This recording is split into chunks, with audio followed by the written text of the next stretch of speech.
It's like so this is not a morning person. You have to, I mean, the only time I'm a morning person is when I'm in China. It works out really well that way, but we're not there. So, I forgot what I was supposed to say about the slide, but it's a little cat, so we'll go from there. The title of the talk is Around the World in 80 Cons. Basically what I do is I started this talk to give a talk on how hacking culture is different around the world, and then halfway through it takes a darker turn, which I didn't expect, and we'll talk about that. And then I said, well, I can't just say how bad it is, I got to come up with some kind of solution or some kind of call to arms to do something, so then it ended that way. So we're going to go for this ride and see how it works, but I do give people a warning. I alternate every other year. It's like 1 year I'll do an offensive talk, and then the next year I'll do a rant. And last year my talk was on spearfishing, so we know what kind of talk this is going to be today, right? So I do get ranty. It's like I'm very opinionated. It's like, and sometimes those opinions are actually somewhat correct, but you know, not very often. And I really need to wake up. I love the fact that like this one's like all live streaming and stuff, you know, it's like, ugh. So, exactly. So the only thing that you need to know about me that you don't find on, well actually you find on Google anyway, because all my stuff's not on Google, is I love to travel. And I don't just travel to a conference, go to the conference, and then just like, okay, I'm out, bye-bye. It's like, I like to stay for the whole conference, and then I stay 2 or 3 days before or after the conference to actually see what the city's like, to see where it's at. I've walked from the Coptic area in Cairo to the south part of the city, all the way up to the Cairo Tower in the north, which is like a 7-hour walk through the streets. The non-tourist areas, it's like there's actually a really cool Pizza Hut on the Nile River, which is really cool. It's like that one's actually the Pizza Hut that's right across the street from the pyramids, the Sphinx. So the Transformer 2 movie where it showed it was like all abandoned and everything was like just like out in the desert. Nope, not really. And I've gone through, I did an 11-hour walk through the Zidane district in Beijing and stuff, which was really fun because I'm not saying I was being followed, but it was like, I'm sure I was a person of interest. And all I did, if you look at it on a map, was just do this huge circle that ended with me right back up at my hotel. That's all I did. I just did this huge loop, and it's like just to see what was out there. So I like to explore. I like to see what the culture's like. I like to see exactly how the people are living that are in the places that I'm at and stuff, not just the touristy sections. So that's what got me talking about the hacking cultures. Like the hacking cultures I thought were going to be different and varied and stuff. And I wanted to give the talk on how the Malaysian hackers and stuff, have so much hacker space and stuff, versus the Brazilian hackers that do a lot of carding and stuff versus the German hackers that are all the privacy and activists and stuff. So I wanted to do a talk like that, but it didn't happen. And one thing that I wanted to start off at the very beginning, Russ Rogers put the best part in his survey was, I like tacos, that means all hackers like tacos, right? I'm only speaking from my perspective. I'm only speaking for me. This is my perceptions and my perspectives and how I feel the way it is. Everybody is going to be varied. It's like everybody's going to have varying opinions and stuff, but that's just the key to it. It's like, this is not to say this is a solution, this is the way to go. It's basically just ranting out to everybody saying, if you agree with me, yay. If not, help me change it and let's do something different with it. But the first thing is I realized when I was going to start talking about different countries and stuff around the world, it was going to come up with nation-state hacking. So I wanted to nip that in the bud right at the very beginning because I'm not talking about nation-state hacking. And if you can tell by this thing, one of the biggest problems that we have when we talk about nation-state hacking and other countries hacking and what they do, we get stuff like this. This is the Verizon data breach report and stuff, and I'm not knocking it. I'm not, no matter what flame wars I get on Twitter about stuff, it's like I'm not actually knocking it. It's a good report. But the problem is that all of what's going on the internet right now? Are we missing maybe a couple pieces, maybe a couple continents or something that may be not represented properly on that? Possibly. I mean, that's all I'm saying. It's like, it's a good graphic department and stuff, It's really nice. The colors and stuff shaded very well. That's cool. And TrustWave, I mean, let's face it, they did an awesome marketing department. They've got pie charts. We all love pie, right? I mean, that's great. And so, but once again, is that the whole story? Is that the whole what we're all about? This is all that's going on the internet right now is based right here. No, there's a couple little gaps. And this is one of the reasons why I like this one slide here, because I like this website, hackmageddon.com, not because of the fact that he had pie charts, which, once again, pie, but he put the flags of the countries they represented, because let's face it, we're America, so we don't usually know other countries' flags until we invade them. So it's like, I thought that was really awesome that he actually provided that for us, so great. But what I loved the most about the whole site and his charts was his disclaimer. Let's blow that up. Again, don't need to repeat, the data must be taken very carefully since they do refer only to discovered attacks, the so-called tip of the iceberg, and hence do not pretend to be exhaustive, but only aim to provide a high-level overview of the global cyber landscape. That is such a great, truthful statement that I'm overlooking the word cyber in that. Okay? It's like, because that is a great representation of what he's saying. This is never going to be everything.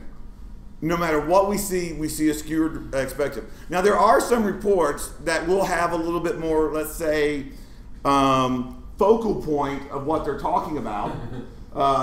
This is a good report that says that possibly on May 9th of 2014, there could have been some possible activity coming from, let's say, China to, I believe that's not Idaho, so we'll just say America. So, I mean, it just shows that there are some focus, and this is data. This was data. This was like one little snapshot. This is like, and I'm okay with these kind of reports. So you're not giving attribution saying that they're all coming from China and stuff, because there's proxies and no proper attribution. But but that's still data that you can't refute, and I love that. What I don't love is the reports that are out there that are saying a little bit more suggestive and opinionated. I mean, I don't know, and I mean, quite honestly, no disrespect to Richard Beatlick, but I really do feel like sometime in elementary, China came over and stole his lunch money or something, and I really feel bad about that. But it's like, you see this, and it's not just me thinking the Mandarin Report may be a little bit one-sided, a little bit skewered, a little bit, well, it's early in the morning, so I can say hypocritical and not care. But yeah, because of the fact that when I did a Google image search for Mandiant 1 APT1 port, I kid you not, the first image that popped up was this one. So it's not just me. It's not just me thinking that. And it's like, by the way, if you've not seen The Russians Are Coming, The Russians Are Coming, which is what this is based off, that was a great movie back in the day. But it's like, so it wasn't just me thinking about that. And it's like, and I've seen the report, and I've seen some of these talks and stuff, you see some of this press and stuff, and I keep hearing about, oh my gosh, the Chinese are doing this, the Chinese are, and I'm thinking, like, what? When you come down to it, what are they doing? What are the bad things? Why is it so the evil, scary Chinese coming after us? And basically, from what I get from sources like Richard and stuff, the Chinese are bad because they spy on their citizens. They spy on other countries.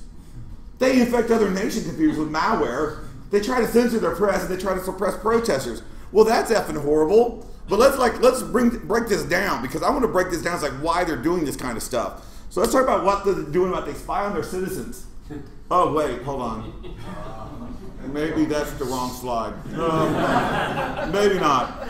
But I do love this one. NSA admits employees spied on husbands, boyfriends, and girlfriends. So they're now having to institute a policy where the spies are spying on the spies that spy on the other people that are spying, so they don't spy on the proper people that they're not supposed to be spying on, but the people that they're supposed to be spying on that aren't related to them. So, yay.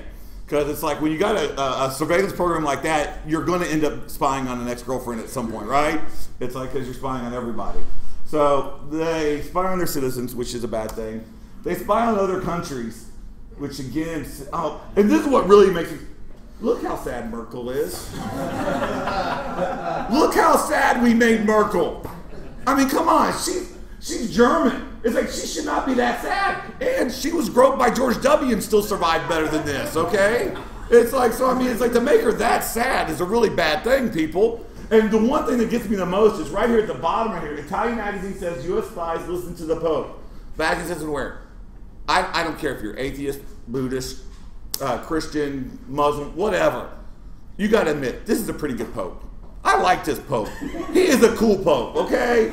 We can all agree this is a cool Pope. I mean, that last Pope with the red shoes was sort of sketchy, okay? I totally understand a little bit of surveillance on that guy, okay? But this is a good Pope. We like this Pope. And you're spying on him? I mean, that's just not cool, okay? So it's like, I don't really like that. But I also like the fact that we're doing all this spying and stuff. And still the U.S. curious to shore up spying on Russia because they had no clue what was going on with Crimea. So yay, I'm glad that all that stuff is going on and being effective, right? Well, they infect other nation computers with malware too. That can't be good. Sometimes, I guess it can be, right? Because we did it. It's like, and I love the fact of how we did it. It's like, we didn't even go and say, it's like, we possibly denied stuff, It's like, we were basically saying, we may have done it. Possibly. It's like, it could have been us. Pretty good work though, wasn't it? It's like, it was a pretty sophisticated attack. I'm not saying we did it, but it was definitely done by a very advanced, powerful nation state attack there on that one. So I love how they did that one, because it's like, and then if you go after someone else's network, it's like, on us, it's like, oh my God, they're hacking us. It's like, they try to censor the press, but luckily we got the First Amendment, maybe, possibly a little bit, sort of. And a lady just yesterday got a judgment and stuff, for $57,000 because she was arrested for wiretapping because she was trying to record a police officer doing a traffic stop. Her camera didn't even work. It was malfunctioning. She couldn't get the camera to work. They arrested her anyway because she had the intent to record it. So it's like, so there you go. That was a good one. But, we do have they try to suppress protesters. We don't. I love this one right here. This is my favorite because this is the free speech zone. You can tell it's right. It's the zone that's right there by the machine guns and the steel barriers. That's the free speech. That's some Orwellian stuff right there. It's like, I mean, George W. He got some. And I'm not trying to bash. I'm not trying to be political, but that's some Orwellian stuff right there. Your free speech zone. It's like, that's what I want to do is, and this one right here, new evidence, the U.S. Army hired spies to go undercover among the local anti-war protesters. That sounds like, sketchy. That could be like some terrorist group. They were the Quakers. The Quakers, people, that's like one step above Amish. I mean, seriously, you think a little coffee clutch and stuff, is going to be overthrowing a government? That we need spies going in there to see what's going on? And how do you radicalize those guys? I'm thinking we get some bigger signs. I think that'll do it. I mean, how do you radicalize those guys, I mean, so they do that. So basically what I try to do comically is express this. These are command and control centers for actual botnets and malware and stuff, That's what I'm trying to get to. Everybody is doing it. It is not one country doing one thing bad. It's everybody has got some bad actor in there somewhere. Even in Canada, they do it in Canada. I mean, I can just imagine how the bot controllers there. Like, excuse me, I'm going to have to compromise your scene. I'm sorry. It's like that's like how I imagine Canadian hackers are. It's like, I'm sorry, but I have to pwn you. It's like, so it's like, so even the Canadians and stuff, have command and control units in their country. All the countries are doing it. Stop saying this country's bad because of X when your country is bad. If you have a government that's worth its weight in taxes, which, well, probably not because there's a lot of taxes, but still, regardless, they're doing spying, and they better be, and you want them to do because that's part of their job. That's what governments do. Otherwise, they'll actually start doing something like passing laws or something and being dangerous. So it's like that sounds really seditious and stuff, on a live stream. So it's like I'm on so many lists anyway. It doesn't matter. So it's like, but we're all doing it. So this is not a talk about nation states. I don't care about your politics. It's like I'm not an American hacker. It's like I'm not an Oklahoma hacker or a Texas hacker. I'm a hacker. If you are working, no matter where country you're in, if you're working to help better protect your networks and better protect yourself, I'm all for you, and I'm supporting that, okay? It's like we're all supposed to be, as hackers, it's supposed to not be about the boundaries. So let's start the tour of around, this is how I do this is, I do one slide is going to be me telling an anecdote from one of my trips, and then I sent out a survey to other hackers around the world to say, hey, will you please fill out this survey and give me the answers back so I can have a wider view of what the culture is like. So we're going to start off in Asia. It's like, these are my awkward hugs from Beijing, from XCon.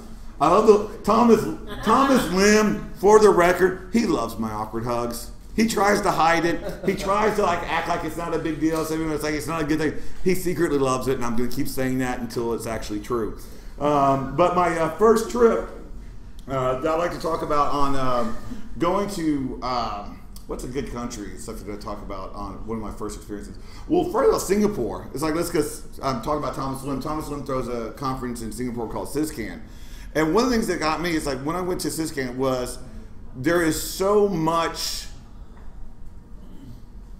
curiosity. I think is the best way to do it. It's like there's a lot of curiosity. First of all, Singapore is like the Canada of Southeast Asia. It's like if you've never gone to Asia and you want to go to a place, start off with Singapore because everybody speaks English.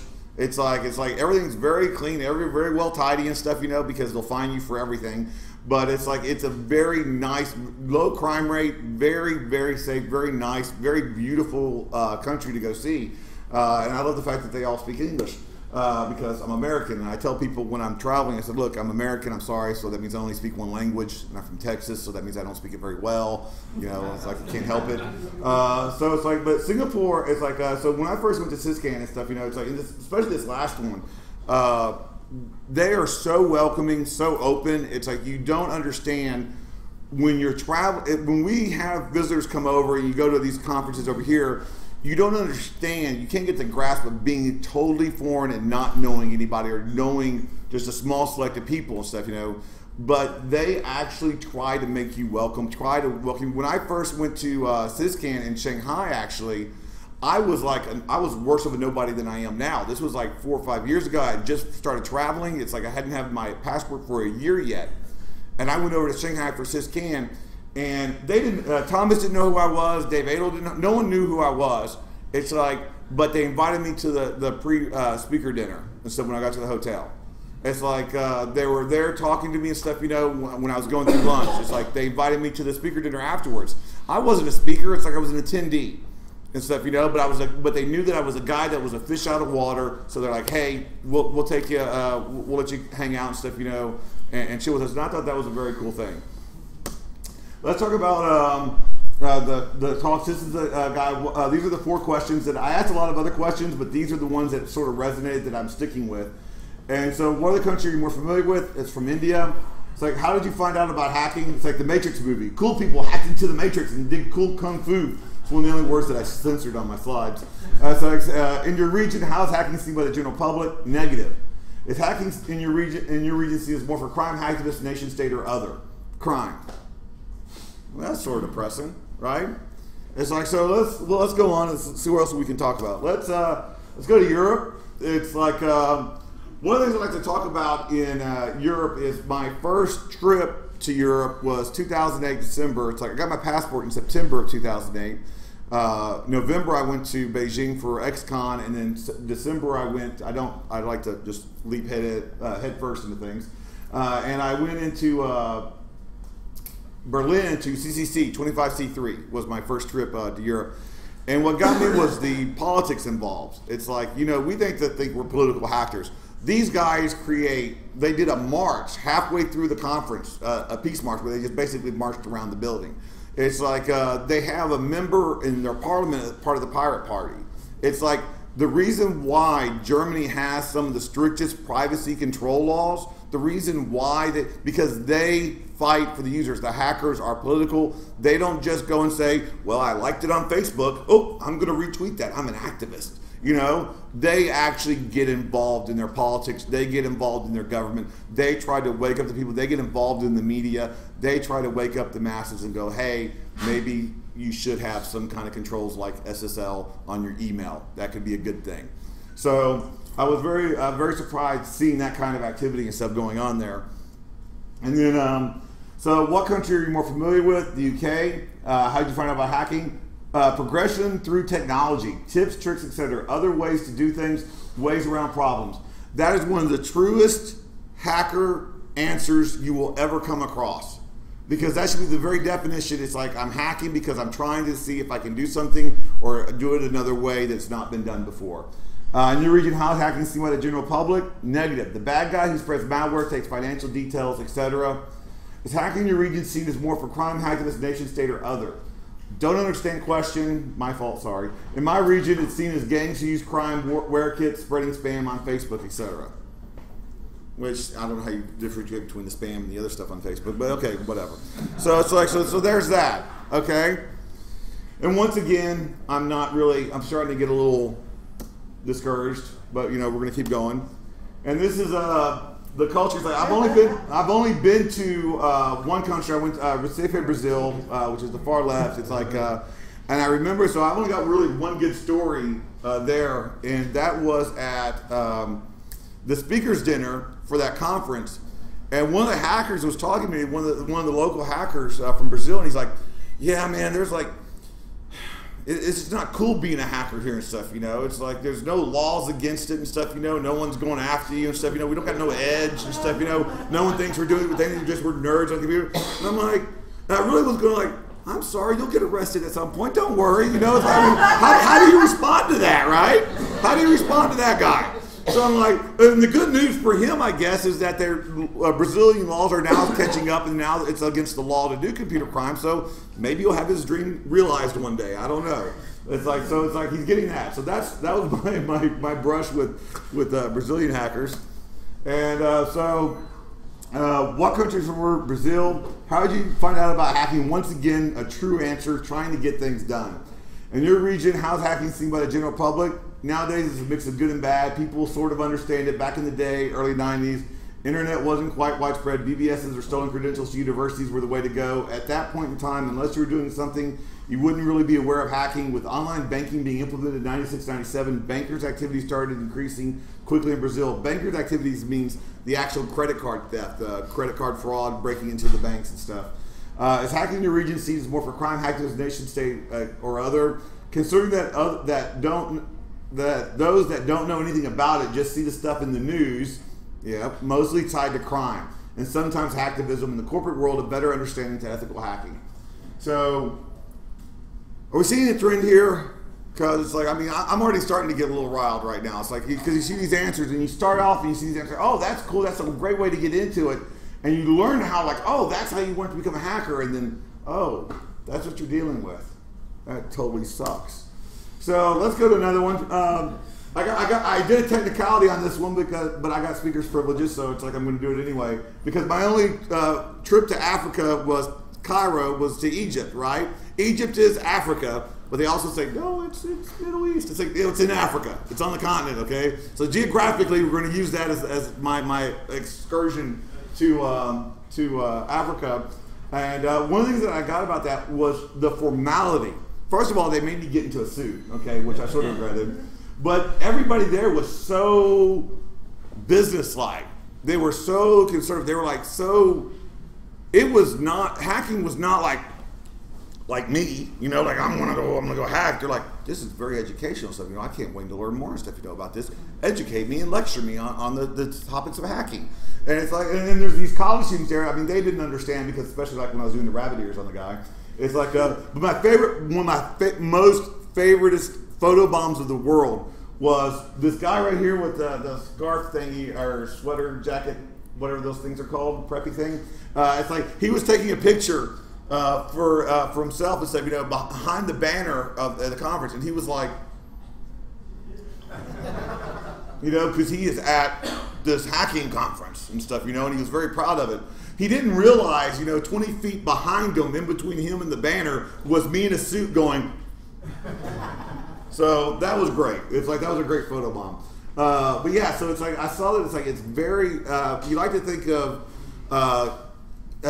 Egypt and some of that area is like being very Wild West, but it's like, it was just, they wanted, as an education, this was a part of formal education, was to learn hacking. Here's one from a friend in South Africa. He says, like, how did you find out about hacking? When trying to call UK long distance numbers from South Africa during apartheid. There was a need, he found a way around it. It's like, you know, that's hacking. In your region, how is hacking seen by the general public? There is still a stigma attached to hacking, as in hacking into network apps, overbuilding. It's seen as more criminal than anything. Is hacking in your region seen as more for crime, hacking as nation state or other? The media have dictated the view of hackers in most countries, so it's hard to put a positive slant on it. Also, criminals or genuine hackers are put into the same category. Okay. That was actually my statement on it, was the, okay, I didn't want y'all to get confused thinking I was just resigning. So, let's go to talk about the Middle East. It's like one of my first trips to Beirut and stuff, you know, and I'm not going to talk about the bomb that actually happened 2 days after I got there. But the thing that I've noticed about Beirut and stuff, you know, was I was having, sitting down with a guy and stuff, you know, over like little coffee things and stuff, you know, me with Diet Pepsi. And he wanted to show me something on his laptop. He's like, oh, look right here. He's like, and he shows it to me. And he's got access to their national telecom system. And I'm like, what are you doing with this? Well, I've had it for years. It's like, it's really cool. And I'm like, but what are you doing with this? It's like, he's not, he pays for his phone bill. It's like he pays for his cell bill. It's like he doesn't do it for that. He doesn't use anybody else's identities or try to mess with their bills or anything like that. He doesn't change the configuration files or anything. He could. Why not? You know, it's like, I mean, it's like, and that is the true nature. It's like, when you get over there, it is the wild, wild west. It's like people don't even know what's going on when it comes from the internet side of it.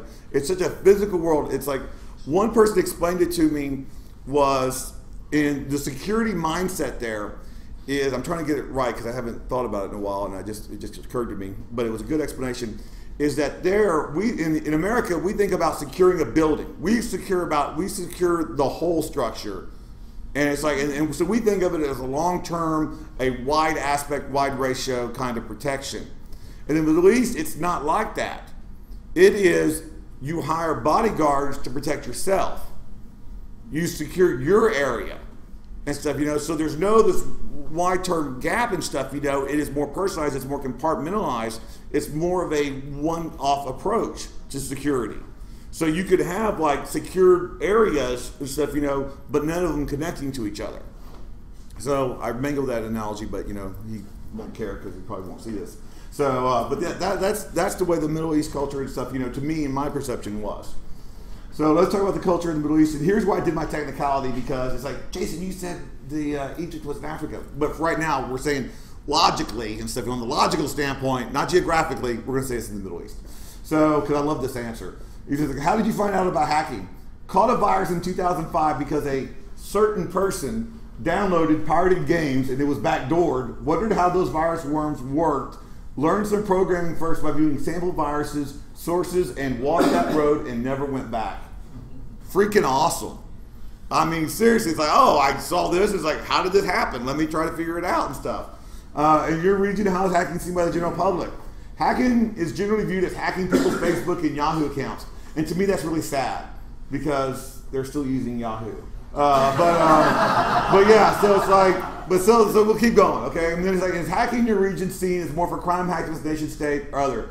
Most viewed as a crime if you know about hacktivism. Okay, let's go to the next one. Let's talk about North America. Let's especially we're in the East Coast, we got to talk about ShmooCon because that's Bruce Potter.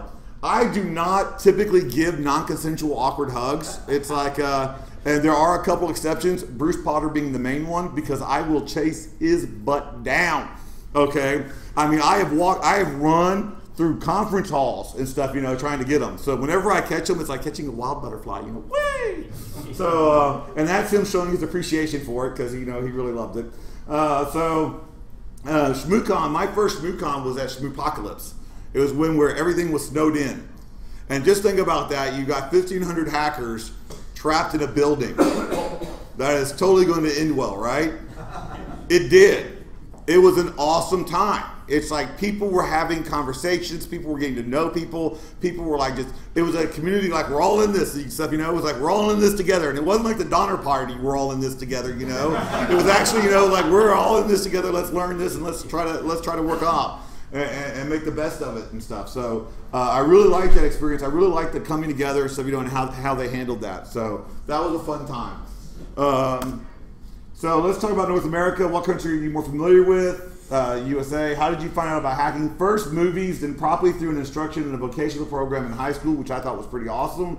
In your region, how is hacking seen by the general public? Negative. Is hacking your region seen as more for crime, hacktivist, nation state, or other? Crime. People seem to feel that anyone who makes something behave outside of how it was designed are automatically committing a crime. These same people during the 40s and 60s spent a good amount of their time working and building hot rods and modifying cars. Exactly. But now I'm pissed. Now I'm upset. Because I spent all my time in trying to do my research on talking about the diversity of our culture and talking about what we have that shows us that, and all I found was one common thread. That we're criminals. That we're bad people. I don't like that. It's like, because I've got some news for you. Here are our four families. Okay, right here. We are inventors. We are creators. We are artists. We are hackers. Alan Turing, hacker, father of cryptography, saved thousands upon thousands upon thousands, let's say it again, thousands of lives in World War II by helping break the Enigma machine. A fabulous cryptographer, an artist in his own right with numbers. He was a hacker. He was socially diverse and stuff in the country, so therefore he was arrested and castrated until he forced himself to commit suicide. That's how his reward was for saving that many people in World War II, saving his country. That was his reward. Nikola Tesla. He was the father of open source ideology. We've lost so many inventions, so many wonderful works of our time because of the fact he didn't want to make money on it. So no one wanted to invest in it. And Thomas Edison had a good game going. You say, because I hate Thomas Edison, but that's besides the point. So it's like, but that's what happened to him. His reward. They found his body 2 days later, the maid did, in his hotel room where he was basically almost destitute. His only major love in his life that he admitted was a pigeon that he saved in New York City. That was it. That was his reward for being a hacker. Ada Lovelace. I want to, you know, there's this, always have these debates and stuff, you know, every 3 hours or something on Twitter about women in tech. Let me explain my position on it, and I'm not debating it, I'm stating a fact, okay? Ada Lovelace was the first computer programmer. Women weren't led into the tech industry, they effing created it. They let men into the tech industry. That's how that went down. So she started out computer programming, she started how to do that. She was socially awkward and stuff, you know, with her family. She was disowned. It's like, and she died because the treatment for cancer was what killed her, not the cancer itself. So that's what happened. That was her reward for being a hacker. I would talk about Leonardo da Vinci because I considered to be the uber hacker. I mean, he was like the ultimate artist, creator, hacker. He created a flying machine, an armored car, scuba gear, all back in the day. But I can't talk about him because he died really well. People loved him. This prince gave him a house to retire into, and he was surrounded by friends when he went. And that doesn't fit my narrative of outrage, okay? So we're going to ignore him. So I see all these people and stuff, you know, and I see if we came from hackers, if we came from hackers who were inventors and artists and maybe different levels, but they had the same goal that we do, why did it change? Why did we become this? Why is it this? Why is it cartoonish or diabolical? It's like, and this is not my perspective I'm talking about now. This is fact. Jeremy Hammond, 10 years for hacking. Andrew Weave got 10 years if it was overturned, but for directory browsing. When you're in the 90s and you're going to certain sites and stuff, you know, and you're going to the image thing and you like enumerated the folder so you wouldn't have to like keep going on the clicks, breaking the law, illegal, not really, but that's what they got them on. We've all done it. It's like Max Ray Butler, 13 years for hacking. Roman Vega, 18 years for hacking. Albert Gonzalez, I'll totally agree with, 20 years for hacking. Okay? It's like, but you get these sentences. And you think about it like, what justified this kind of sentence when this occurs? Malik Richmond, 1 year for rape. Gerhard Becker, 1 year for involuntary manslaughter of a firefighter doing his duty, doing his job. Trent Mays, 2 years for rape. Seth Hornberger, 3 to 6 years voluntary manslaughter. Means he got pleaded down from actual murder. They could get him on the manslaughter. Jessica Ferratio, 5 years for murder of a 23-month-old toddler in her charge, bashed his head in. 5 years. Half the time for directory transversal. You know why? Because we're hackers. We're the scary guys and stuff, you know, and we think it's so cool to be all mystic and mystified. Well, guess what, people? When normal citizens don't understand what you do, they fear. What people don't understand, they fear. What they fear, they try to destroy. They don't know how to deal with it. They don't know what it is, so they go after it. And that is not all our fault, but we perpetuate that. But once again, what happened? What happened from this to this? Because 1970s, it wasn't like that. Just 40 years ago, it wasn't like that. Bill Gates and Paul Allen hacked into a company's accounting file to try and get free computing time. The charges mounted up that they borrowed the computer from the high school. Gates and Allen began looking for a way to access one of the free accounts at C-Cube. They somehow got access to an administrator password and used it to steal the company's internal accounting file. Exactly. They broke into the system. Man, they were like, that. What's that, 30 years at least, right? They got their computer time revoked. They got booted off the computer time. And he founded a multi-billion-dollar company. So, you know, that taught him a lesson. And I tell you, I don't do that. I trash all OSs, you know, equally and stuff. So what about these two delinquents? It's like Steve Jobs and Wozniak. Wozniak was interviewed saying offering a guarantee on an illegal product in such a quirky way appealed to Wozniak's sense of humor. It's kind of strange in itself. It's kind of unusual, but I felt it was worth the joke because he actually had a warranty for the blue boxes they sold, which he admits is an illegal product. The FBI was trying to catch them and stuff, you know, and looking in the laboratory to find out and analyze them because they were illegal products. They sold devices to circumvent the paying systems and stuff, and utilities and stuff, of the phone systems. How many years is that worth? Well, I don't know, but it's like my iPhone 6 is coming out in a couple months. I can't wait, right? That's what they got. That's what happened to them. 40 years ago, that was what was going on. That was what hackers were like. That was what was going on. What happened in 2010? Another young man who had already founded a multi-million-dollar company, he already had one, broke into a utility closet at MIT. He hooked up a laptop to the campus network and downloaded 4 million academic journal articles, most of them in the public domain, from a paid archive to which he had subscription. He was arrested and indicted twice on multiple counts of fraud, and at a trial that was begun in April, could have faced 50 years in federal prison and $1 million fine. Aaron Swartz was hounded to death. He was hounded unto his death because he wanted to download subscription files through an archaic system and stuff, and then release them to the public domain that most of those were in anyway. How does that happen? It happens because we don't know what hacking is. The general public isn't aware. They see this. Look at this. It's like the freaking Nazgul. I want to throw a ring on it. It's like, here, go. We have this representation of ours. I've got a computer room that's pretty cold. I have never needed my hoodie all the way up, okay, or a ski mask to do my job. I have never, I do not have big frozen coats and gloves and stuff outside my door saying, okay, honey, gotta go to work. Let me put this stuff on and get going. But this is what they like to represent us. And where do they get this from? Where does the media get this representation? Well, sometimes from us. Israeli hacking school trains cyber warriors. It's like, look at those guys. I would make more fun of those, but I think those guys are the Mossad, so I'm gonna lay off a little bit. So it's like, but yeah, let's just go to the next one. So, and then we got this representation.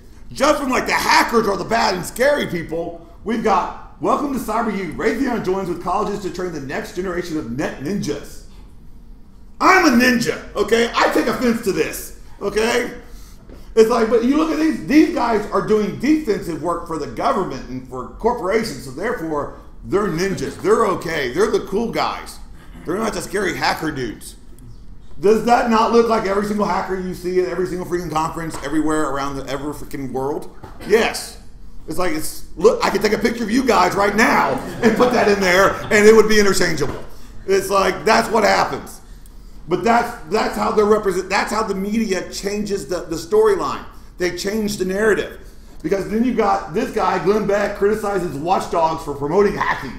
What the heck is wrong with us? First of all, watchdog promoting hacking and stuff, and teaching you how to hack is like Gordon Ramsay's television shows teaching you how to cook. Okay? Don't think that's going to happen. Another thing is, the main reason why I put this in here is just for the comedy relief because, Glenn Beck is trying to talk about computers, which is hilarious and adorable. But yeah, so it's like, but this is what they want to start off. These are the rally cries that they like to start off with. And so, it's all fun and stuff, when you get these representations, but what happens when people get to comment on it? What are the public thinking about it? Well, here we have Sterling Riggs jerk off. It's like, and that's the nicest form I can. I use worse language, but there's a child here. There's women, gentle folk. So it's like I can't say what he is, but he's a jerk off. He's a horrible person. And I that's my personal opinion. So if you ever see the Sterling Riggs, he wrote about DerbyCon, and I'm going to use the voice that I think that he talks in. I don't know how I feel about this DerbyCon happening at the Hyatt downtown. It's a convention for computer hackers. Sessions include password cracking, hacker war games, and a lockpicking pavilion. Thoughts? And there were some thoughts. Oh yeah, you've got Greg here going, the LMPD and FBI should break the convention and arrest the people who are doing the training. They were in attendance, you idiot. Michelle Perry Richardson is scary. Poor Darcy was so scared she could only do an emoticon. Connie goes, I bet no arrests, more like employment opportunities. Yeah, there were. Jenny Smith, wow, that's insane. I think this thread is. Sean, what about classes on mugging and card theft? I'm the witty one of the group. It's like, oh, that's really good. Brenda's like, Sean, that's next week. LOL. Oh, she's cute. Amber, I think it's stupid. You didn't capitalize I think you're stupid, Amber. And arrest them all. I kid you not, the targeting ads for the Facebook, you know how Facebook's got those ads on the side, were for pitchforks and fire. This is ridiculous. So Iron Geek, Adrian Crenshaw saw this, and then he tweeted out to the Twitter sphere saying, hey, there's this post, maybe some hackers that actually attended DerbyCon should respond to it. And we did. Hey, see, we like to think that, oh, we flamed them and we schooled them and we told them like, yeah. You know, logical, reasonable debate, thought out responses to educate the public about what was going on. I mean, we're hackers, so some of them were like, yeah, they were that flame-worthy trolling. But, you know, the majority of it was an educational opportunity. Mostly every hacker that responded was, here's an opportunity to speak and educate someone who doesn't know what I do and give them the proper facts. So Sterling Riggs Jerkoff did the only thing he possibly could when faced with that kind of reason. Sterling Riggs Jerkoff deleted the whole thread. This is the only evidence that you have of it because I took the screenshots because I knew I was going to use it for this slide deck. This is the only record that this thread actually existed. Because it didn't fit his narrative. It didn't fit the narrative of what we wanted hackers to be. The media doesn't want hackers to be that. We're too busy making them scary. And you're thinking, well, that's a horrible thing. And I was thinking that too, but then I found out one important thing. I'm a hypocrite. I mean, I've always been a hypocrite on a lot of different things, and I'm honest about my hypocrisy and stuff, you know, which doesn't make it less of a hypocrite, but, you know, I at least I get points for honesty, right? So it's like, but I realized that I had been a hypocrite on something. The McDonald's coffee cup lady. And guess what? You're probably a hypocrite too. Because we see the McDonald's coffee cup lady who gets $10.9 million for her coffee was too hot. And we think, what a scam. We think, I can't believe she hosts McDonald's and stuff, you know, now I've got to have, please roll your toothpaste up and stuff, you know, properly, or it'll cause choking or something. It's like, it's all because of her, right? Is that the story? Is that what happened? Not really. It's like, even though we like to make no, it's not supposed to go that way, it's supposed to go that way. There we go. And we've actually made jokes of it, which is all fun and games until we meet the hot coffee lady, who received 15% of her body received third-degree burns that required skin grafts. Till we find out that McDonald's served their coffee at 180 to 190 degree Fahrenheit to make sure it was hot all the way through the ride. Till we find out that all these people highlighted in pink were admitted to the emergency room for scalding from their coffee. Till we find out the fact that she only wanted her bills repaid for the hospital. McDonald's offered her $800 and not even some McNuggets. It's like, that's what happened. And then we find out that $2.9 million was a calculated settlement of 2 days of coffee sales for McDonald's. Not even the Happy Meals, just the coffee. And once that was negotiated, she received less than $500,000 for that.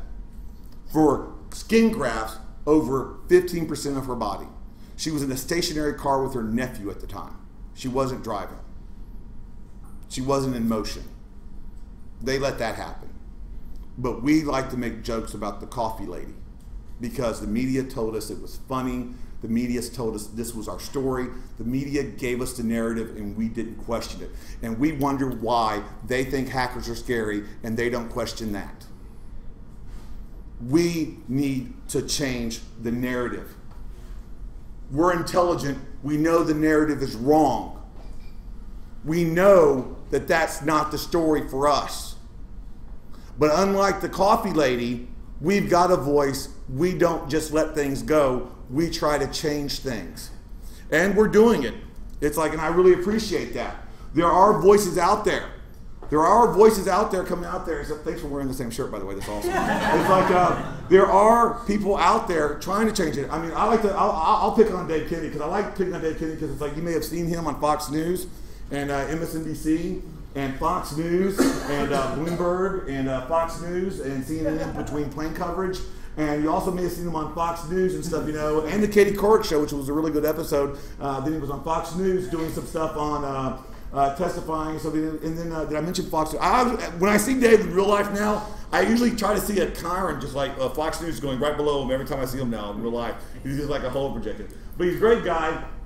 One of the best things about Dave is he admits he's a hacker. He says I'm a hacker. Once his article talked about hacking. It's like we're saying we're hackers. We're here to help. We're hackers. We're here to help secure you. We're hackers. We're here to help educate you on these issues.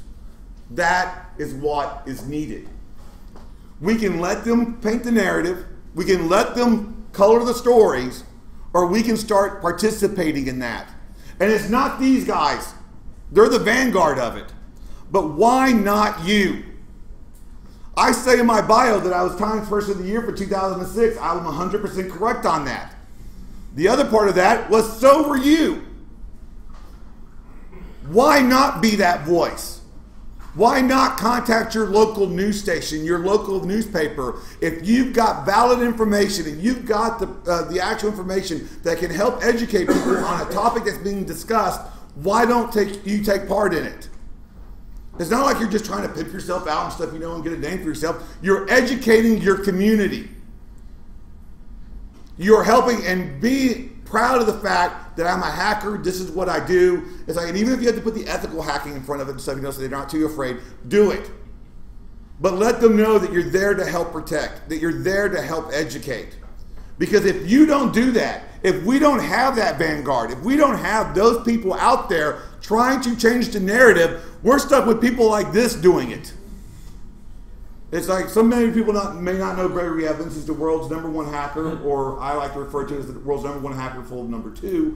But he'll be spreading that out for his own gain, for his own purposes, and for his own ego. We have to be the voice we want to be, or we can't complain about the narrative that's being taught. Because we're not like the local steel union, okay? We're not like a whole bunch of other fields and industries of optometrists or, you know, whatever. We are different because we see problems and we try to make them better. We do not let the status quo rest. We actually, for some strange reason, are mostly idealists and stuff, you know, who want to see things better, to see things work different, to figure out how things work and see if we can improve on it. There's a whole industry of us doing that, and we are making changes. Here's Blood Code. Blood Code was, Barcode is the name of the nice ginger there. And it's like, and the cool thing about him, well, not the cool thing about it, but the cool thing about how this started was he needed blood transfusions because he was dying. So he received 7 blood transfusions, like within, full blood transfusions within like weeks of him being diagnosed. So what did the hacker community do? He's like, sorry, dude. He's like, let me like that status on Facebook. Started a blood drive at DEF CON. The very first year it happened, it was for one day from 9 a.m. to 5 p.m. By noon, the lady who was organizing it was in tears. The reason being is because she had to spend the whole rest of the day after 9:30, she had to spend the rest of the day telling people there was no room for them. They were already booked up by 9:30. They were booked up through 5. She had never seen that kind of outpouring. She had never seen that kind of response from any conference, any convention she's ever done in Vegas. The second year we did Blood Code. The state's largest blood drive in history, the state's history, was at DEF CON. She was really touched by that as well. Also, just for full disclosure, the Ninja Party was giving out invites to people that donated. So that might have been a contributing factor. Okay, possibly. It's like, but then what happened on the third year, last year? 0 giveaways, 0 gimmicks, 0 Ninja Party invites. The second largest blood drive in Nevada state history. That's what hackers do. Of course, there's a lot more people now that are buzzing around in Nevada after getting blood transfusions, but it's like, but that's what hackers do, okay? We see a problem, we try to fix it. You've got Johnny Long here and stuff, you know, not only doing a mission in Uganda and stuff, you know, and trying to help that surrounding area, but he also does logistics support and computer support for other people, for other charity organizations, for other aid organizations in that country. It's like he's being that support guy. He's that tech support people. I love the fact that his shirt is actually, says I hack charities on the front, because then people look at you and go like, how dare you? How dare you do that? And I'm like, no, that's a good thing. It's like you get to explain that and stuff, So, and also just to show you that I don't want it to be, believe this or not, contributing and being a charity and being someone that wants to do good, and being a hacker and something that has that ability to want to change the world and make it a better place, isn't actually reserved for Christian Americans. It's like, this is China Eagle here, this guy in the middle. It's like, you may know the name from China Eagle from Titan Green from 2003. Yes, that actually is the same Titan Eagle. And it's like, but you know what else he is? He's the Johnny Long of China. He has created a whole program of actually putting computers in schools in Western China, in the desert, rural areas and stuff, the non-city areas. He's been putting computers into those school systems. He hates cyber criminals. He helps consult and stuff, with law enforcement and stuff, to help put the cyber criminals in China in jail, because he's a patriot. He believes in, his country, and he believes in being. And that's another thing that gets funny, especially talking about in America, because it's like, we love patriotism until we realize that other countries can have that too. And then it's like, wait, that's not so cool. It's like, but he is a honest, upright, charitable human being and stuff. He's just a patriot for the country that he actually was born and raised in for some reason. So that's how that works. It's like, our world is complicated, our world is confusing, but as hackers, we have something that does unite us. The ability to try to do something and make things better. And we have to pretty fast, because believe it or not, we're having offspring and stuff, It's like, it surprises me well sometimes, and 2 of those are mine. But it's like, we're doing that. We're actually having, there's a young gentleman in the audience today. It's like, we're learning, what do you want to leave your children? What legacy do you want to leave on that word hacker? 40 years ago, it was destroyed. How long is it going to take to bring it back to where it's something that your children can say with pride that they're a hacker? One of the most proudest moments of my life was going to my daughter's elementary school, holding her hand through the hallway, and a child comes up, and my daughter looks up at me and she says, "This is my daddy, he's a hacker." That was one of the best moments of my life, because she said it with pride, because she meant it, and that's what she thinks a hacker is. She thinks a hacker is someone that does something different and helps protect people. When are we going to let the rest of the public realize that? Because one other key thing, we're mystic. It's like, let me put on my hoodie and my wizard robe and hat. No, that's not it. Hacking is who we are.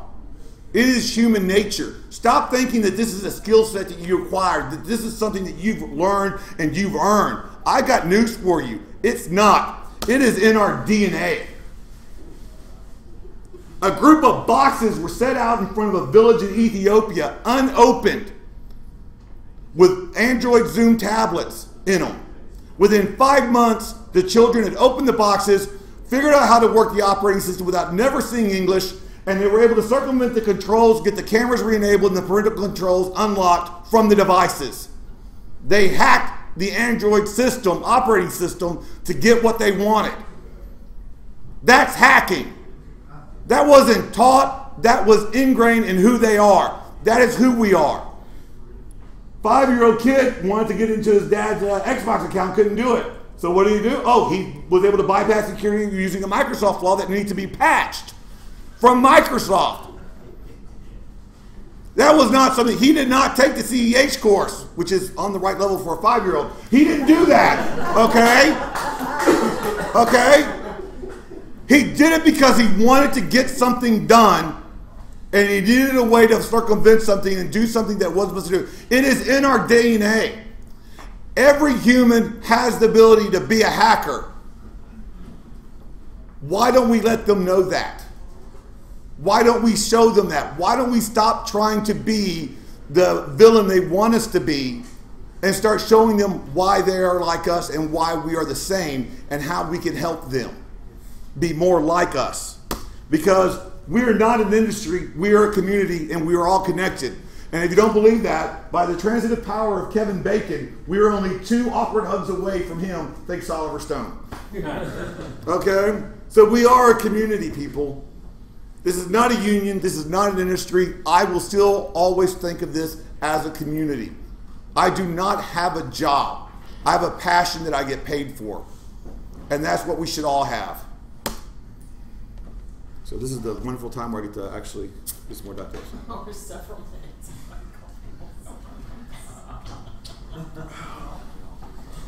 That's why Solo Hens think it's over. I'm done.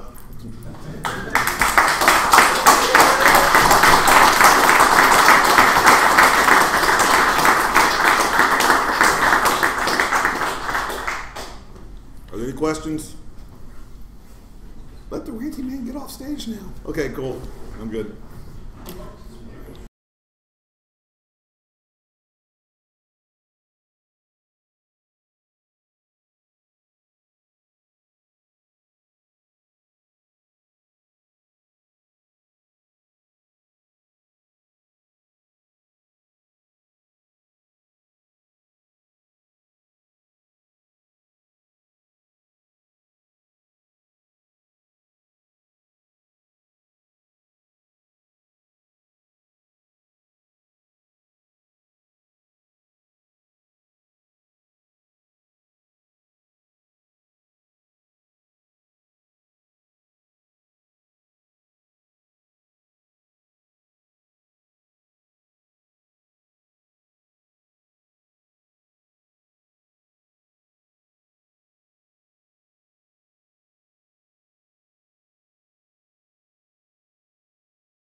Real quick before I get rolling, give a shout out to the BSides Asheville organizers and volunteers, so let's give them a hand.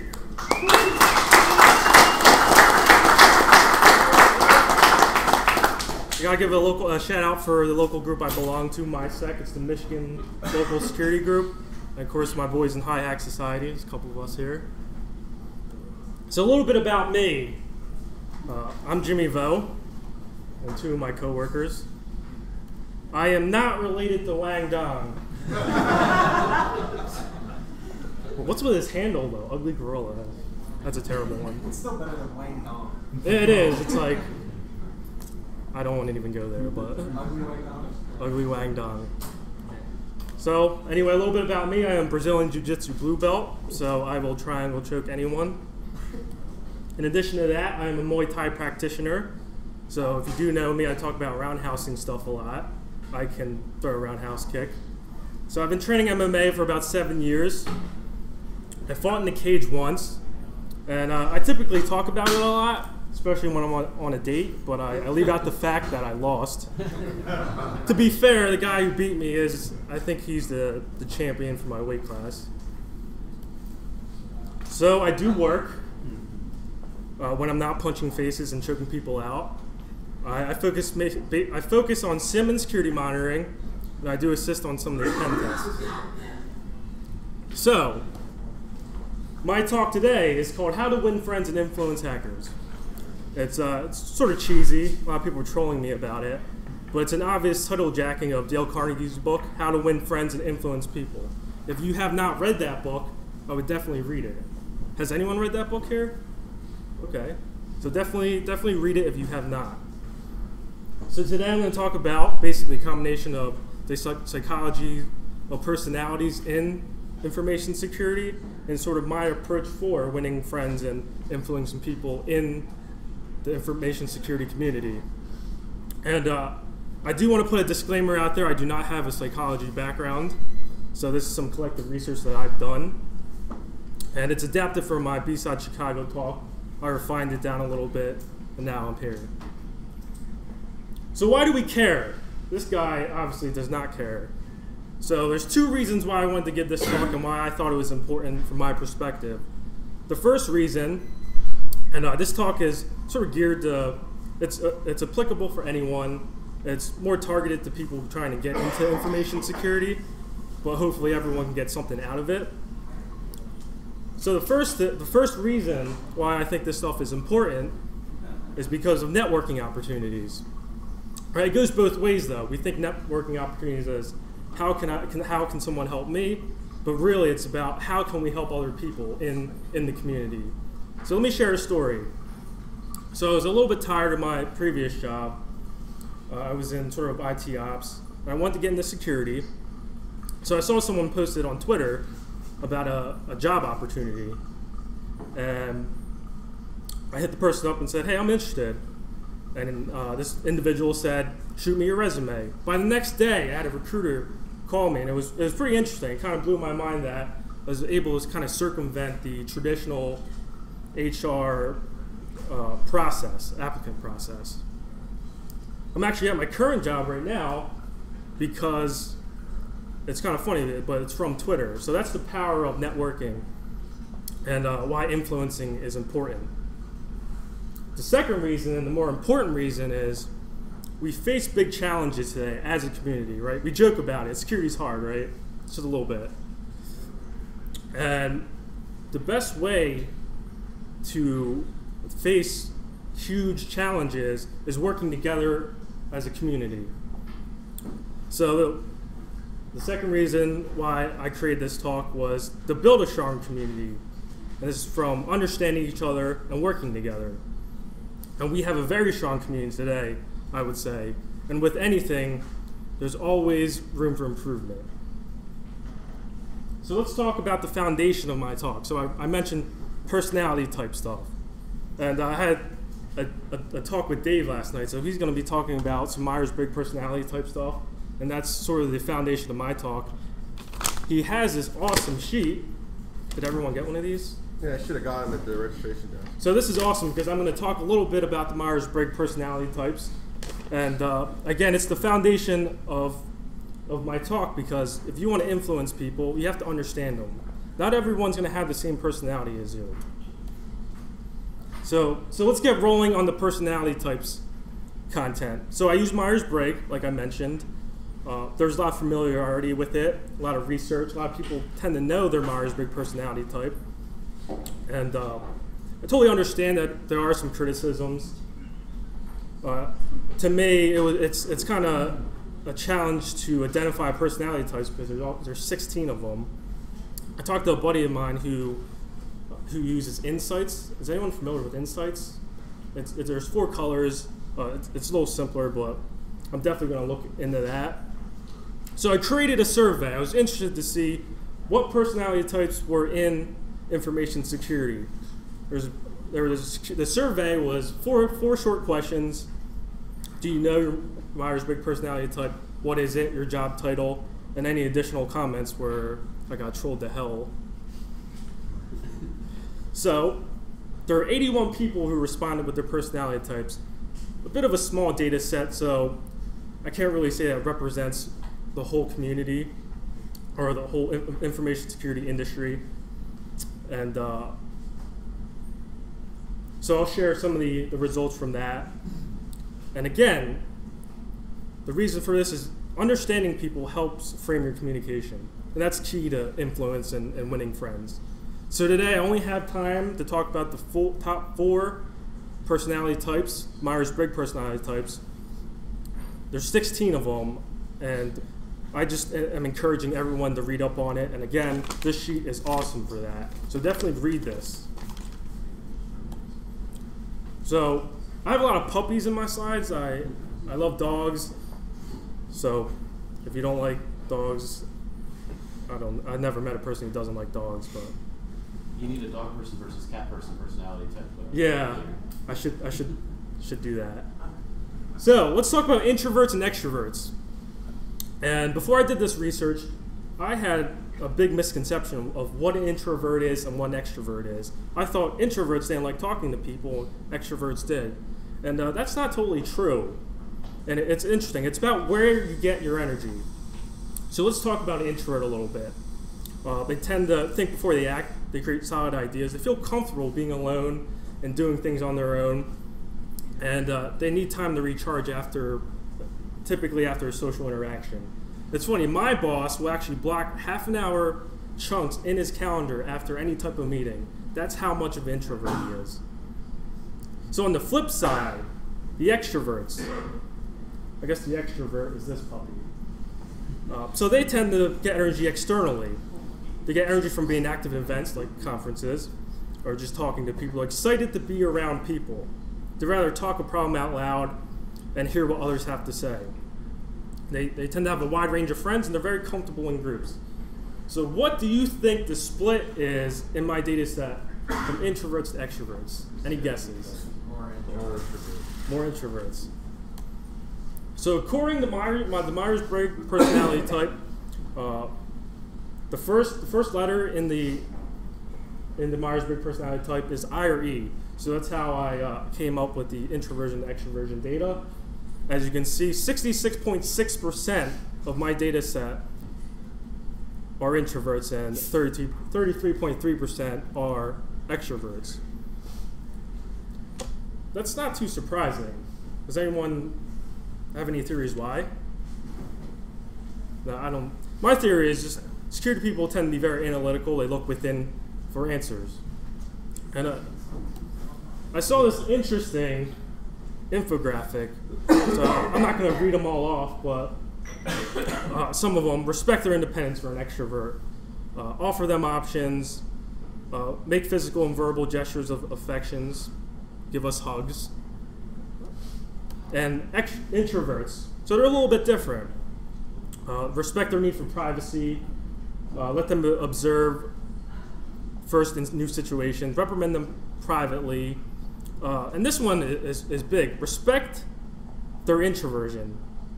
So don't try to make an introvert an extrovert, and that's key.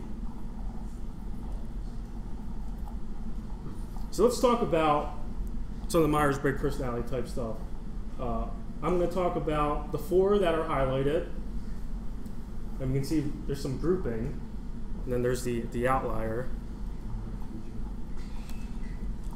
So, these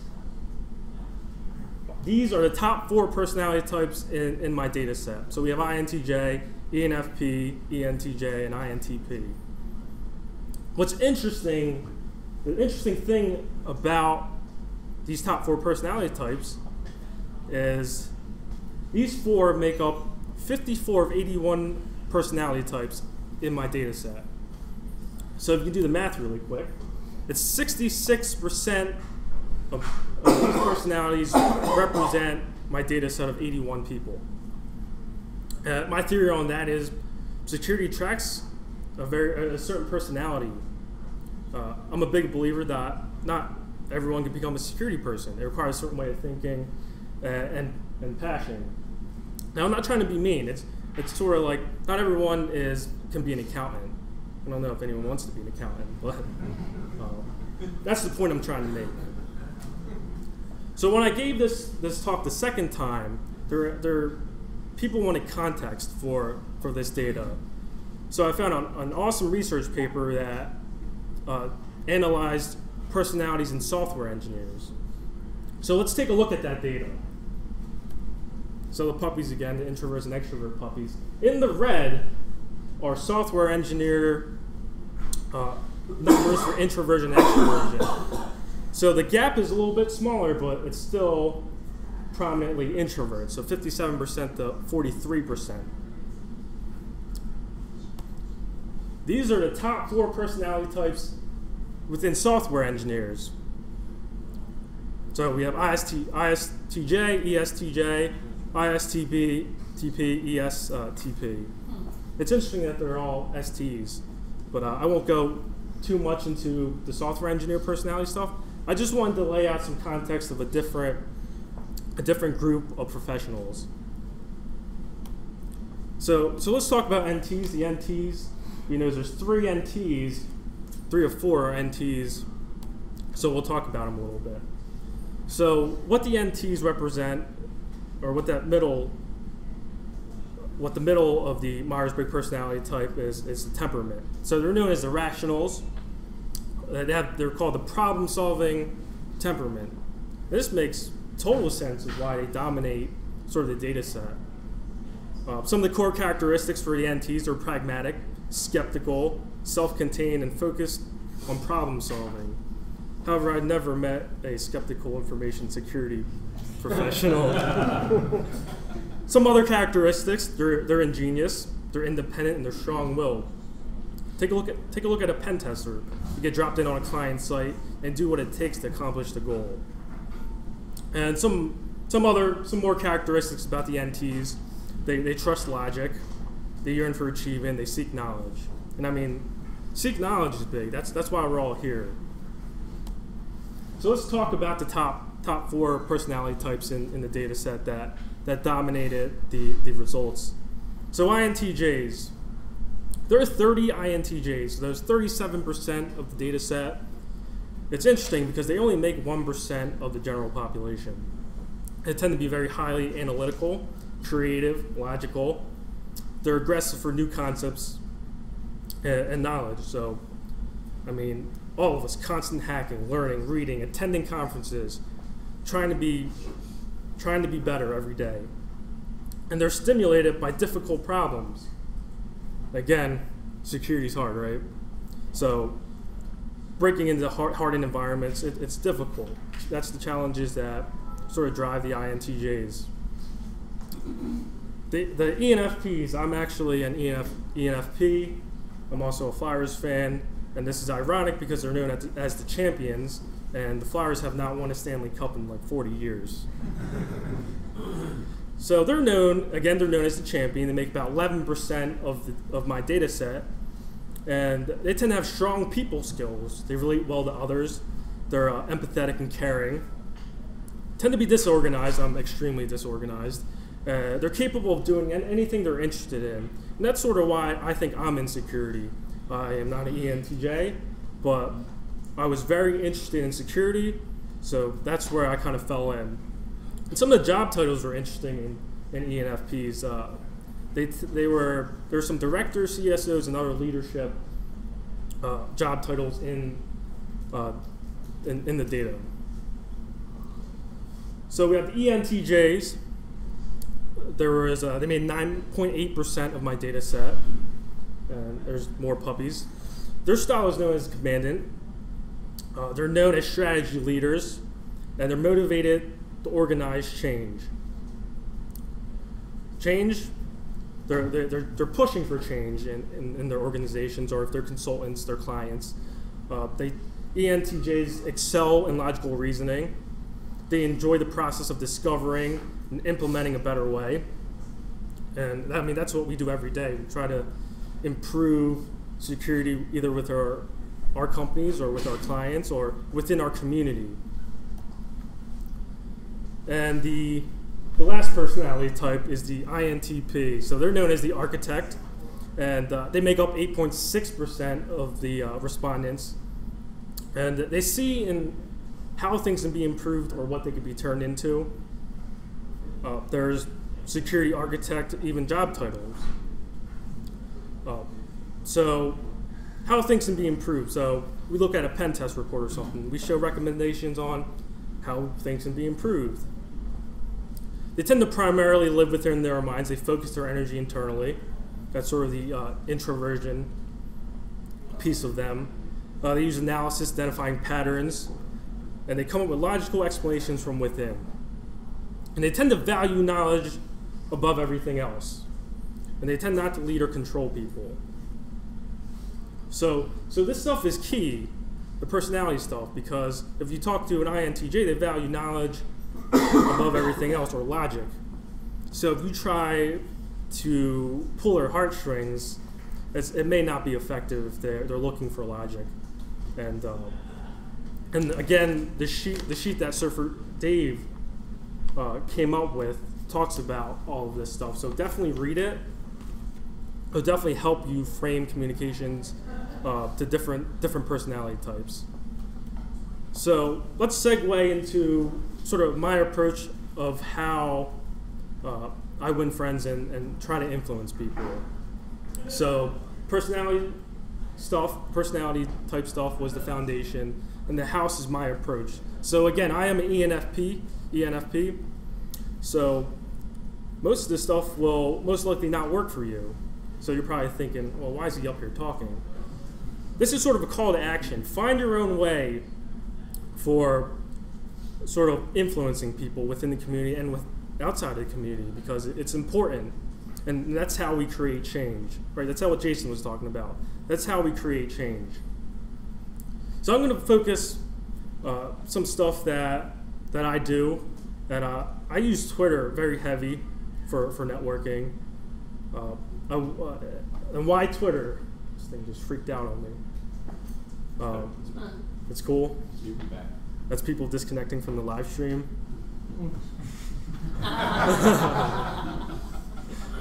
So why do I talk about Twitter? I found it really effective for me. I want to genuinely connect with people, and I want to learn from people. My colleague Scott Thomas gives an excellent talk about learning from others. So this is why it's important to connect with other professionals within security. We can't just do our own thing and not talk to anyone. So the first piece of my approach is building my brand. Roundhouse as a service. Yes, Roundhouse as a service. So that's important. So I do not have 2 Twitter accounts. I see a lot of people with 2 different accounts. I don't roll like that. What you see is what you get if you follow me on Twitter. I focus on keeping it real. I have 4 LinkedIn endorsements for keeping it real. So if you are connected with me, feel free to endorse me and keeping it real, roundhouse kicks, and various other things. The thing is, there cannot be a discontinuity on your online brand and your actual brand. This isn't a problem if you're keeping it real. The only caveat to that is your reputation management goes up if you only have 1 account. And your brand is important, so ability is definitely important for people who are are looking for security jobs, your ability is definitely important. But how you are as a person, how you fit the company's culture is even more important in my mind. And the only problem with Twitter and social media is it's a great way to broadcast negativity. I try to avoid it at all costs.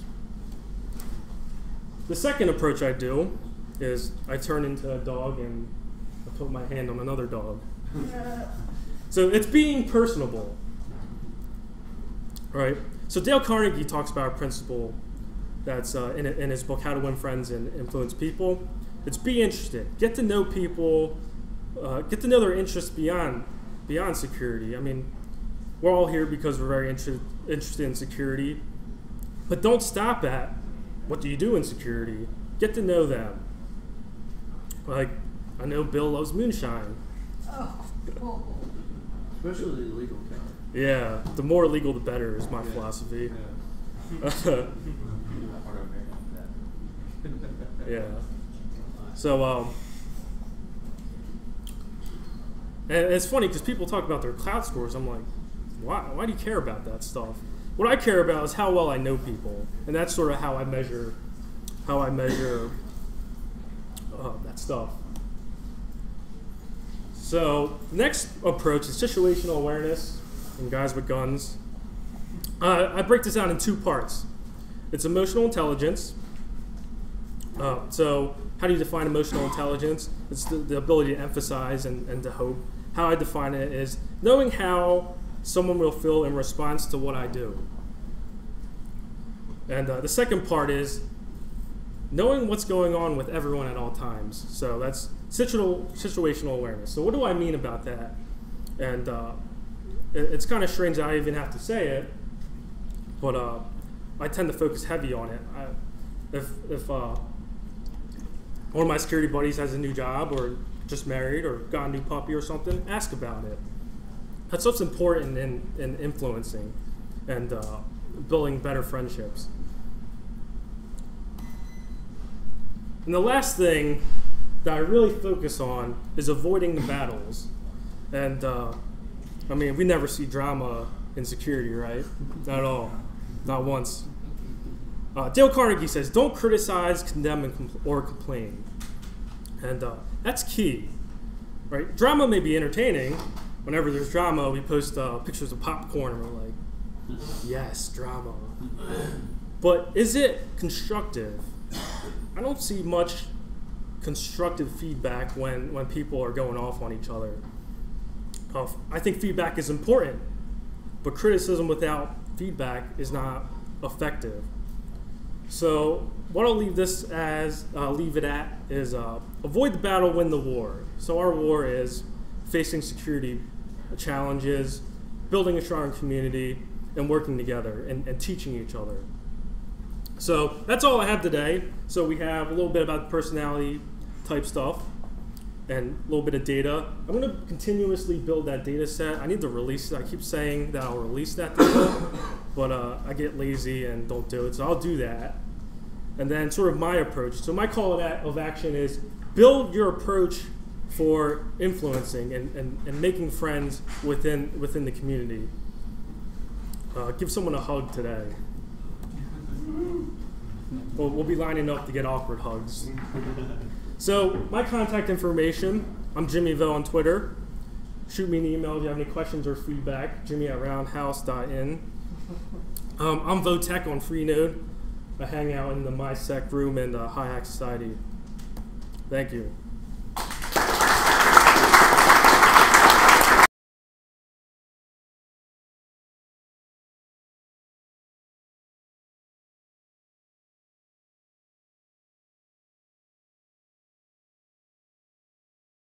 Good.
Okay.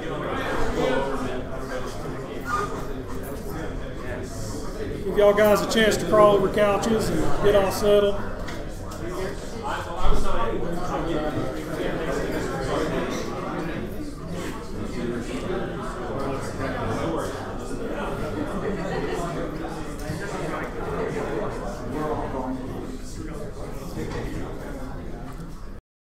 I handed out just before I started. I handed out a couple of keypads. If anybody wants any more of these to give that a try, just raise your hand and I'll throw some back there. And that way, if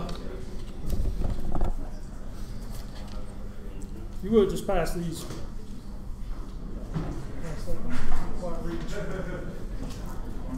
And that way you got one of the blue sheets. What you're actually looking at on the little sheets that were passed around was an actual one-time pad.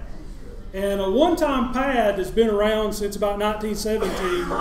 And it's just a very simple cipher, very, very easy to use, but was actually used in the Cold War and even later on. And turns out it's got some pretty cool characteristics to it because mathematically, when you look at this, every character is not related to any other character. So from a cryptography standpoint, it was a great thing to have because there was no relation. They would actually build small little one-time pads of these keys, hide them in all types of things, microfilm, microfiche, all types of places, hand those out, give it, one spy would give to another, and then they could use one sheet at a time. And I actually brought, this one's actually huge. It's really big. But if you look at it, it's got the numbers on here. They would use one sheet at a time and they would pull it off, eat it, burn it, do something with it to destroy it, because the only thing that makes this not safe is to actually use the pad more than once. And so the cool part about this is, I got to looking at that, and it's a great thing if you're just getting into, cryptography, just looking at cryptography. One-time pads, great thing to look at because it includes all of the important things about cryptography. It includes key distribution, how important randomness is, cipher. It includes also everything about the actual, the algorithm and everything else in there. Plus you can do cool stuff like this. Because what I actually did was, I actually took my Raspberry Pi at home. It actually has a hardware random number generator built into the ARM. Unlike most random number generators that are all mathematical in nature, this actually uses quantum tunneling. That sounds really cool, doesn't it? But actually it's just some electrons jumping around, kind of acting a certain way. They're both random and not random at the same time. And so with my Raspberry Pi, I actually generated a couple of million bits. Wrote some quick, I got to tell you right now, if there are any Pythonistas out in the crowd, if we got anybody who's really, really sticklers on this, don't be looking at my Python code. Just assume it's good, okay? If I see someone pass out, I know exactly what you're passing out from. So I took my million bits, broke them out 5 bits at a time, made up my own alphabet, generated a bunch of these pages, slapped it in a book, and that's what you were actually looking at. So if you're looking for a project, that's a pretty neat little thing to play with and talk about. And there's also, if you really want to geek around with this, there's actually a movie out called The Number Station. It's actually got something to do with one-time pads, but it's not that great of a movie, but hey, you need to see it. Actually, my name is Ron Parker. I'm here to talk about when to use and really how to use cryptography. If you came in as a cryptographic expert, you'll leave as a cryptographic expert. Otherwise, don't expect much, honestly. This is what it is. I'm actually in insurance business. I've been in the insurance business for about 20 years. I'm a security architect for a Fortune 250-ish something company. I've got 12, 15 years experience of security and risk management experience. And so that's kind of my background, a lot of programming, a lot of that kind of stuff in there. And I do have to reach down for my water bottle there. And so this short talk, we're going to actually talk about cryptography. It is foundational. You know, when we look at our jobs and what we do every day, a lot of times we worry about physical locks. We got guys back in here breaking locks. We've got guys working on blinky boxes. You know, we got other people doing all kind of stuff. But at the end of the day, really, the only way that you can really protect your data is to add some of this at that data level. Because eventually they're going to get past the blinky boxes, they're going to get past the locked doors, they're going to get past all those things. So eventually cryptography comes into play in what you're doing. So obviously the next thing that we need to talk about and look at is cooking. Because years ago I figured out I like to eat. And I figured, you know, along with that eating, I also figured out that, hey, if I cook, that goes with eating. So I really do enjoy cooking.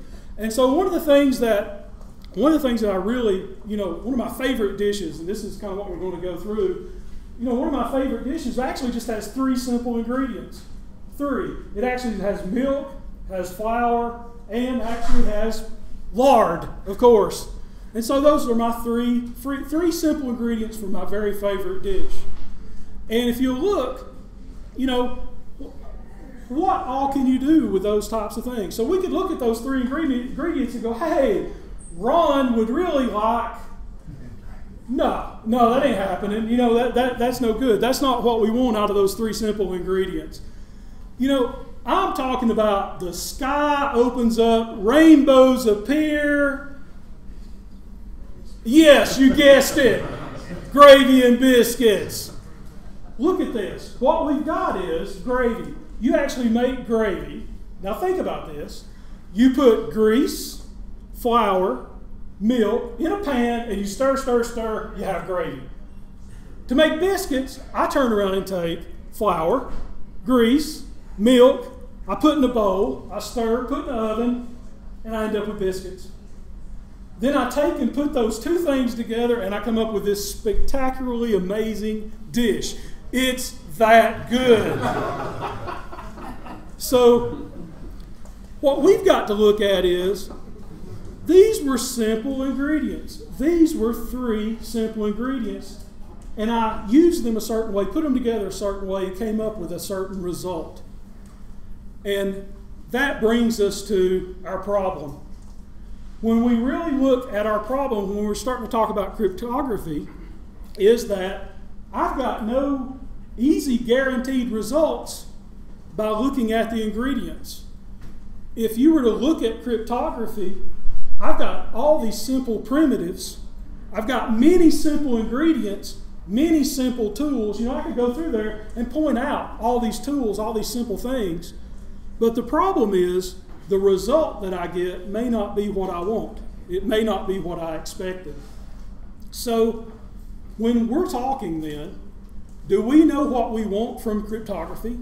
You know, can you go and describe to the person next to you about what your desire is or your end result or your expected result is? Are you using the same terminology? Do you have the correct tool? Now, the tool conversation has totally changed in the last couple of years. You know that the whole, you know, just in the last couple of weeks, we can go backwards and talk about what happened to TrueCrypt, the NSA, RSA. You know, we can kind of back our way through all this, and we're not even too sure about the tools we're using. So there's a lot of things we need to look at with tools. But even if we assume that all that's okay, do you know the proper steps, the proper order to put those in? Just like the gravy and biscuits dish. Do you have the simple ingredients? Do you know how to do that? So we're going to look at a really quick demo here to actually take a very simple case of, you hear this all the time, how do we look at passwords really quick, store those passwords or the hashes of those passwords, and then figure out and verify those. And I'm just going to look at a small piece of this because that comes up all the time. You know, how do you safely store a password and check it later on? So,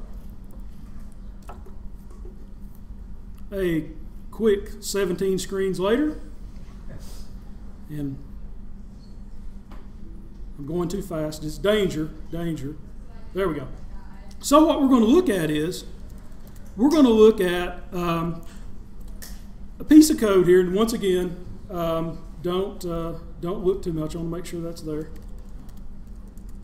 So you go out to your local crypto closet, and I apologize.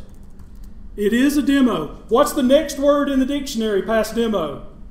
Disaster. You're right. They come really close. They come really close in the. There we go. You tell I was kind of nervous and typing ahead of myself. So I go to my crypto closet and I go grab a hash that I'm looking for, and that particular hash happens to be SHA-256. What is that? That's a really, really good hash. Returns a 256-bit hash that I can basically feed it information, and it's going to give me that hash back. It's approved. It's a good one to use, and it just seemed like the right thing to do. So I'm going to go pass it my password. I'm going to create that hash, show you what it is, just to give you an idea. Then I'm going to go do that 1,000 times. Is that pretty straightforward? I think so. So let's start again. There it is. There's your actual hash that came back from the password, and there's 1,000 of them. So what we did is I did salt that in a very poor way by adding the number to the end of it, just so they'd be different. But that was 1,000. You look at that and you go, well, it worked. I have hashes of all my passwords. Everything looks good now. I'm great. No. Actually, this is bad. This is really bad. The reason it's bad is, look how quickly I just ran through 1,000 of these in this very slow language, displaying them on the screen. This isn't a good algorithm to use if you're trying to prevent people from, going through your database and trying to determine and guess your hashes. Because it's so quick, it allows me to use a graphics processor, it allows me to use other pieces to fly through these at billions of them a second. So, great primitive, really works, not the one I should have used. So let's go look at another one. This happens to be bcrypt. I just picked bcrypt. There's a couple more out there. You could use different ones. Same thing. I'm going to take bcrypt and generate a hash, because that's the way bcrypt works. I'm going to show you what that is. Then I'm going to generate 10 of them. 10. Just 10. Not thousands. So there's the first. Well, you see me again. So there it is. And if you'll notice, the first line is the salt up there. The way it looks is the first two letters, the 2A is actually bcrypt's algorithm. The 13, the next past that, is actually the cost of this. So I can actually adjust how slow I want bcrypt to run. I can say how computationally intensive I want it to be. The next 21 characters or so is the salt, then the rest of it's the hash. So now let's generate 10 of those. Are we ready? There we go. Now looking at this is 10. Very slow, glacially slow. And if I was a hacker trying to come into a database, trying to look at, whatever it is, I can't, fly through millions and billions of these a minute. So knowing the right algorithm to pick, even though both of these were primitives, both of these were simple to use, very important. You may have both of these at your disposal, but which one you use makes all the difference in the world. Which was the first one? It was just a SHA-256, just the normal, everyday government approved, How do we win the argument with our developers about performance on web servers? There is a trade-off. So that's why we have to do performance testing, and you have to have a discussion with whoever's going to be your security SME, right? You've got to look at your subject matter expert, and there has to be a trade-off. Because what you'll do is you'll adjust that 13, and maybe it needs to be 8, maybe it needs to be 14. It's actually an exponential number, so you have to be careful. If you go to 14, it may take them, depending on the hardware, it could be minutes. So that's a discussion. And we're back up. And it's even changing. That's amazing. So So the recap here, really looking at this, is cryptography primitives are easy to use. That's the big deal. The problem is implementing cryptography, as everyone tells you, is actually hard. And that's what we can't take casually. So we actually need an approach to this. We need a way to come at this that will help ensure that where we're going. So what we want to look at then is, how do I get to explicit results? When I was talking about the biscuits and gravy earlier, I had explicit results in mind. I was not looking for a cracker, I was looking for biscuits and gravy. So when I'm looking at that particular approach, we have to think, what does it matter about the explicit results? How do I get there?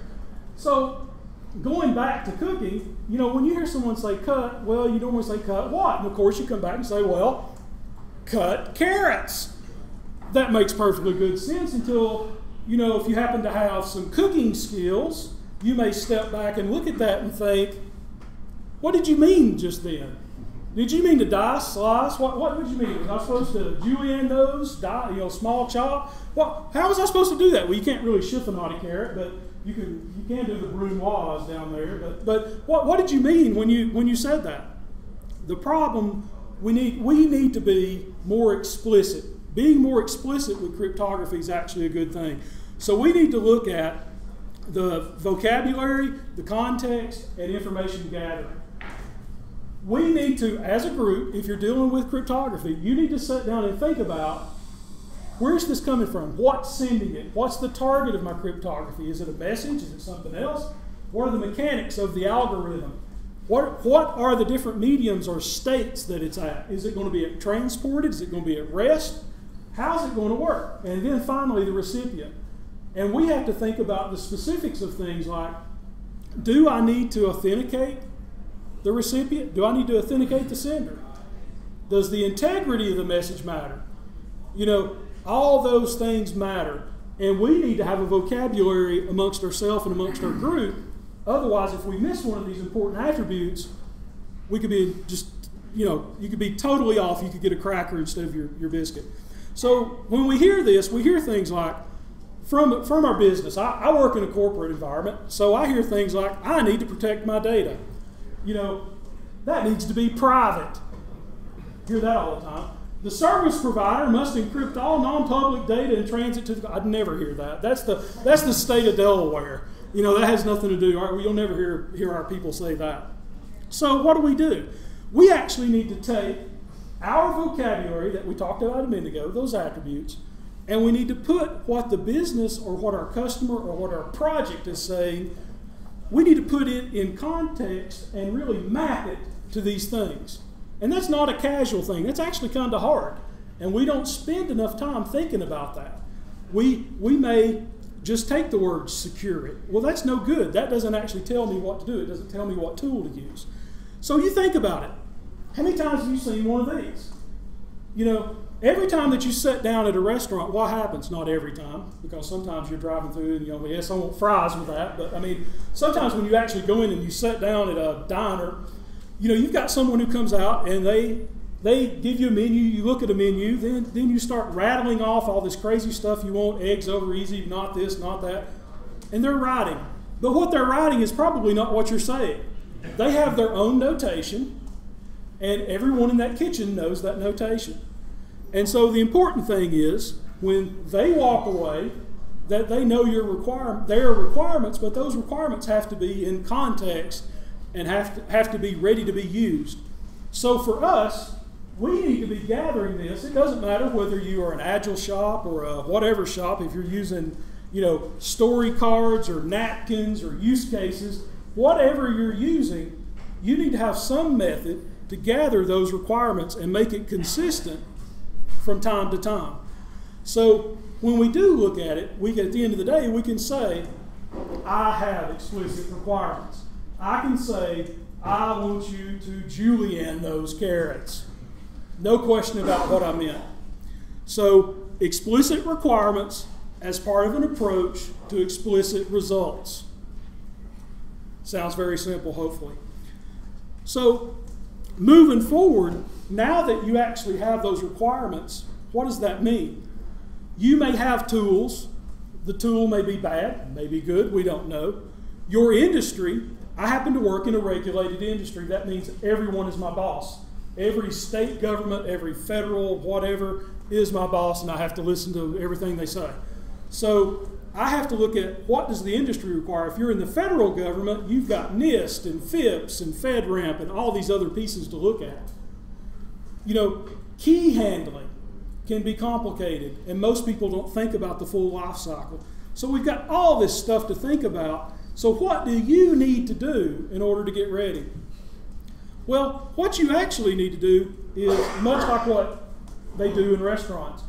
If I go out and I go to my favorite Chinese restaurant and I order house special orange beef, I expect it to taste like it did the last time I came.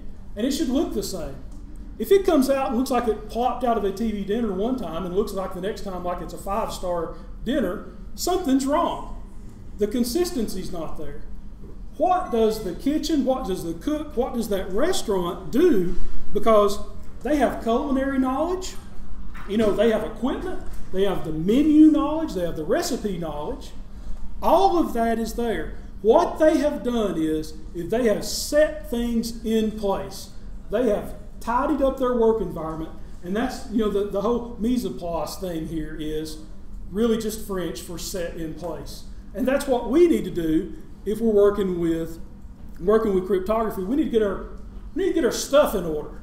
And that's really what it means. So that's the second part of this approach, is a consistent implementation.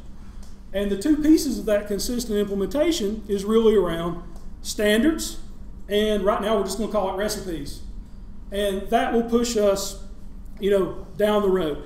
And standards, that's an overloaded word, but I'm going to use it anyway.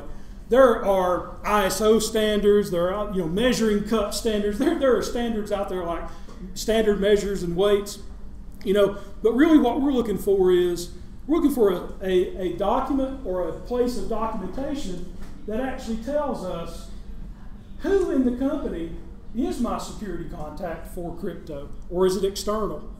Because if you work in a big team, you need to know who you need to talk to when it comes to this type of stuff. You also need to define your vocabulary. You need to spend some time on that so everyone can be consistent. Also, put out how not to approach it and so forth. Know what you have to do and not do for certain, you know, if it's data at rest or data in transit, you can describe what needs to happen there. And also algorithms to avoid, and that list is growing every day. It seems to be growing faster than our other list. So what should we do? How do we handle keys? And so we could take all this, and really what it does is it takes it sucks the creativity and guesswork out of a lot of your cryptography. And I know all you creative, you know, you think about this, all these creative people, they see that and they go, oh, you know, but that's actually what you want. You don't want creativity here. You want consistency. You want the ability to, if all 12 of you, just think about Heartbleed. I hate to say Heartbleed, it's been oversaid, but you know, when you think about that, do you know what types of cryptography used and encryption used and where? So if you do find a problem with it, you'll know exactly what to fix. If all 12 of you did 12 different things, now you've got 12 different vulnerability things, 12 patches, 12, you know, that's just not, you know, not the way to go about it. So really what we're looking for is a way to bring all that together in one place. And once we do that, then we can come about to, okay, I've got these tools, I've got a place to work, I know my boundary. What am I actually doing? Well, that's really where, you know, a recipe comes in. Because you think about what is a recipe. I pull up a recipe and it says what I actually want to make on it. It includes ingredients. It includes, you know, directions. It includes kitchen configuration. Because that's what setting a temperature on the oven is. That's kitchen configuration. We just don't think of it that way. But the problem is, this is most of our recipes that we have right now. If we were to go look in our current businesses, this is kind of what we do today. It's all in your head. Every bit of it's in your head. And if you went to your granny or your great aunt, she could have cooked 100 different things, but she probably didn't write down any of the recipes. The problem with that was she was the only one who could cook it. And we don't need to be in that situation. We need to be in a situation to where we're not doing this, that we're not just getting there any way we can. So what we can do then is, let's find those patterns. Let's find the topics. And for example, when we looked at earlier, how do I verify a saved password? That should be written down. That should be a recipe for your area, for your group, for your business. When you look at how do I send a confidential message to an authenticated recipient and be able to verify the integrity of that message, that needs to be written down for your company on how you do that. So if you're a new person coming in, if you just never have worked with cryptography, it's all there for you. You can look at it and it's there. So that's why we would build these recipes. We could then take that expected result, what the inputs would be, which is the same as the ingredients, algorithms needed, what specific tools you need and so forth, to actually build out information. And then we could take that information and I would build the equivalent of a cookbook. And actually I wouldn't even do that. I'd put this on a wiki. I would take everything that I've just got through saying from the very beginning and build me a crypto wiki. And in that, I could actually build my standards, build my direction, build what tools can I use? I'd put it all in there. I'd put it all right there to where you could have a set of people go in and vet that out. And if there were any changes, it'd be one place to change. And it's not some big lumbering document that you've got to carry around. So I would honestly suggest doing that. And finally, that really does bring our approach to the explicit results. Because if you think about it, if you start off not knowing what you want, you'll never get what you expect because it doesn't make sense. But with knowing what you want and a consistent implementation, it's going to be much easier for you as a security professional to make sure the level of assurance is higher. Because that's really what we're talking about. When my bosses come to me and my business comes to me, they're asking me for a level of assurance. How safe is this? How good is this? Are we at, what is the level? And hopefully, with this approach, you can raise that level of assurance. And really, that's what I wanted to give you today was really that approach, not individual pieces, because we could talk all day on that. The more important piece is for you to actually have a way to approach it and a way to raise that level of assurance. And so you didn't know, the final thing, the secret sauce to cryptography is milk gravy. Yes, that's right. You got it. Okay. I was just seeing if you were paying attention. Any questions, comments? Throw anything? What's your take on password savers like KeyPass? KeyPass. There's a couple of password savers out there. I use a password saver because, honestly, my theory is I cannot keep up. I use a YubiKey. Have you seen a YubiKey? Get a YubiKey. YubiKeys are cool things. You can get a YubiKey from Yubico, and basically it's just a keyboard stuffer. It's a very small fob. You can go look that up and shoot me a note. Like I say, you can find me. I'm Secret Chipmunk on Twitter, SCMonk, or you go to secretchipmunk.com, shoot me a note about YubiKey, and I can send that out. But as far as the password savers, you really just about have to do something because the number of passwords that we need and the complexity that they really need to be at, you can't keep in your head. So you're going to have to trust something. You do because it's just a complicated world. Yeah, so on Tuesday there was a report from Google that telling people to encrypt their email with TLS. Yeah. What do you think about that? I don't know. What do you do? Here's my problem with that, and I'm going to use TrueCrypt as an example. When we look at TrueCrypt, for all those years, it really wasn't open source. We really didn't pay for it, and it really wasn't commercial. And so now when TrueCrypt bellied up, everyone kind of had the, oh my goodness, but yet at the same time, we weren't really paying for it. It wasn't really open source to where I could control it. It was source open. It was, yeah. You could see what it was, but you really couldn't. own it or change it. Right, it was not a community effort as the same as the rest. Anonymously built, which you had to, Licensing issues. and the licensing issues. So when we look at Gmail, What I worry about Gmail is, what am I paying for that? How do they make their money? What do they do with the data? And so no matter what I'm doing, I have issues with that period. I have bigger issues than what you do with the actual, the actual email. So any other? It was interesting because it provided two other things that nothing else did well.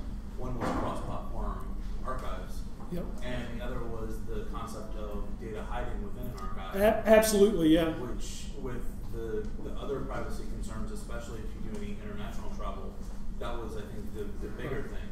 And that's also one of the things that the first things they stripped out when they started stripping pieces out. So, I think that there isn't anything else that competes with that sort of thing. Right No, now, BitLocker is not it. Yeah. That's just I will say that. Talking about the danger of creativity in cryptography, and just been kind of listening, people talking about, oh yeah, we've got our shops developing our own cryptography or whatever, and something gets released and immediately blows big holes in it or whatever. But at the same time, the last couple of weeks I've heard somebody's announced like there's possibly a chink in the armor of Bitcoin, and all of a sudden everybody goes. But the difference is, the big difference there is when I take and I invent, Secret Chipmunk cipher. The problem with Secret Chipmunk cipher is I have two eyes, and I may have a couple of buddies who look at it. When we at least go through NIST, now you can say what you want about NIST, when they go through that process, they at least get a lot of smart people to look at that. The algorithm needs to be open. The algorithm needs to be on the table, and everyone needs to understand the algorithm. Because you're not protecting the algorithm, you're protecting the key. And so when you create your own, you don't have the same level of assurance and vetting.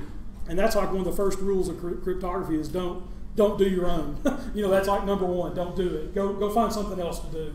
And definitely, this talk was not for cryptographers. This talk was just for us general people out there trying to use what was already there. So back on the serious topic of biscuits and gravy, what's your take on the sausage? I'm more of a no sausage person because I think there is I know. You just lost credibility. No. I have no problem using sausage grease to make my gravy. Okay? That is just a different type of gravy. I see it as two different types of gravy. Both of them equally, have their place. But honestly, when I'm really talking about biscuits and gravy, I think there's something to that. Yeah. You mentioned earlier putting all your internal knowledge on a wiki. Yeah. What arguments do you use to sell this openness to your team and to your superiors and to your organization in general? To actually go through that effort?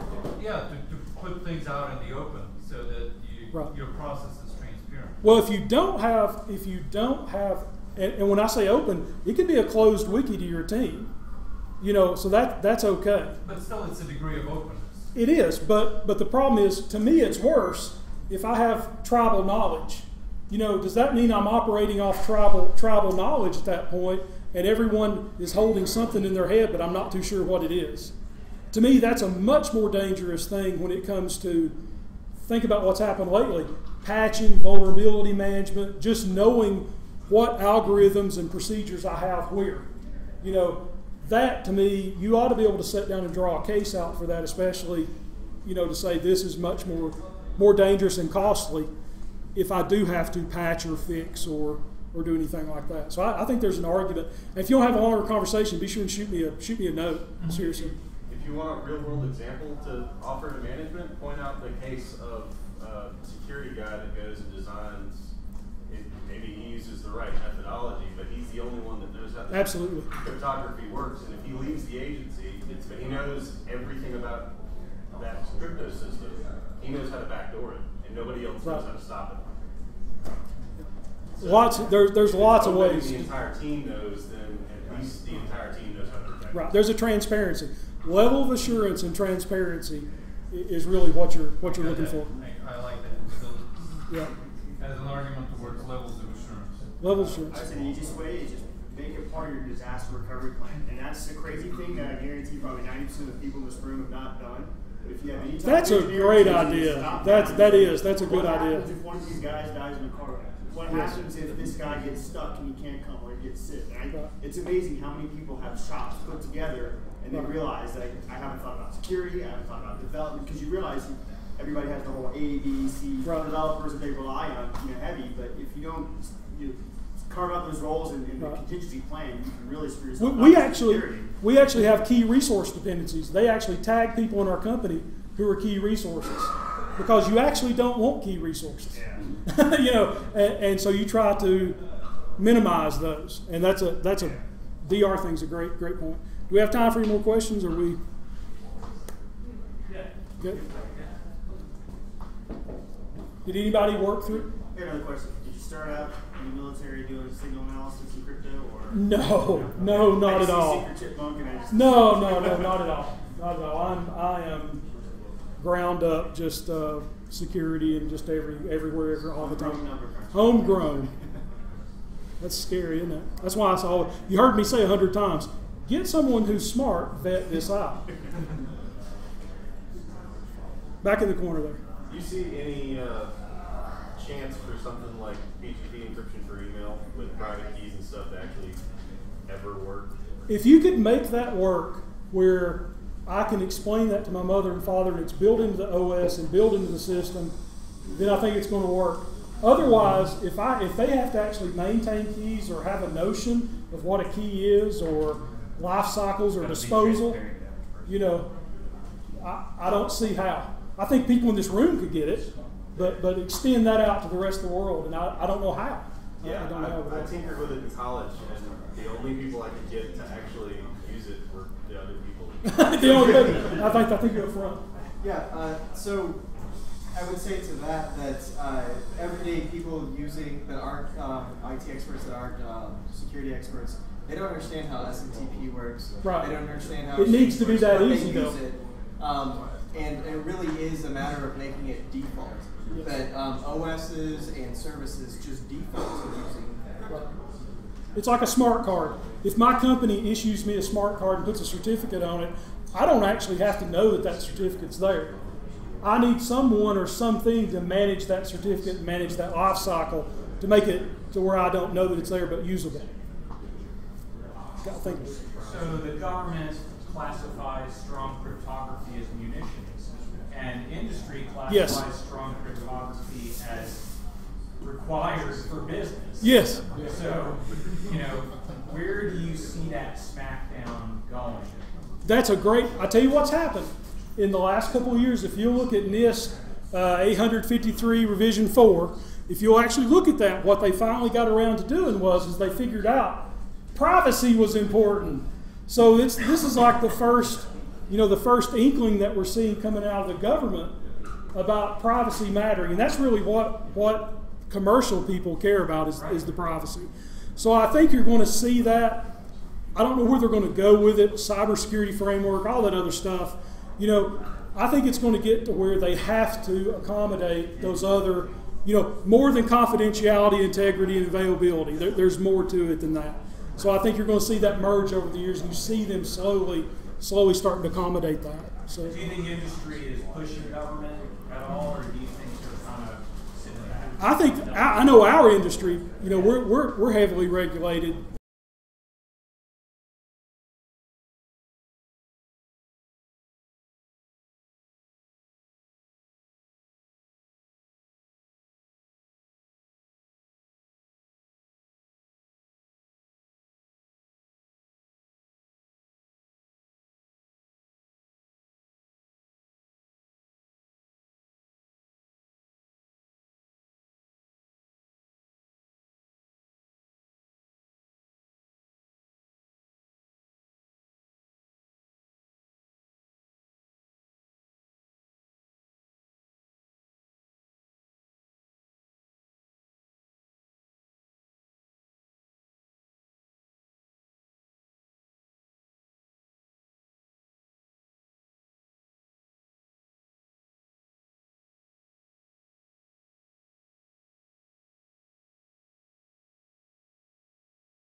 We're about to start, but before that, I have a quick announcement. The conversations that we just had talking about PGP keys and how hard is it to get people to use them and all that stuff made me think we have a nice big collection of people from around the country and maybe the world here. You are a much more likely population to have PGP keys and know what they mean than most people, so why aren't we doing a key signing party? So what I want to do is, later on today, anybody who has a PGP key fingerprint and a photo ID that can come up, basically let's do a key signing party. If you can get your PGP key fingerprint, if you don't have it with you now and you don't trust the wireless here, try to walk down the block and turn on Wi-Fi and get it, and a photo ID, then whoever wants to participate, we can exchange, hand out our key fingerprints and verify them with our ID, and then I'll take that, and whoever else takes that and goes home, we'll verify it later and sign it and send it back to you with our signatures attached. Let's get this party started. Like I said, we'll do this several hours from now, so go ahead and figure out how you can get your key fingerprint between now and then in a way that you trust, and let's increase our own web of trust. That's a great idea. Thank you, Hank. Cheers. All right. So first, a big thanks to Daniel and company for having me out. Really impressed that we're doing this here in my adopted hometown, originally from Charlotte, but I love it here and I'm glad you all came out, so thank you for that. Big thanks to Jason Street for the awkward hug. It's the first of my career. It could be a career ender, but I'm curious, I'm anxious to see where it's going to take me. So if you haven't seen it, check it. It's a pretty classic picture. So my name is Justin Troutman from here in Asheville. I've done a lot of work over the past years with Vincent Ryman, who you'll probably know is the guy who co-developed the advanced encryption standard. So he's a pretty hard hitter as far as crypto goes.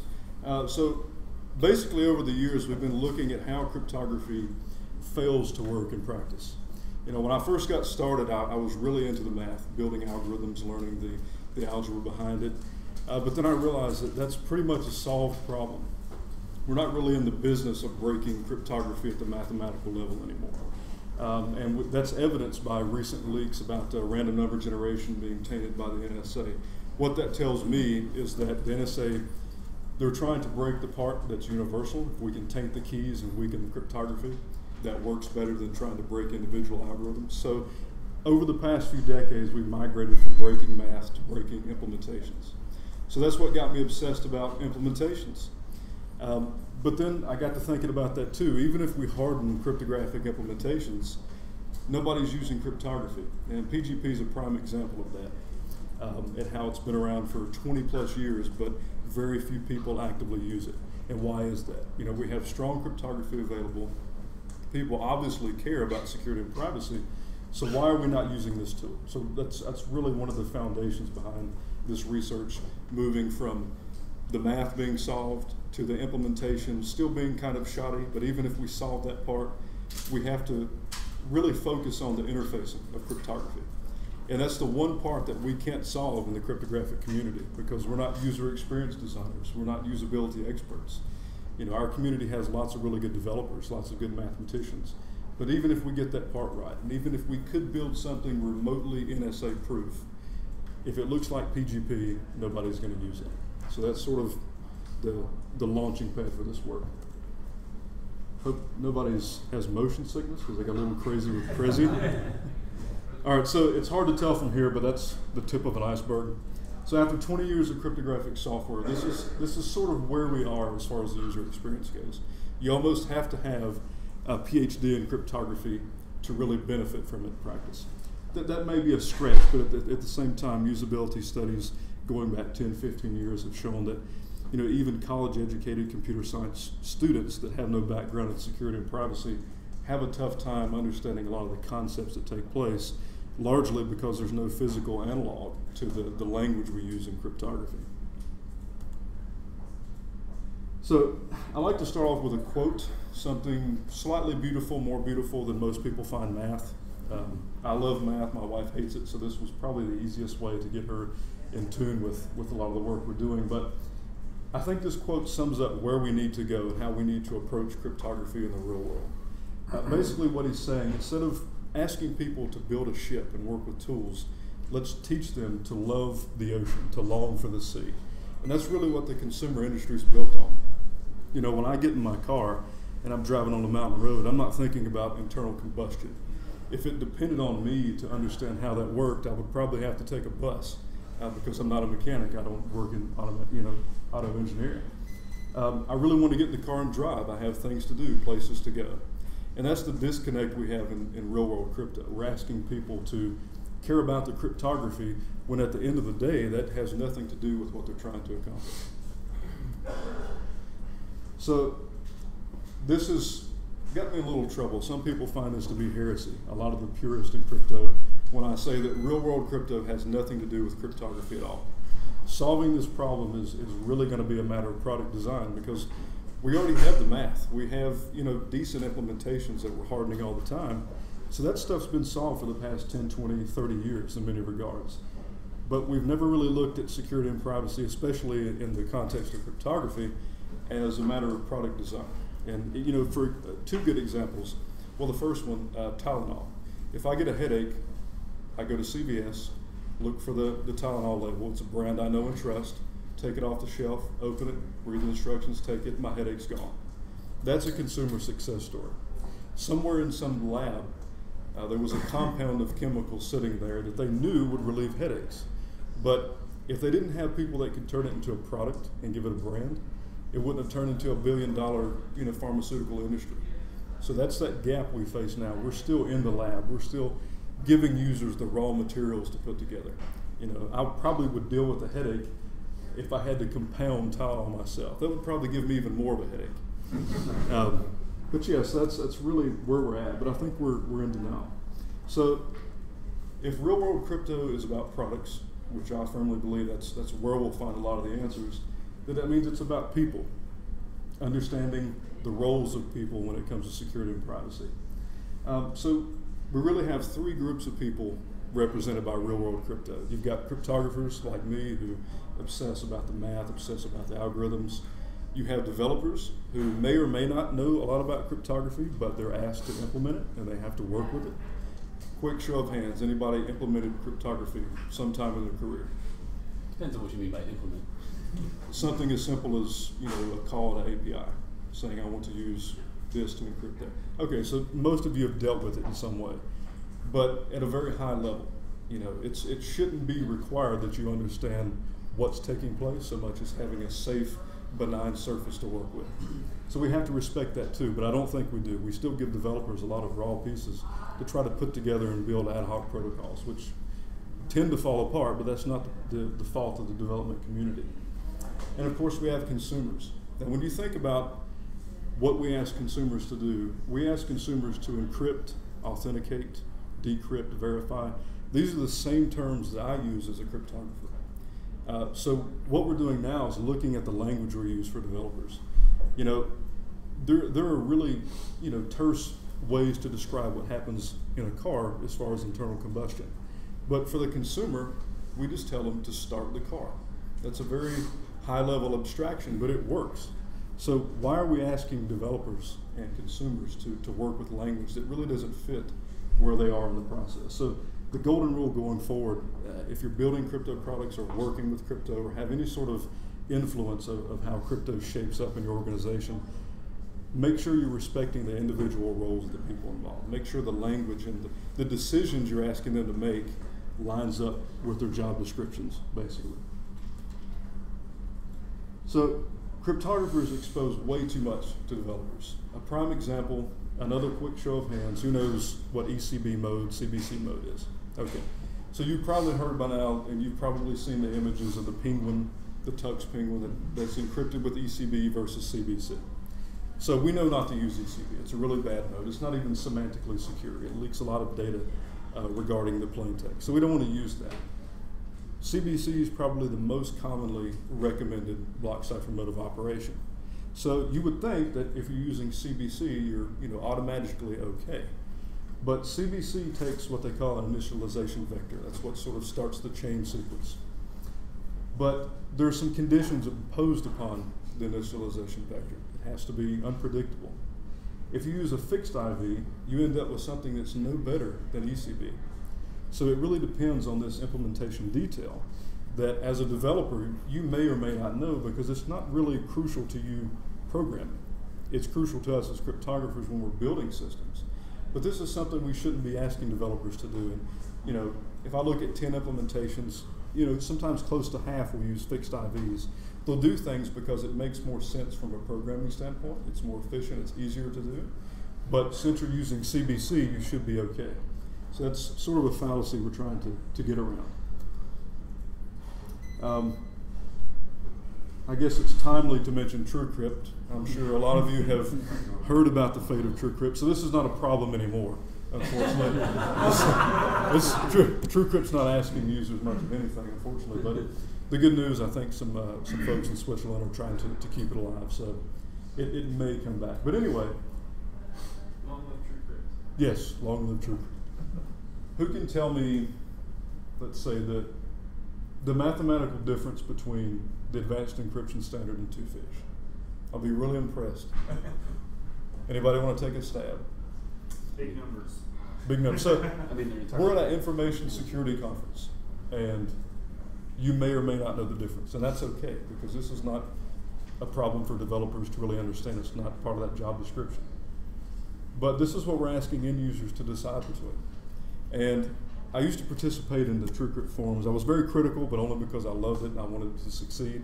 But then one day I couldn't log in. I couldn't get a response from the admin. So I'm sure my criticalness may or may not have been too appreciated. But I always said, why are you asking users to stress about which block cipher and which hash function to choose? Thread after thread on the forum was about which one's more secure. So we had lots of people saying things like, well, I really like snakes, so that's why I use Serpent. AES was approved by NIST, so it must be backdoored, so I'm not going to use that. But 2FISH is by Bruce Schneier. And who else are you going to trust than the Chuck Norris of cryptography? That's a pretty safe bet. So in reality, it doesn't matter which one you use. If you're using one or using three together, this is not how people are going to break into TrueCrypt. They're going to snatch your key out of hibernation file or some cache on the system. They're going to find an easy way, and those ways exist. And there's relatively cheap software out there that can siphon out key material while people are stressing about which algorithm they're going to use. So we need to stop showing cryptography to users. Stop asking them to choose algorithms. My car doesn't ask me to choose anything that's under the hood. I just get in, stick in a key, start it, and I'm gone. That's how we reach consumers, not by asking them to make decisions that they really don't understand. All right, so PGP is a great example. I'm also critical of PGP, but it's not really PGP's fault either. It's more or less that when we adopted PGP, we kind of stopped there. We didn't really try to improve the user experience. Instead, we tried to get people to just learn PGP the way it was, and that this is how it is. You have to learn it. And if you don't learn it, then maybe you don't care, or maybe you're incompetent. So a lot of arguments have been started about why people don't use PGP, but I think it's a user experience problem. PGP was wonderful in the sense that it made strong cryptography available. That was a revolution at the time. We didn't have access to crypto software, let alone secure crypto software. But at that point going forward, we should have said, okay, now we have it, but now we have to improve it, because there are lots of high-risk situations that still call for PGP. Journalists working in oppressive environments, activists. You can go on and on about the situations where PGP is critical, but at the same time, it's often used improperly. I know a study, I think it was probably 10, 12, 15 years ago at Carnegie Mellon, where they had computer science students, quite a few different groups represented. People were accidentally uploading private keys to the server. You give them an hour and they're still doing things like sharing their private key. And that's not because they're incompetent. They're very, very bright people, but a lot of what's taking place isn't clear. And that's simply because PGP was the first incarnation of strong cryptography. There are going to be rough edges, but that's where we have to sort of adapt and learn to speak to the user experience community to try to solve this in a way that can reach the masses. So, a timeline here. 1991, PGP, the source code, hits Usenet. That's a long time ago. 8 years later, first paper comes out referencing that study I mentioned, Why Johnny Can't Encrypt. So basically they conclude that 5 versions in, really nobody can use cryptography or use PGP, which in this case was really all of cryptography at the time. 2006, why Johnny still can't encrypt. So we're almost 10 versions in, and the user base hasn't grown. People are still having trouble with it. So there are lots of conclusions you can draw from this. You could say that, okay, well, everyone's stupid. They just can't use PGP. That's not reasonable. But at very few points along the way did people stop and think, well, maybe the whole model of PGP is wrong. Maybe it works for a very small set of people who are willing to put up with it, or work in environments where they have to set it up, they have no choice, like activism, journalism, where this is the best we have, so we have to make it work. But the campaign, the cypherpunk dream of crypto for the masses, is just not going to be realized with tools like PGP staying the way they are. You can tell me that your product gets 10,000 downloads a month. At that rate, I mean, compare it to WhatsApp, that's been around, maybe a fourth of the time PGP's been around. And they have 500 million users. To me, 500 million is reaching the masses. 10,000 a month is not reaching the masses. Now that's impressive. I'm proud of projects that get user bases like that. But at a certain point, we're going to reach stagnation where we think 10,000 is a lot of people. But at the end of the day, it's such a minute fraction of what Facebook users, Twitter users, the apps that people really want to use. That's where we need to target the adoption of cryptography. So here we are in 2014, and I'm going to tell you that Johnny doesn't want to encrypt. So we should stop asking him to try to learn it. I mean, we've had a long time to try to get Johnny in shape. And Johnny's not stupid. He cares about security and privacy. But maybe we need to look at it from his standpoint of, okay, why can't I use this? How do we fix it? So these are just numbers. I mean, we can look at 1991 and say, okay, that's quite a bit of time. But I like to look at pop culture to see what else we were doing, whether right or wrong, in 1991, to really capture how long ago that was. Zima. So I hear it's still alive in Japan. I've never been, so I don't know, but I figured I would put that there. But Zima was a long time ago. People have lots of memories with Zima, good or bad. But this is, yeah. So this is part of 1990, the early 1993. So Zima wasn't even out yet when PGP came about. If that tells you anything. This is what we were also doing around the same time PGP came out. I don't know that we've improved with dancing, with music since then. And Friends debuted, and we taped it on VHS. So again, these are a few early things that were taking place that we've migrated from. But if you're not convinced that that's a long time ago, the World Wide Web, first description, came about 2 months after PGP launched. Okay, so how far has the web come since then? It used to be something back in the day where you had to have some moderate understanding of computers to make things work. People were still building tools because they didn't exist. But nowadays, if it takes more than one click, people aren't going to pay attention. They're going to move to something else. So it's really changed from the consumer's perspective. So it's been a long time, but PGP is still pretty much the PGP we knew in 1991. So this is sort of what we're giving users now. We're giving them diagrams of engines and asking them to click this and choose this length of key and choose this algorithm. But this is what they really want to do. They want experiences. And that's evidenced by the fact that people get annoyed when it takes more than 2 seconds to download and start using an app. That's sort of where we come. Back in the day, we might wait 20 minutes for the Flash-based Joe cartoon Frog in a Blender to download because it took 20 minutes to watch a Flash animation back in the day. So, but people aren't going to do that now. They want experiences. And cryptography really gets in the way of experiences. Cryptography, in many ways, is more of a barrier than it is a boon to people. And that's because we haven't found a way to turn it into something that's really usable. Henry Ford was even looking, back in the days of the Model T at the user experience. Cars were pretty primitive back then. There wasn't really a lot of safety. There was, a lot of hands-on that you had to do to maintain the car and keep it up. And that was expected because cars were new. But even he understood that He wanted people to enjoy open spaces. He was all about the experience as much as he was about the engineering. So for 100 years, we've understood user experience, but in cryptography, we're really far off. So I think there's no such thing as usable cryptography. And I say that because usability happens at the product and service layer, but cryptography doesn't happen there. Cryptography is very low level. So usability, you know, if I want to send a tweet, I get on Twitter, I type it, I click send.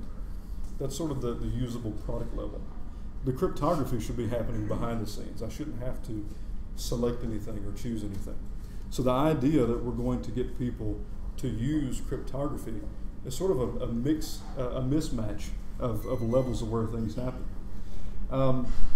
One thing that we're just now starting to realize is that we're at a point where real-world cryptography, it's no longer like it was back in the day when you had an academic paper and you were implementing cryptography and things played out sort of the way they play out in the paper, because there wasn't a huge surface to work with. There wasn't a lot in the sense of attack surfaces. But now, once you take cryptography from theory and put it into practice, it becomes a really small part of a really large ecosystem.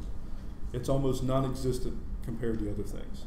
And the effectiveness of crypto depends on so many other things working. And we can't solve this with cryptography alone. This is not really a cryptography problem. It's a much larger problem. It's a composite of different types of problems. But cryptographers can't do this alone. We need the UX community. It's really the only way going forward that we're going to solve it. So I implore you, if you're building any sort of cryptographic apps or software, if you have the funds to hire UX people, consult with them, invite them to your company, sort of get a good idea of where you're going wrong and different key points you need to work on to improve, definitely hire UX people. Those are the ones that understand the masses that we're trying to reach, not cryptographers. It's not in the security community's job description to build usable products. Now we need to get what we do into usable products, but again, that's not our job. It's very much a cross-discipline thing. So going back to macro, we chose the name because all throughout history of cryptography, people have used fish to name things, so it seemed appropriate to honor the field in that way. One of my favorite functions to analyze in crypto are MACs, or message authentication codes. So I figured the first 3 letters corresponded to something I really like. So aside from that, macro has no meaning other than it's a sort of a way to honor the crypto community. So what we need is a design and development framework, something brand new for building cryptography. But we don't need the traditional software lifecycle where we're looking at it in terms of very terse security concepts and jargon that way. We need something that's driven by user experience. In other words, Microsoft, for example, I got a chance to go to the Blue Hat conference last year. Met a lot of really bright people, a lot of really smart people in the security community. Also got to talk to some people that work on the Xbox. And I thought, okay, what would happen if I got into a room with people that designed the Xbox, a very successful consumer product, and said, okay, this is what I'm trying to do. These are the security concepts I'm working with. As a console developer, as someone very successful at building a consumer product, how would you, as an Xbox designer, rebuild cryptography? I think we need to have those kind of talks, mainly because they're not going to understand all of what I'm saying. So that's representative of the gap between these communities. And they're going to be able to solve some problems that we think are really hard, like possibly key management, or the way that we ask people to work with certificates, or PGP as a whole. They may have a really easy way to look at that and say, oh, this is what you do. This is how you use language to fix this, to fix this problem. So I think we're going to find that the language we use it could be 90% of the solution to this problem. But until we have those conversations, it's not going to work. I think we need to drop crypto for the masses as a campaign. I think its time has come and gone. We've had plenty of time to try to reach the masses with what we're doing now. So we need to drop it, and we need to move into a campaign that really emphasizes crypto that's context for user experience. Crypto is not the focal point by any means. Any questions thus far? I'll take a drink. So, I really believe in the cypherpunk dream. I think it can be realized, but I don't think it's going to happen so long as we tell users about cryptography or ask them to make cryptographic decisions. I think at the end of the day, people are moving into the expectation where they want all-in-one experiences. They want stuff that doesn't require them to step out to download this. They want an all-in-one experience. And companies like Google are already providing that, where you've got email, you've got messaging, you've got searching, you've got Google Office applications. You're able to do more and more without leaving this ecosystem. So if we ask them to step out and install cryptography, they're going to tolerate this less and less as we move along. So we need to move into that mentality that crypto is not the focal point. As much as we love security and privacy, this doesn't represent the end goals of the users. They want to accomplish things. They want to experience things. So we need to find a way to abstract the cryptography into products and services that are usable. So they benefit from it, and we can engage them, we can give them feedback, so they understand what's taking place, but at the same time, they're not required to actively make decisions that affect security. They're not asked to choose which block ciphers and key links, because at the end of the day, that doesn't really matter. We can choose safe defaults. We can use language to let them know what's happening without asking them to be a part of it in that technical sense. So we started looking at the macro framework, and we got a little ahead of ourselves because we don't even have this cross-discipline field yet, but we want to build a framework in it. So how do we do that? So I'll get to it in a minute, but we're sort of establishing this idea of CRUX, or cryptographic user experience, where crypto is a part of the user experience. It's context for it. It's just a basis for designing a product and a service. But working with journalists and activists, we started to look at what three main things would you want as a journalist working in some oppressive environment where you have to communicate with a source and you may not have a really good connection or a lot of time to deal with it. So, and this is good for any app, but three things we're really focusing on with this framework. Zero learning curve. As soon as I click the icon and the app fires up, how quickly do I know what's taking place or what's expected of me as a user? And that's really important for the source more so than the journalist, because we can train journalists. We can go to journalism schools, we can go to newsrooms, we can teach them how to use these things, but a source may be anonymous. A source may be somewhere else and we can't reach them safely. So for them especially, the app has to fire right up and be intuitive. Rapid accessibility. There's no sense in reinventing anything. We have, like I said, consumer success stories that already work very successfully. So we need to build on top of that. Whatever apps that we're going to give in the next decade for people to use to encrypt, authenticate with, they need to look and feel like the apps people are already used to. We need to try to mold what we're doing in the style and language of apps that are already successful, that already employ user experience that we know works. And minimal code footprints. This is especially important for developers and analysts who are looking at the code. It's really easy to build something like TrueCrypt. TrueCrypt, I think it passed the first audit with flying colors, but at the same time now they pull the plug, so it's hard to say what's going on with TrueCrypt, but the likelihood that you're going to make a mistake by implementing a dozen block ciphers and hash functions is magnitudes greater than any one of those things being broken. So having that in the code, you have to look at it from that way. If I'm implementing this, what does it cost me in code complexity, and what does it gain me in practical security? All you really need is the advanced encryption standard, or if you prefer something else, a single block cipher, a single hash function. You don't need dozens to choose from. This is the strongest link of any system. So yeah, these are the top three things we're really focusing on. And these are good, generally speaking, but we didn't have access to the threat model we originally looked at, and that was, militaries and governments, what sort of threat models they deal with. And we felt that journalism, activism was as close as we could get, and pretty, right on the money as far as threat modeling and what's at stake. So this came up in a paper about 6 or 7 years ago. Some researchers in Canada, they outlined utility, usability, and usefulness as sort of, and I call them the 3 U's of getting it right. When looking at an app, the utility of it is, what does it do? Like PGP, what does it do? It's supposed to protect my confidentiality and integrity. That's what I use it for. Usability, how easily can I do it? Well, PGP, not so easily. It requires a basic understanding of the concepts of public and private keys. You have to understand the web of trust. Very few key signing parties take place. So people, and even when they do, people will randomly sign someone else's key without really knowing them, even if you meet them at a security conference. The web of trust doesn't always work the way it's intended. Usefulness, what am I getting out of it? I think PGP hits really strongly on utility, but it's not very usable. And even if you have something that's really strong, but you can't use it, then it's not very useful. And that's the one part that crypto can't solve. So usefulness is sort of a combination of utility plus usability. So as a cryptographic community, we're really good with the utility part. Usability, that's the other half that we've completely failed at, honestly. So key ways to gauge if you're doing it right, if you're building a real world crypto product.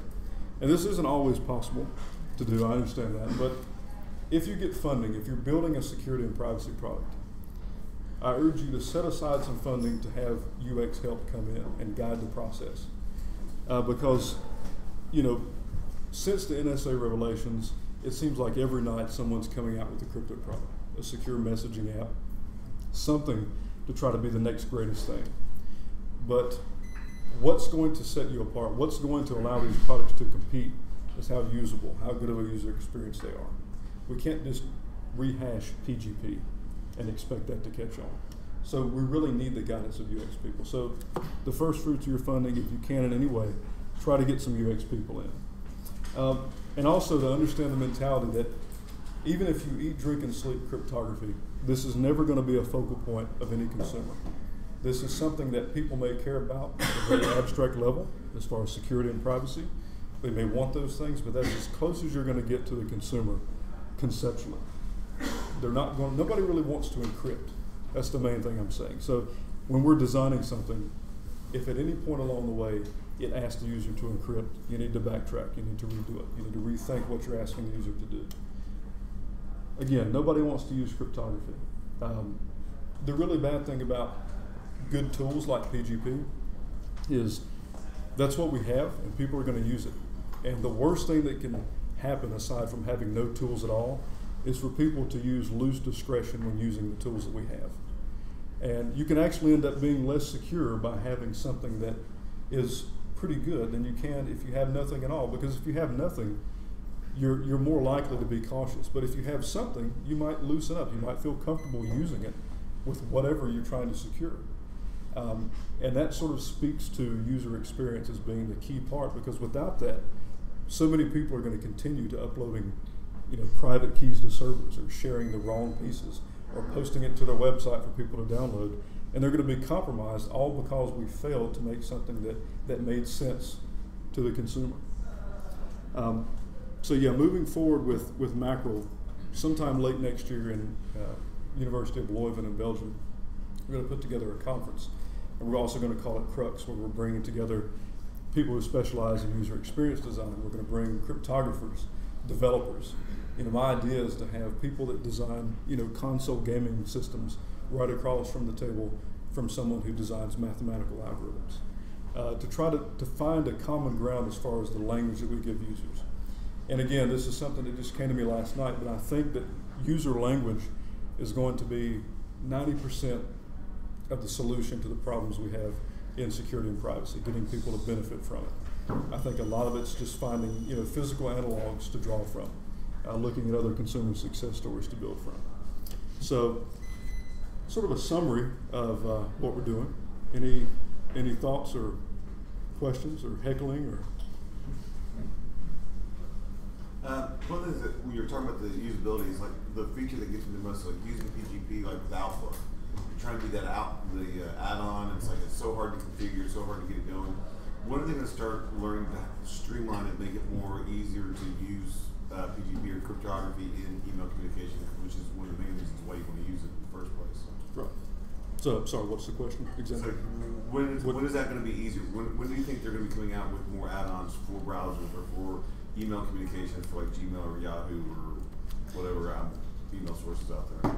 I sort of think we're going to see two things. We're going to see add-ons that try to take away some options, to try to select secure defaults.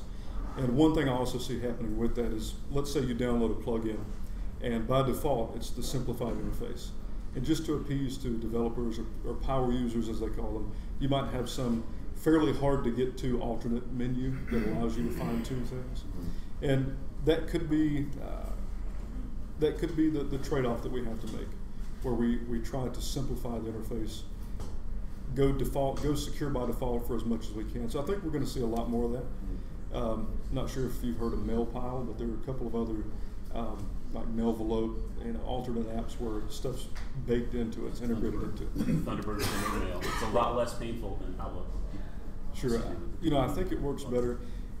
I'm sort of on the fence as far as too much integration goes. I like modularity. I like when things fail locally as opposed to globally. But with email encryption, I think it helps in a sense to have that crypto framework built in all aspects of the program. Because email as it is, it still leaks metadata. There's still problems with that protocol as it is. So I think the more integrated we can make it, the better. So that could be a more secure route than plugins for Outlook, having standalone apps that replace it. But again, the problem with that is, people are used to the interface of Gmail. So what's going to make them want to download a standalone program that happens to be secure? They're only going to do that if they're more amazed by the interface than they are with Gmail, or if it's easier. At the end of the day, it's going to come down to, would I leave this really beautiful, usable product to migrate to that? So I think better plugins is probably a stopgap to where we need to be going forward. I think just this week, Gmail launched a beta for PGP plugin. They did, and I'm still looking into this, so don't quote me, but I think they use elliptic curves only, rather than RSA key generation. And if I'm not mistaken, what that means is there are two branches of GPG. There's the 1.x branch that supports RSA keys but not elliptic curves, and then there's the experimental enhanced 2.x branch that does. So what this could mean is that if you're trying to communicate with somebody using GPG, using what they're doing at Google, you may have some interoperability issues, may have some compatibility concerns there because of the ECC support. What I've heard, rumor has it, that they're going to really move forward with making a stable, 2.0 version of GPG, try to get that possibly to take over as the main branch. I'm not sure exactly how they're working that out, but it's a lot of work.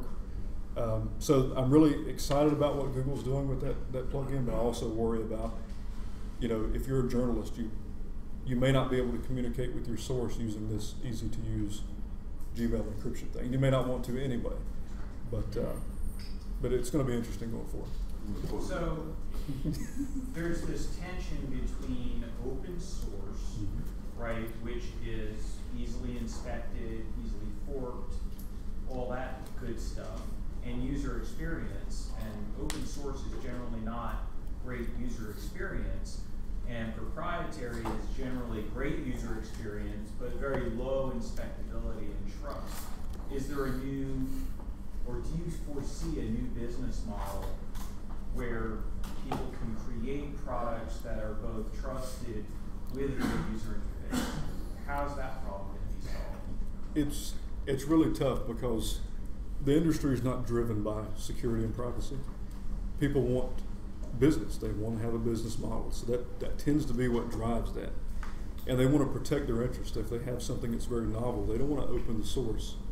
At the same time, the community doesn't want to trust anybody that doesn't open the source because they are driven by security and privacy. They're not concerned about the business model. So it's going to be hard to get around that. And especially, people love and trust brands.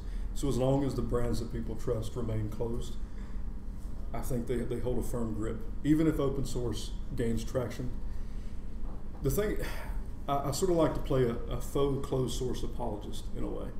Because if you compare BitLocker, for example, which is relatively easy to use, to TrueCrypt, which is not the hardest thing, it's not as difficult as PGP, but at the same time it exposes a lot more than BitLocker does. We don't know anything about the developers of TrueCrypt. Some anonymous guys that we trust because they're open source and they're all about security and privacy, whereas BitLocker hired among others, Niles Ferguson, who co-developed Two Fish with Bruce Schneier. So I have more reason as a cryptographer to trust BitLocker because I trust the people who designed it than I do TrueCrypt. At the same time, even though the guys that designed BitLocker said that they would not develop a product if they knew a backdoor was being inserted, they're small fish in a really big pond in Microsoft. So they have no way of knowing if it's tainted somewhere else in the product development. Or later because on. exactly, and it's so tightly integrated into the product that it's hard to say. Even if, as a cryptographer, you would have no part of a backdoor, you can't really put your life on that promise. I mean, that's commendable. I love them for it. But again, the business model, I don't know how we're going to fix that. One thing we're seeing now is a lot of funding from companies that build proprietary products. They're funding things like OpenSSL, which is open. Now, I'm not convinced they're doing that because it's open, but I am convinced that they're doing that because it is critical infrastructure. It just happens to be one of these open things that is used everywhere. And if it falls apart, people suffer.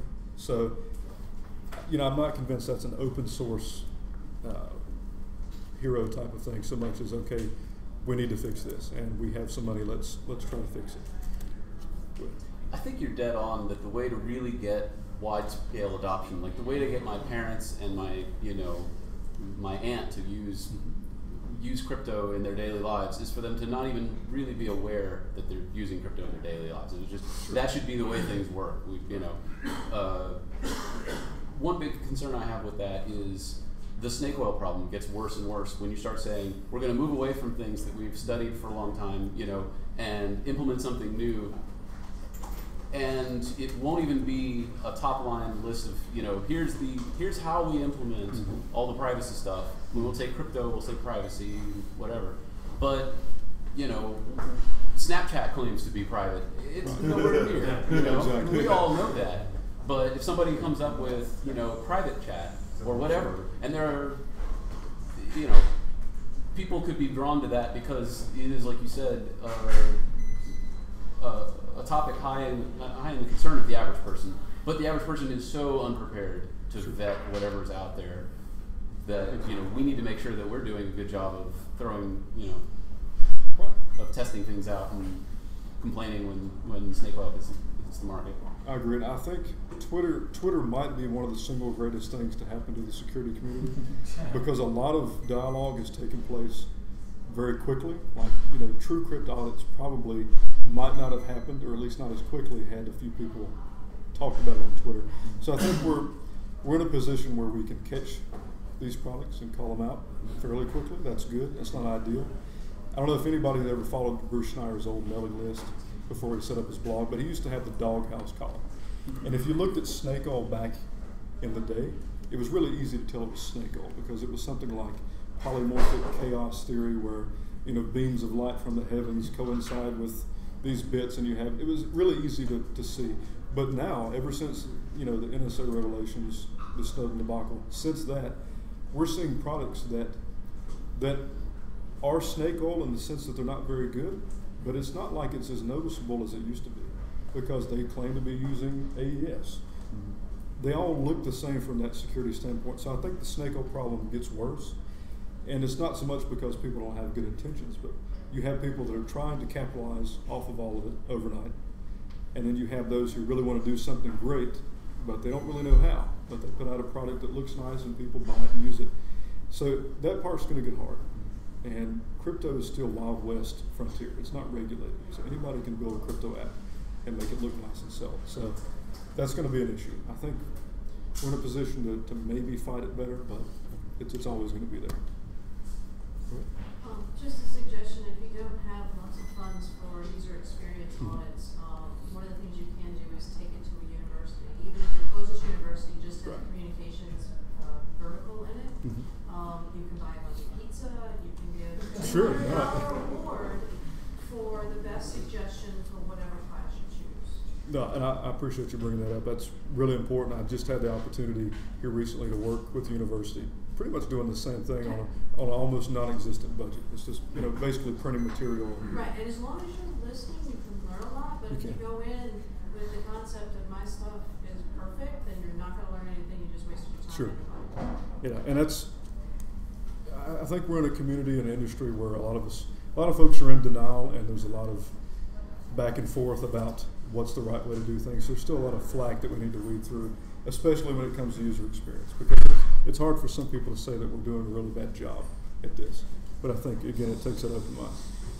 You bring up a key point that it's not just applicable UI, it goes back to the security concept. There's plenty of people out there that will say this sucks because it's closed source, because it's this, and this. But until you try to put up action, or I see you contributing to someone else, you're just as unimportant to me in the long run, because it's very easy for us to look and throw stones at this product. But until you've actually contributed code back and you've helped change that, you know, you're no better than that product that's closed. And so I think that's part of the problem too, is there's a lot of social advocacy here with, you know, open source is the best, and obviously if we can collectively build it, it is great, and it does surpass things. But, you know, you run into an issue where unfortunately sometimes people don't contribute. And I'll give you a good case example. So before I came back to the East Coast, I helped design and implement a tool called OSIM. It's a SIM technology that's out there, right? We have an open source product. In the 2.5 years that we had the source code open for this product, which was using open source tool, we had 4 major commits that actually did any enhancements or bugs. The majority of stuff we got were complaints about how things didn't work and how they would do it better, but they would never want to elaborate on how to fix it. So then we would get complaints of, well, why do you have a paid version that you're doing, you know, private development on? So you kind of there's 2 sides of it, right? So if you want to change that business, show that interest, and, you know, and actually, you know, we pay out people for doing that too. So. You know, and but you got to contribute back. I mean, don't just point at a problem if you don't have a solution. Absolutely, I agree. And the fallacy of open source versus closed source is people mistake open source as being inherently more secure because it's open versus potentially more secure. And that's the many eyes principle, which I completely disagree with. I don't care how many eyes are looking at source code. I care whose eyes are looking at the source code. You don't want to have me look at your source code and audit it. That's not what I excel at. I may catch a few things here and there, but even working in cryptography, I don't consider myself an expert at auditing code. So just opening the source, because are you paying the people to look at the code? That takes time. People have to put food on the table to have day jobs. And if you look at a lot of really successful open source projects, they became successful, but they only have like a few developers. And at a certain point, you have this huge user base that overwhelms the developers, saying like, this is not our day job. We can't fix all these things, but nobody's helping. They're complaining. So you end up with products that people really depend on, like TrueCrypt, but you have 2 anonymous developers who probably don't do that for a living or get much of anything for it. So yeah, you have to commit code. And I think that's a downfall of the industry too. There's a lot of this sucks, but okay, well it sucks. Help me fix it. You know, that kind of thing. Openness to sell is a really good example of a product that was developed by a core team of very few people. Right. Everyone used, everyone depended on, and until Hartley, no one wanted to pay for it. Now they're ponying up money. Exactly. But at least they did have bug submitters who would reported bugs as far as like 2 and 4 years ago, that including suggested patches, and those patches languished in their bug tracker until the Libre SSL people resurrected them and pulled them in. So, you know, they at least had contributing reporters. And obviously, to be honest,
You guys smell that? You smell that? It's not pizza. I was like, looking around. Just making sure it wasn't me. Something burning. It's something burning. It's not pizza.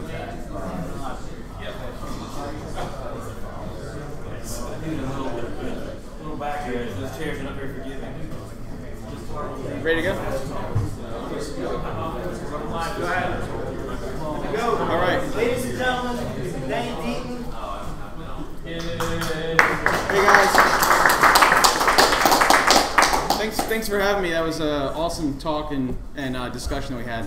So I wasn't really in any way upset that it went into my time. So I realize I'm up against pizza, so we'll kind of do this quick here. But I want to thank Daniel and Joshua and everyone who's here at BSides Asheville for inviting me to the first BSides Asheville. This is really exciting. I'm from Charlotte. I was born in North Carolina. Asheville, really consider it a second home. I'm a craft beer lover, so your 18 breweries to me is like a mecca. I will be at Wicked Weed, Twin Leaf, all those tonight. So anyway, thanks for having me.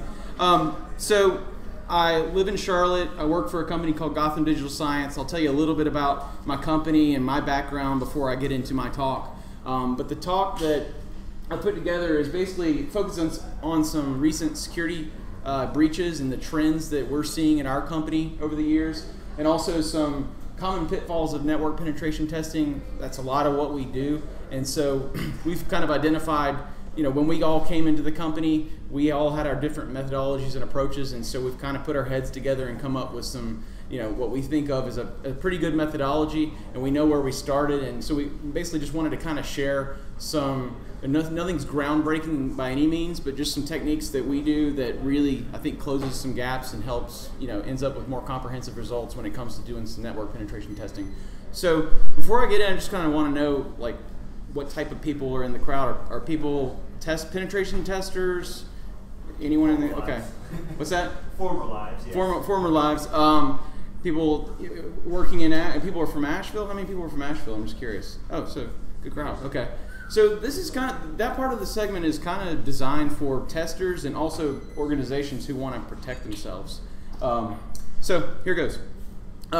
So my company is Gotham Digital Science. We've been around since 2005. We have a team in Charlotte. We're headquartered out of New York City. We also have an office in London that started in 2007. Majority of the clients that we work with are like financial, banking clients, technology, also healthcare. A lot of the services that we offer you're going to be very familiar with. Web, thick client, mobile application testing, also network pen testing, which I'm going to talk a little bit about today. Source code review, threat modeling, social engineering, and phishing. So a little bit about me. I started off as a web developer in 1998, and then around 2003, 2004, I got into security and started consulting. I worked for Bank of America for a while, and then I worked for a number of consulting firms.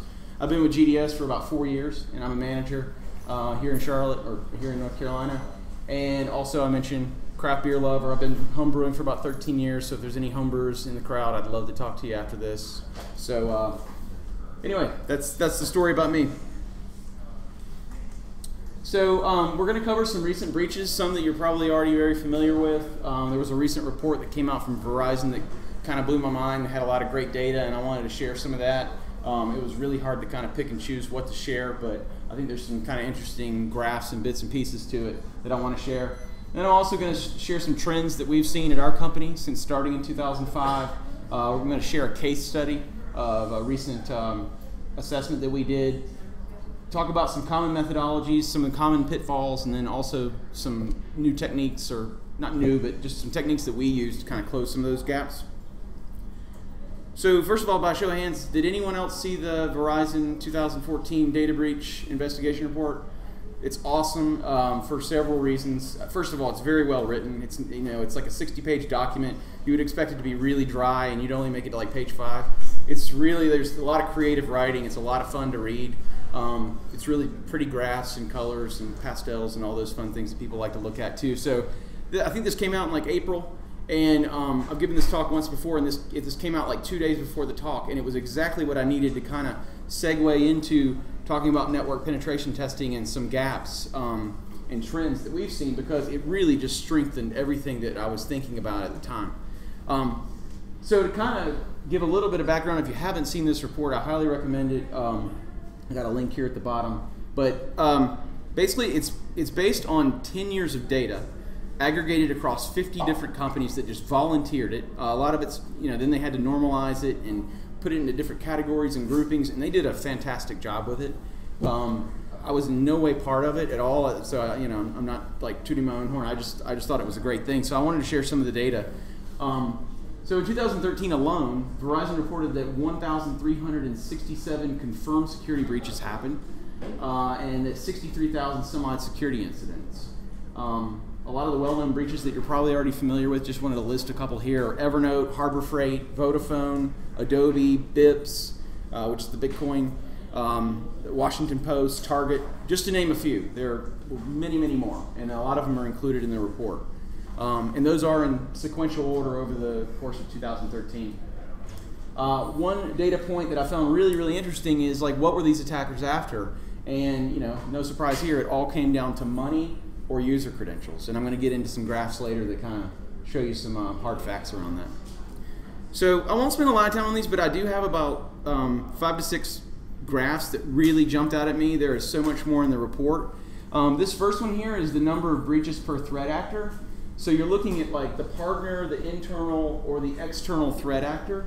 And you see a huge spike here in 2010-11 for external. So you're talking about external perimeters of organizations, and that's where the attackers are really, really focusing.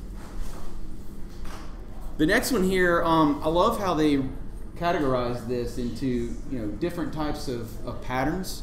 So the 4 that I really wanted to point out here are point-of-sale intrusions, web attacks, card skimmers, and cyber espionage. Those are the ones that really jump out as far as the 2013 breaches.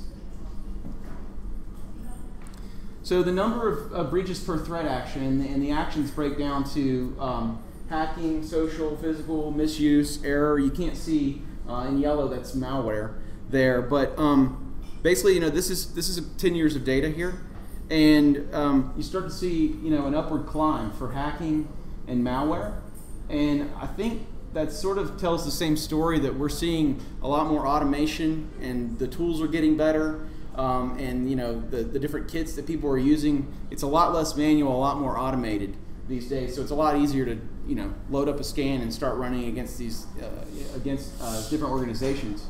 So I think that's why we're starting to see that upward trend there. So the next one here is the number of breaches per asset category, and one that jumps out at me obviously here is servers. Servers, usually you think about that's where the data's stored. A lot of people think, well, why is a network included? The way I look at it is network is what carries the data and transmits it, but server is really where it lives. So if you're an attacker, that's really what you want to go after. That's the assets you care about. User devices is also seeing a sort of a spike here, and in the report they sort of allude to the fact that that's because so many people are using user devices that are connected to those legacy databases and those back-end flagship apps that have been around for years. But these user devices are now just another vector on top of that. They're getting more mature, but a lot of the software is new. A lot of the devices are new, so that means in their very very rapid agile development platforms. So how it is. Vulnerabilities get exposed, and when you're developing quickly and you're time to market. So those are being utilized as well as a vector to get kind of back to that same data. So this is one I touched on earlier. Breaches count by data variety. Like, what are the attackers after? And the 2 that jump out here are in green, which is the payment, which is money, and then yellow there is user credentials. So significantly higher than the others. So that's mainly it for the report. If you haven't seen the Verizon report, I highly recommend checking it out. So sort of correlate some of the trends that we've seen over the years is when I got into consulting in 2004, I was doing a lot of network pen testing, and then that moved into more app pen testing, and maybe some people in the room have seen a general trend like that. We're starting to do a lot more network penetration testing over the last couple of years, And I think this is kind of why, like in the past, like since the app testing kind of took an uptick, companies they still care very much about external network security, but a lot of that is really shifted to a commoditized approach. So a lot less manual pen testing versus relying on scanners, which are great, but you're thinking about vulnerability scanners such as Qualys and OpenVAS and Nessus and things of that nature. Those are all great and they serve their purpose, and we use them, but at the same time they can't find every single nook and cranny. So some things are kind of left on the table, or maybe some open gaps. So now with the rise of external focus attacks and the reliance on commoditized automation, many gaps are left open, and we're just starting to see companies come back to us because they're seeing all these security breaches, and they're like, we really want to make sure that our tools are doing the right job, and if they're not, where are those gaps and how do we close those in? That's what we've been helping a lot of people with. So I wanted to share a case study that we had. This is fairly recent. Just to give a little background on the project and why I think it's interesting to this talk is, first of all, they are a very large global healthcare provider. They came to us and they said, basically, we want you to do an external penetration test. Their network is massive, but they had a very specific set of ranges they want us to look at. It came out to about just over about 5,500 potential external live hosts. After we did the initial discovery on it, we realized that there were about 500 active IPs.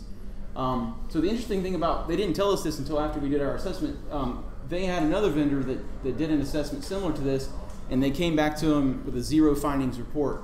If you're not familiar with that, that is a report that has absolutely no findings, informational or risk or anything like that. And this scared them, just given the size of their network. They knew that there must be something out there. So we had already been doing some other application testing for them. They said, hey, we know you guys do network penetration testing. Would you be, we'd like to bring you on to do a similar scope test. So they shared the results with us afterwards, and it turned out, we didn't know about the zero findings report till later on, but we came up with 20 critical findings. I'll give some details of some of the things that we found, and then also some numerous mediums and lows as well. And the reason I'm sharing this is because we sort of took a step back and said, well, there's a lot of other really talented testers out there and vendors. Like, what could we be doing that they're not doing, or how did we find these things and they didn't find them? So we kind of came up with a list of things that we do, and I wanted to share them in a little while, and it may help people in the room who do network pen testing. Maybe you can add this into your methodology. So first of all, we did a comprehensive network discovery. We discovered numerous IPs, many that were running virtual hosts, administrative interfaces, customer portals, single sign-on portals, and also legacy applications were found. We also found some metadata, a lot of documents containing sensitive information. And this is not our tool, but we found it and we loved it. It's called Informatica 64 FOCA, and it's great for finding like PDFs, Word documents, Excel documents. They actually call it FOCA? FOCA. I didn't want to say FACA. No, okay. Do you know what that stands for? No, but it's a bunch of Spanish guys that write it. Yeah, it's a fantastic tool. Yeah. What we found with this is a lot of like security architecture diagrams, a lot of information about servers, some logins. I used this one time against the government, and I actually found an employee on a network that was stealing Joint Strike Fighter documents because they were leaving the path and the documents, and they were putting them on their iPod to take them out of the network. Interesting. It's a great tool, so if you haven't used it, definitely check it out. A lot of the things we found in these documents kind of helped us and led us to some of the discoveries. So here's kind of the results. There's a lot on this page, but I'm just going to kind of summarize it. First of all, we were able to compromise the external web presence. We gained access to 13 million personal and business customer accounts. We were also able to basically, we could have defaced, we could basically just change all the content on the web properties. Our customer asked us, like, can you quantify what this data breach would be? And we didn't actually have a way to calculate it at the time, but we found in 2013, Poneman Institute and Symantec did a fairly extensive study on U.S. data breaches, and they came out to $188 per record. So basically just did the math, and that's how we came up with $2.5 billion would be the estimated cost if this had been breached or was breached. We also compromised an externally facing secure email system. This customer being, or this company being a healthcare company, they had a secure messaging system that basically patients and doctors could use to communicate. And everything was stored in clear text in the database. We got access to the database, some really, really confidential stuff about different, medical conditions and things you would not want exposed. So we got 2 million records. Estimated cost of the breach there would be $500 million. And then we gained unrestricted access to the internal corporate network. We were basically had the security cameras, took screenshots, got on their internal corporate wiki, internal corporate workstations, and so forth. Gained complete control of the corporate domain. And then finally, we gained access to their customer portal, which being a healthcare company, and they have millions of customers, and we gained access to the portal, which actually had connections back to a lot of other application servers as well, so we had the credentials for those as well. Yeah, go ahead. This is what we call a pants down spanking. It was a pants down spanking, yeah, it was. I mean, this is probably one of the most interesting ones that we've had, that's why I'm sharing it, but it really brought things to light for this company, and now we're doing a lot of looking at all the other areas of it as well. So this brought us to kind of do our own internal analysis, like why do pen tests fail? And here's kind of some of the things that we came up with. So as pen testers, we observed that there's numerous approaches and methodologies for penetration testing. There's significant inconsistencies across testers and test teams, and that could be in a consulting firm like mine or in an organization like I've worked for. I know that the way I approach it next to the next guy is going to be very, very different. So that can lead to gaps in an assessment. If you put this tester here and this tester to do the same app or the same network, are you going to come up with different results, or are they going to be the same? Engagements are largely automated in a lot of cases for a number of reasons. Clients, obviously they want to save money, so they only give you like a week's time or a short amount of time. We've all been there. It's challenging, so you kind of have to come up with an approach that gives you a good balance of coverage, but also you're not going you're not just spending a lot of time just scanning. So there's a lot of times that leads to no manual validation of discovered, and that can lead to reports that contain false positives or false negatives. So we kind of came up with what we think of as a common methodology. I've actually practiced this methodology in my past as well. So if this, I'm not here to in any way hurt anyone's feelings, but if you feel like this is you, I'm going to maybe give you some tips on how to improve this. So common methodology. First of all, you get the assessment. Either it's an internal, you work for a company, and they're like, we want you to assess this range, or your client comes to you, and so first thing you do. You start up Nmap. You're going to do a discovery. You're going to see what's out there, what's running, what services are running, what's listening. A common Nmap configuration, kind of out of the box, is right here, a /SS/SV. You're basically looking for a common, like just a TCP SYN scan here. You're also looking at top 1,000 ports, but it's not looking at timing or running some of the advanced scripts or anything like that comes with Nmap. So then you would run a vulnerability scanner such as Nessus, Qualys, OpenVAS on those same systems. The ones that you found to be running an open port or a service from the Nmap scan. You're going to see what that comes back with. A lot of times these can take a while depending on how to read, right? Not usually. So you've got 100+ pages of Nmap results to go through, and Nmap is a wonderful, wonderful tool, but it can't tell you every single thing and validate every single thing. So you've got a lot of false positives to go through. So that's going to take some time. Hopefully you have some time left over to actually manually go and see if any of those are exploitable, because that's what your customer or your internal, your boss really cares about. Great, you found this OpenJBoss vulnerability out there. What could you do with it? And it's really unfortunate sometimes to say, well, we ran out of time, we couldn't exploit it. So you want to make sure you have enough time at the end to try to exploit some of those vulnerabilities. Are you using Canvas or Core Impact or a little bit? We are playing around with Metasploit for sure. Not so much with Canvas. I mean, I'm interested in it for sure. We're just our core tool set. We have some proprietary stuff that we've written. that really helps us kind of analyze a lot of the Nmap data and the Nessus data, gets it into a humanly consumable format.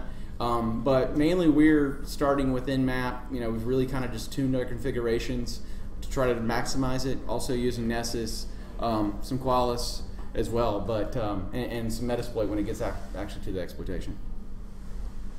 I also had a question. You also run this Nmap scan first. Why you don't do any passive reconnaissance first? Yeah, we do. Yeah, we'll do like sort of zero knowledge type of reconnaissance, looking to see what's out there. Absolutely. But this is more like they give you the range. Let's see what's out there and what's listening, what ports are running, for sure. But you're saying this is what you're seeing as common, not so how you. It is. We build on top of this, but yeah, I mean, I'm not saying this is bad by any means. I'm just saying this is a more common approach. I'm going to share some things that we've learned over the years. If this is your entire methodology, then it's bad. Yeah, if you stop here and copy and paste the results into the report and deliver it to the client, I think you're leaving some things on the table. But that's not how they do that. Right. What's that? Put a cloud in there. You got to put a cloud in there, right? Pretty graphics. Okay, so some of the common pitfalls, an inadequate methodology, like I just mentioned, insufficient reconnaissance and discovery. So, these two things, in my opinion, are like really like the second bullet here is this is where you're starting. So if you don't start and have a comprehensive plan and approach and coverage up front, then this really propagates down the line to your results. Well, the reason I brought that up is because one time I was doing a pen test against a bank. Yeah. And inside the web page, the developer had commented out the username and password to log in as admin. It's right there. No scanner would pick that up. Exactly. That brings another good point. I mean, a lot of the things, some of the things that we found for this assessment were not like really groundbreaking, like cutting edge. We weren't like writing custom scripts or anything like that. It was right there under our nose. And that's, I'd say 95% of the stuff that we find is not really that hard to find. It's in source code. It's in HTML source code coming back and rendered in the browser. A lot of times it's how you look, knowing what to look for. So as I mentioned, this can lead to massive gaps in your coverage. Some examples include virtual host discovery, authentication methods, extraneous web components. I'm going to get into some of these in a little while, and from my perspective, like these are things that are typically not looked for. And so you've got virtual host, for example. Virtual host is basically multiple applications running on the same server, the same IP address, so they're sharing that IP address. But a scanner is typically just going to pick up the one that's actually tied to that IP address, not all the others. So there's some techniques of how to find those, but you may be leaving 20, 30, 40 apps out of scope and not even know about them because you didn't know to look for the other virtual hosts, other apps running on that server. I think also we have become, as a just sort of an industry, excessively reliant on automated vulnerability scanners, hoping that it's going to find everything, and it's not going to find the admin in the source code, for sure.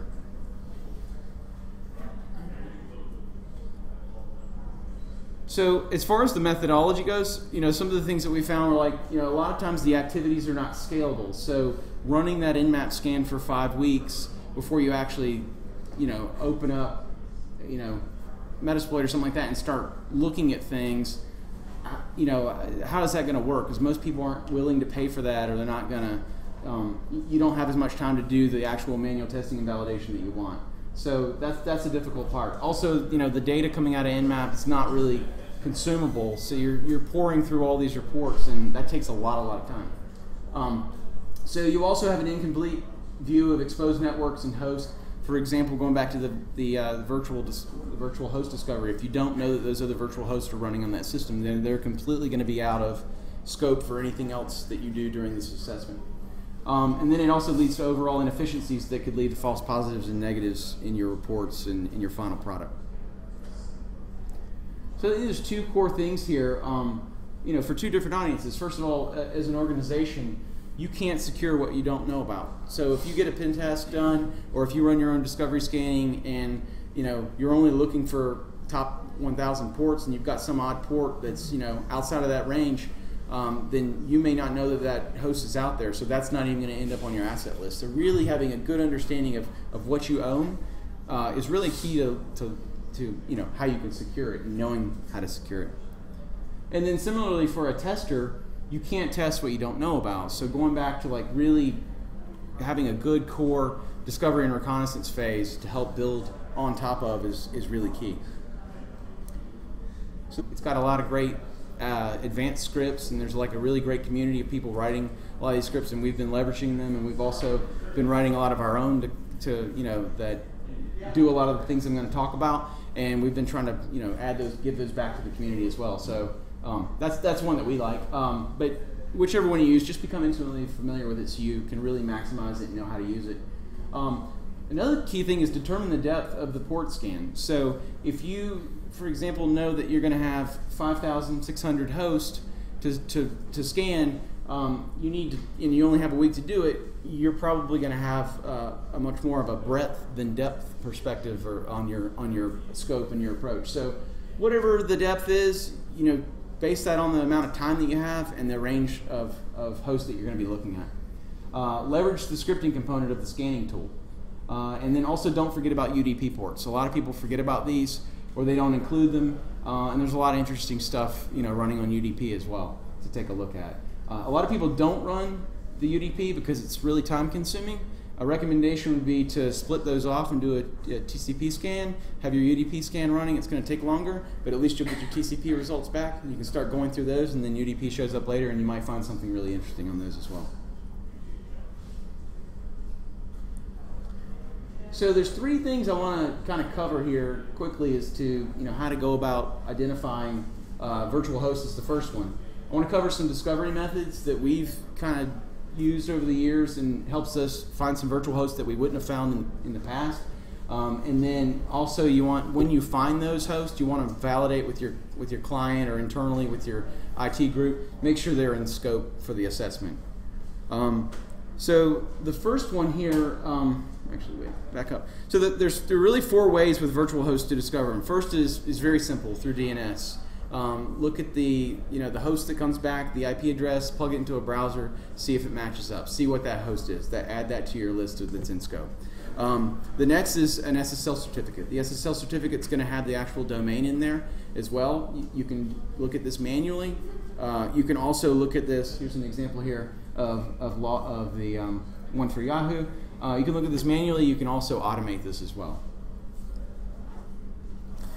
Another interesting one is that you can look at the subject alt name. So for a lot of hosts, it's going to list out, here's an example for Yahoo, it's going to list out a number of domains and subdomains that are also running on that same host. And so you would consider all these, assuming that you confirm this with your client, you would assume all these would be in your list in scope going forward for the testing. So just kind of imagine if you didn't add these, and you would only have yahoo.com, so you might miss all of these, assuming they weren't linked from somewhere else in your scope. And then the final is we actually use Bing. You can go out to Bing and plug in the IP address, and Bing basically gives you back all the information about that server, and it's really valuable. There's even, if you want to automate this, there's a Bing API that you can include and automate this in a script, and it'll pull back all that data as well. Just make sure, there's some quirks to it, so just make sure that you go out and validate that everything that you have is in scope. I can't say that enough. So the next is authentication methods. So a lot of different systems out there run a lot of different authentication methods, NTLM over HTTP, over Telnet. You've got FTP servers. There's a lot of different ways to authenticate to a system. And a lot of people don't know that you can actually make brute force attempts to log into a system, and it actually is going to give a lot of information back about that system that you can use for further attacks. So here's an example here for this. Here's one, and this is not Redbox. This is just a name of an internal system that we have. So I just want to make clear we weren't hacking Redbox here. So this here is a TCP.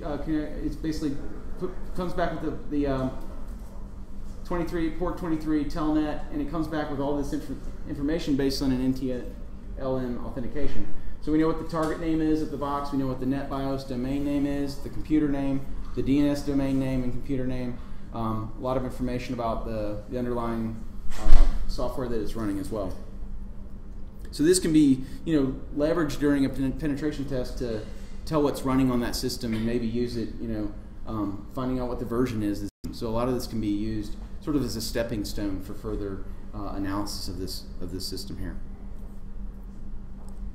Here's another example here, very similar HTTP, and this is all based on a script that we wrote that we've actually submitted to Nmap, and it's going through revisions now, and I think very close to acceptance. So this will be out in the script library very, very shortly. You can utilize it. So the third one is identifying extraneous application components that may be running on that same system. So we're looking at web services, web protocols. An interesting one that we see a lot is WordPress, and it actually doesn't get picked up by any vulnerability scanners because WordPress, it has its own admin login for administration, but that's not a vulnerability. It's something that gets installed. For us, we see it as a vulnerability. You're exposing administrative functionality to the public on the internet, so that's not something you would typically want to do, but something like Nessus wouldn't pick that up. So we want to make sure we point that out to our client. We also want to make sure that it's not something that can be used and is exploitable. Another example is JBoss consoles. The one sort of foothold for the assessment that I shared earlier was a JBoss console. We found a lot of interesting things on the perimeter in that range, but we found an exploitable JBoss console. It was not picked up by Nessus because it was running on a non-standard port, and so we completely missed it. But we have some scripts that we've written that go out and look for different extraneous web components, and it actually picked it up on a non-standard port. We found it, and that actually got us into the DMZ, the secure email system, further into the corporate network, and that's something that didn't actually get picked up by the scanner. So another technique here that we've really used, and we're starting to work with our customers on this, is front loading. So how do we go about doing the 5 weeks of scanning before we had 4 weeks of manual testing? We basically front loaded all that. We said, look, this is not man hours, it's machine hours. We're not going to charge you for this. It takes very little time to get everything kind of crafted and scripted up and ready to go and start our scanners. And then we say, okay, we'll talk to you in a couple weeks when it's ready to go. So we recommend this for anything other than a small network. It's going to allow you as a tester to really gain efficiencies because you're going to put all of the time that they're paying for into the manual testing and validation versus the actual time of waiting on a scanner. So if you're a tester, you've got an internal kickoff call. If you're working with a customer, if you're a consultant, request this as part of the kickoff call. Let them know that we're not going to charge you extra for this. This is going to give us more time in the long run to actually, look at this from a manual perspective and have a person working on it. Organizations, if your internal test team, ask them if they're doing this, and if not, why not? And maybe recommend it as a way for their team to become more efficient. So in the end, you want to pay for man hours, not machine hours. So to kind of recap on the case study and the lessons learned, I've mentioned some of the things along the way, but root causes for finding differential and insufficient discovery methodology and excessive reliance on automated scanners can a lot of times lead to gaps and miss things. Virtual host, public sites and numerous admin sites were found during this assessment, and the admin sites would have obviously been undiscovered previously just because those virtual hosts wouldn't have been picked up by a normal scanner. Authentication method discovery. Discovered numerous authentication methods on multiple virtual hosts. They were form-based, NTLM, FTP, so on and so forth. We were able to also use weak admin credentials to authenticate. So we do some very light brute force testing. We're not in any way slamming these authentication methods, but we're going to look for common things like admin, or if it's a database connection, we're looking for SA and blank password and things of that nature. Those things are still, you wouldn't think so, but those things, they're still out there. People are not hardening these things and configuring them when they're setting them up. And they may even just be a test server that someone stood up to test out a product and then it never actually went to production. But that test server is sitting in the same network segment as all the production boxes. It's exposed to the internet and it's used as a foothold to get in to the network. And then the extraneous web components, the one I mentioned was that non-standard JBoss configuration. We didn't pick it up in a scanner. With a scanner, it was running on a non-standard port, non-standard subpath, and it was a critical foothold for the assessment. How did you find it? Well, based on the Nmap results, we basically take all the information that we know about each of those servers, and then we go out and we're looking for non-standard ports and see if anything's running on those. We'll also really tune our Nmap scans in the beginning to go outside of the top 1,000 ports. I'd be happy to send someone if anyone's interested. I mean, our Nmap configuration script is like a page long, and we tweak it for every assessment just based on what we're looking for. But it actually picked it up on one of those, and then we had another script that was running after that goes and follows up and looks for virtual host, NTLM authentication, also just web components that are running out there, and it found it through that. So I know everyone's hungry, so I just want a quick summary here. You can't test or secure what you don't know about. This approach, hopefully for you, a lot of you will, or your company would give you more time for manual testing. And good methodology, promotes consistency and repeatability across your test team. And a comprehensive discovery and end is going to lead to, increased security visibility for your assets so that you actually know where the gaps are so that you can secure them. And that's it for me. I know that was quick, but thank you so much for having me.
Onsi.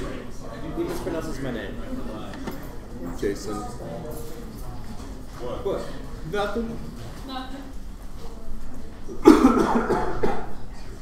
Did you take attendance? I'm sorry. Thanks for inviting me down to Asheville to speak at BSides. This is a great event. It reminds me a lot of my first information security conference. We were so kind of out in the boonies, we basically organized our own. That's how we got to go to one, because our employers wasn't all that excited about sending us to one, so we started a HackerCon. Who's been to HackerCon? A couple of you. Awesome. My name is Will Gardner. I'm an assistant professor at Marshall University, where I teach in the Digital Forensics and Information Assurance program. You may know me as Onsi online. It's my Twitter handle. This is my CCDC team. Nice. And the purpose of this slide is public shaming. They participated for the first time last year. We're in the Middle Ag Conference, and they quit halfway through because they got frustrated. So, the public shaming will continue until their productivity and their standing improves. So, first year the goal was to fill the team. Next year is to go to regionals. So, as I said the last time, this is our current team. Some of these people may not be on it next semester. I'm a co-founder of HackerCon, which I already talked about. Former past president of AIDE, the Appalachian Institute of Digital Evidence at Marshall University. Who's been to AID? A couple of you have. Maybe no one's been to AID. You've been to AID. You spoke at AID. That's right. I'm a volunteer for Hackers for Charity. Please go buy something from that man back there. Army trained. So what we're going to talk about today is security. Surprise. Marcus Raymond is real. I'm sorry for the streaming people, but I'm a pacer, so I'll be pacing a little bit. So Marcus Raymond is my hero because basically he thinks everything's bullshit. And basically that's because a lot of things that we do in security is BS. But we're doing it wrong. We spend millions of dollars a year on products which don't protect us. We buy IPSs, firewalls, next generation firewalls, but yet we're still getting pwned. I redid the slide last night. I don't know what this is. Sorry, just don't look at this. This is something Frank Hacken and I did a couple years ago, which is basically the security pyramid. So you start out with policies and procedures. Tell your users what they can and can't do. Policy and procedures, the next thing up is user awareness. You don't really start talking about buying products until you've done the groundwork. So everyone says that you need an information security awareness program, but no one tells you how to build one. No one tells you what needs to be in that information security awareness program. So that's what we're going to talk about today. I got really bored with this paragraph last night, so I did a little treatment on it, basically to keep me awake during the presentation. So this is Bill Gardner's definition of what a security awareness program is. A formal program with the goal of training users potential threats to an organization's information and how to avoid those situations that might put the organization's data at risk. Real barn burner, isn't it? Anyway, you have to come up with definitions. So that's basically what a definition is. So basically, the only patch for social engineering is awareness training. And the first thing you have to do is get management buy-in.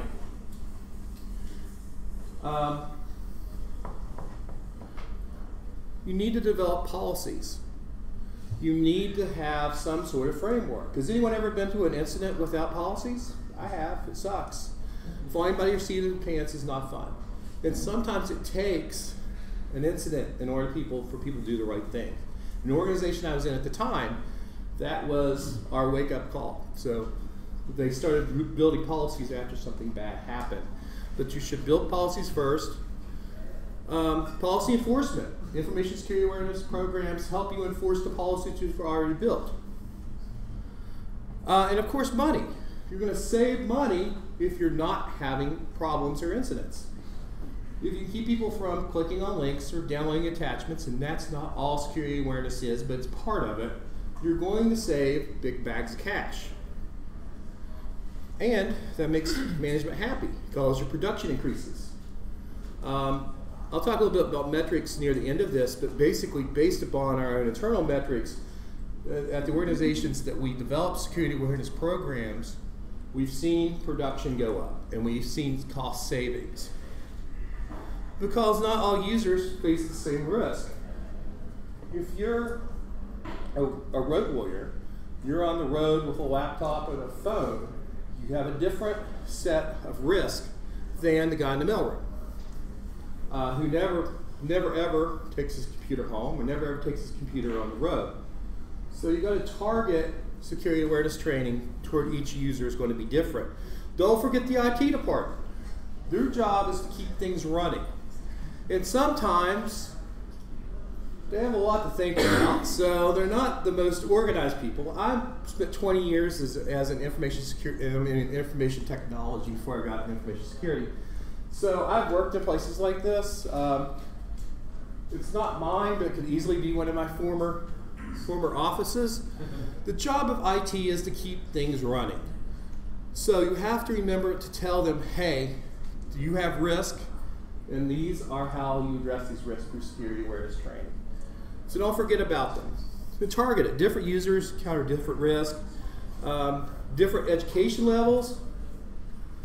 So you're going to have to make training different for a lawyer than you are for a secretary. And yes, that takes some time and energy, but you're going to get better rewards if you target people based upon education level, based upon your skill set. The problem with most education professionals is they think they know everything. Lawyers and doctors are the hardest. So you have to remember that when you're tailoring an information security awareness program. How often? So, do you just talk to people when they come through the door? We chew people's ears off when they come to the door. Here's your keys, sign these forms. Here's how you get insurance for your kids. And here's, oh, by the way, some security awareness stuff. Don't click stuff. That's not effective. Some people do it quarterly. But generally what I found is you have to build a culture of security. You have to build a continuous message. You have to always be selling it. You have to be an internal public relations campaign to make people more secure. Because you say it one day does not mean they're going to remember it the next day. So try to always make sure you're doing something continually. It's hard. Part of management buy-in is to show them how they could save money, increase production based upon people being safer online. Because a lot of people will say, well, I don't have time for that. Lawyers, I used to work with lawyers, just don't have time for it. So what we did is we told them, hey, we're having a golf outing. But an hour before your tea time, we're going to have this little session where we talk about dangers on the internet. And that worked fine because they got to play golf. So sometimes you have to trick people. You have to social engineer the organization's employees into being safe. You see social engineers on the outside of your network making it unsafe. Use some of those same sort of ideas to make your network safe. The other thing about security awareness training is it has to be engaging. And these aren't my students. Although it looks like my students sometimes. I guess when you're drunk, you don't get any sleep a lot of times. You sleep a lot in class. But you need to make it engaging. If it's not engaging, it's not effective. It's not any better than a blinky light box. We all love the blinky light boxes in our data centers. Now, why is that again? I think I have a login somewhere. It's awful pretty, though. You can take management in there, and they can see these lights blinking, and they're really impressed with it. In-person training is the most effective. because it allows you to interact with the audience. Education, and I've learned this teaching in college, is not a one-way street. The lecture is dead. The lecture is dead. Storytelling is still alive, but the lecture is dead. So if I stand in front of a group of students behind a lectern in my monotone voice, they're not going to remember what I told them. Same thing is true with your organization employees. So be engaging. Give out free candy bars. Face around. Wave like a madman. You have to entertain people in order to educate them. No, he's not that bad. In class, I do things like crawl around like a dog and bark and jump off furniture, which is really hard on my knees. But, oh well. I get workers' comp, right? So, you gotta kind of look at my notes. I keep changing these slides around. So, training has to be personalized. So, you have to understand the people that you're trying to train. What is their risk? How do they view online security? How they view online privacy? In generally, as far as generations go, I'm 50 years old. I'm much different than someone who's 20 years old. I did not grow up with the internet. I grew up with a Commodore 64 and a tape drive that took 30 minutes to load a game. We thought that was high speed in 1977. To a generation that has grown up in front of a keyboard. Many of them have had a Facebook account most of their lives. And they view things differently. They have a different expectation of privacy. We're talking about this today.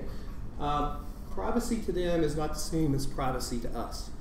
So understand your audience and understand what their fears, their risk are so that you can personalize your training. Now, I don't go into a lot of details mainly because this is a framework. Every organization is different. I can't tell you what's right for your security awareness program because your organization may be outside of my own experience. So the idea behind this talk is to allow you to build a framework and talk about some of the high points. And you don't have to spend a lot of money to build a security awareness program. I've built them with zero budget. It takes some ingenuity, it takes some work, but generally, as long as you can gather them together, or you can get permission to put material into internal newsletters or emails, you can do security awareness with no money. You notice big piles of cash throughout this. That's because I love big piles of cash. And management loves big piles of cash. So the first step in security awareness training is to let people know that their data is at risk. And I've gone on assessments before where people have looked at me and said, it's all public information anyway. Your data, your personal data is not public information.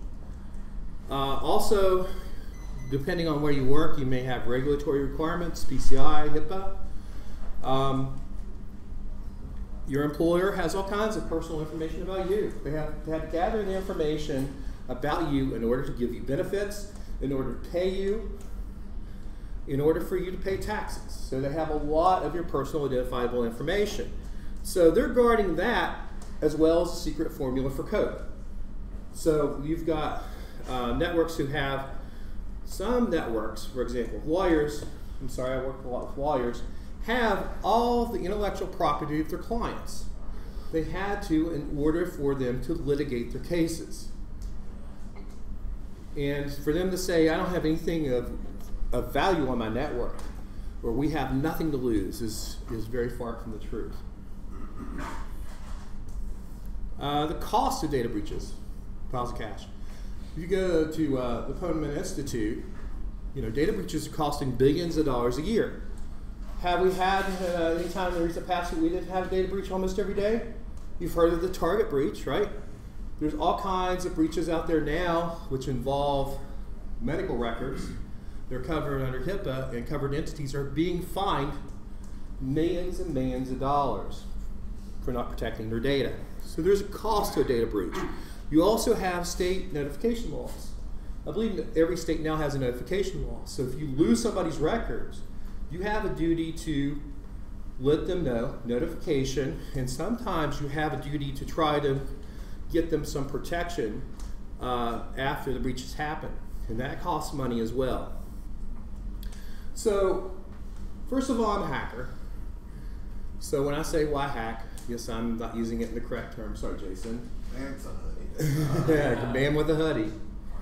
We're not talking about hackers like I'm a hacker, like Jason's a hacker. We're talking about online crime here. So let me say that. I think the word hacker has been disparaged, and I have a personal goal of taking it back. So I need to change these. A lot of times this presentation really came out of the presentations I give to high school students and lawyers, and as a result, I sort of started repeating the narrative. So it sucked me in, so I need to get away from that. So there's different kinds of reasons or motivation behind online crime.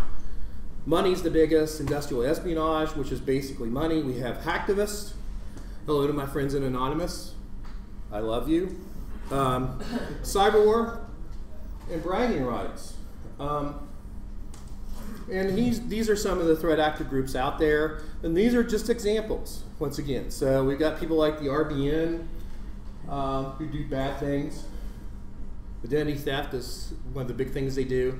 Also, you have to remember that RBN is associated with the Russian mob, so they do things like murder, child porn, run guns. So their online activities is just a part of their diversified revenue stream, but they're very active. If anyone's seen Guangdong, please call the local FBI office. Oh, sorry, my bad. So you've got state hackers. Jason was talking about Chinese hackers being patriotic. They are patriotic. And as a result, sometimes they do things for patriotic reasons. It's not really money. We all, I don't want to sound like the mandate report up here, but we all know about the threats of Chinese hackers. The other thing I'm doing, I'm going to go through these, and I'm preaching to the choir. I'm just telling you what should be an information security awareness program that people understand threats. Hacktivism. There are hacktivists who don't do bad things, and there are hacktivists that do. So most of it's denial of service attacks and web defacements, but there has been information threat. And hacktivists, unfortunately, because of collateral damage, can be damaging to your own network. Or what if you have a member of Anonymous inside your firm and who decides to launch, low orbit ion cannon against the target? He's now putting your data at risk. So, cyber war, teaching a class of cyber war in the fall, nation state against nation state. One of the biggest things I deal with when dealing with clients is they want to know if Stuxnet affects them. Well, most of the time, they're service industry. They're not running SCADA systems. So I have to explain to them, because of the big scary news stories, that really they're not being targeted by this sort of activity. Most attacks are targeted. They're targeting a specific organization. We've seen attacks that have targeted, we'll talk more about lawyers. We see attacks that target teenagers. We see attacks that target accountants. We see attacks that target doctors. So people are doing their homework before they're launching attacks. And here's the case of a law firm that was targeted by an online criminal out of Hong Kong. Said, hey, I got this guy who owes me money, go collect it for me. So after, they say a month, I think. Boy, lawyers are stupid. Anyway, so after about a month or so of talking back and forth with this person, they actually collect the money, wire the money to Hong Kong. Well, what's the problem with that? The person that owed them money was not a real entity. It was a shell company. So they collected this bad check and wired it to Hong Kong. So now this law firm is now out. I think it's, what was it, $100,000. Of course, they took their fee. But we saw that in my law clients as recently as last week. This is an ongoing scam. Our friends at Anonymous targeted a law firm. This is a case where some Marines in Iraq were accused of killing some Iraqi civilians. So we went to trial and they were acquitted. Our friends at Anonymous, or people associated with Anonymous, did not like this, so they went out and they defaced this website. That's not a very good screen grab, but it's defaced. And they stole all their email, put it on Pastebin. So this is an example of lawyers being targeted by a bad actor. The FBI released a number of different advisories against law firms or public relation firms. Lawyers tend to dress nice. Public relations firms, you're always putting the best face forward. They look like they have money. So they're being targeted by online criminals. Here's a case of a law firm being targeted in intellectual property theft. Derailed a potash acquisition, $40 billion. I'm in the wrong industry. Should have gotten into potash. So here's an example, again, an example of law firms being targeted. 2012, the FBI sat down with the top law firms in Manhattan and said, listen guys, you've got a problem. When they were asked to actually draw a diagram of their network, most of them could not. Most of them are installing firewalls and antivirus and saying that we're now totally secure. Of course, security is a process. It's not a destination. It will never be totally secure. So it was a wake-up call. Another example of lawyers being targeted. So who's responsible for security? Everybody! We are all network defenders. Your IT department's a network defender.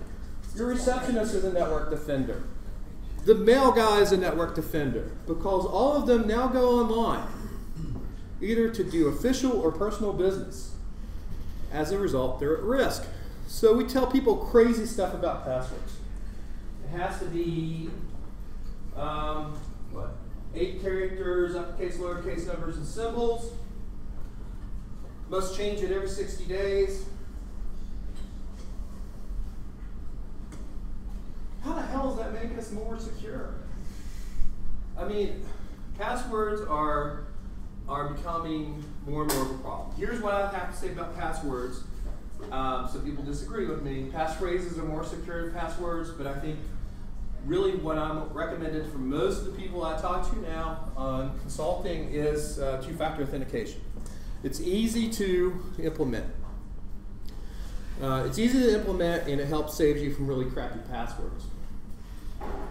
And of course, we have the people with the overly complex passwords who then write it down on a Post-it note and stick it to the monitor.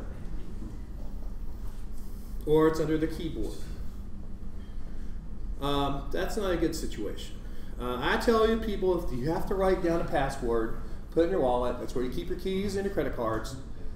But you shouldn't be writing down every password you have. Here's a question. I'm just kind of off topic. How many people here use two-factor authentication for their social media sites? No, this is an OPSEC thing. I'm not trying to target you. How many people use it for their bank? Now, my bank doesn't even offer two-factor authentication. I have it on my WOW account. No one can get my gold and my precious armor, but yet I can't get it from my bank account. That's a problem. I'm sorry I've been sick and my voice is cracking a little bit. So the other thing that we had problems with was people who get up and wander away from their damn computer. I gotta go pee, I'll be right back. So as a result, you have people who are leaving unlocked computers in public places, which is, stupid. So I made this little card, which it's in my wallet right now, very well worn. And when I saw an unlocked computer, I just dropped it off the keyboard. They loved me. Actually, they got a little aggravated. But we started to see people actually locking their computer. This is an example of continual user education. You don't just do one talk whenever they come in, sign their HR papers.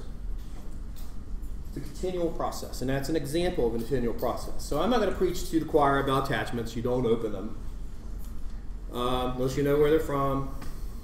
Antivirus, right? Saves us from everything. How many people have opened the shortened link or used the QR code in the last 48 hours? Where the hell do those things go? They're going to let me find out. Yeah, I guess you find out. Yeah, don't do that. That doesn't go to a nice place. Actually, I should have not done that. That does not go to a nice place.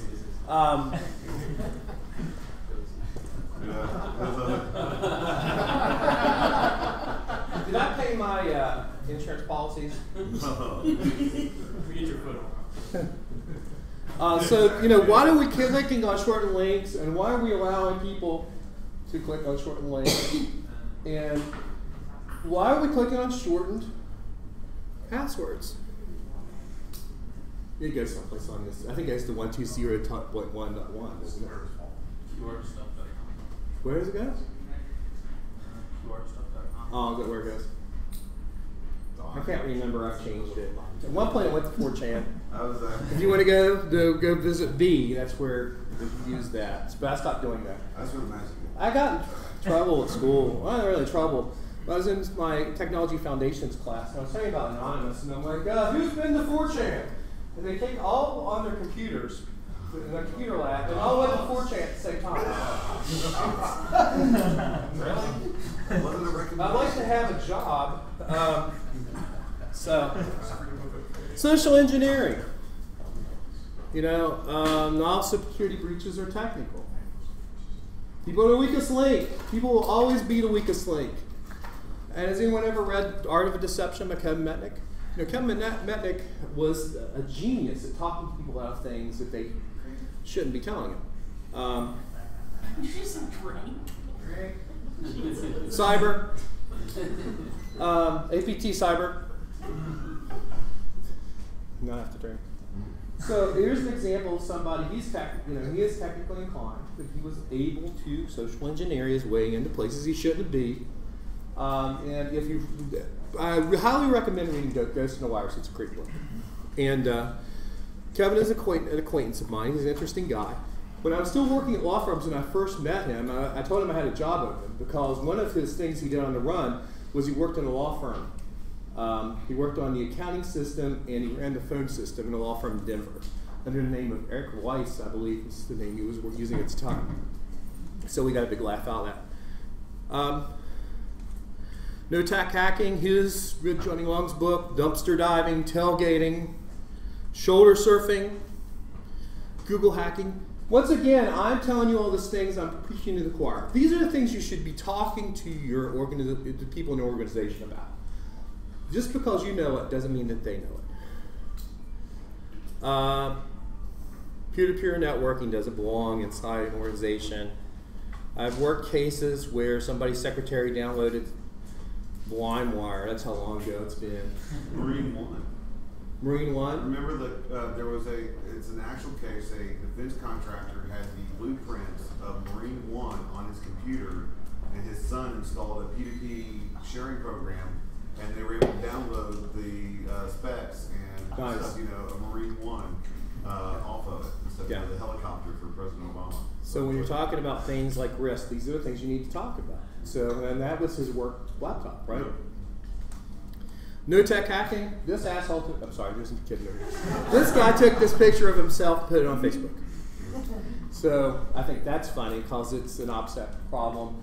But, I'm going to do the Johnny Long, what does a hacker see? You can tell he's using a Mac, blah, blah. You can probably almost read his email if it's better resolution. So you can look, you need to tell your users about shoulder surfing. Insecure, can't talk about this, insecure third-party software. I'm not even drunk. So peer-to-peer file sharing. Instant messaging was never built with security in mind. There are secure instant message programs out there, but generally they suck.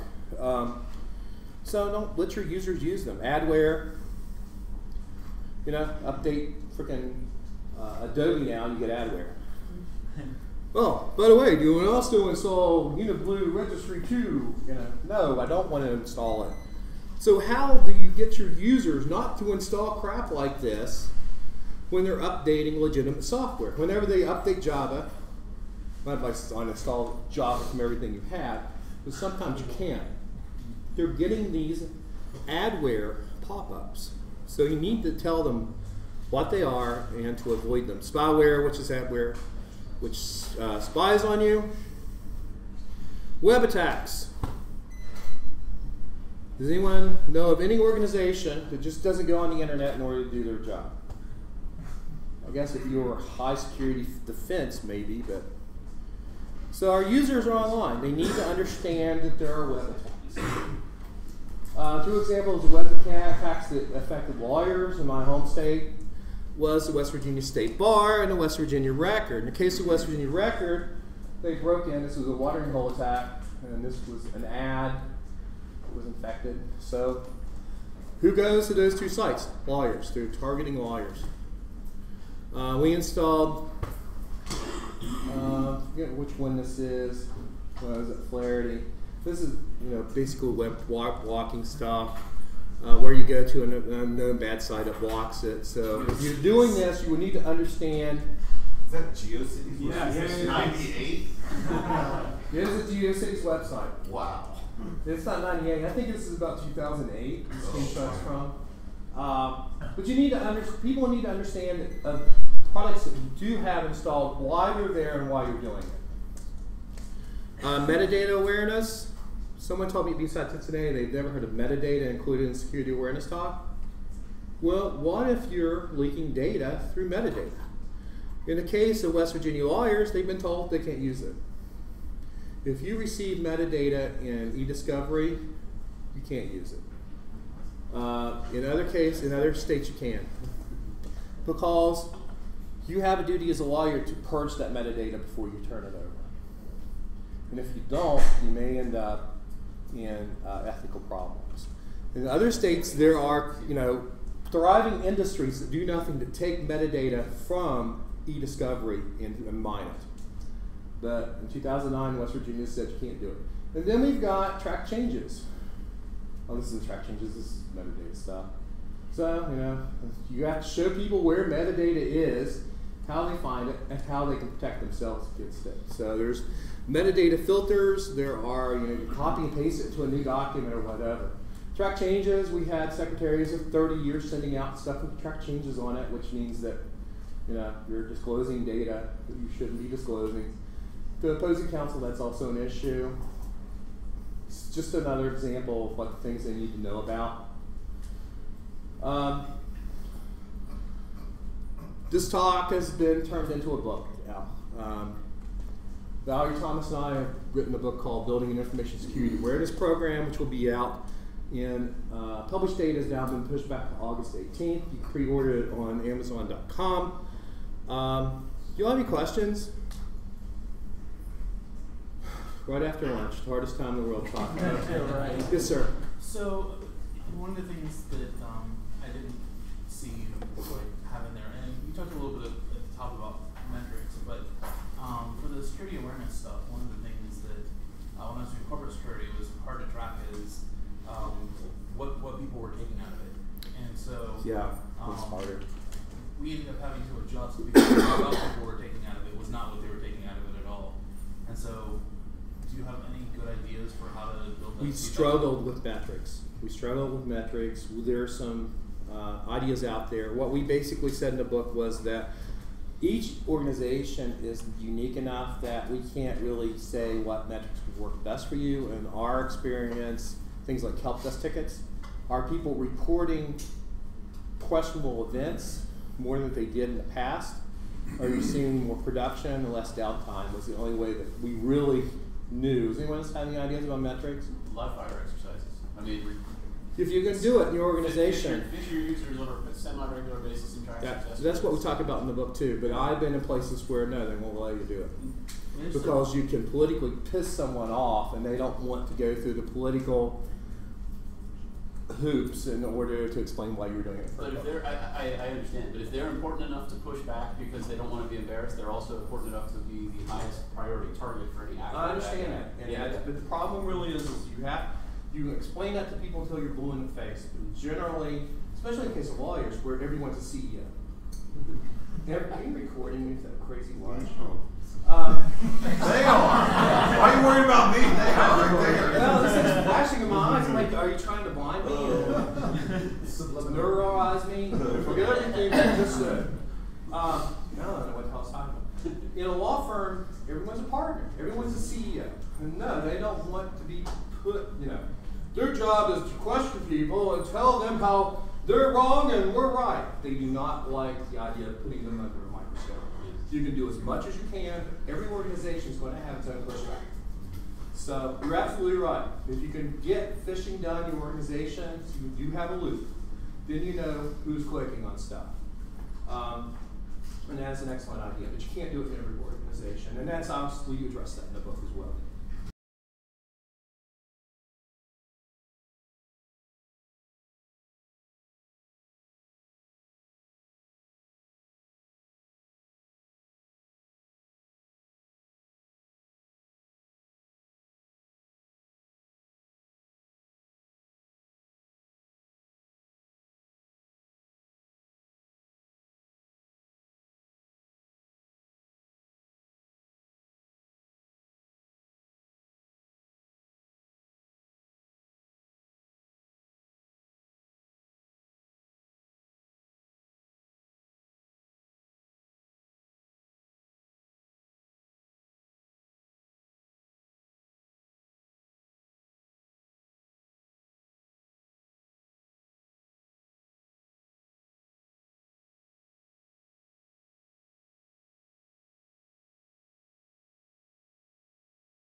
I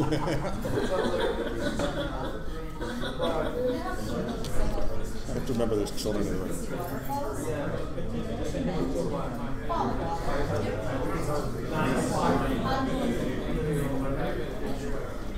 Okay, are we ready? Okay, my name is Nick Owen. I'm the CEO and co-founder of Wicked Systems. We are a dual-source, self-hosted two-factor authentication solution provider in Atlanta. Thanks for the BSides guys for having us. Oh, I do have some. I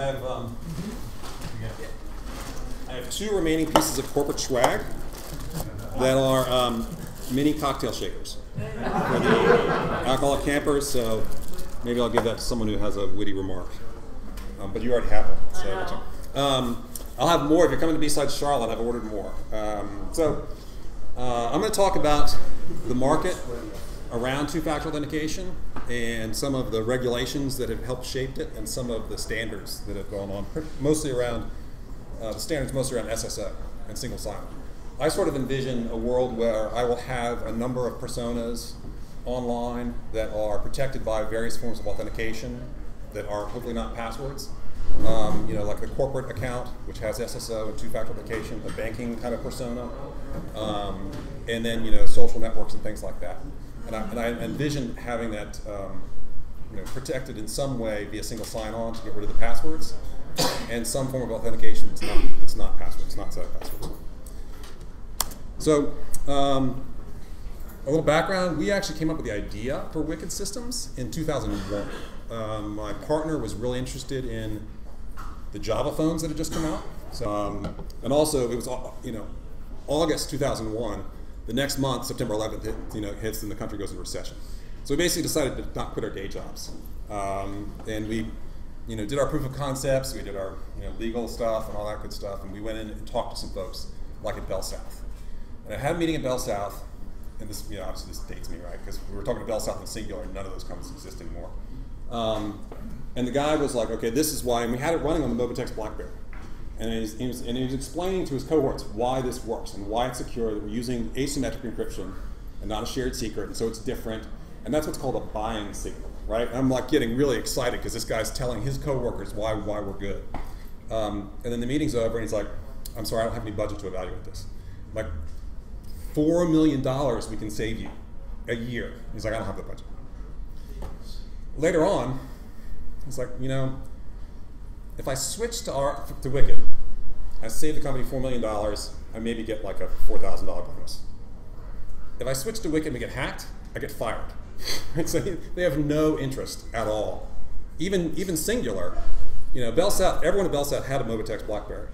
Everyone at Singular had them, and they sold them, and it worked out all right for us. We ended up kind of just keeping it going, and we ended up taking a very long time to build a very solid product for very little money. But it was very much of a learning lesson. Other people were focused on the password issue, though, and so Oasis came out in 2001 with SAML, the Security Assertion Markup Language. It doesn't really go anywhere. It is backed by Google, Microsoft, PayPal, whatever, but it does come up later, and it's still going. In 1991, the RFC for Radius is published. And Radius is actually a very good standard, and Free Radius is actually a very good open source project. I'm on the mailing list. The main author is a French guy who's really kind of cranky, so the emails are always really good. But 1.0 of Free Radius comes out in 2001. And it's a real solid product, really scalable, great community, and a great protocol. Because with Radius, you can say, here's the IP address, here's the shared secret, and they're communicating. You can extend it with various return attributes, so you can do a lot of different stuff, but at the end of the day, most people don't. But it's a very solid protocol. Again, that's really the only protocol I'll talk about inside the firewall. Most of them are going to be around SSO. So in 2003, we have the Liberty Alliance project, which is again this kind of effort to have a single sign-on protocol that can be easily used with open. They issue software as well as specs. It's backed by Google and Microsoft and PayPal, and it kind of goes nowhere. But it's a good effort, I'd say. So let's talk a little bit about breaches. obviously, like Bill said, it's after your breach that people care about security. Well, Microsoft was hacked in 2004 through a weak password or a stolen password, and their source code for Windows 2000 and I believe Windows NT was leaked and posted on the internet, I think on Usenet, right? Is that right? Lo and behold, they go forth and implement two-factor authentication. They implement smart cards. And so this is, we're looking at this like that's interesting that Microsoft did this. What does it cost to do? And it costs a lot. That's why you really only see smart cards at the government, at the military, at military contractors, energy companies, and monopolies in general. But that's the first time in my knowledge, at least in my 35-minute presentation, that someone is breached and then implements two-factor authentication. It's not quite true because I'm sure all the bells did that. 2004, this is, I love this. This, RSA is obviously the big, they've got the cash cow that is Secure ID. VeriSign spins out of RSA and then smacks the parent company in the face by issuing the Initiative for Open Authentication, which is basically sort of hot P and top P, sort of time-based algorithm. And they've got into the business, and they've actually are doing, I think, fairly well with their VeriSign VIP service. Where it's you get a hardware token, but the service, the company that uses it isn't actually hosting it. It actually is talking to a VeriSign cloud service. But I just love that. I mean, and there is in the original architecture documents, you were supposed to have a CA infrastructure, which your Oath server would talk to. As it turns out, you don't really need all that, and so most of the Oath implementations now don't have any CAs involved. So in 2005, we start seeing a little bit more interest in not only single sign-on, but the concepts of identity, where it's not just about how do we get rid of passwords, but you have personas online. How do we manage that? Most of them, however, are rely on the user caring, and that's where they fall apart. So SAML gets an update. It's actually, I guess, a security update. It's going to get a little bit more adoption there. And OpenID is released. It's released by a guy from LiveJournal, which I don't know if LiveJournal is still live. It says it is. It says it is. The idea there is that you'll log into a website once, and then it'll just send URLs around. It gets adopted. AOL, if you have an AOL account, you have an OpenID account. Same at Google, same at Facebook. Kim Cameron at Microsoft is promoting the concept of information cards, where it's like I would give you a card for my bank, I'd give you a card for your social login, and he's promoting these laws of identity.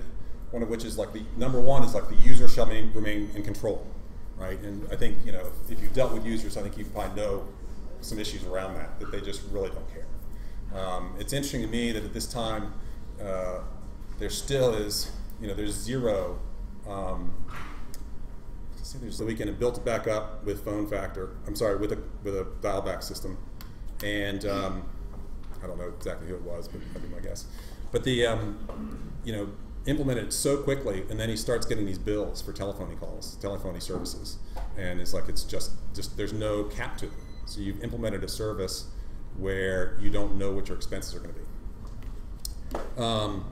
This is the year we released our open source community edition, and we also published a number of packages for our API under an LGPL code, because we realized that developer doesn't really want to care about what the license is, whether it's commercial or proprietary, and they want to be able to use it where they want to use it. I still think we're the only people that use our API. It's not quite true, but it's essentially true.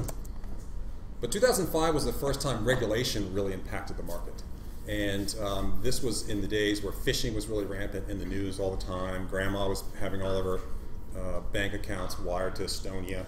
And the FFIEC came in and said, okay, they updated their 2001 guidance on authentication in electronic banking environments, basically saying it's the technical changes, the new risks, you must do some form of stronger authentication.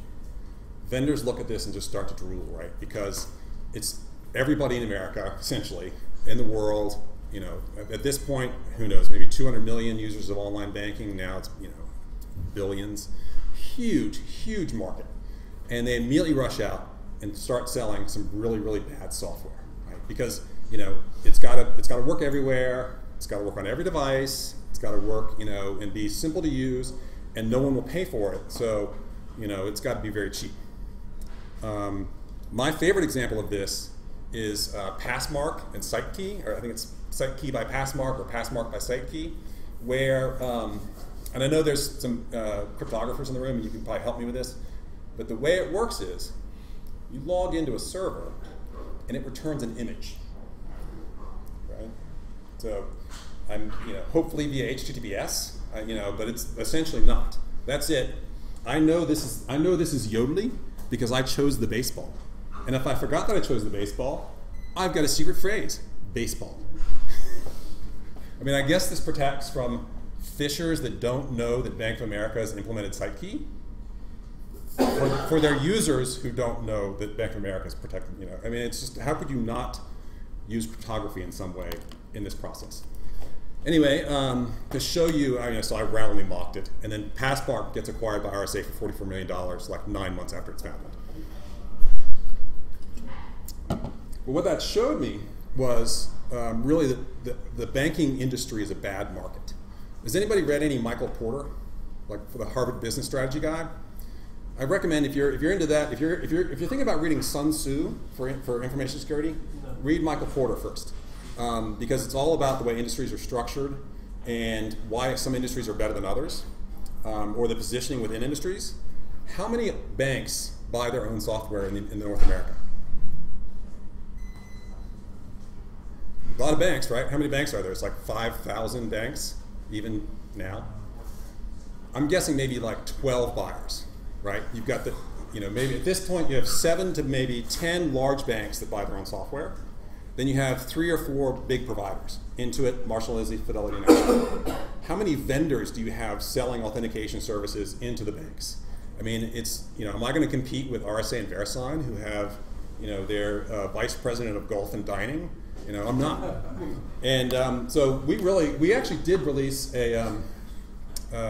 added on to our PC tokens the ability for the token to actually validate this SSL certificate before the OTP gets presented. So it will detect that if there's a man-in-the-middle attack on that first connection, it will detect it and throw an error. We position that mainly for SSL-based VPNs and not really online banking. We do have a partner that does online banking software.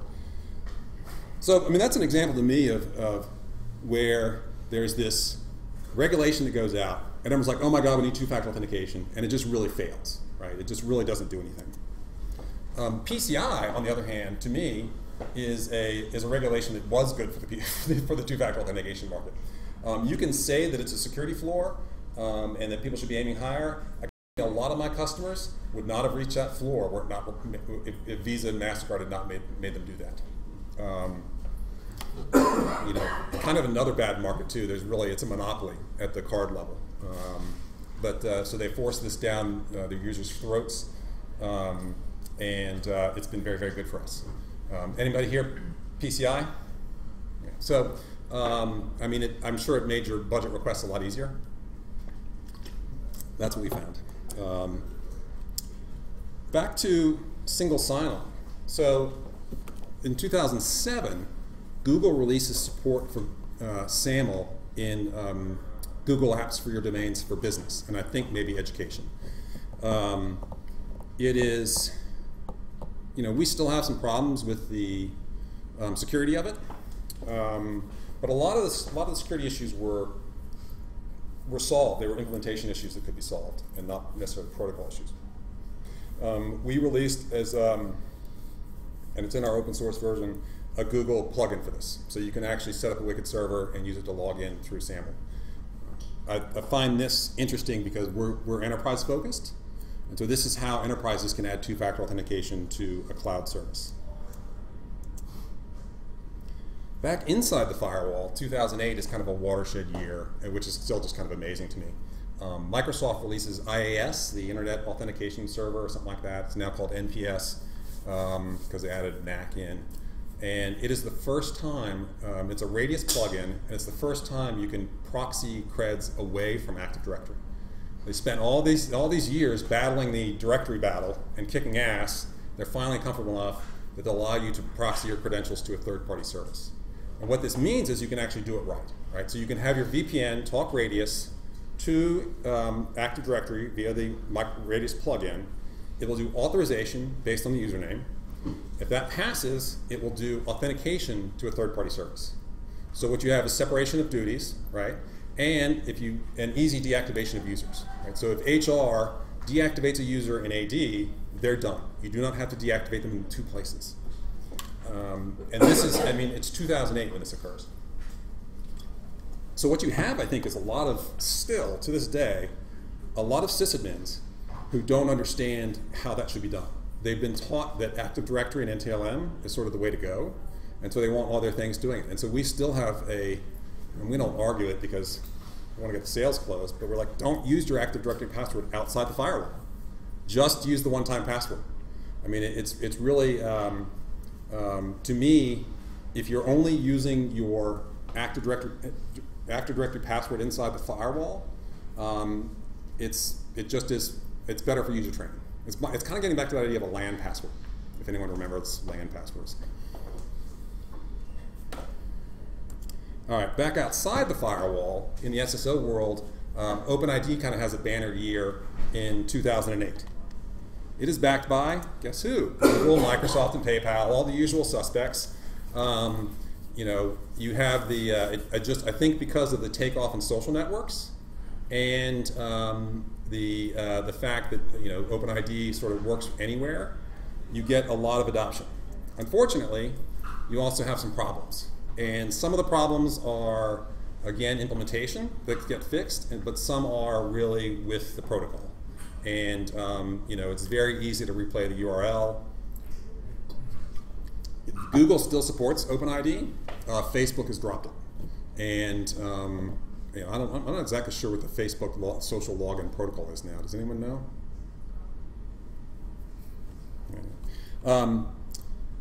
So again, and I don't know that anyone actually, I don't know anybody out of technology who used OpenID. 2009. This is the year that, as Bill mentioned, this is when World of Warcraft gets hacked and Blizzard announces you can buy a token to protect your account. This is interesting because they charged you for it. And I don't know, I think probably I'm guessing they made money on it. I think it was like $8 for the token. They charge you for the token and they charge you for the service. So all the banks are like, no one's going to pay for two-factor authentication, right? And Blizzard comes out and starts making money for it, hands over fist. I think these were Vasco. Obviously, they're branded by Blizzard. It's a counter-based token, right? So you push the button and get a new one, right? And basically, it's counter, time, algorithm, and shared secret.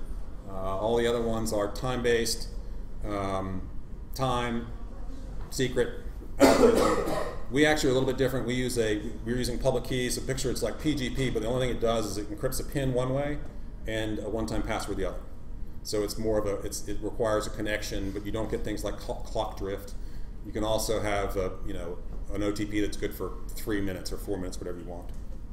But I thought that was really fascinating, and this is really where you start to see. This is still the geek market, but it's really a consumer market. In 2010. Google releases Authenticator. It is an oath-compliant piece of software, but it doesn't require any server, really. What I thought was interesting, this is their Google code check-in. The first one is the BlackBerry code is pushed in, and like a week later they do Android. It's really, I bet no one in this room. Does anyone have a BlackBerry? Come on, that's such good keyboards. I do for work, but not for my personal. Such good keyboards. Talk about, those guys were so, their heads were firmly up in Canada, if you know what I mean. Trying to show them that we could do, like they also used RSA. So I'm trying to hit on them, it's like you can switch and you can actually run an app on these, and they're like, apps? No, it's email. Email. That's all it was for those guys. I would be remiss. I'm not trying to lord it over these guys, but obviously RSA's hack was a big event in 2011. Again, what's interesting here is that it's the shared secrets they were after, and apparently got.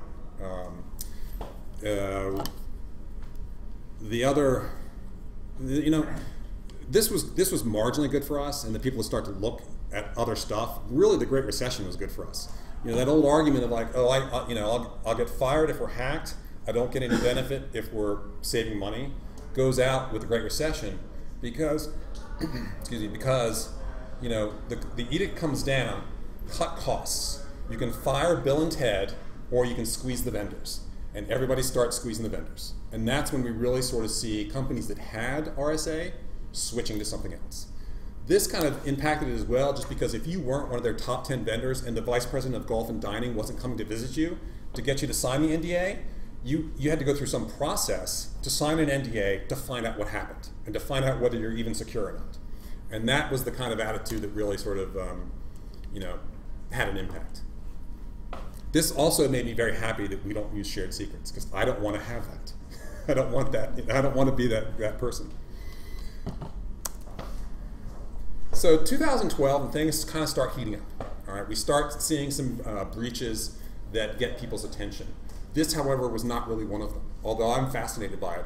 Cloudflare is it's a CDN, I guess, and a DNS provider and stuff like that. Their CEO, the CEO's account was compromised. It starts by compromising his AT&T voicemail. Then his voicemail is used to reset his personal Gmail account, right? So it's basically one of the options for account recovery is getting a new password via voicemail, right? So they reset his personal password. His personal email is back up for his work email. They reset his work email password, which then gives them control over Google Apps, which is where they host all their services. And they start, breaking into all of his customers.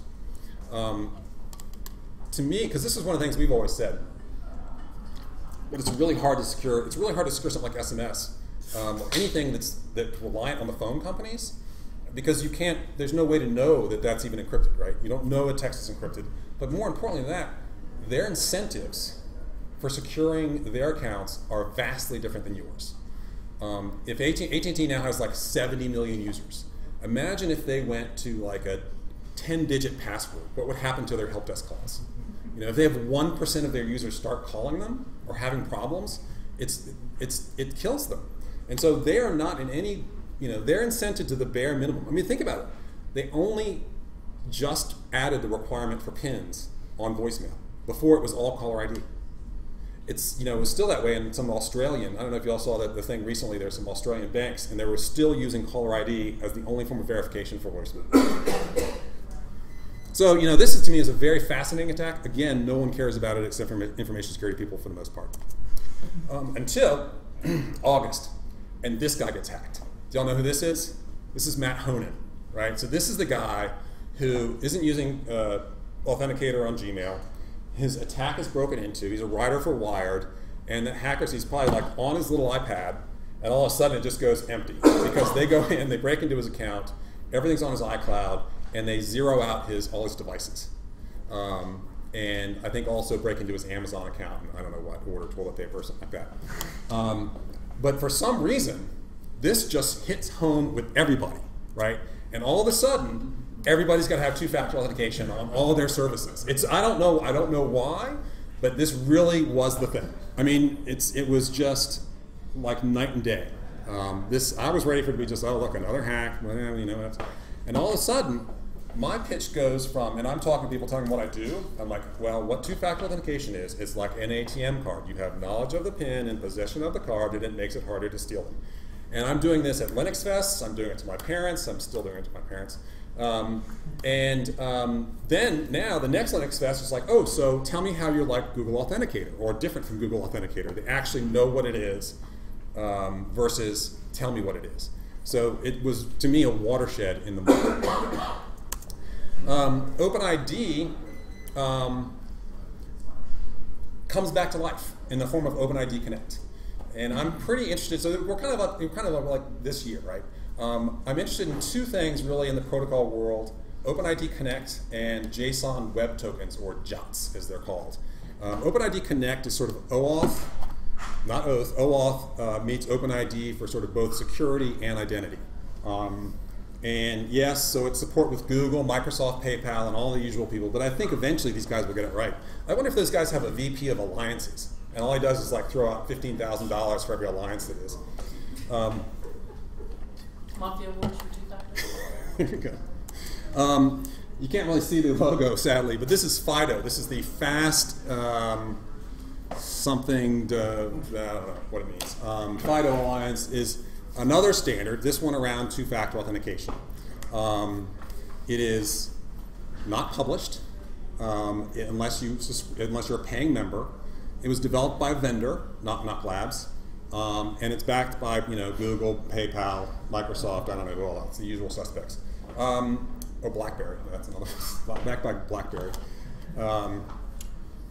It could be great. I don't necessarily see a lot of benefit, and I'm not going to join unless they drop the prices. But I believe the plan for them is to actually release the spec, and so that we could write to it, I suppose. I don't know exactly what it brings to the table, but my guess is it's probably been very good for Knock Labs. We are all about make it easy, make it less expensive. Let's get rid of passwords. And so this could be good. Given the history of alliances, if you want to look at standards, if the customers are already using it, and then it's in their interest to make sure it's a standard, so they have a lot of vendors, that's where it worked. That's why Radius works, because the Bells all said, this has to work this way. And there were 5 buyers because there were 5 Bells or whatever it was. Now there's only 1. So that's when the standard works. To have a vendor push a standard is really a marketing trick. Not that I wouldn't do that, but that's what I see. And why do I have some skepticism? Because look at this is the board member page for the Liberty Alliance. All right, this used to be maybe, I don't know what it was, Google, Microsoft, Novell or whatever. It's now a big 404 page. So I'm a little bit skeptical. But there's a real push on the consumer front for this stuff. This is twofactorauth.org, which is basically a name and shame site. It lists all of sort of the consumer-oriented services and whether or not and what types of two-factor auth they support, and a mechanism to tell them to support it or ask them to support it, and then if they have it in process, there's a button where you can thank them for it. Great, love it. Get rid of passwords. My problem with this, and I'm actually talking about this and how this would work, but really what would be great is if it also said, does it support SAML? Does it support OpenID Connect? Does it support JOTs? Because I want to actually host my own two-factor authentication server, or if I'm an enterprise, that's what I want to do. And I don't, what they say is, well, we can say it supports SAML, but you may not use two-factor auth for SAML, so we don't really know. But to me, this is really, it's a good effort, but it's not really the market where we need to be. Because where are we today as an enterprise? This is actually 2013, or maybe 2012, but the numbers are all the same, right? 5 of the 10 top actions by hackers involve lost, stolen, weak credentials. 4 out of 9 by percentage of breach, lost, stolen, default credentials. Go to 2014, 3/4 of all attacks, lost, stolen, default credentials, right? So we are at the enterprise level still just not doing it. If you look at what their recommendations are for their like 9 segments they broke it out into, two-factor auth was in like half of them, and the ones where it weren't, that's including like physical security. And if you just did segmenting and two-factor auth, and if you added in your segmenting like you do now for PCI, right? You've got a segment for your credit cards, and you can only get to it via two-factor auth. If you did that in HR and finance and a lot of the other places where you got critical information, you're really doing a lot to thwart attackers. So that's kind of where we are. I mean, I think part of what we're suffering from is the fact that sysadmins have kind of been trained in the active identity and the Active Directory world. and haven't really adjusted to how we do two-factor auth. I mean, so much of what we do is, in pre-sales engineering, is how you set up Radius in NPS. It's our most accessed page beyond our homepage. And so while I'm glad to see consumers starting to demand two-factor auth and people being aware of it, it really needs to go into the enterprise and small business arena. And that's kind of where we are today, and that's why we're in this handbasket. That's about it. We're going to do, we are doing some new, for us, we're doing some new token formats. So we just released a Chrome app token. I'm kind of interested in the different kind of places you can put a token to make it easier for users. We're going to continue to focus on making things easier to set up and install. So it's really easy to set up a system. As a sysadmin, it's easy to set this up. And we're going to continue to add some protocols, but we're pretty cautious in this because most of our customers use Radius. We will probably really look at, I'm kind of interested in OpenID Connect because I just found a PAM module that supports OpenID Connect, and I'm really interested in how that works. And JSON Web Tokens are interesting to me because it was developed by developers, right? So it's really kind of our target market, and they're saying, hey, this looks good, and if there's enough of a momentum around that, that could really help. Because obviously I think, if you own if you get, this is the Microsoft, if you can get the developers, you can get the market. So that's kind of where I see it today and what's the major things that have shaped this market.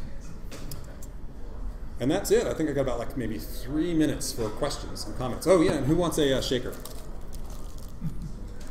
Come on, perfect for camping. Alcoholic campers. All right, well, you can come see me later.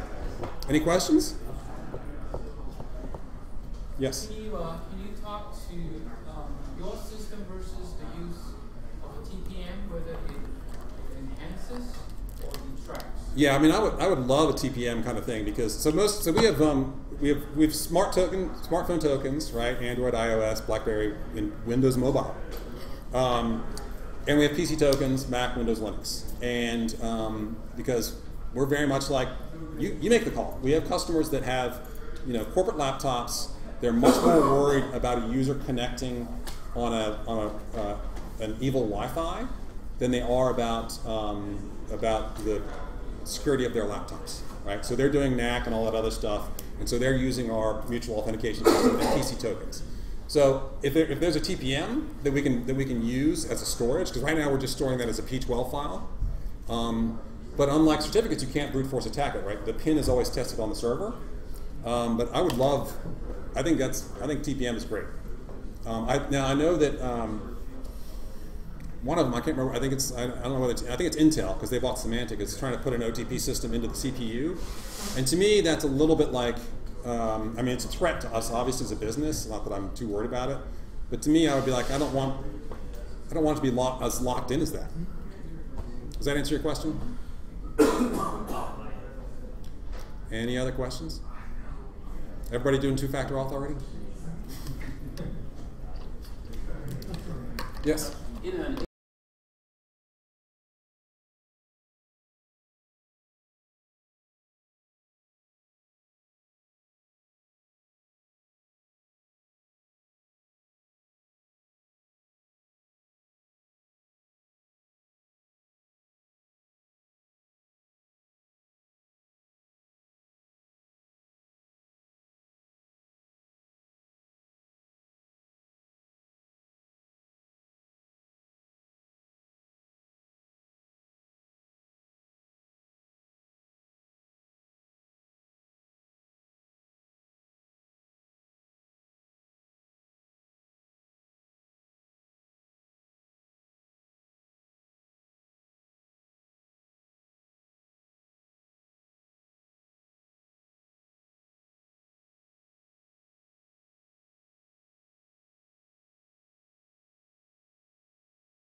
So I appreciate all y'all showing up today, and I really appreciate BSides Asheville inviting me to come up here and speak. So I'm Paul Coggin. I'm from Huntsville, Alabama.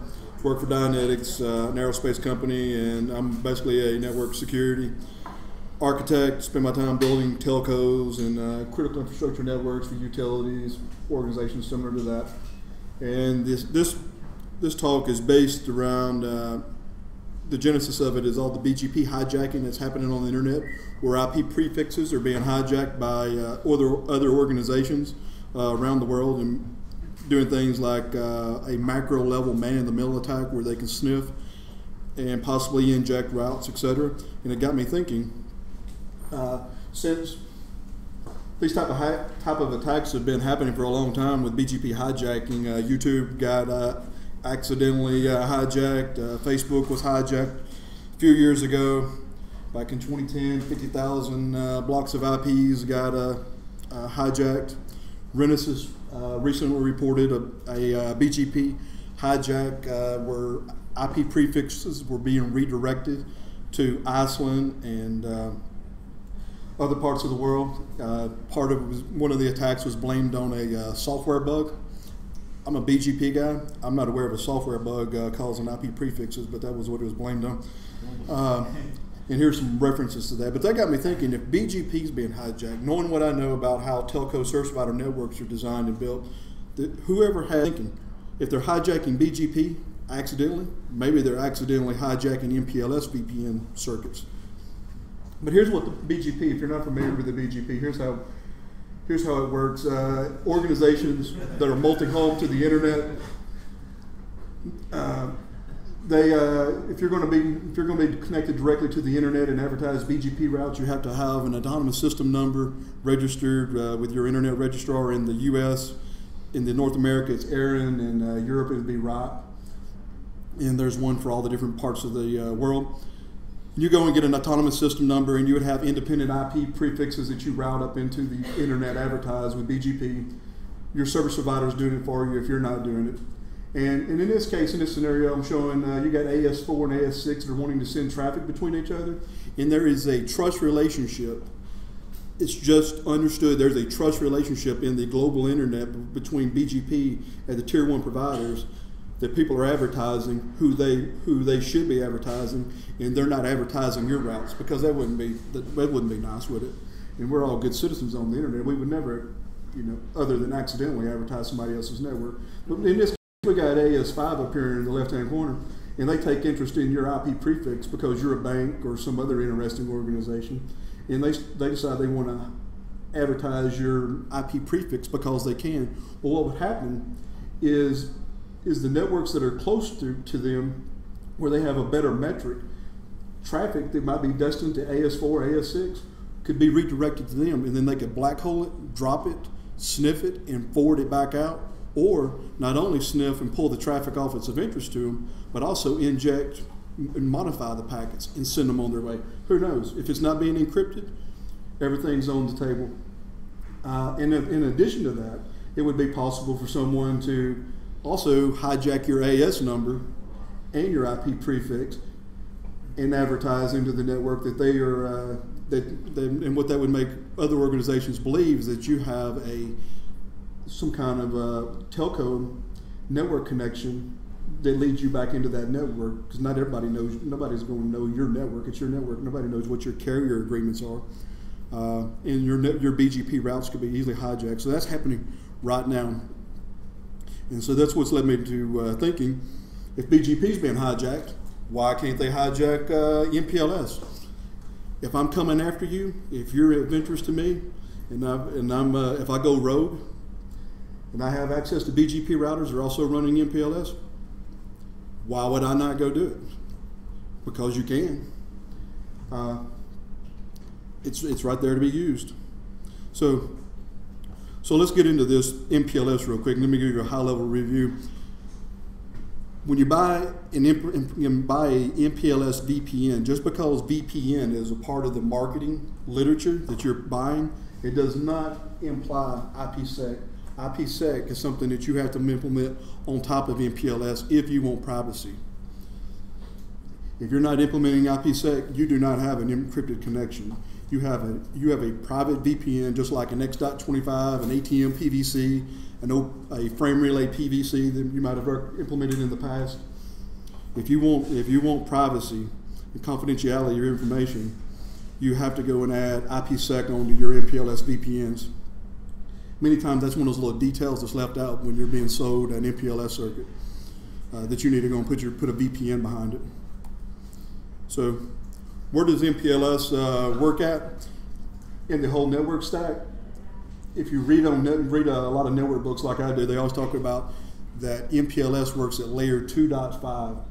And what you have there in the center, it works at layer 2.5 of the OSI model. And what you have there is a traffic engineering label, the LDP label that would be switched between the routers in the core, and the VPN label that would indicate your private VPN MPLS label. And it's going to get injected right there at layer 2.5.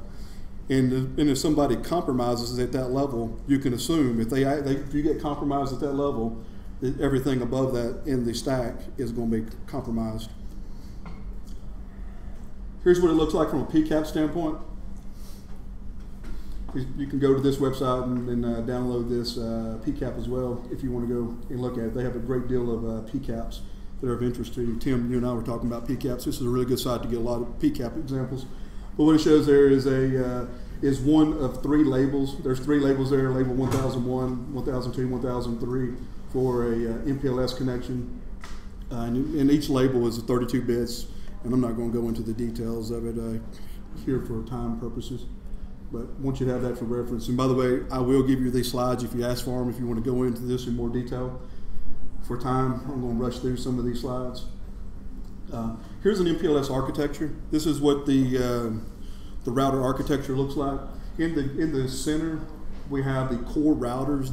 This is going to be your 10, your 40, your 100 gig routers, your speeds and feeds that are just pumping packets as fast as they can. We call them P nodes or LSR, labeled switch routers. And then as you move out to the edge, we have PE routers or edge LSRs. It's the provider edge routers. And that is where the telco aggregates their customer traffic. That's where they would aggregate your circuit into the network. Now, between the PE and the P routers, they're going to run an interior gateway routing protocol, something like ISS or OSPF.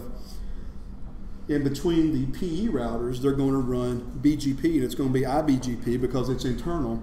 And it's actually going to be multi-protocol IBGP so that they can get the features that they need to run MPLS VPNs between each router. And like I said, as you move to the further to the edges, the CE there is the customer edge device. That is going to be the router. It's located at your premise. And with MPLS, customers can be running redundant IP addresses that overlap. The IP addresses could be overlapping, and because it's in an MPLS VPN, you don't see each other. Everybody's running across the same network, but it's like ships in the night. Everybody is in their own logical IP network and do not see each other. And there's no VPN as far as IPsec is concerned. It's an MPLS VPN that's separating everyone's VPN. And the thing I want to keep driving home to you, it's very easy, just like what's happening with BGP routes, for someone to accidentally misconfigure the network, and just like an IP prefix is being accidentally typed into a BGP router and hijacking your routes, it's very easy to fat finger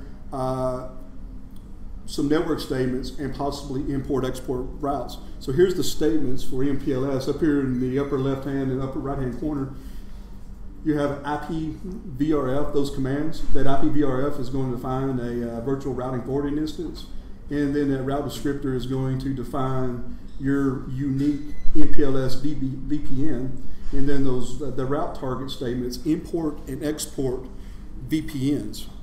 Now, if you don't want anybody else's traffic in your VPN, it would only import and export what is identified in your route descriptor. But if you had some kind of some business-to-business type relationship, some kind of extranet architecture, you may have other route descriptors being imported and exported in this config. Or if someone wants to hijack and influence your routes, maybe introduce a new VPN router into your network, there's no reason that whoever owns that router, whoever has access, they can import and export whatever they want to into those configs. And you as a customer, an end customer, you have to trust whatever's happening in the cloud, because the cloud just works, right?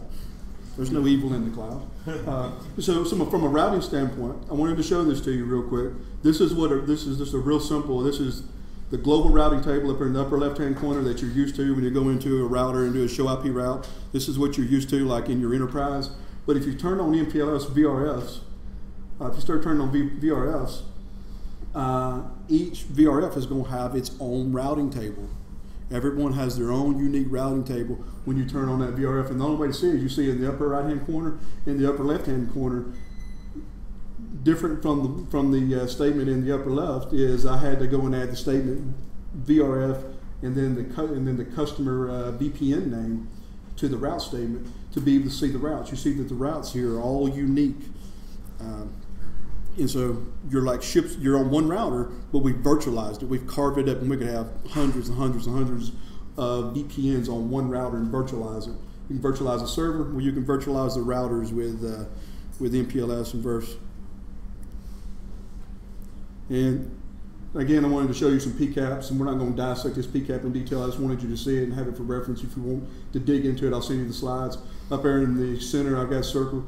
This is where the route target is being advertised in the BGP community stream between the PE routers, and also down in the bottom is where the MPLS label is being advertised in the multi-protocol BGP to the other BGP routers that make up the MPLS network. I want you to have that for reference. You don't see that in the MPLS books. They don't show you the PCAP. They talk about it being in layer 2.5, et cetera, and tell you what's happening, but I wanted you to have the PCAPs for reference. So we're going to go after an MPLS network. How we're going to go after it? What I do for a living is I design, build, troubleshoot, secure, and figure out how to break into these networks. That's what I do. Just depends on who's paying me that week. I'm out designing. The next week somebody else is paying me to figure out how to break into something just like it. So what I do, this is where it goes down. It isn't like Hollywood. I spend my time on the left-hand side there learning everything I can about the organization, reading all the press releases where everybody's bragging about what vendor they went with, figure out the billing systems, what hardware has been released out in press releases. And from that, I can reverse engineer a good piece of what's happening, because network guys go to all the same school, and we all think the same because we went through all those same classes, get all the same certifications, we all drink the same Kool-Aid, and if you got the experience, you can reverse engineer it and come up with a very, very accurate attack plan. And what I like to do is develop an attack tree. If I get access, I'm going to do this. And if I had access, from that access, I want to pivot and build out a plan based on success, build out my pivot strategy. And so before anything happens, we pretty much have figured out how to attack the network. We really should just go focus on remediation, but that never happens. You got to go prove it. You always got to go prove it. And that's cool. I get paid to prove it. But this is a good selling point to customers. They really like these attack trees. Now here's a more detailed architecture for a MPLS network. This is what you might call a monolithic architecture. This is for a single carrier. This may be your service provider that you use. What their network might look like. You got the global internet, and they might have some additional network architecture in place for the internet that gets tied in with the MPLS network, where MPLS VPNs are being provisioned, and across your circuit that ties into the provider PE, the provider edge router. They may be across that network providing you internet services, data services, all across that single link down to the customer edge device at the bottom. Why do you care? If you have not taken responsibility for your network and put some kind of VPN, pick a vendor, doesn't matter, just put some kind of VPN behind that customer premise edge router. If you don't have some good encryption, there's nothing to stop someone from getting access into your data and being able to see your data and possibly maybe somebody hacks the network. They hack into the telco by whatever means, and maybe they go provision a new router. Maybe you use a GRE tunnel. Remember the old school GRE tunnels? Maybe they could bring in a GRE tunnel and terminate it at the PE router and add that to your MPLS VPN. And now you got a new router setting out somewhere in the world that's a part of your MPLS network. Maybe somebody's popped over that box on the right there, that switch, layer 3 switch on the right there. Maybe someone's gotten physical access. They've hired Jason Street, or the evil Jason version, and they've gotten access to that data center, what we call a co-location facility in the telco world. And they got access to this box where there's a bunch of layer 2 cross connects where a bunch of carriers come together. And it's going to be probably a big Ethernet switch, stands about this tall, and everybody connects into it with fiber from however they could get there. And he's gotten access, and they start provisioning capabilities like ER span, where they can do port mirroring, span port over a wide area network, and they start pumping out versions your traffic over a port mirror connection over the WAN.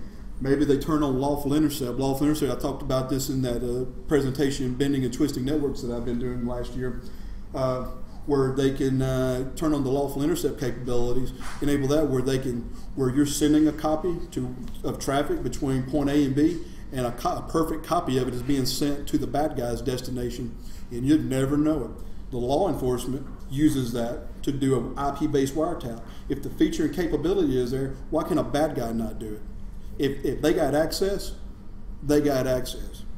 And if you ain't encrypting your traffic, they got a copy of your traffic. They got a copy of it.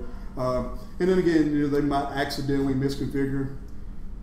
I don't accidentally misconfigure. I'm not being arrogant, but with the world I come in from, the router guys, when they hit return on the key, we're not hijacking people's IP prefixes and all. This is very scrutinized. There's a lot of configuration management, a lot of engineering review goes into it. Not saying that misconfigurations never happen, but it's rare. It's very rare. So you got to be thinking about this and looking for it. Expect the unexpected. And again, like I said, with if you got evil Jason, he's physically broke into the telco location. He could go and pull out old school man-in-the-middle attacks. That's an Ethernet switch. Why can't he go and arc poison that thing? It would work. And so now here's another scenario. I came up with this based on some real world experience. I can't give any details on, but I want you to think about this, about the evil that's out there and what's possible. You've got your telco infrastructure. You've got a lot of network management. You've got the NOC, SOC, where all the provisioning and automation is happening, the up-down monitoring, health and status, performance. And there's integration up here to the right with additional provisioning systems, business support systems. That's where you're going to have your automation, where your customers pay their bill and new capabilities can be automatically provisioned, or they don't pay their bill and services can be automatically turned off. All that's going to be integrated together and tied in with the network. Well, what is to happen if your telco is offering services where they manage these CE devices? It's a lights out network. They not only provide you MPLS frame relay circuits, but they provide you the CPE device. They provide you the router.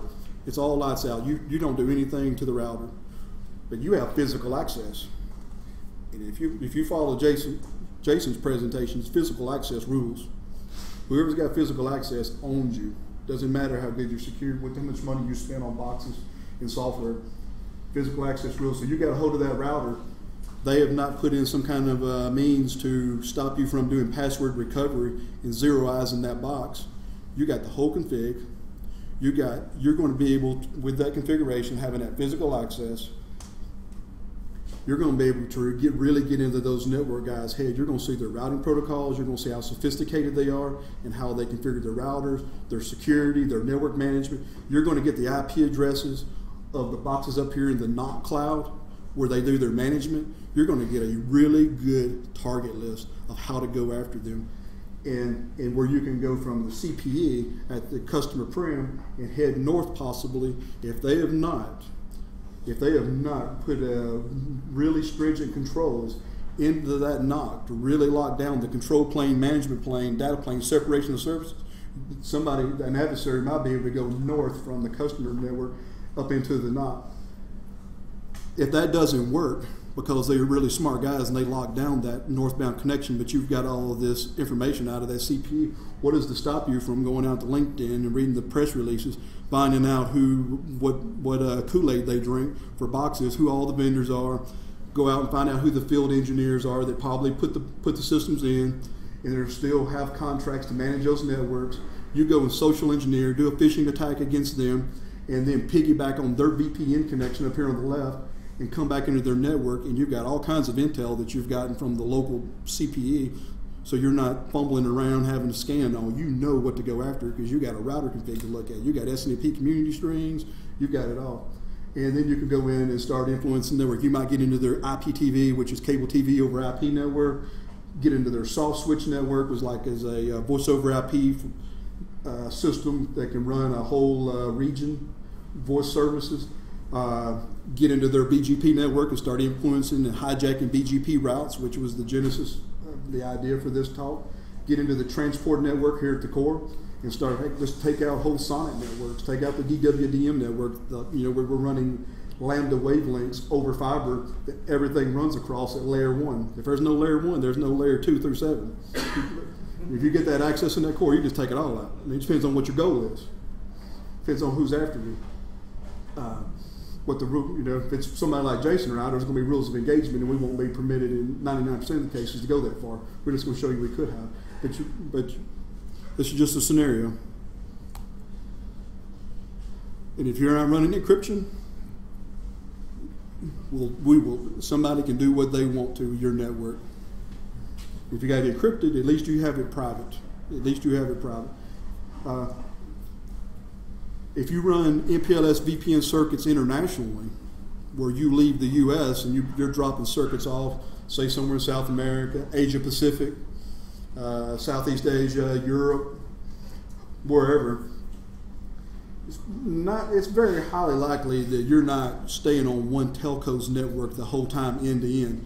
You got one bill from one telco, but you're probably crossing multiple telcos in the background and you don't know it. And just like the BGP hijacking that's happening around the world in interesting places, again, why can't MPLS be hijacked? So you might be tied into the carrier down here in the bottom left, and that carrier down in the bottom left is tied up into this. It's got a cross connect peering agreement up here with the network at the top, who then again has another peering agreement with this network down here at the bottom, so that you could get your end-to-end circuit provision, so that you could have your MPLS VPN. Oh, the evil that can be, the havoc that can be wreaked, and you never know it. There's a thing called traffic engineering, and there's a capability called disabling IPTTL, the time to live. When we do trace routes and we see the router hops, because this is all happening across IP routers. In that MPLS cloud, we can disable the IPTTL, and I recommend that if you're a telco carrier, you do that, because you don't want somebody like Street here mapping out your routers and coming up with a target list. You know, because he may switch from a good guy to a bad guy. I'm always the target, man. This guy right here, I wouldn't trust him. I'm adorable. You're right here. You're right I'm there. adorable. You're up front there into each other's routers, or it could go into a common meet point where it's layer 2 cross connects, where all the evil layer 2 stuff that we know about in the enterprise network, all the stuff that you could do with Yersinia and EtherCap, think about it. That all could be happening at these layer 2 cross connects. And what I was getting into with the time to live, you turn off that the IP time to live. You don't know the trace routes. You could do they could be doing traffic engineering, which is a really good function to use to balance out your networks so that you're maximizing the efficiency of your network backbone. But there's also no reason that they couldn't do traffic engineering to redirect your traffic out a path that is more easy, enables sniffing, hijacking, etc., and sends you right back out on the way to the true destination without you ever knowing it. Anything's possible when you get into their network. Physical access rules, right? And logical remote access in this case. But you're running across somebody else's network. Who knows what they could do? At the same time, a lot of this information ideas came from the book MPLS Security, the MPLS Security Handbook from Cisco Press. It's a very, very good book if you want to learn about MPLS security. I highly recommend it. So I got a lot of these ideas came from this, but a couple ideas I came up with after reading that book, and then based on the presentation I pulled together last year on bending and twisting networks, is I talked about not being able to figure out and be able to gain intel on IP prefix to MPLS label information easily in the cloud. Well, if I wanted that information, if I wanted to go reverse engineer the MPLS carrier backbone to know what prefixes are mapped to labels, where I could go and figure out my targeting scheme, what I would do is try to get into into one of these networks here. Maybe it's layer 2, maybe I just pop a router and get remote access. But if I can get into those carrier backbone networks, I would do a ER span where you're port mirroring over the wide area network, or use something like a lawful intercept capability where you're sending traffic out. The traffic is going as normal, but a perfect copy is being sent to my monitoring system so that I can get a copy of the prefix to label matching and reverse engineer all of the VPNs. It's something to be aware of. And if it's not, if it's not encrypted, what is to stop someone from in here from provisioning a new VPN remote site into your VPN? I mean, this access is going to rule. I could add a new router to the network. I could be sniffing your traffic. I could be sniffing and modifying and injecting new traffic. You got to be looking for this stuff. If you're not looking, somebody's probably doing it to you. How do you know? How do you know it's not being done? So here's my recommendations on the BGP. If you're not monitoring your IP prefixes now, this is happening, and it's happening a lot. You don't believe me? Go out and look at Renesas. Go look at read Team Cymru. Go out to BGPmon. One of those three. Those are services that you can subscribe to, and they will monitor your IP prefixes that are being routed out in BGP. If you've got a lot of, if you've got really good Python scripts or Perl scripts, if you're a good coding guy, you might go out to the BGP Looking Glass servers and build your own tools to monitor your IP prefixes, because it's out there. There's all these BGP routers that are freely available to log into around the world, where you can log in and look and see how your IP prefixes look from some part of the world, looking back at your network, and baseline what is normal. What does your IP network look like coming from Australia? What does it look like coming out of Southeast Asia at different points, or Eastern Europe, South America? What is normal for my networks? And then be able to do a difference and see if somebody's trying to hijack you. Ain't nothing you can do about it, most likely, but at least you know. At least you know. At least you got intel, because if they're doing that to you, they're probably coming directly at you. If they're attacking you at the macro level, they're probably coming at you at the micro level as well. How do you know? My recommendation is if you're in business and you take the initiative to monitor your prefixes, I would monitor my suppliers, my vendors, whoever does work for me, whoever I'm my business partners, I would be monitoring their network. You're not doing anything illegal, anything unethical. It's all out there. These guys are monitoring everybody's IPs anyway and selling it as a service. Why can't you just go out there and monitor other networks that are of interest to you? That way you got intel that either people you do business with may be getting hijacked, or your peers in the industry, your competition. If your competition's getting hijacked, that might give you some early warning intel that you're next. Or they're already working on you, or they got there before you started looking, and they're moved on to your competition. I don't know. Just want to throw out some ideas. I don't own a network, but if I do, I'm going to start doing this. On the MPLS side,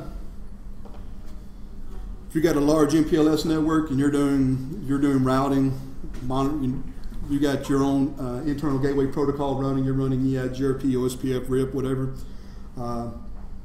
Internally, you're probably going to be running BGP to your upstream carrier. Typically, they're going to want to do eBGP with you. I would monitor everything that's being fed into my network.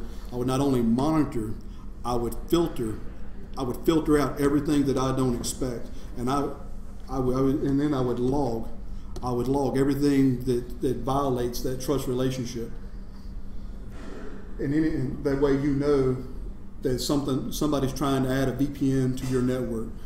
But at the same time, if you're running encryption, you're going to raise the level of difficulty very, very, very, very high if you're running encryption across your network. Now, you're going to run into some encryption issues with export laws when you start going international. That's something that you're going to have, the ITAR stuff, you're going to have to work through. You're going to have to ship out something like 56 DES, something like that. You're not going to be able to send out like AES 256 to other parts of the world. But that's something else to deal with. But whitelist the traffic of the routes that are being sent into you and monitor it. And on all your network devices, especially if you're the carrier, I would separate roles and responsibilities. The network guys should not be the security guys, and I'd put in two-factor authentication. If you're using passwords, it's all toast. Two-factor authentication is the only thing I trust. I use to learn these protocols, the internet routing architecture. That is the Bible for BGP. If you want to understand BGP and how the trust relationship works, I highly recommend the Halaby book. The MPLS security book is the best reference for the ideas that I presented today. That's the primary source for what I came up with. That ISP Essentials book is awesome, especially if you're a carrier, telco. And then there's some other good books if you want to know more about MPLS. And then that LAN switch security book, if you don't have it, if you're an enterprise, you don't have that book, you have no idea the evil that could be done to your network at layer 2. Highly, highly recommend that book. And there's some other references there, RFCs and other links that might help you. If you're interested in the slides, email me. I'll be glad to give you the slides. I'll give you these slides and any other slides I have and answer any questions, do anything I can to help you. I love to talk about this stuff, so please reach out to me, because I will help you. If I don't get to you immediately, it's because I'm in a plane or on the interstate somewhere. But I'm here to help. Thank you.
All right, I'll get started in a second.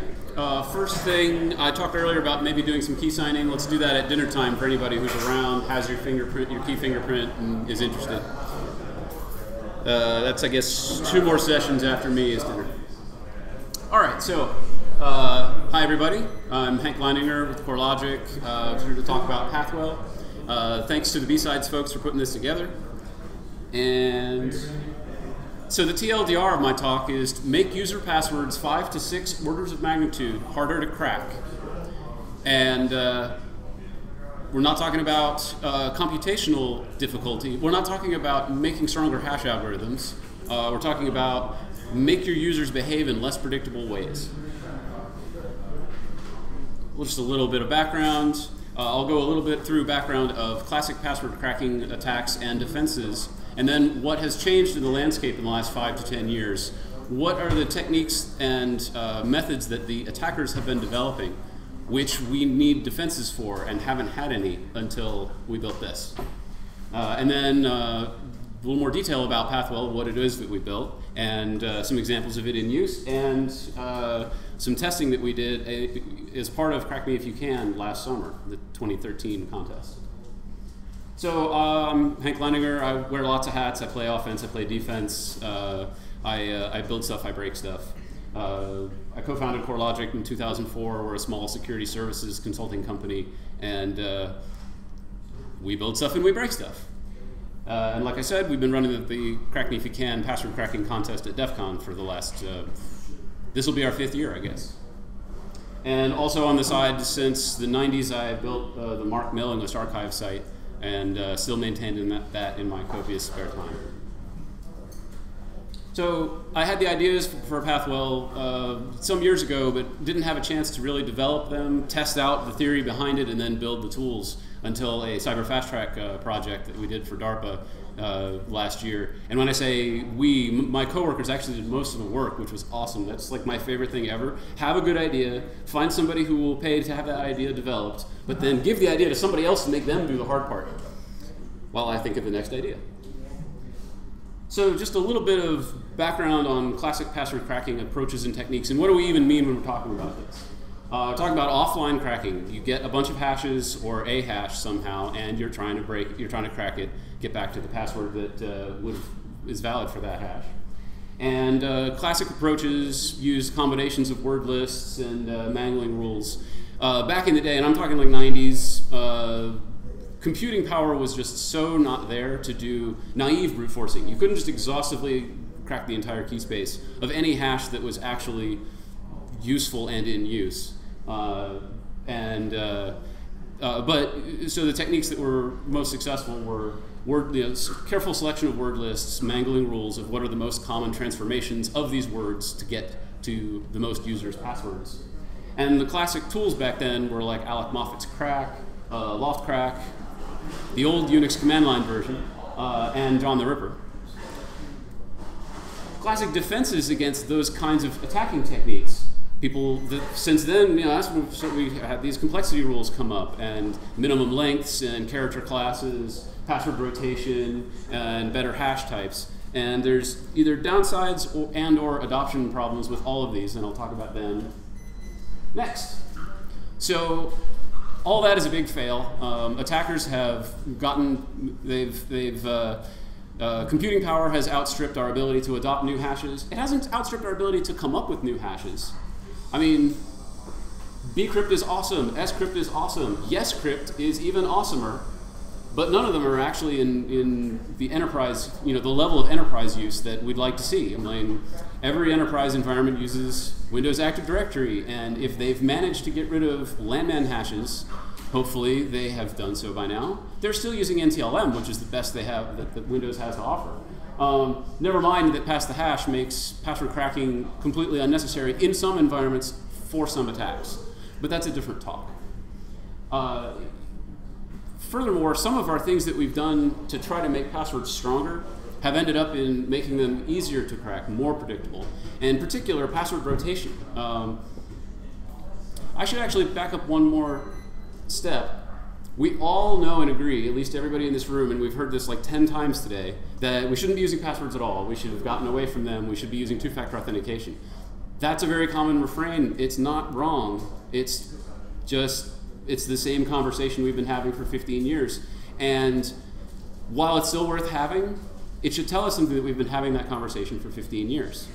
Now maybe Nick, who I think was introduced to Wicked, you know, he thinks we can move faster in that direction, and I hope we do. But in the meantime, for those of us stuck in normal corporate America, we're stuck with normal corporate American enterprise crappy password management schemes and crappy hash types and crappy policies.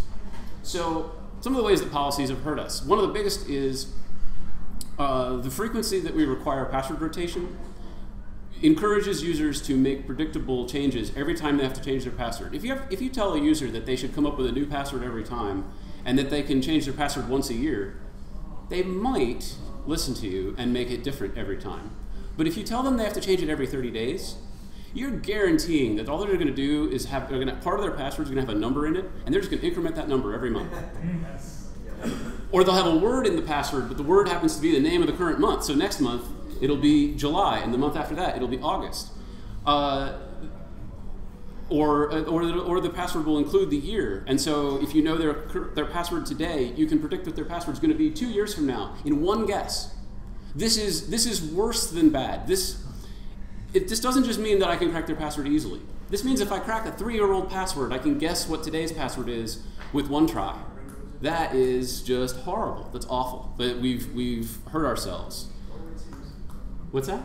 Forward seekers. Yeah, exactly. So we need a way, we need to discourage that kind of behavior in users. One of those ways, I think, is to make it so that we don't feel like our only recourse is to make the interval shorter and shorter. You know, it used to be that 90 days was considered an aggressive, you know, rapid turnaround policy. Now, stronger environments are going to 60, 45, 30 days. And every time I do a pen test at a place that has a password policy that requires rotation every 30 days, I get every single user, or 99.9% of all users. And they ask me why, and I'm like, well, because I couldn't crack their current password until I cracked the one from 2 years ago. And then I immediately guessed what their current one was, because it was just some trivial transformation based on that. And once I narrowed the scope, I had it. So, anyway. The recent trends have been in the attacker's advantage. We've got computational advancements on the one side that are outstripping our pace at which we adopt new hashes. And we've got all these unintended consequences of our enforcement and our complexity rules serving to make passwords even weaker. And I kind of talked ahead of my slides on all of this, that you can probably recognize all these kinds of examples. And, by the way, as we ratchet up the complexity rules as far as the length you need or the number of different character types, if you only have upper and lower, you know, if you can get by with 2 out of the 4, then most of your users are going to pick a 1 or 2 word phrase, and the first letters of each word will be capitalized. And when you tell them it has to be 3 out of 4, they'll add a number on the end. And when you tell them it has to be 4 out of 4, they'll add a special on the end. Not every single user in an enterprise, but 5 or 10% of users in an enterprise will have a password that looks like weak sauce 2014 exclamation point. And a lot of the deployments are going to be like the year and just like that. Yep. And organizations that have sample or initial user passwords that are common, and then they tell people, oh, well, you know, your password is welcome 1 exclamation point, but you should change it. Welcome 2 exclamation point. Welcome 1 period. Also, I mentioned before that naive brute force was kind of not worth the effort back in the 90s.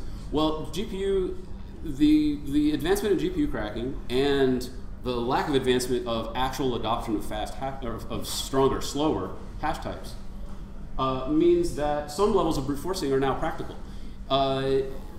NTLM passwords of 8 or 9 characters are unsafe at any speed. You can brute force the entire 9-character NTLM key space of printable characters in a trivial amount of time with a relatively low amount of resources. On the other hand, 10 characters looks kind of comfortable. 11 characters, if it takes 8,900 years to brute force the entire 11-character key space, I'm not going to try to brute force the entire 11-character key space. Even if I had 1,000 machines in a botnet doing it, it would take me 9 years to do. It's not worth my time or effort. But what if I can pick just one tiny, tiny slice of that entire 11-character key space and just brute force that. If users were spread out across the entire key space, I might have limited or no success. But if users clump in ways that are that I can confine my testing to a certain narrow band and find that more users, a disproportionate number of users, sit there, then I can crack just that subset of passwords. So here's some examples of passwords that they all look good from a classic complexity perspective, but they're all identical as far as what pattern, or we'll call it topology from now on, looks like. They all look like an uppercase letter, a number, several lowercase letters, a couple more numbers, and then a special on the end. And that's not even necessarily a common pattern. I just happened to pick a bunch that all fit that one pattern.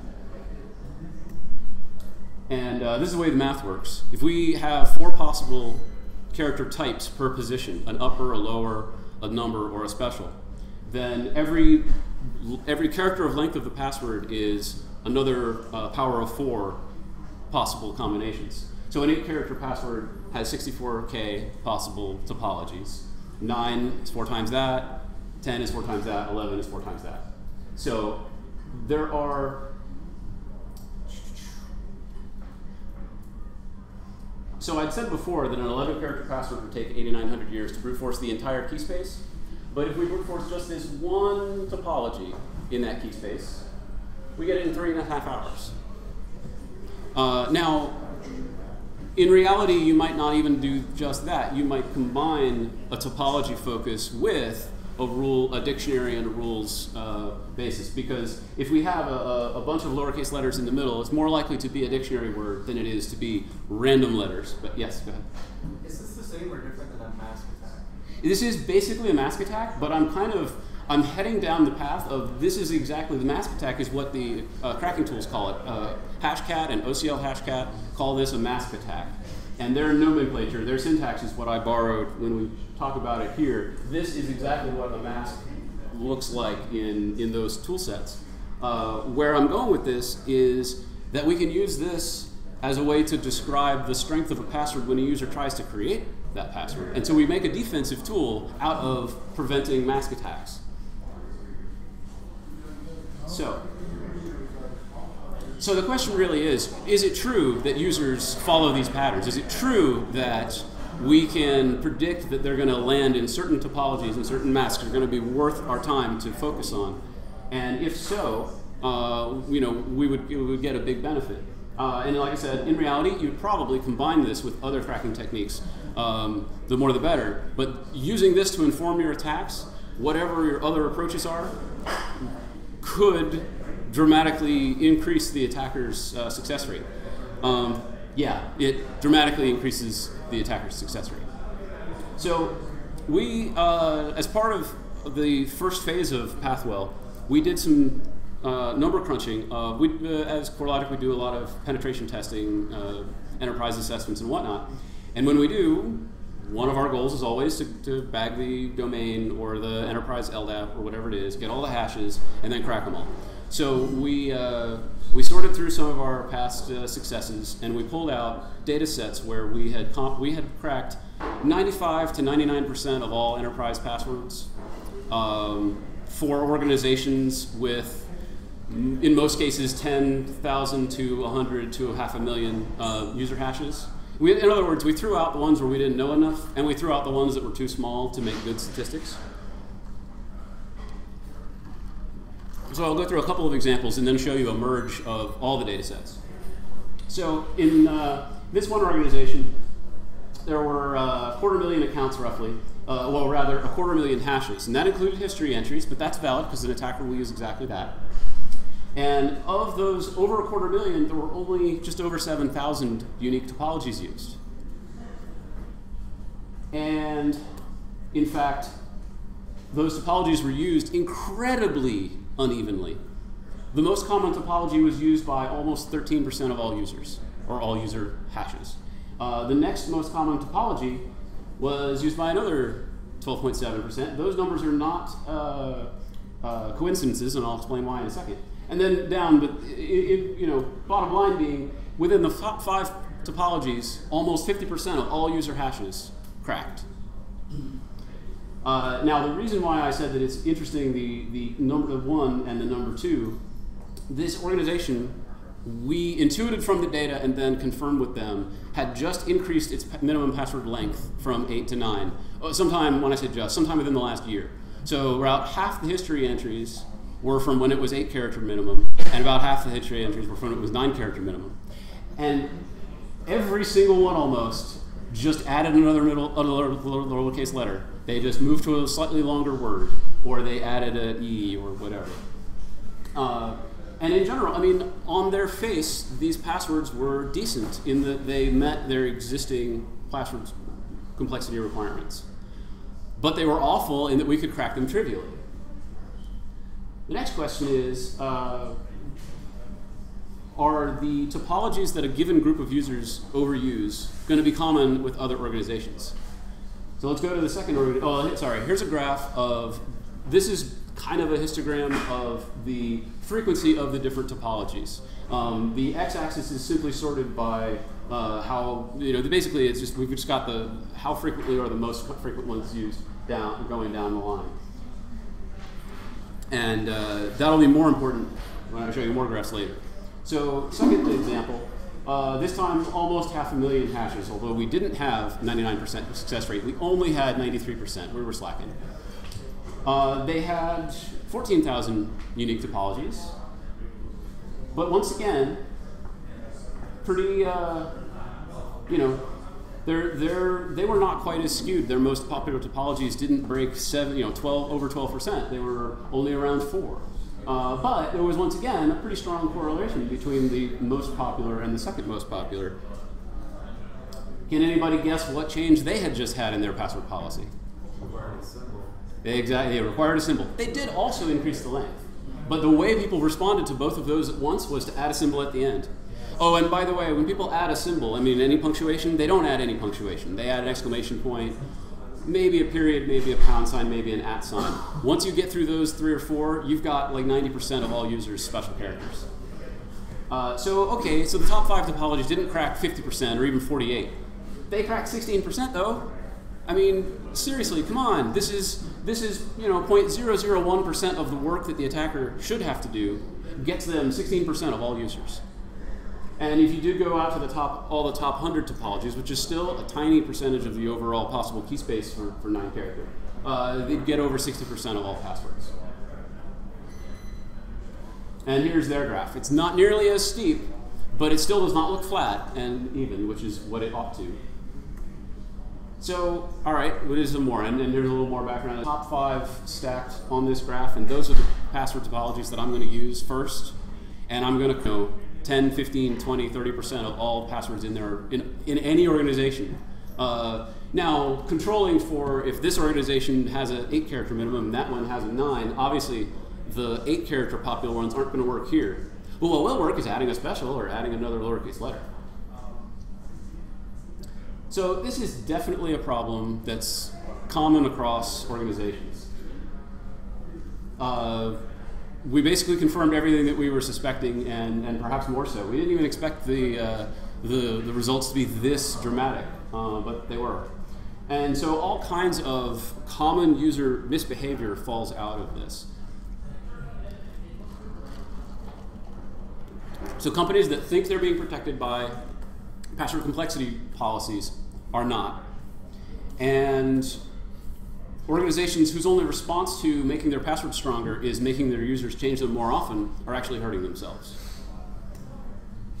By the way, a little aside about 15-character passwords. So some organizations, some of you might know some of those. If I give this talk in the DC area, more people in the audience are familiar with places that require 15-character passwords. They're not nearly as strong as they think they are because of this common human behavior. If you have a large sample of users and they still follow these predictable patterns, there'll still be 1 or 2 topology buckets that have so many users in them that if you mine, and it'll take you years to mine even just one bucket, one topology completely. But you don't have to mine the whole thing. If so many users have piled in there, you'll start getting cracks way too quickly, uncomfortably quickly. I would say that a 15-character password cracking every 81 hours is kind of surprising.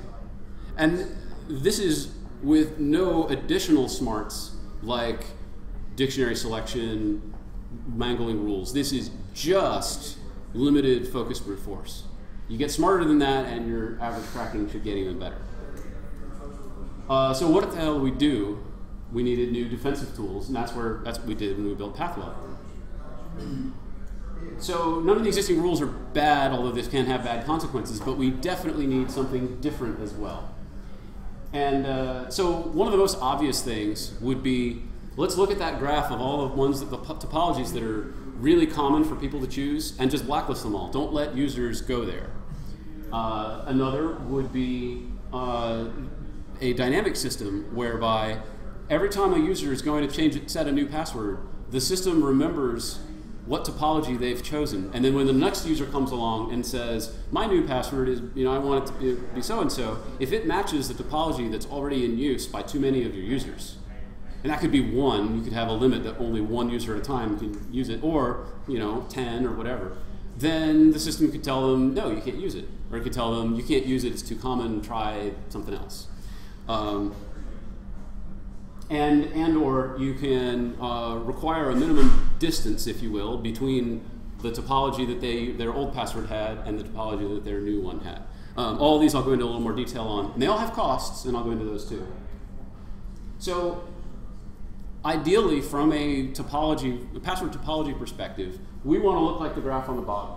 Wear leveling is this concept of spreading out the writes to it's common in SSDs where memory cells can't be written too often. So for password topologies, we don't want any topology to be written to too often. We don't want users to clump. So in theory, we would have a graph that was 20 miles wide and had a 1 or a 0 in every single bucket all the way across.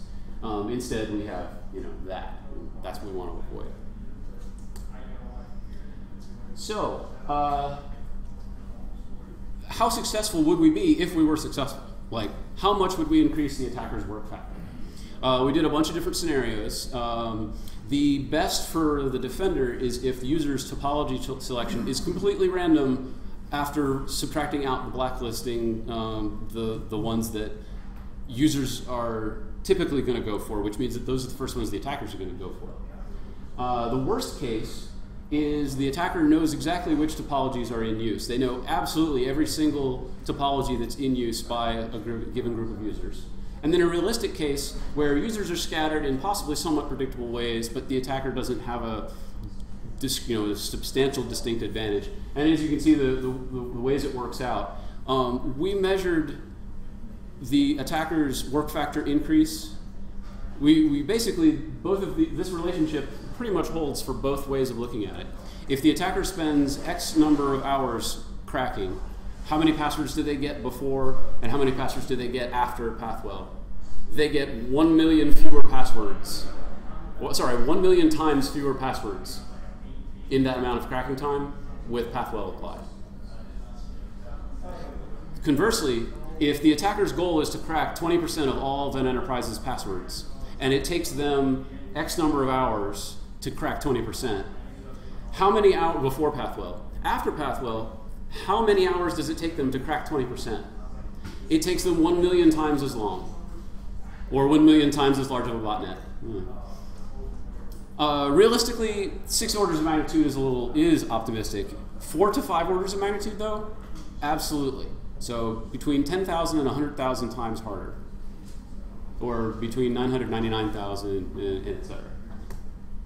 So what do I mean when I say a minimum topology change? So let's say a user's password is this first one, KW. We've made the attacker this kind of attack. We weren't calling it this at the time because we hadn't come up with this yet concretely. But it was already part of our standard methodology, and it's probably already part of the methodology of a lot of people. So how do we articulate this? What is it we're describing when we talk about the amount of difference between one topology and another? There's a concept called Levenstein distance, which is sort of an edit distance. It's how far is it to get from this string to this other string. How many additions or subtractions or changes of individual characters to get from kitten to mitten, or from a bounds to a bounded. to topologies. So again, that first example, we've changed from one password that fits that topology to another password that fits the same topology. Our edit distance or our Levenstein distance is 0. The next case, we've changed by 1. Another one, we've changed by 1. Or we've changed by 2. 2 or 3? It should be 3. Because we've also added. No, I think the 2 just. Oh, right. The number 13 has changed to the number 1, 2, 3. Well, that's actually changing the 3 to a 2 and adding 1 to the end. We haven't changed the character class of that second digit. We've just changed it from one digit to another. But we've added another character, another number to the end. We'll talk a little bit about costs and trade-offs. So the first thing I said was, as far as how to stop this, is we could blacklist the terribly overused topologies that human biases move everybody towards. Right away, we're costing ourselves some key space. And we all know that key space is good, and therefore reducing key space is probably bad. Well, it turns out that blacklisting the top 100 topologies for 8-character passwords, which, as we've seen previously, would have removed the attacker's ability to crack like 50 to 80% of all passwords, costs us 0.2% of the key space. That's trivial, and we should not be worried about costing ourselves that.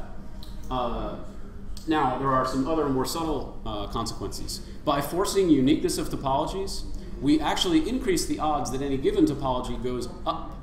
Because if everybody's allowed to cluster right here, then all of this is empty space, and if the attacker goes for all of these, they get nowhere.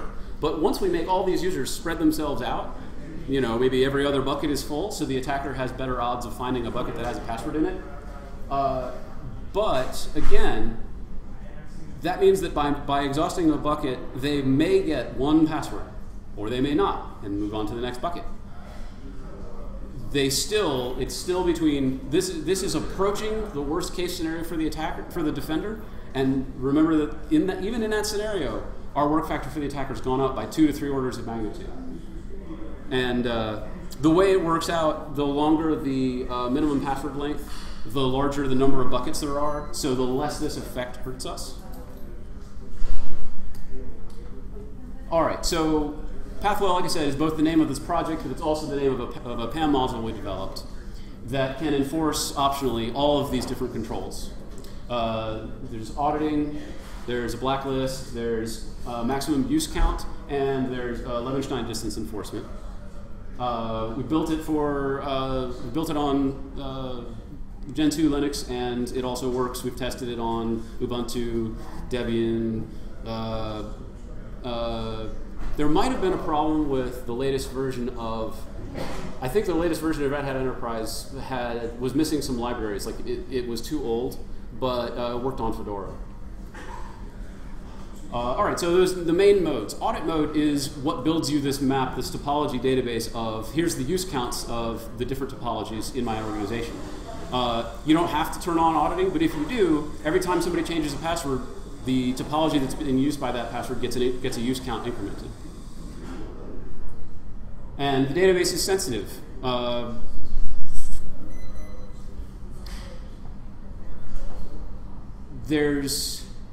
Because the attacker, so if the attacker gets a hold of the database, that gives them a big shortcut into knowing where to focus their attacks. Audit mode with enforcement turned on, which I'll talk about in a second, is actually not so bad. But audit mode just by itself, where your users are still allowed to clump because nothing's stopping them, but the database is accumulating that that metadata, then that metadata is potentially hugely valuable to an attacker. But if it's a matter of we're going to run this pilot for 3 months and see how bad our own organization's situation really is, do we really look as bad as the graphs that CoreLogic threw up on those slides, or are we special snowflakes and our users are super awesome at choosing strong passwords? So you can run an experiment, a test, where you record some data about your own environment through a couple of password change cycles, and then see where you are.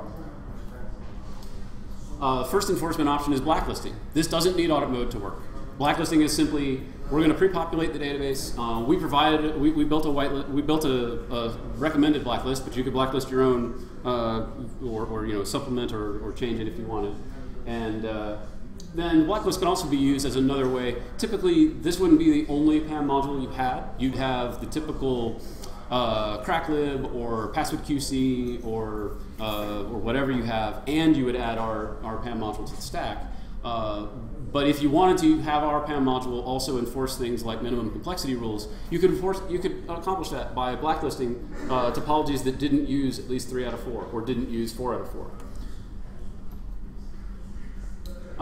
Now, I think I mentioned this before. Blacklisting is not enough. I mean, it's a decent stopgap. It's a decent first move. But all it does is forces the attackers to make the next move. The next move is, well, actually, it forces your users to make the next move.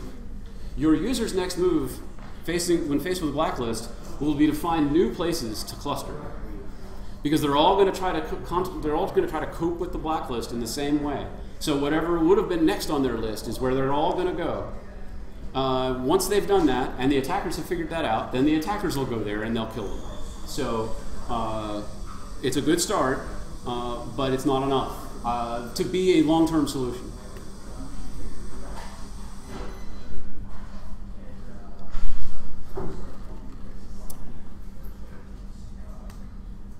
Another enforcement option, and this is the one I talked about the most probably, is the max use thing. So that's setting a threshold of none of my topology buckets can be used by more than X. And again, X could be 1, that's pretty simple, or it could be 10 or whatever. And it's pretty straightforward. If just the current user's old password to their new one. So in the normal operation of a password change, when a user has to give their old and then provide the new, we can do the calculation on the spot of your old topology was this, your new topology was this, they are this far apart, and our rule says they have to be this far apart, so no. Or they are far enough apart, and so yes. Will users revolt or find new ways to undermine this? Yeah, probably. We think that the next biggest challenge for this really is the usability question, is how do we balance the new strengths that this can provide us against the user's reaction to having this surprise change, forced on them. And surprise in a lot of ways, like if users haven't thought about this before, users are used to, okay, password complexity, it's not a new concept anymore. But this is kind of a new concept. We think that the way to balance that is with user hinting options, so that depending on your deployment choices, you can say when the user fails a minlev test, tell them that that's why their password is rejected. When the user fails a max use, tell them that that's why. You could go even further. If a user fails a max use, but the topologies next to the one that they just asked for are available, suggest a change that would have made it successful, that would make their new password acceptable. Problem with that is that gives, and I think I have that in the next slide. No, I don't. Well, later, but I'll talk about it now anyway. That gives the attacker information too. So you definitely have to balance your deployment option of, if I tell users that topology is in use, but this adjacent one isn't, then if I have an attacker inside my environment and they're trying to game the system so they can figure out what other passwords are worth trying to crack, etc. If they can use this as an oracle to enumerate all of the in-use topologies in my organization, then they can fine-tune their cracking attempts. So we're going to explore those trade-offs more. That's upcoming work. And then figure out what are the trade-offs for somebody implementing this if I turn the knob this way versus turn the knob that way. All right, so we did an experiment with Crack Me If You Can this year, last summer.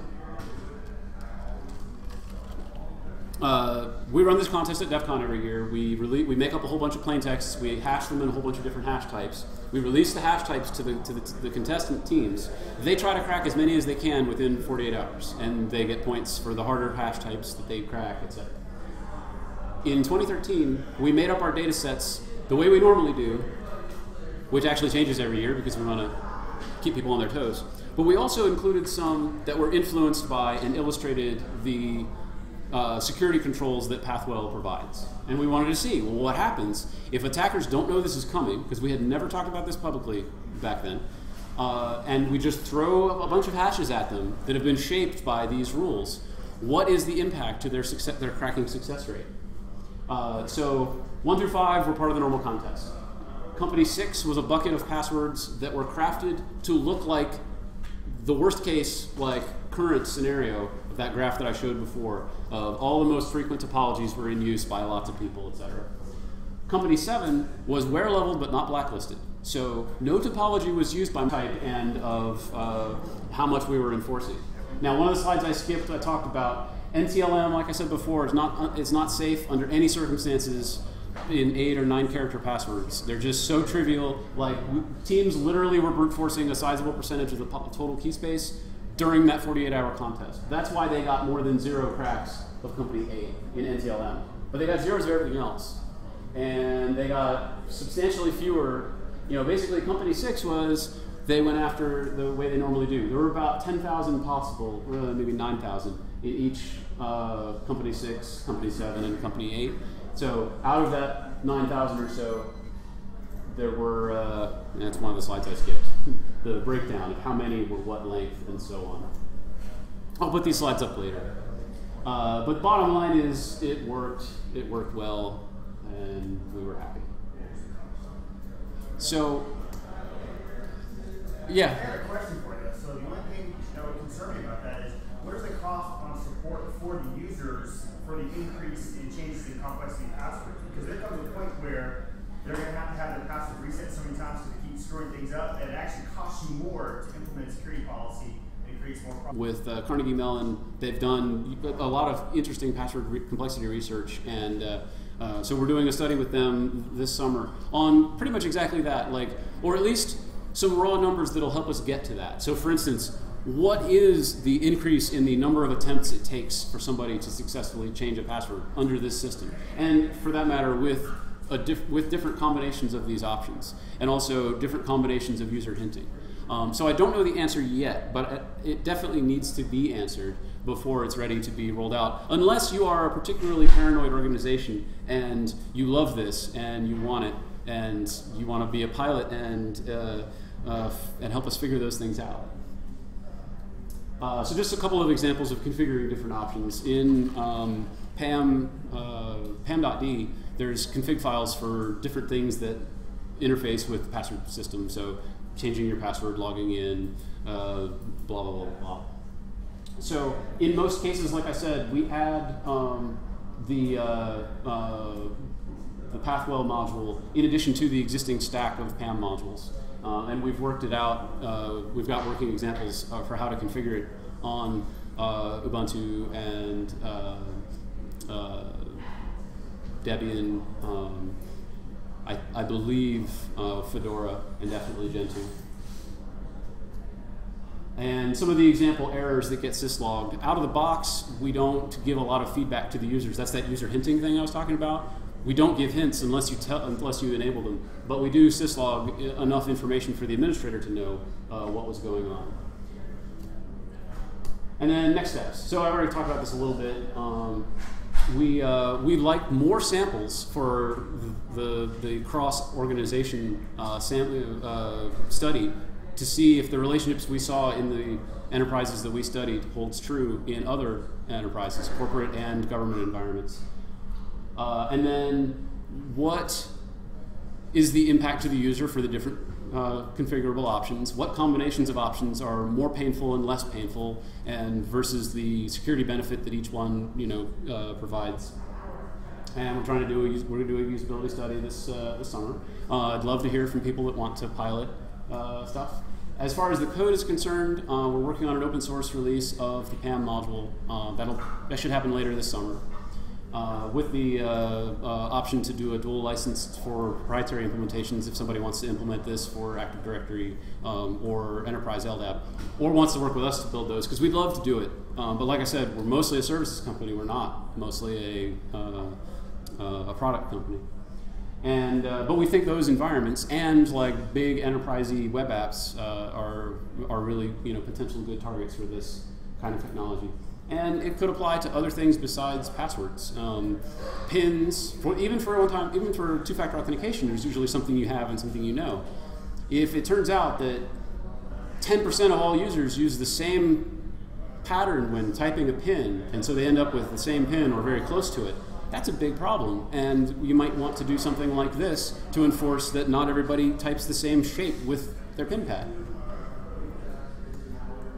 And there's only so many pins. I mean, yeah. So if you're forcing a pin, a 4-digit pin or a 6-digit pin, it's only another number. So you're going to create problems. Yeah, that's true. That's true. Well, so for instance, you wouldn't be able to enforce a one use count, but you might do something like a min-lev, where every time you change your pin. Well, I guess the pattern already changes if you change the numbers, but you could enforce a minimum distance from one to the next, or you could. Set the thresholds fairly high, but just to make sure that you don't have 50% of your users using effectively the same pin, or something that's just offset by one digit, kind of, so to speak. Excuse me.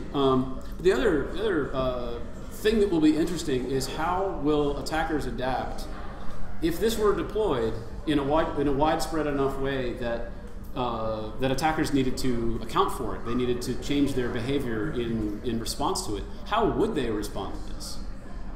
Like, how would the password cracking community on the good guys, what would they do, and what would the bad guys do that would do it behind closed doors? I'm really curious to know, what will they come up with? Will they come up with something tomorrow that just completely blows all this research out of the water and makes it, invalidates the whole thing because they find some other shortcut that this doesn't do anything to compensate for and is just as effective? I don't know. It'll be interesting to find out. So any more questions? Thanks to some of my coworkers who, like I said, did more of the work actually building this than I did. DARPA funded the Cyber Fast Track, and that was how we did Pathwell. The Crack Me If You Can teams, I thank you guys for being good sports last summer. You didn't know it, but that's all the more reason why. The Hashcat and John the Ripper tools and tool authors and user communities are fabulous. And then Bit Systems was a contracting company that handled the Cyber Fast Track program. And you may or may not know it, but probably a quarter to half of the talks in the last year have been done in all kinds of security conferences. Of the new stuff that you've seen, a ton of it has been funded out of Cyber Fast Track in the last couple of years, and so by extension by BITS and DARPA. Yeah. With companies that don't have a single sign-on and employees have to remember multiple passwords. With this type of system, do you guys also recommend like a password storage system? Because I feel like the alternative would be employees with just passwords written everywhere, like you walk into a place and passwords are all the same. Yeah, I think there's an unserved need for corporate password password keeping tools. And I don't even know what to recommend. For personal, so the question was, especially if this were to catch on, for organizations that don't have single sign-on.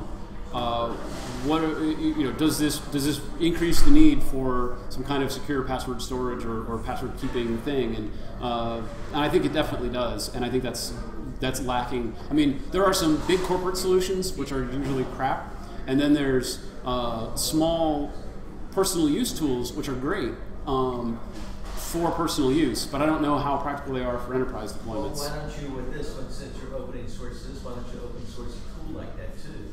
Well, and just offer it as a companion. I could give you the scripts that I use to use PGP to manage all my credentials, but most people wouldn't want to use them.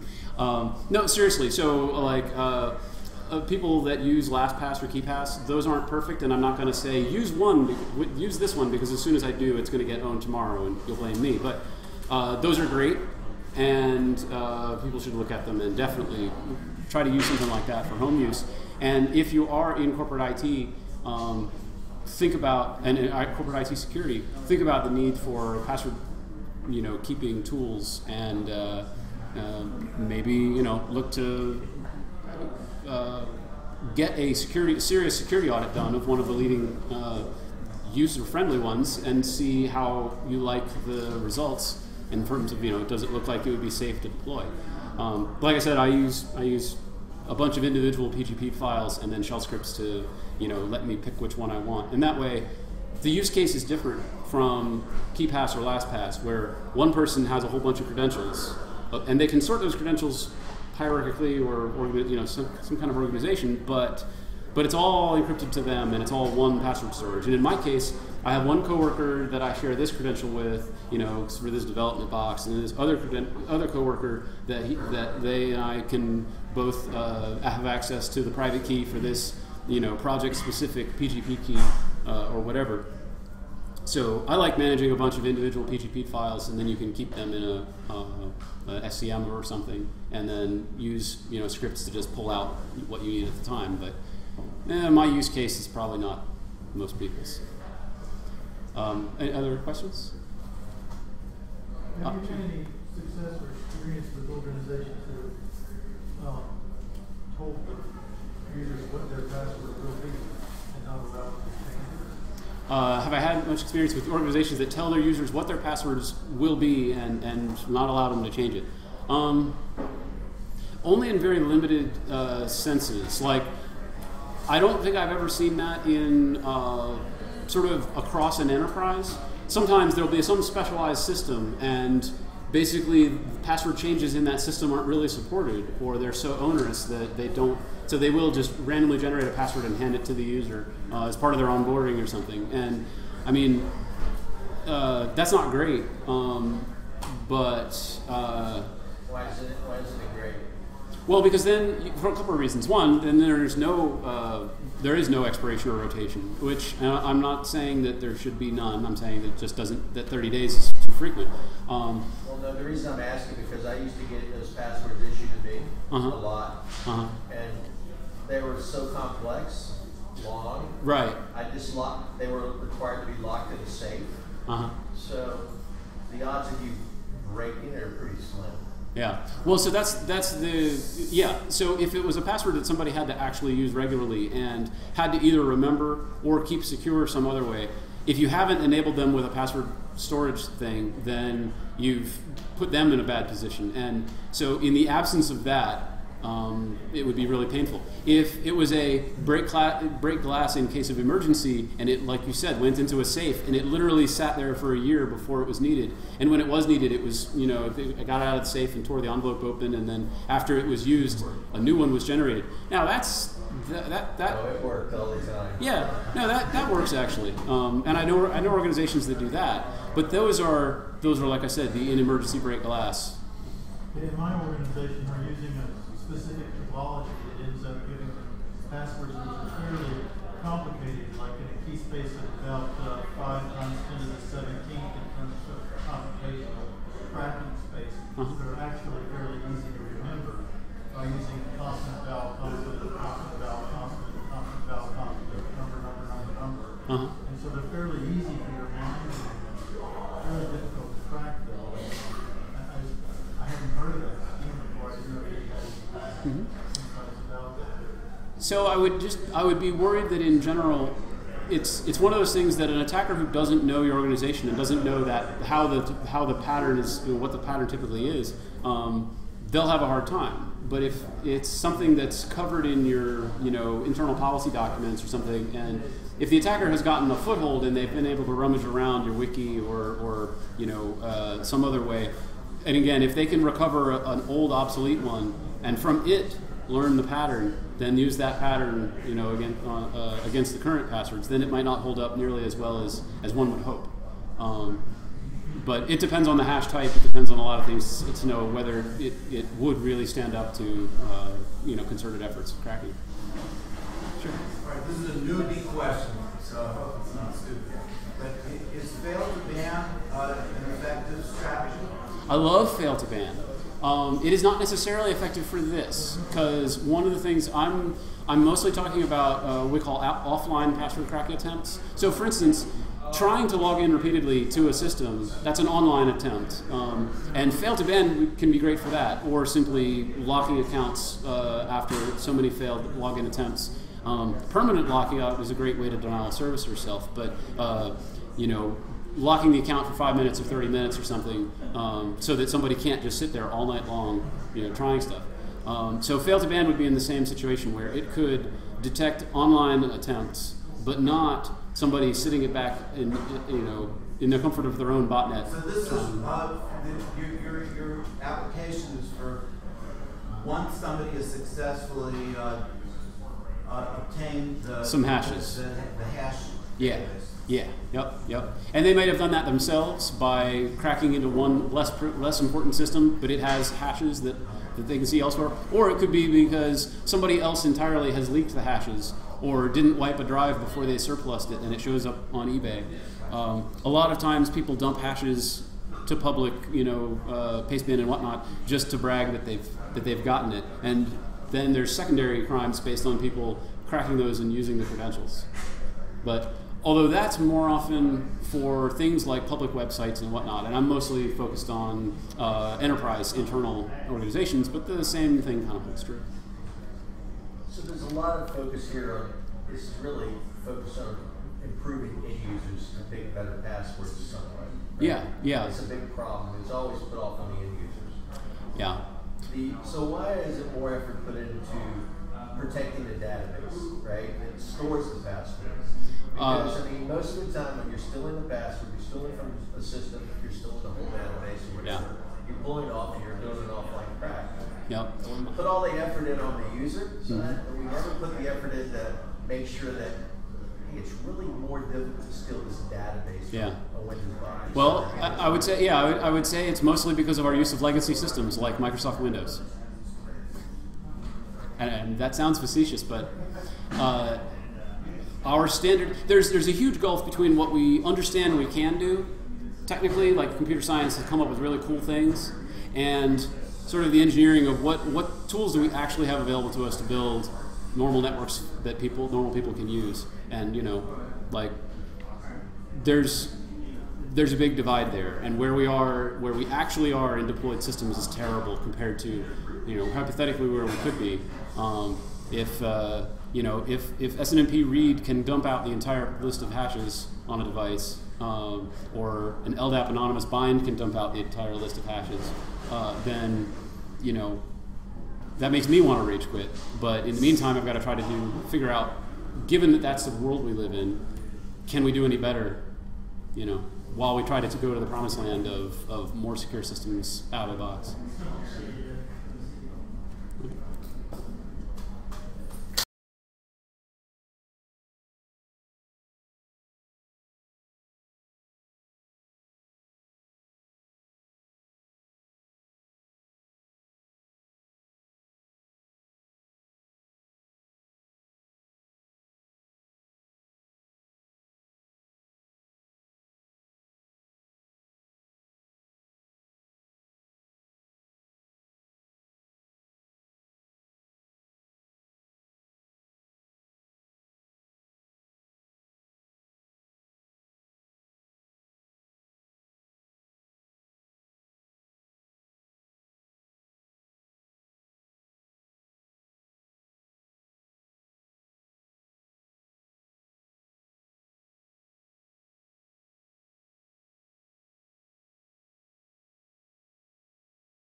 Hey guys, how's it going?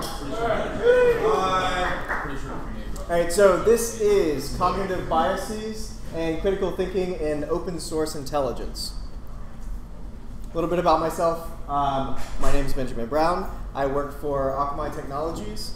And what I do is I work on adversarial resilience, system safety, thinking about our entire system as an ecology of complex machines and systems and their interactions with each other. I like doing threat actor profiling, the sort of anthropology and psychology therein. I also enjoy playing around with different sort of vectors that a lot of traditional not only pen testing, but on the defense side, don't really think to even think about. Those little things are a lot of fun for me. And I'm lucky to work for a company that just sort of says, as long as you can prove that you're providing value, do whatever crazy research you want, which I really like. So, some of the topics that we're going to be discussing here, just to give you an idea, context, is cognitive biases, intelligence, and when I say intelligence, I'm speaking more to the sort of reports and intelligence white papers and sort of threat alerts and things that groups like Mandiant, Akamai puts out some of them, Prolexic, places like that in the information security field. Open source intelligence is where I'm going to focus most of my examples for this talk. If I just did intelligence, this would be a very long talk. Metacognition is one of the things that we're going to look at as a way to hedge some of the hazards, the intellectual hazards around cognitive biases, and critical thinking and its portion in that.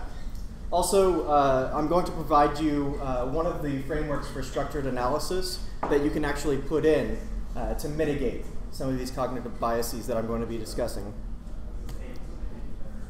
All right, so I gave you the what, now I'm going to give you the so what. Right? Why should we care about all of these fancy sounding words? So,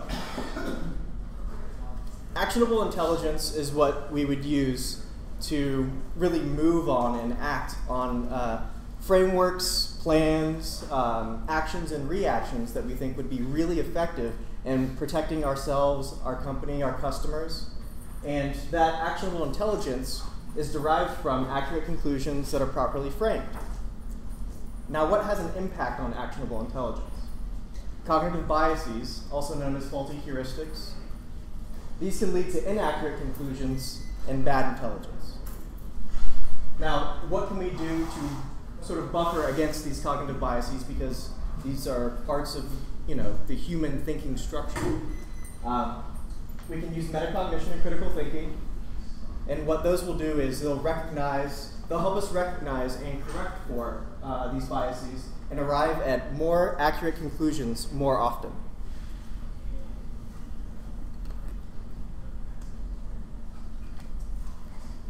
So I'll give you a logical workflow to give you the world of the impacts here. So bad data and biased analysis feed into false conclusions. These false conclusions then feed into bad intelligence. This bad intelligence is what has us take the actions we're going to take. And that leads to apocalypse and Armageddon. I mean, yes, that seems hyperbolic, but if you think about the Bay of Pigs incident and the Cuban Missile Crisis, that's exactly what happened. So, open source intelligence. The Army Techniques publication, put out by the US government, defines open source intelligence as intelligence that is produced from publicly available information. This is anyone who is able to get online, read a newspaper, you do a Google search. That's what we're talking about here. So most of the publicly available information and the OSINT sources, it's really, really chock full of poor quality information with sources that are hard to define. So this is one of the reasons why having good methodology and good frameworks are very important. Now we're going to deep dive into what cognitive biases are and which ones are important for this topic. Just to set the context here, I'm not talking about spiritual, faith-based, emotional, or cultural biases. What I am talking about is ways that our brain processes all the multitudinous amount of information that we're receiving every day through our senses. I mean, it's a lot of information constantly, we're being inundated with. So our brain can't just process it all, sort of the way it comes or the way it is. So what do? We use simplified information processing strategies, subconscious mental procedures and models for processing this information, and patterns of subjective judgment. What that does is it allows us to deal with this information in a more efficient way, though not always more accurate. So I'll give you an example.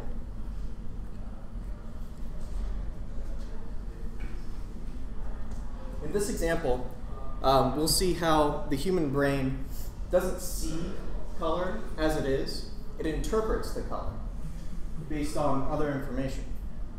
So it's deducing that because of this shadow, the checkerboard effect, this object being here, that square B is lighter than square A in color or shape. The next slide, I'm going to break this illusion. So this is the same image, just with two bars here. And so these bars, square B and square A, are the same color. I'll go back. Square A and square B are the same color. If I took the color picker where I put this in Photoshop, that would be the same value. But our brain is deducing that based on the other factors there, it should be a color that it actually isn't.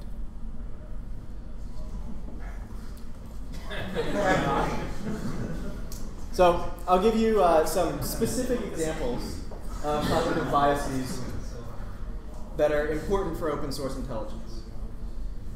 So this is one that a lot of you are probably familiar with, the confirmation bias.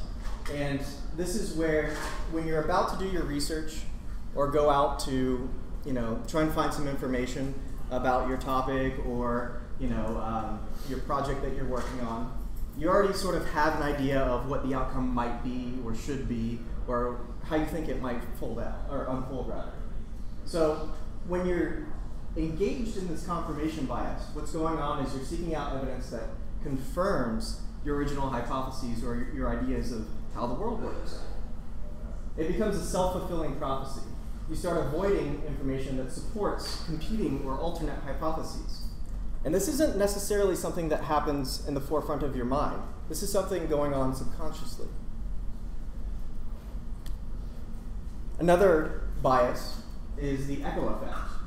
This is where information is repeated over and over and over again in a game of something like telephone. Media telephone is a prime example of this, where a piece of information or data is taken from a source by, say, the AP, and then repeated by another media source, and it changes a little bit. Repeated by another media source, and it changes a little bit.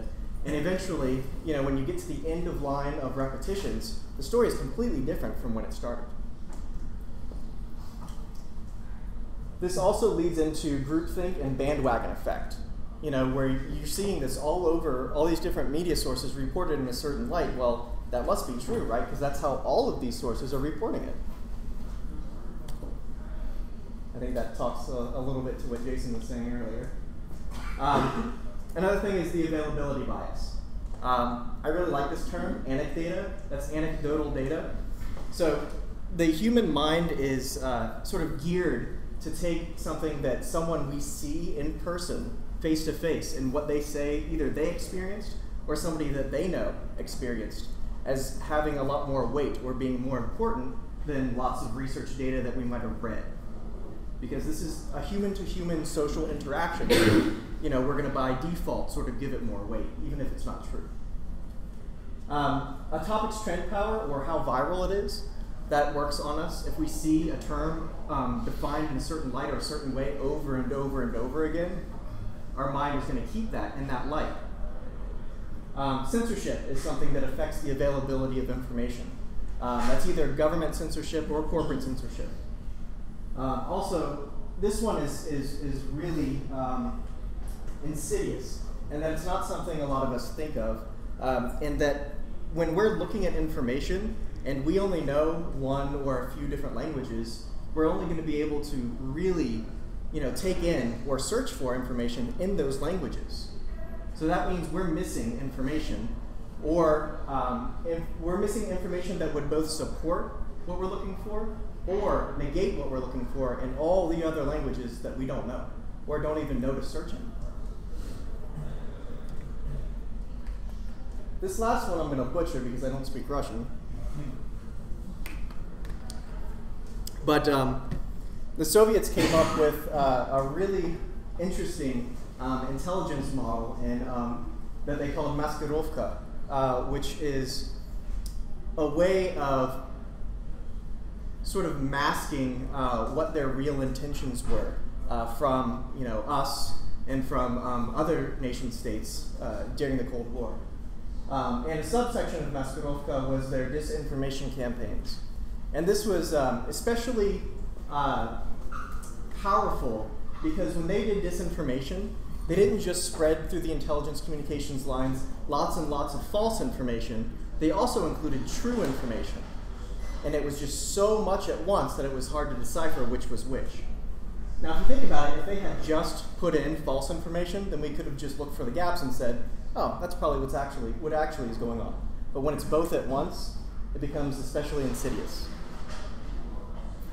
And just to give you a real-world example nowadays where this happens, if you follow Anonymous and what's going on with all of their operations, like Op Green Rights, you know, a lot of the Middle Eastern operations, what you'll notice is that some of them, it's kind of weird. It seems like it's a completely different set of actors that have different abilities, different voices, from operation to operation. Sometimes what's going on there, and we've seen evidence of this, is that it's disinformation. It's actually false flag operations by nation-state actors or crime groups that are using Anonymous as a cover for their actions. All right, we're going to make it real. We're going to synthesize these.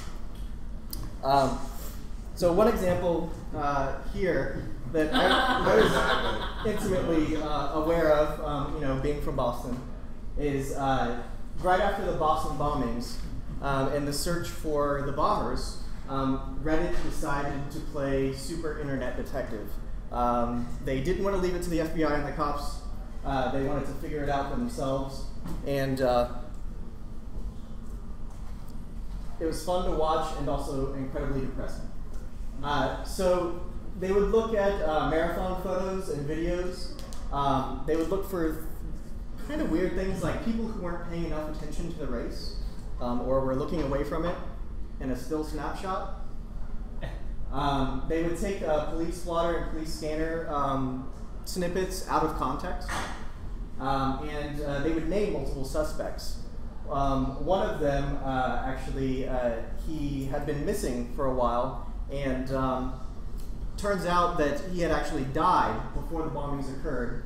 And so his parents were not only dealing with, and the rest of his family, dealing with his death, but they were also dealing with internet stalking and social media harassment by people who thought that you know, their family member was one of the bombers on the run. And what made this really, really bad was that media outlets, big media outlets, were taking, you know, this sort of internet detective work and giving it credibility and giving it a voice, and they were running bad information over and over again. So what biases were at work here?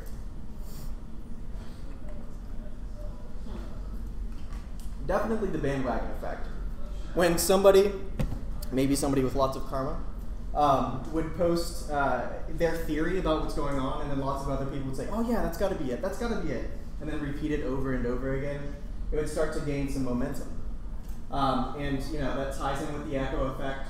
There was also confirmation bias, and it was in a really sort of dark way in that if you followed the thread of the types of people that they were calling out as potential suspects, they were always young, male, and dark-skinned.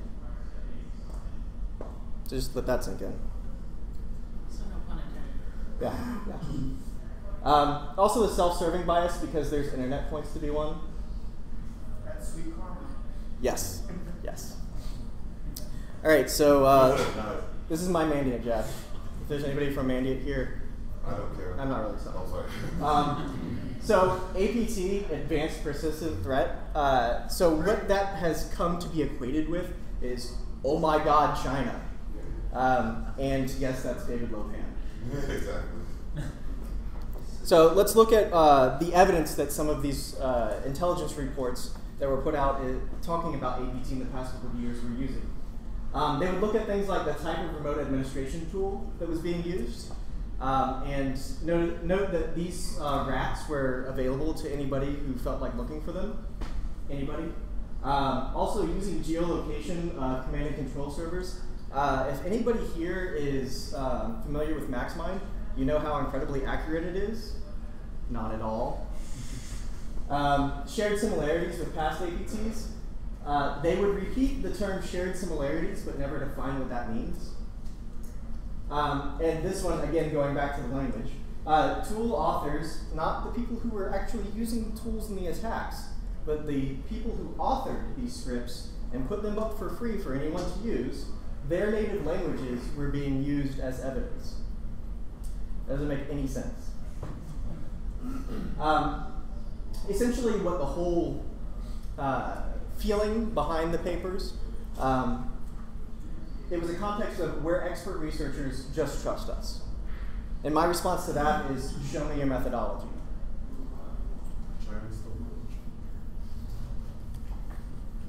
All right, so the biases that were affect here. One really important thing to note is that all of the major reports being put out, they got lots and lots of press. They were put out by vendors in this space that were selling something to protect you against all of these things that they were saying were such huge, big deals. Confirmation bias. They wanted it to be a nation state. They wanted it to be a particular nation state, I think, a lot in their research. And so, of course, that's what they were finding when they were looking for evidence.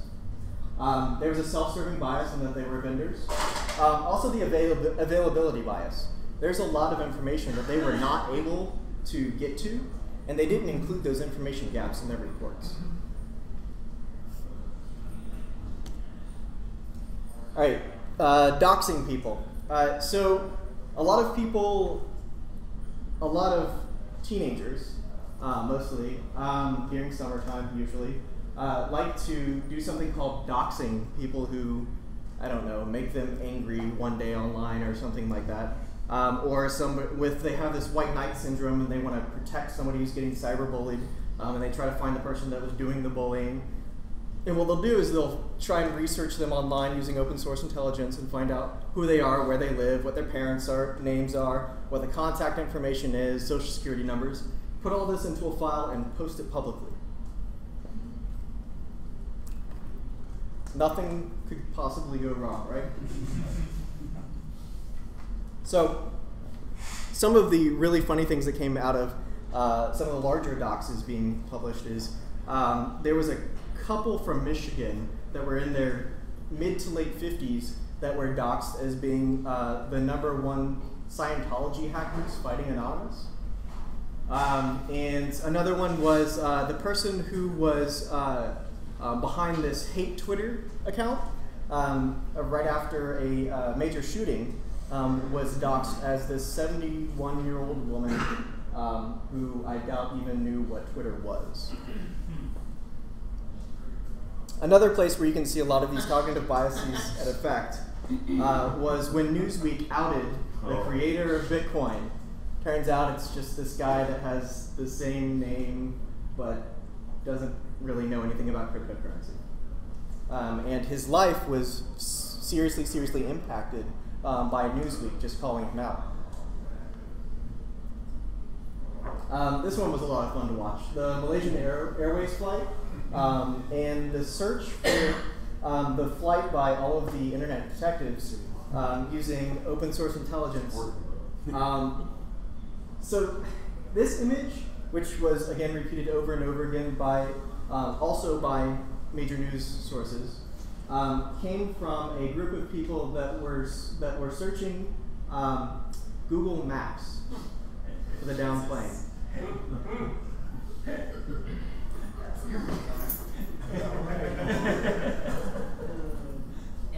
We know. You know what made that viral, right? Huh. That's Courtney Love, CL. Courtney Love did this. This is why this went viral. Courtney Love said she found the plane from that, and that's what started the whole thing. There's Jimmy Hoffa right there. Yeah, there's a whole Courtney Love meme going on because of that. But yeah, she made the Nimbus paint and all that. That was her picture. Oh my God. It was Courtney Love from Corvette. I can't deal with that right now. Yeah, sorry. All right, so what do we do about it? Well, one of our biggest defenses against these cognitive biases is metacognition, or thinking about thinking. So a lot of what we do is sort of in the moment and very present in the forefront of our mind, and we're just doing it. What metacognition is thinking about why we're doing what we're doing and the ways in which we're doing it. So 3 really useful questions throughout your research, throughout your analysis, throughout your data gathering and your paper making, and after that when you're dealing with questions and follow-ups and customer engagements and drinking or whatever. What do I think I know? How do I think I know it? And when would what I think I know not be true or accurate? This one is really useful. So, as knowing is half the battle, we want to know about cognitive biases. We want to know that they exist and that they're at effect. Because it's very difficult to affect that which you don't know, you don't know. So there are things we know that we know. There are things that we know that we don't know. Like, I don't know how to drive a stick shift. But can somebody tell me something that they don't know they don't know? No, because it's in your blind spot. You don't know that you don't know it, so you can't do anything about it. Yes, the known knowns and the unknown. Yeah, okay. So we're going to get real meta. So there's also this thing called the bias, or the bias blind spot. This is the belief that your own bias is actually insight and not bias. Is that where you confuse yourself for a thought leader? Yeah. Please don't say that.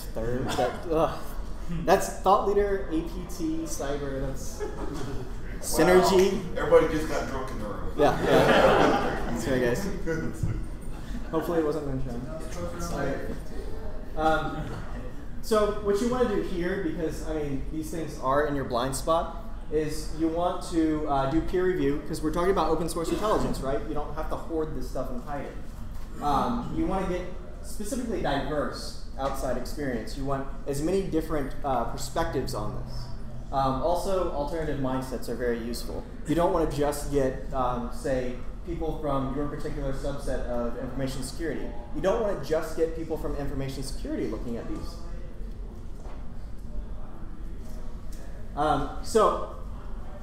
And this is more context and caution, is, so Richard Sauer, he was, for many years, the CIA's major intelligence analysis thought leader. So he was a well-respected psychologist who did a lot to change how the CIA and other US government organizations did their intelligence analysis to make them more accurate more often. And what he says is that similar to optical illusions, cognitive biases remain compelling even when one is fully aware of its nature. So even though you know what's going on, it's still affecting you. All right, so just knowing about it doesn't fix the problem. It helps, but it doesn't fix it. What can we put in place? So this is where we can look at structured analytic techniques for improving intelligence analysis. These are actual frameworks that we can feed our intelligence process and cycle through to actually have better outcomes. So this one is put together in a tradecraft primer by the US government. And it has 3 main groups of techniques: diagnostic techniques, contrarian techniques, and imaginative thinking techniques. Now, diagnostic techniques deal with things like key assumptions checks. That's looking at what do we think we know, why do we think we know it. Looking at the quality of your sources and your information. This is a very important thing to do as well. And, not just assuming I found it on the internet. Nobody would go on the internet and lie like that, would they? Looking at signposts for change. As you're doing your research, or even after you've done your report, looking for new information that really changes the game, that really changes, what you're looking at. Also doing an analysis of competing hypotheses. There could be a whole other set of talks just on these really important tools. So not only intelligence, but a lot military intelligence, but a lot of sciences, the biological sciences, and immunology, and other groups that have been doing research for a lot longer than InfoSec has, use competing hypotheses analysis. And there's some really useful tools out there that could be co-opted for intelligence.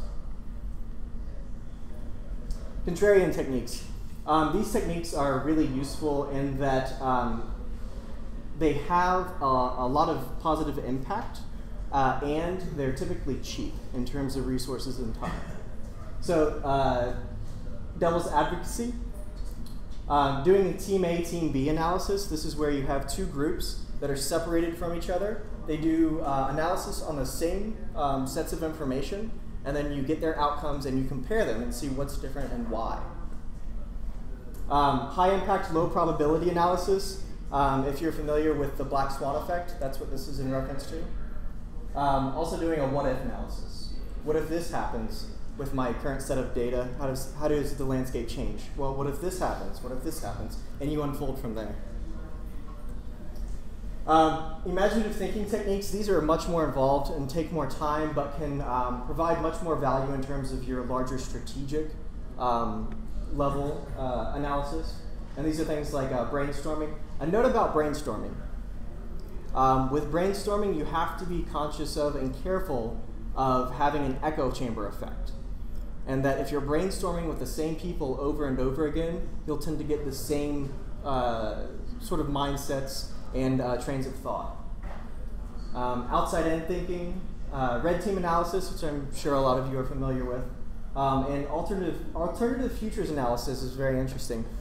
This is very time-consuming, but again, very useful for strategic analysis, and that you really thoroughly map out how different things can go from the point of time that you're in now. Given the information that you have now, if this thing changed, this is a more complex what-if analysis. If this thing changed, how would that branch out? Now you have all these branches. If this thing changed here, how would that branch out? This thing changed here, how would that branch out? How would they cross each other? Again, it's very involved, but can give you a lot of insight into, well, we saw this and we've already mapped it out, so these things could possibly be happening in the future. All right, how do we actually apply this? How do we make an impact with this knowledge and these changes? Well, what makes sense for you and where you are and your customers? You want to look at what are your goals for the research that you're doing? What does winning look like for what you're doing? Who are your customers? Who is this final product going to? And what is the scope? How long do you have? How many resources do you have? What types of resources are there? Also, like I mentioned before, there are technique costs. Things like devil's advocacy and, Team A and Team B analysis are relatively cheap in terms of time and personnel, but they're not going to be all-encompassing. So when you're actually putting out your report, some very important things to look at is clearly defining what are your goals. Like for your audience, for whoever's reading this, what are they expecting that your operating framework is for this? What are the sources that you used? Who is the audience that you're speaking to? You know, be clear about this in your reports. What are the limitations? You're never going to have perfect data. Make that clear up front. What did you not have access to that would have made a difference?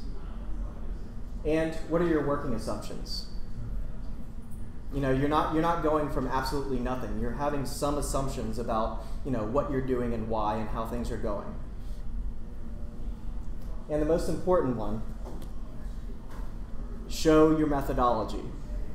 This is what makes it repeatable. This is what has other people say, yeah, okay, they did their research in such a way that I can trust the intelligence that came out of it.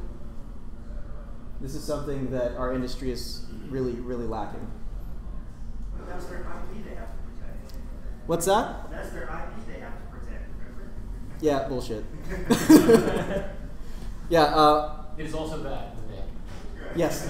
Right. And that's what's going to help really have really deal with that RSA effect of vendor pimping. And you know, when people really put you know, put a lot of work. And I know researchers in the space that put lots of work, really good work, and have good methodologies into their papers. And then, you know, when it gets through marketing and when it gets through PR, it comes out as something that doesn't show methodology, that doesn't show their sources, doesn't talk about any of those things, and just looks like a sales report.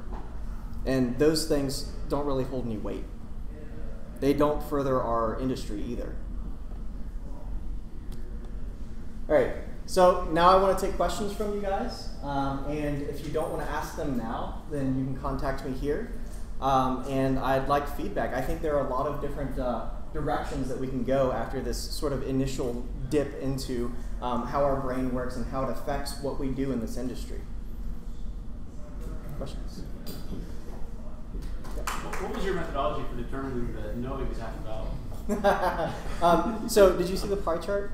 Yeah, I did. Yeah. So there's this seminal work done back in, I believe, 1978, 1979, and it was called G.I. Joe. No. So.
All right. Thanks everyone for sticking in this long. It's been a very long day. We've seen a lot of good talks. Mine's more of a technical talk, so hopefully those of you with looking for something like that, this will wake you up a little bit. So first, a little bit about me.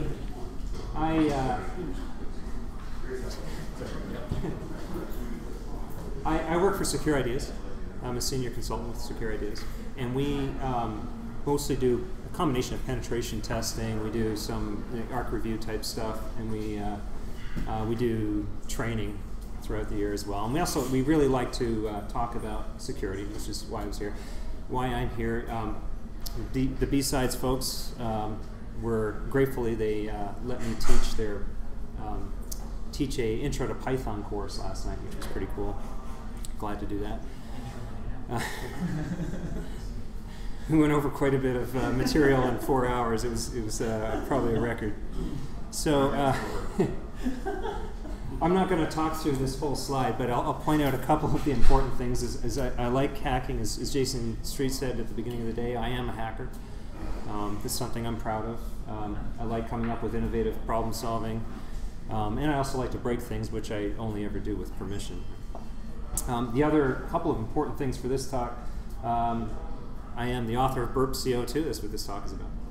And if you look at some of my hobbies, runner, musician, and this one's really important, I'm a home brewer. So I like to make beer. So why this talk? Really, it's pretty simple. The Burp CO2 is a pet project of mine. It's something that I've been working on I guess for maybe about 6 months in total this year. Basically started taking bits and pieces of functionality that I required during penetration tests. Mostly I do web penetration testing. Obviously with Burp, that's what you're going to use. And so that's what I did. It's like the programmer in me, because I do come from a Java programmer development background, wants to automate something if I have to repeat myself. So if I find myself doing the same thing manually more than once, then I start thinking, is there a way to automate this? And so that's where I start getting into building tools. So what is Burp? So for those of you, hopefully some of you have heard of Burp. I know I see some people who've been in training before. Burp is a fantastic product. It's a commercially supported product that's used for web penetration testing specifically. So. It does a whole bunch of things that are useful for our web pen tests. Again, I'm not going to talk through this whole thing, but let's talk about a little bit of the key functionality inside of Burp. So the main thing that it does, this is for those of you who are not familiar with it, the main thing that it does is it allows you to intercept, through basically a proxy mechanism, your pen tests. So you're starting off in a browser. We'll pick Firefox because that's our favorite pen testing browser. Your traffic goes through Burp, and then it gets to your target. You get to see in Burp, which is running on your machine as well, you get to see your request traffic and your response traffic. And you can do a whole lot of other stuff with that once you can start seeing it and capturing it. It does lots of things, and I'm not going to talk through all of these. But basically, Burp becomes a Swiss Army knife for your web pen tester. It does almost everything you need for most tests, for most tasks. If you're not very familiar with it and you want to learn more about web pen testing, and I was asked to put this in by BSides, so I went ahead, I'm going to mention it. We have lots of training coming up this year. So there's a professional level web pen testing course. There's a 4-day course going on in Orlando. So if you're interested, that's the closest training in this space. We're also doing the MobiSec training at Black Hat. That'll be Kevin Johnson will be leading that one, and we're doing an advanced web pen testing class in September with OWASP AppSec, and it's in Denver. So some good opportunities there to learn. So let's get into, we talked about Burp a little bit. Let's talk about CO2. So where does CO2 come from? And this is where I said, it's really important to understand that I'm a home brewer, because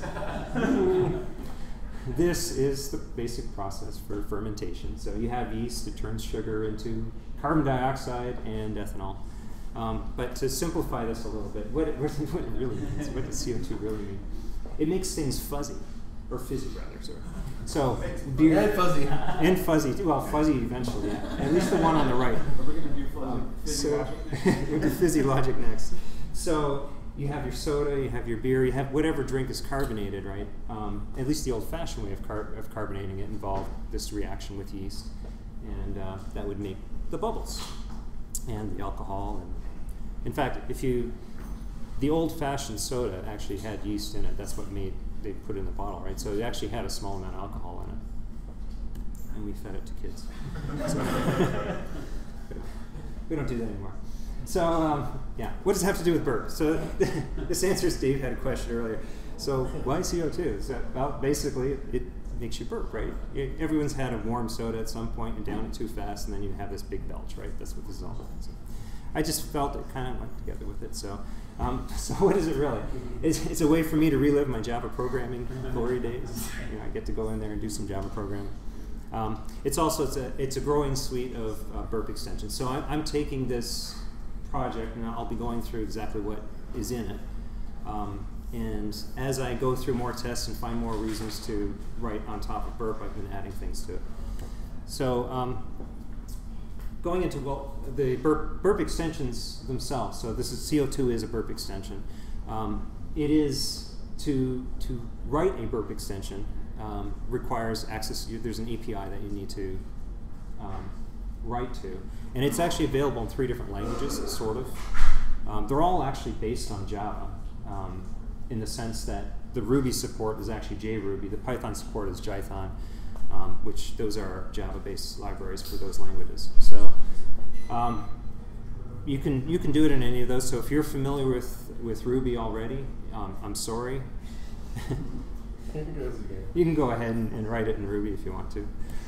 But there's a problem with the other languages. This is a disclaimer that's actually on the Portswigger website for burp extender, which says basically, you know, there's you can write a burp extension using Jython or JRuby, but if you do, you might run into memory issues with it. So you have to be careful about how many of those you're running at the same time.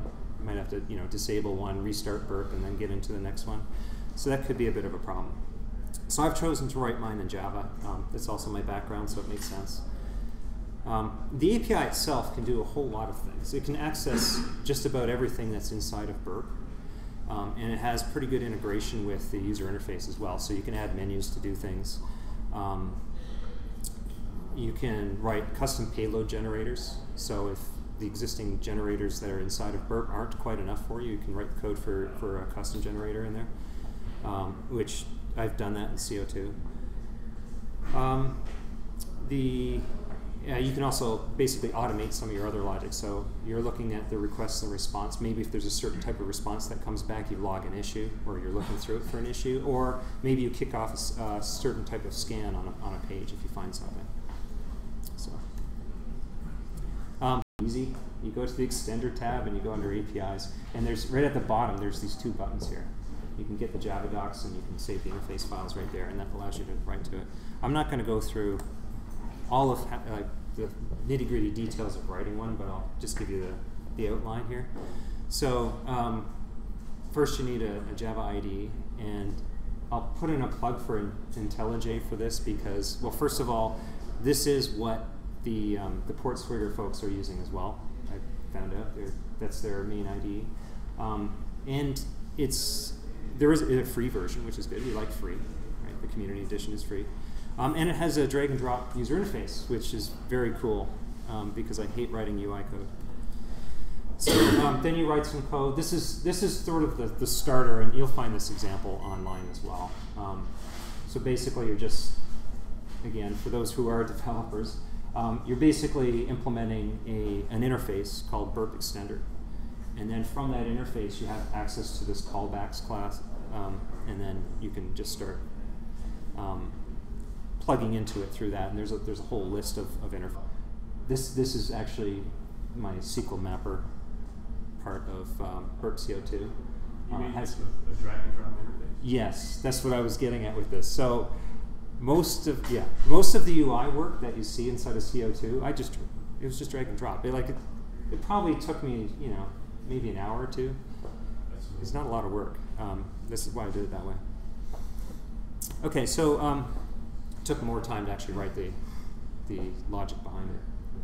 Then you just zip it up into a jar, which your IDE will help you with, and then load it into Burp. There's a way to do that through the extender tab.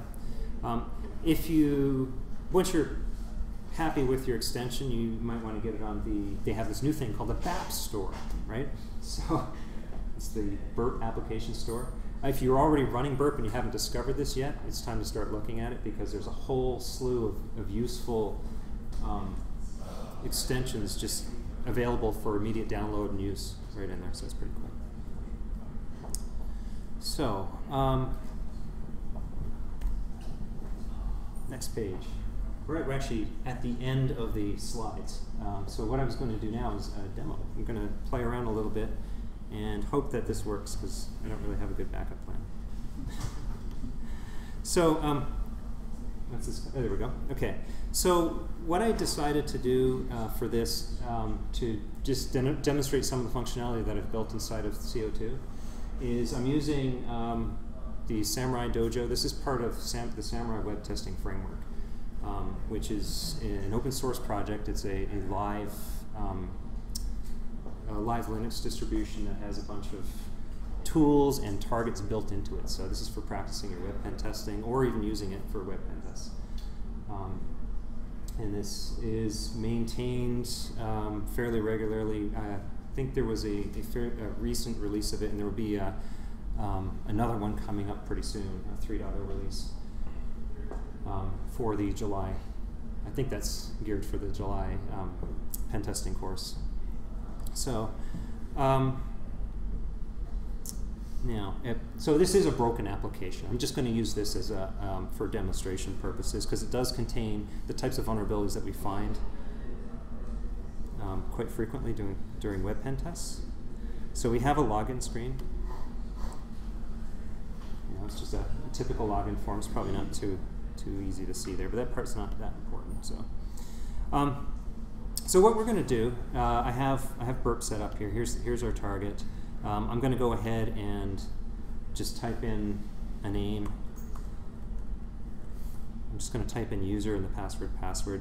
And the reason I'm doing this is it gives us some history in our proxy log. So if I look down at the bottom here, there's that post that I just made, so we can see. We could see if it was bigger on the screen that there's a username and a password that's been passed in.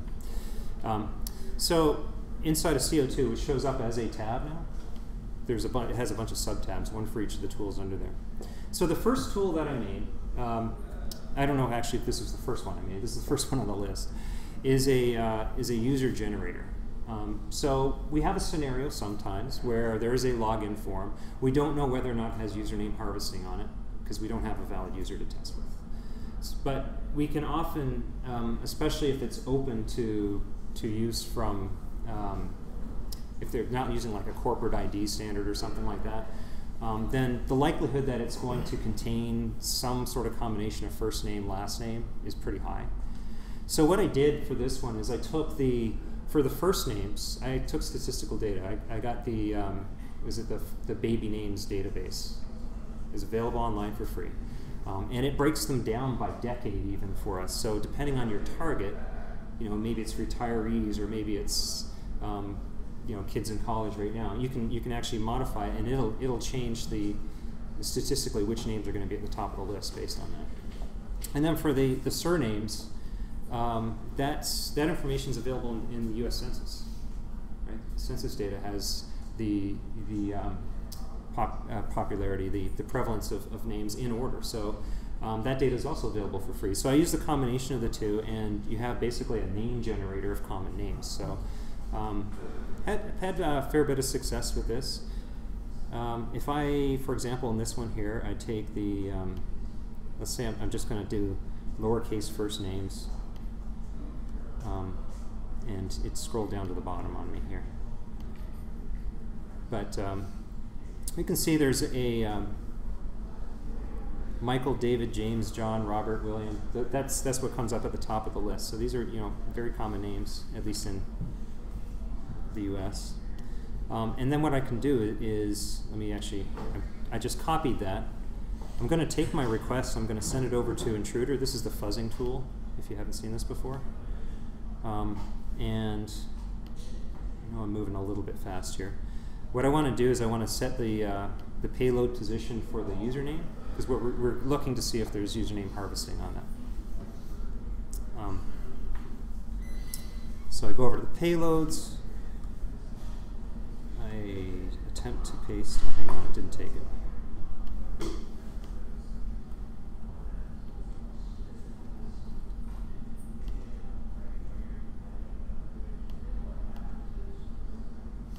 There we go. So it pulled out 748 names on this. And then we just start running it. And we look for anything that's different, right? That's what we're looking for. One of the key fields to look at is usually the length. You also look at status messages. But you probably can't see this on this screen. But the name John showed up as different. So that's right off the bat. And if we send that to the comparer tool, that will allow us to basically do a diff.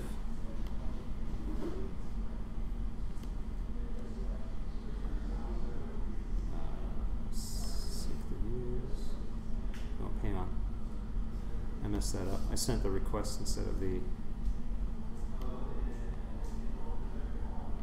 We want to look at the responses.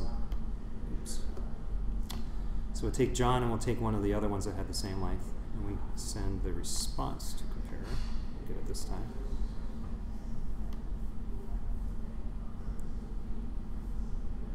And start scrolling down. What we find is somebody's gone and put a comment in there on the page that shows that the reason, this was the reason for the failed login.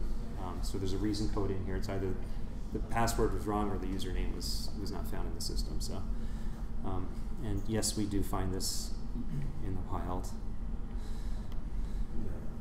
Yes. Sometimes it's this. We've actually found one where everything looked good except for there was a CSS tag that was different.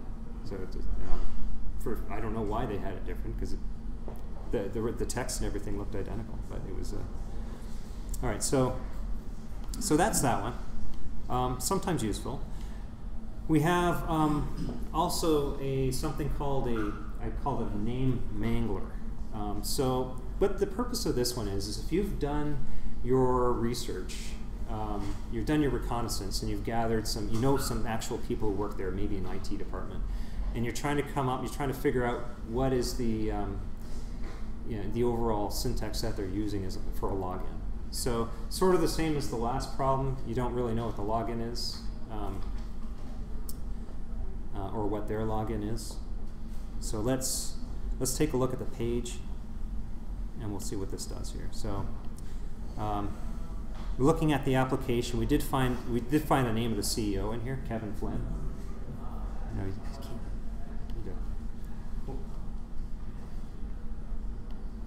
Here, let me make this.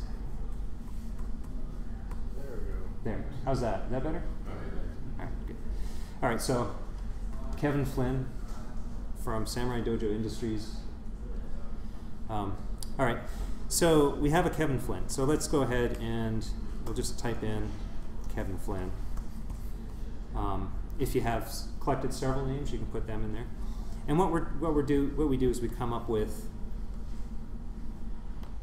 what Mangler does is it comes up with some potential usernames that you could use. There's a few options I've built on here. There's delimiters. It puts a few in, but you can add more if you want. And that's delimiters between the first part and the second part.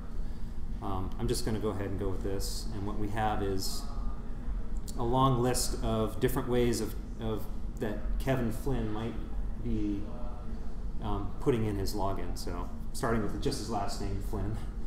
And it goes through. It does quite a few different combinations. So we can do the same sort of exercise as before. I'm just going to use the same in the interest of time.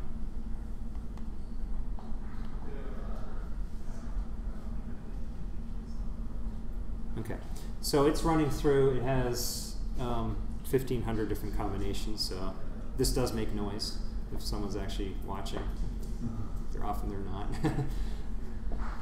But since it's one attempt per username, even if you hit a real user, you're not going to lock them out. No, it's not going to lock them out. No, that's right.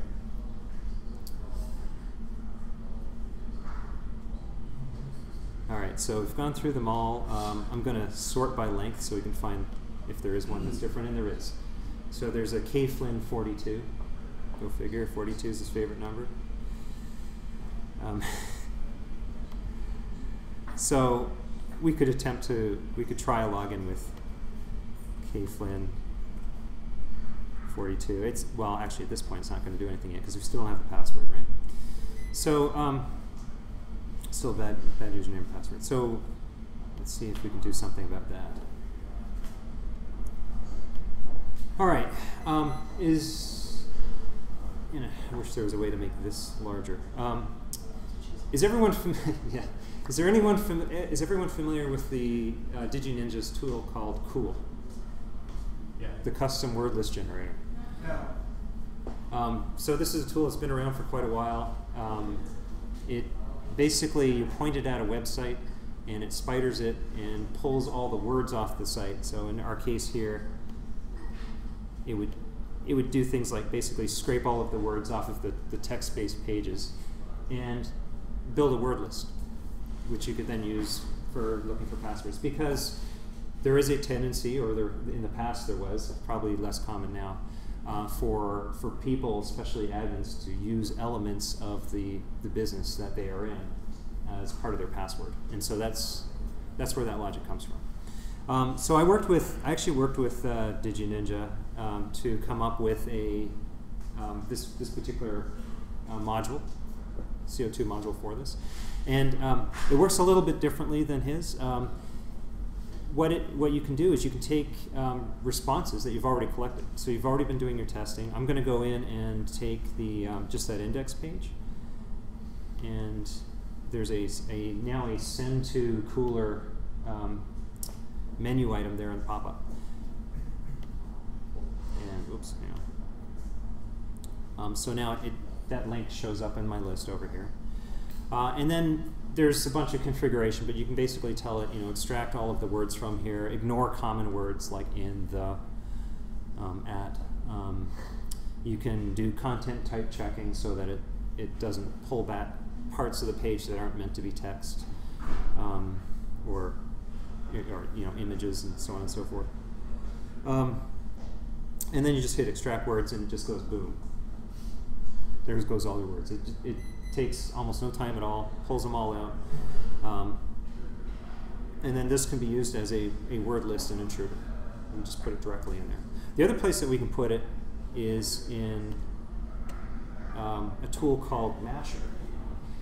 And what this one is, this is actually a password cracking tool. And what it does is it allows you to take a word list that you've gathered and a password spec. So you've come up with a password specification. So when you try to log in and it says, this is actually similar to your, or related to your talk. So the password, you give it, what's the minimum characters, the maximum characters. Usually you can figure this out when you either register or just by trying passwords. Is there a requirement for uppercase, lowercase, numeric, and special characters? And you can even define what those special characters are. And then what it does is it takes your word list and it will combine words. So I've gone ahead and just made a short one here. The words on it are Kevin Flynn, Samurai Dojo Industries. And we have a minimum number of characters of 12. So we're looking at between 12 and 15. That's the password specification that we've determined is on our test site. And it needs one alphanumeric, one alpha, one numeric, at least an uppercase and a lowercase, and one special character. So all of that is on there. Once that's done, we hit the create payload generator. And then it just kind of makes everything read-only at that stage, so you can't modify it after. You have to create a new one. Then you can go into Intruder. Take a, actually let me start with a fresh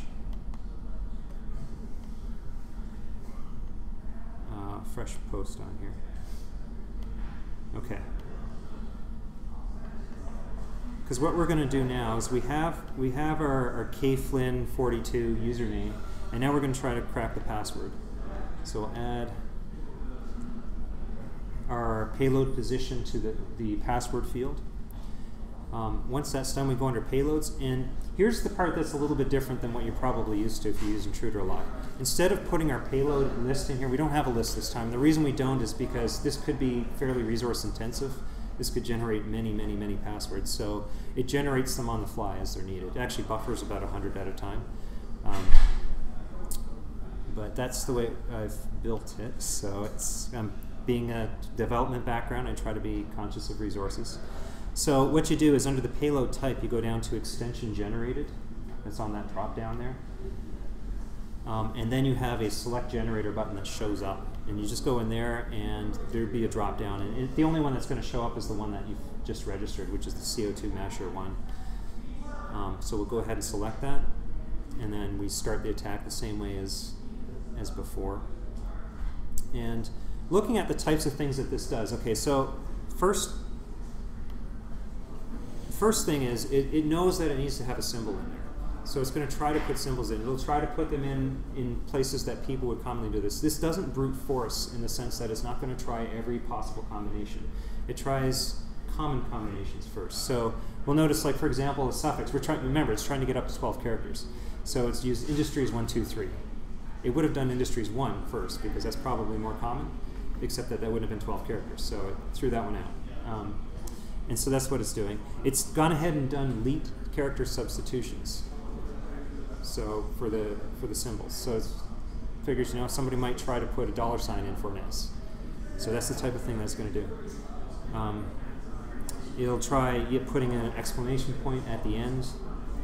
And so, it's done. Okay, so what I'll do is I'll go ahead and, there we go. So checking again the length field, because if we've actually got a successful login, that should change the page significantly. We find out that the login is Samurai Kevin 1, with the A being an @ sign. Okay, so it actually came up with this using the logic that's there, which is pretty cool. We can see this in the request down here.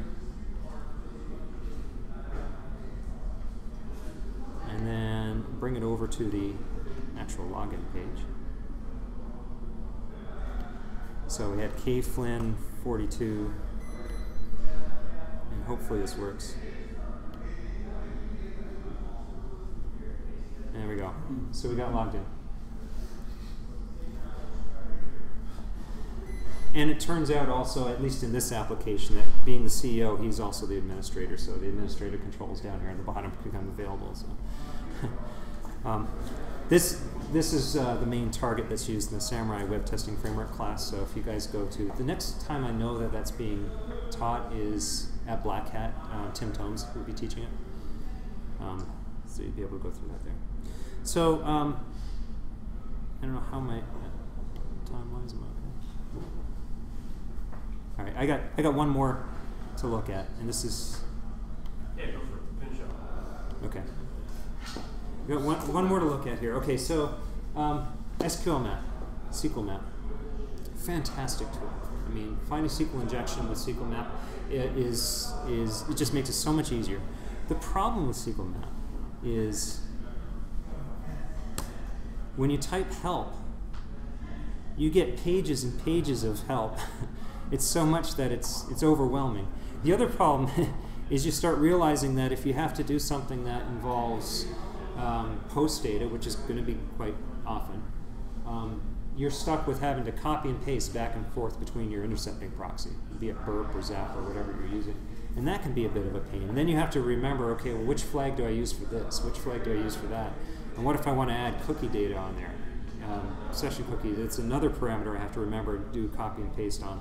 So it ends up being an exercise with human error, and by the time you get it right, you've spent about half an hour on it. So what this does is we can go to, again, our proxy history, somewhere where, I'm going to just use the login form. So we'll use actually one where we had it doesn't matter if we had a failed login or not. But on the drop-down menu, just highlight it, drop down, send to SQL Mapper. It sends the request over. And it constructs the parameter line for SQL Map for you. It's going to take the request data on there. If there's a cookie, you could have the cookie in here. Actually, I'll start typing something and it should, oh, I have to hit the include here. And then it'll actually put the cookie parameter on there. If you have other flags that you want to run, maybe you're doing enumeration of databases, you just go ahead and click it and it'll put it in there. So you don't have to remember all the names of all the flags. It's kind of all right in front of you. So it makes it much easier to use. There's a right-click copy all, and then you can just bring it over to wherever you're running it. It doesn't run it inside of Burp. I thought about doing that, and I had some requests to do that, but that would take a lot more effort. So I find that this works just fine the way it is. So, oh, and this one here. Okay, for some reason this isn't actually working right now. Did you really mean to do MySQL command line, or did you mean to do SQL Map password? That's right, yeah. SQL Map, not MySQL. That would help.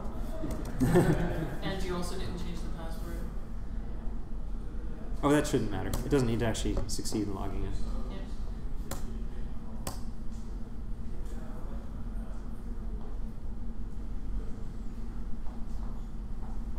It's doing its thing. It's going off the default, so it's actually finding. So it's found that the post parameter username is in fact vulnerable. Do we want to do any others? No, because we're running low on time. But then we can just add our databases in there. Do a copy all on that. And paste that one in there. And then we have our databases, So it kind of takes some of the back and forth and copying and pasting out of it. You just have one copy and paste instead of having to do many. So anyway, that's it. That's all I got. So thanks so much for coming to Asheville's first BSides. I'm glad we had so many people show up. It's great to talk to everybody too. If you have any questions about this, I think probably what we'll do, because I know we're running a bit low on time. I think what I'll do is I'll just be over there and you can come and ask me. So, thank you.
live Zoom. Woohoo! All right. So let's go ahead and get started. I'm gonna try to go through this as fast as I can, try to get us caught back up and stuff. But if I miss anything important, just yell at me. Just don't throw things. I'm suck at dodging. So the title of this talk is Wi-Fi WTF. It is broken, but how bad can it really be? We're about to find out. So a little bit about me. My name's Tim Fowler. You can find me on Twitter at Rubik's. And yes, Rubik's is directly related to this. I'm a project engineer and developer for a company at Simpsonville, South Carolina called Sabai Technology. We build open source writing platforms. A little bit more about me. I do classify myself as a hacker. I class myself as a civil hacker because I'm very, very conscious of education and empowering people to level the playing field. And we'll get into that a little bit more. I'm a Christian, frequent speaker at local Linux users group, big Linux guy, open source, Southeast Linux Fest. I've spoke the last couple of years. We're speaking again on a new technology called Docker. Founder Dr. Greenville, yada, yada, yada. If you see me at Starbucks with a smile on my face, you better run. Because I don't drink Starbucks. So the question is, why this talk? There's two fundamental reasons. The first one is education. The threats, the attacks that we're going to talk about, they are real. They exist, and they've existed for a long time, and they're going to continue to exist. So if we know what they are, we know how they work, then we can start doing things to actually mitigate and reduce the attack vectors and the vulnerabilities that we have. So that's why. It's education. It's not. I'm not going to teach you how to do the wireless hacks. I'm going to give you enough details that you can probably hang yourself through Google, but that's it. It's really about education, understanding the risks that we're all taking by jumping on a wireless network anywhere. So a couple of things we're going to go through. Quickly, we're going to go through the basics elements of 802.11. That is the wireless specification put out by the IEEE. We're going to look at some of the wireless attacks, but more importantly, the impacts and the tools and the devices used to do this. So we're going to get one, basic wireless elements. So a couple of things we got to look at. First of all of our wireless chipsets that we have, they operate under 6 different modes. Typically, we're familiar with a couple of them, like access point mode. We understand that, it's the access point that actually broadcasts wireless and stuff. It's also called master mode. We have manage mode or infrastructure. That's a client. Like that's what our cell phones, laptops, all that stuff is. We have ad hoc peer-to-peer, which is less common, but it still does show up. HP loves to put them in their printers, and you can use that to your advantage. Mesh networks, cloud networks, things like that, planned ad hoc, all that. We have repeater, and the absolute best wireless mode ever created is monitor mode, or also known as RF mon. And everything that we're really going to talk about depends on that last mode. One thing that's important is not all chipsets are the same. You will have to look and see what your chipsets, like in your laptop or whatever, support. Finding one that supports that last mode is really, really easy. I'll point you in a couple of directions. They're really, really inexpensive. Most likely you actually already have one, so that's cool, but just understand the chipsets, they don't have to support all of them, so you may have to go spend 15 bucks. Some basic elements, okay, so there's within 802.11, as far as we have what's called states, and there's 3 primary states. We have unauthenticated and unassociated. That means I'm not doing anything with the access point. I have a device, I have an access point, there's nothing going on, there's no kind of communication, whatever. The next state I have is authenticated, but I'm unassociated with. So that means I've completed the handshake with the access point going, hey, I want to connect, but I'm not fully associated to the network yet. And the last state is authenticated and associated. That means I'm on. I got internets. I can have, cats, lots of cats on the internet. Or dogs if you're Jimmy Vogue. Hey, hey, everybody has their own thing. So frames. Frames is another word for data packets. I'll probably use them, interchangeably. But it's typically made of header, payload, integrity, and a check, typically a CRC. In your frame header, you've got things like source destination, ether type, what protocols, things like that. And then in the check sequence, it's cyclic redundancy check. Just, what'd you say? Double check. We want to make sure the information is coming through clear. Frame types, there's 3 primary frame types: management frames, control frames, and data frames. We're going to spend a lot of time with management frames, as you can see by this slide. So this is not all of the stuff dealing with management frames, but this is kind of the high points. So the first thing we have is beacons. I love beacons. Beacons are so much fun. They advertise the network, specify the network name, channels, other capabilities. This is what happens when you go to a hotel, when you're at a conference like in Western North Carolina, and you want to get on their wireless, and all of a sudden you open up your network manager or whatever, and it says, hey, this network's available. What you're actually seeing is a beacon. And the access points are always sending this out, and it just contains all the information. Like if you look, it says like WPA2 enabled, all that stuff. All this is coming from the beacons. Well, then you have the other thing, the counterpart to beacons, and that's called probe request. And this is what happens from our devices. And a probe request is basically this: are you my friend? Do I know you? Are we cool? And then you get a probe response, typically from hopefully a legitimate access point that will say yes, and it includes the capability information. So basically, as I send a probe request, the access point will actually respond with a beacon. So then we have authentication management frames, and this actually just contains the authentication. So whether it's open, WP, WPA, WPA2, WPA rate, enterprise, all that stuff. This is just the authentication. But we also have the deauthentication management frame in this section. And then we have the associations that, so you have an association request that's made, the device goes, hey, are you my friend? And it goes, yes. So what I do is I send an authentication request. That's like, cool, you're good to go. And then I actually make the association. Can I fully join the network? I get a response from either yes or no. And if I get a yes, I'm good. If I get a no, the actual no is a disassociation request, and going, nope, I'm not going to permit you to connect. Everybody with me? I'm trying to go through fast. So control frames, this is kind of what, this is like the line leader, if you will, of this. So it's basically, you've got a request to send, and it's like, can I speak? It's like my device is going, hey, can I talk on the network right now?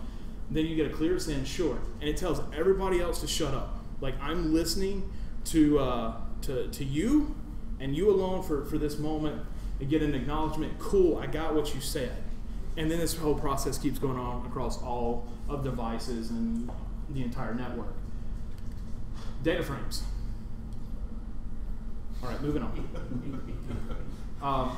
So that, like I said, is a brief overview of some of the fundamental elements, but all of those things that we really talked about are the fundamentals of why this stuff actually works.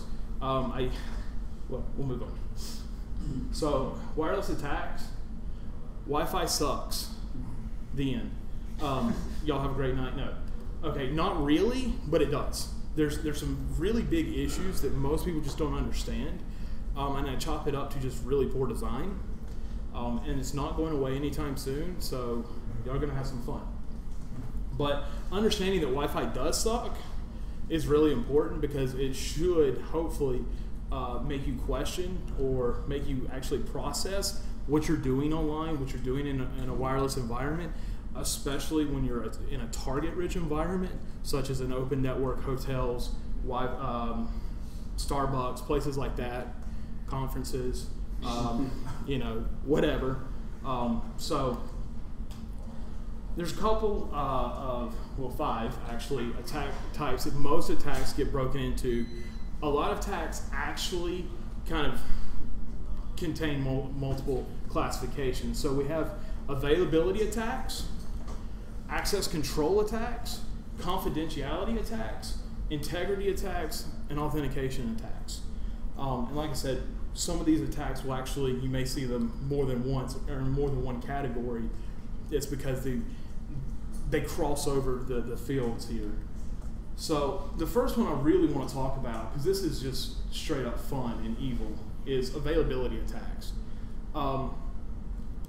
There's so many ways that we can go about this, but the easiest way for me to prevent somebody from actually being able to use an access point is through availability attacks. I make the access point completely unavailable to them. Well, the first way I can do that is a deauthentication flood. What that means is I will take and mimic the access point, and I just send a bunch of fabricated deauthentication packets or frames to your device. So every time your device tries to connect, it disconnects. Every time it connects, it wants to disconnect. This is really, really handy if you're flying and everybody's using your bandwidth and you want to check your email. All of a sudden, everybody's Netflix quits working. It works, and this is a client-based attack where I'm actually going off, and I can go after all of the clients, or I can actually go after specific clients if I want to. If I want to be really mean and just pick on people, you can do that. One thing I do say about wireless attacks is typically they're very targeted. You can do blanket stuff, but to get the maximum impact, depending on your application, it's typically going to be very targeted. So you're actually going after specific individuals, devices, or things like that. But it's really based off the information that you want to get. So another thing is beacon flood. This is really fun too, is I can actually send millions of beacon requests for fake SSIDs. So when you actually go and check the list, it just keeps popping up like all this like garbly goop. And I like to write stories in my beacon floods. So like if you can actually see that, and typically I tell you what's going on at the very end and you're not happy with me, but that's the end of the attack, so you're too good. So I can actually just restrict access by just overloading the device with potential candidates to connect to, and the device just can't chunk through them enough or fast enough. This here's another client-based attack. Typically you will do it as target, or you can do it mass, everybody that's connected to the network or within range of your device. Authentication flood. This is a access point based attack, and this is really, really nasty because this impacts every single person on the network. What you do is you send an authentication request to the access point 1,000,000 times a second, or however many your adapter can actually support. And what it causes is the access point is trying to churn through these seemingly legitimate requests. Oh yeah, we're also randomizing the MAC address every time we send one of these requests, so it's not the same request. It is churning new requests every single time to the point that it just can't respond anymore. Good news is a lot of routers, specifically because I do spend a lot of my time in the consumer market stuff, they do pretty good at mitigating this now. I actually burnt out a Linksys E3000 because I was sending like 600,000 authentication requests a minute, and I actually burned through the PCB that I promptly sent back to Linksys. And I was like, I plugged it up and it didn't work. It didn't. I didn't tell them why it didn't work. Yeah. So basically, availability is something we're all familiar with. It's a denial of service.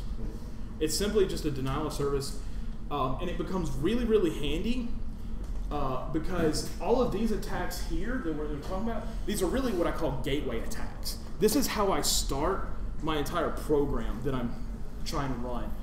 I need to de-authenticate you. I need to restrict your access to the access point. I need to do something to interrupt your current communication with the access point so that I can then leverage that disconnect for my advantage, not yours. Access control, rogue access points. How many people work in corporate IT or have, or enterprise or anything like that and have ever dealt with an employee plugging up a router on your network? Oh, I'm the guy doing it. Okay.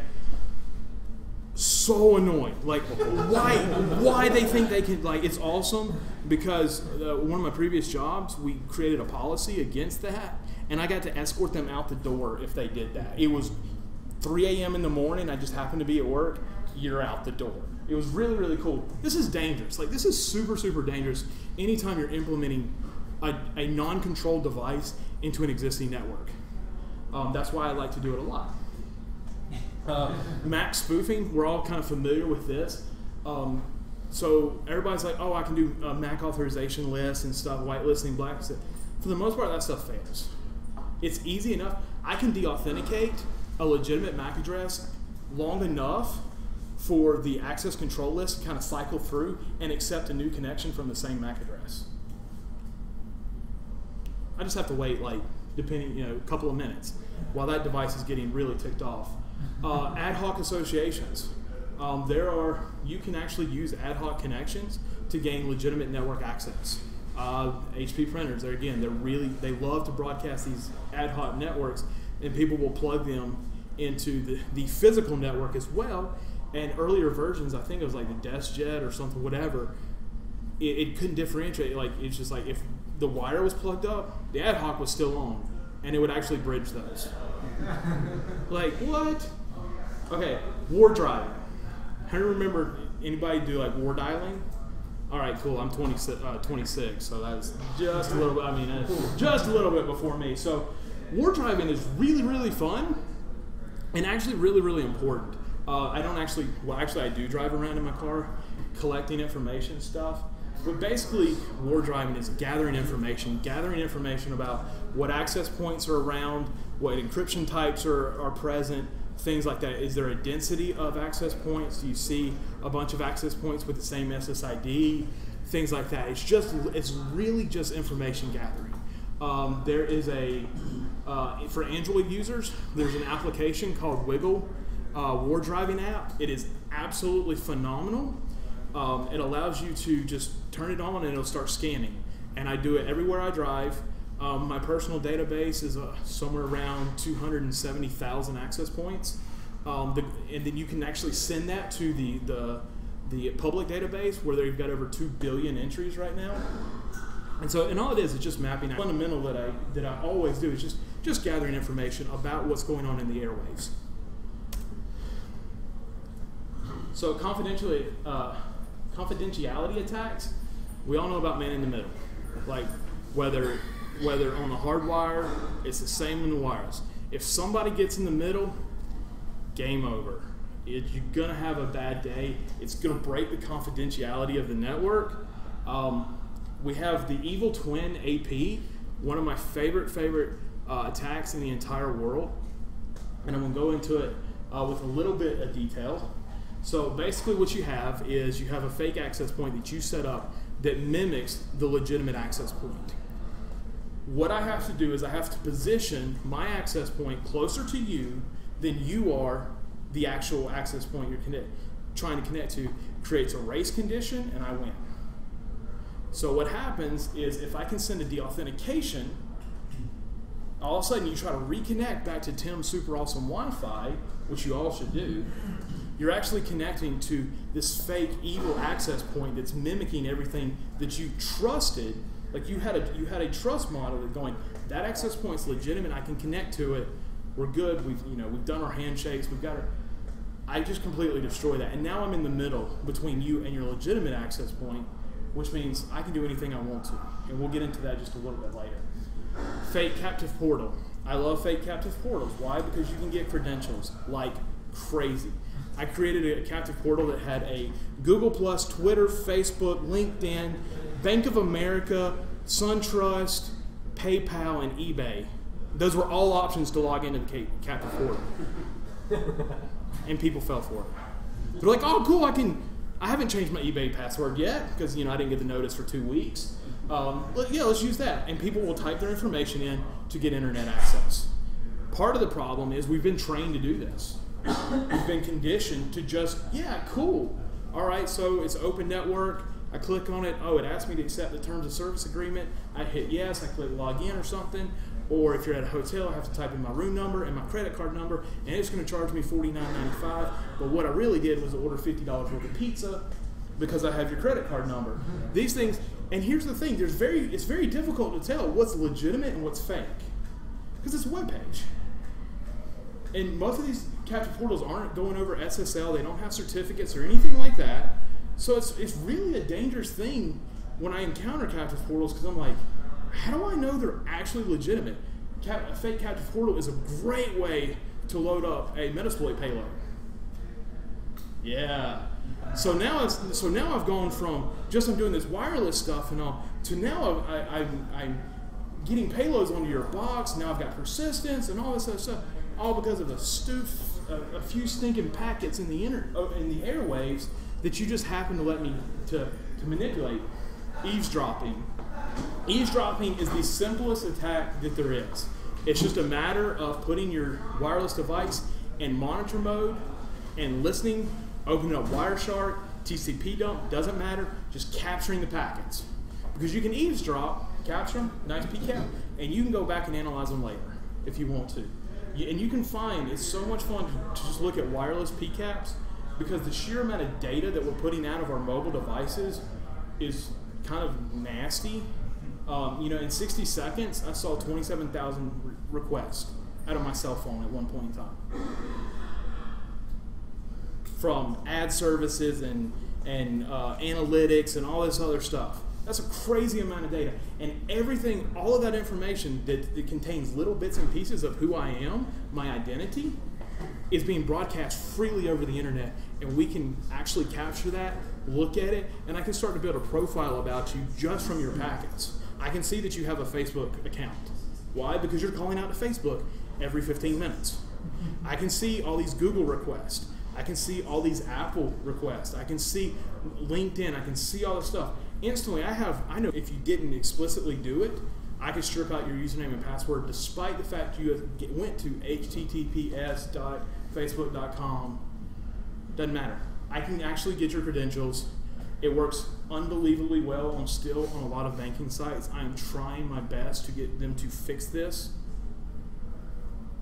and that. Give me a second, let me get back up. Because financial institutions just don't understand. I think that's the wrong password. I just reset this thing up today, so because I don't trust you guys. I counted 8. Yeah, something like that. I don't know. Tonight it gets wiped out, so have fun with it for the next 42 minutes or whatever. So there's a lot of things, and what you'll realize is these attacks are very much layered. It starts with deauthentication, beacon floods, authentication flush, whatever. I force you to disconnect or break the service. I then exploit the trust that you have in that access point. I then can start doing things like capture portal, capturing credentials and things like that. I can start doing frame injections. I can actually directly manipulate your traffic. And there actually should be another one in here that I forgot to add. So I can do frame injection, and then the other thing that I can do is I can capture them, and then I can replay them through the modified, maybe at a later time, maybe if I'm wanting to test like the longevity of sessions and stuff. I can do a lot of different things like that.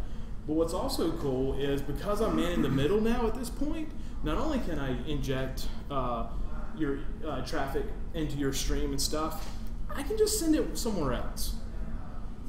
Guess what? I'm your ISP. I control your DNS. I can take, even though you've got your DNS settings set in your computer like we all do, I can override those. Anything that's destined to port 53, send here to my DNS server. So when you go to google.com, it takes you to what looks like google.com, but it's more like toodle.com because it's Tim's Google. But you're not much the wiser because in the URL bar, guess what it says? Google.com. Because it resolves to google.com based off the entry that's in my DNS server. Slight segue, like if you paid attention to what's happening in Turkey a couple of months ago where they were doing censorship and stuff, it was all DNS. The government controls the DNS servers, and they're like, hey, point them here. A lot of the defacements that we see of websites and stuff, they're not true defacements. What they are is they're actually standing up a server. They're able to, through some form of either zone transfer or some other kind of DNS manipulation, get the legitimate site's DNS to point to their new server. DNS is a really, really powerful thing, not just in general in the global network and all, but it's really, really powerful in when you're using a man-in-the-middle attack, even across wireless and stuff, because, man, I can just send, and especially with some of the tools that I have they have built-in web servers where I can host web pages that maybe are preloaded with, malware and payloads and stuff like that. So we're basically using wireless packets as the leveraging point to go into a full-on either audit, penetration test, or just being mean if you're that kind of person. And I'm not that kind of person, by the way. So we have authentication attacks, PSK cracking. It doesn't take long, hashcat. I mean, we're churning through some serious PSKs now. You can try guessing. Like people's like, that's not really a tag. No, but it's a vulnerability. Like if you have default vendor credentials, like do most people understand that MAC addresses are vendor specific? So like if I can see the MAC address, I can probably have a general idea of which vendor it was. So now I'm like, hey, let's just look up all the Links's default credentials. Admin, by the way. It works. You can log in credentials gathering, not just for a captive portal or something, but Facebook, any of these services that we actually have to log on to, you can capture this information because you're the man in the middle. All the traffic's going through you. You can filter it out, you can redirect it, you can inject, you can do all that stuff. Basically, if it has a password, we want it. And the other part of that should be, if it has a password, we will get it. All right, so rarely will you use a single attack, but rather multiple attacks layered together to get the desired results. So for me, typically it starts off, I'm going to start by war driving, looking at the landscape, trying to figure out what my opposition is, what I'm going to have to deal with. I'm going to look at the client density, how many people are on this network, things like that. The more people that are on the network, the easier this stuff becomes because you're able to win race conditions a lot easier. And you already have the access points are already under load. So it doesn't take much more load to actually overwhelm them. So I start there, and depending on what I'm wanting to do, I just work my way through a bunch of stuff. One of the ones I do a lot is, anybody here familiar with the Wi-Fi Pineapple? All right, cool. I've got one right here, a little $100 device. Awesome device, but the real secret sauce to this is a patched version of Host APD, which is a Linux wireless utility for basically, it's an API on top of the chipset that allows us to actually create a soft access point. Well, it's patched and it's called Karma. And we'll get into Karma just a little bit, but basically what happens is it takes advantage of all of your device's probe request. It's like, hey, is Dave's network around? Yes, it is. Dave's not here today. No, Dave is here today. Is Josh's access point here? Yep, it's here. Is Paul's? It's here. Doesn't matter what the probe request is, it's going to respond yes. Well, if the probe request is for an open network, guess what happens? If I respond yes, you connect. But you don't connect, the device does. So as you're walking down the street, and I walk along beside you, because understand, typically when you're walking down the street, your phone is looking for access points. Guess who it just connected to? Automatically, with no interaction from me or you. It connected to me. And so at that point, now all your it's trying to send all that traffic to me. I can start manipulating. I can do anything. I can then leverage the stronghold that I have of now your device has forcefully connected to me. It's like going, no, I'm going to connect to you because there's really no checks and balances of it. It's like, I trust you because you're in my list. Like a list is sufficient trust. Like there's something in just absolutely horribly wrong with that.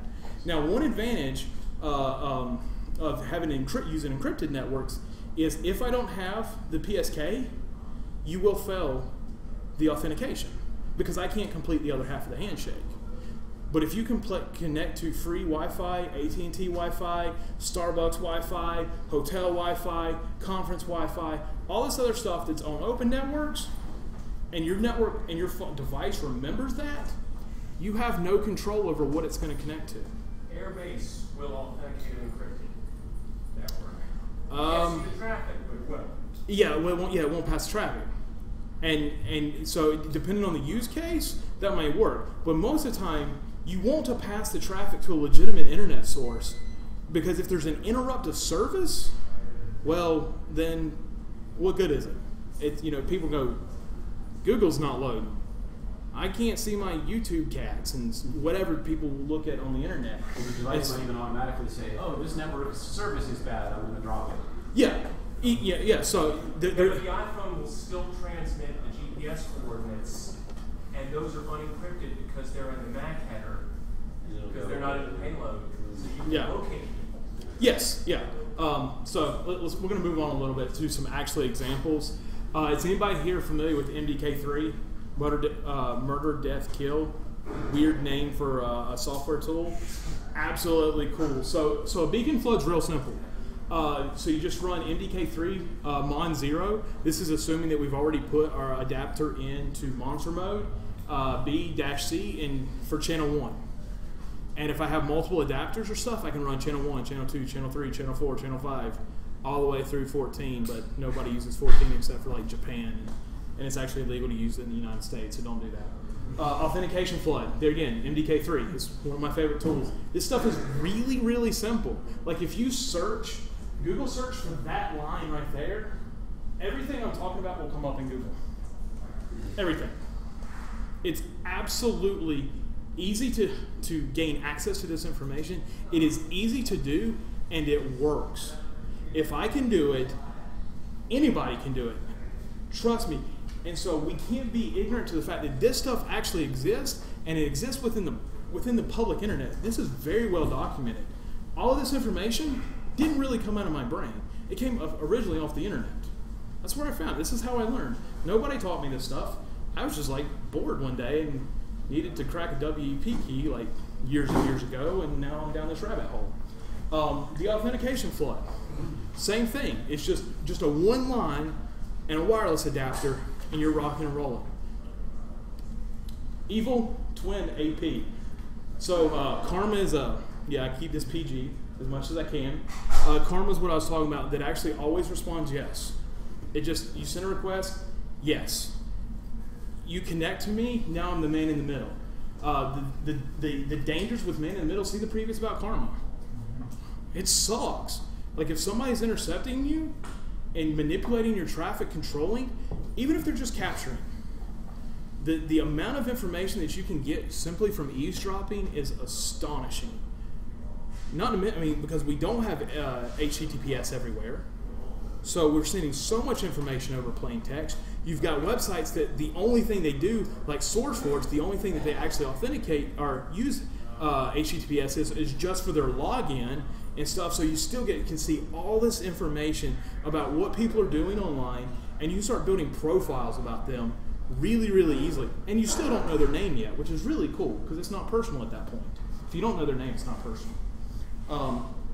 So no matter how I can get you to connect to me, I'm now in control. Whether it's the authentication, whether it's Karma, whether it's... I've actually gone and unplugged access points and replaced them with my own because nobody behind the counter or whatever was paying attention. Like, you can physically do this stuff. I've actually walked out of the door with access points before, and just replaced it with my own and stuff. People don't pay attention because there's not an interrupted service. Everything's status quo. It looks right. So it is right. We trust it implicitly. Like, hey, this is my internet. I've connected to it before. Yada, yada, yada. So quickly, the tools and devices. This is really awesome. So this was like this was just a slight brain dump of some of the tools that I use. Wireshark, Kismet, AirCrackNG is really cool. Karma, Ettercap, MDK3, TCP, dump.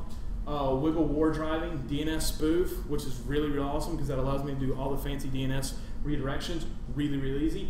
MAC changer, use it, love it, because you do not want to be doing this stuff with your real MAC addresses.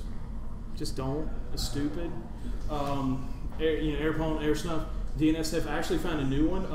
DNS Pwn is really, really cool. It does some cool DNS stuff. SSL strip, firm, Wi-Fi tracker. There are literally hundreds of these tools that you can use. If you don't believe this stuff's important, open up Kali Linux. There's an entire menu structure for this one topic. There needs to be a distro just for wireless because it's just. There's one coming. I know for a fact there's one in the works because I've helped on it. Devices.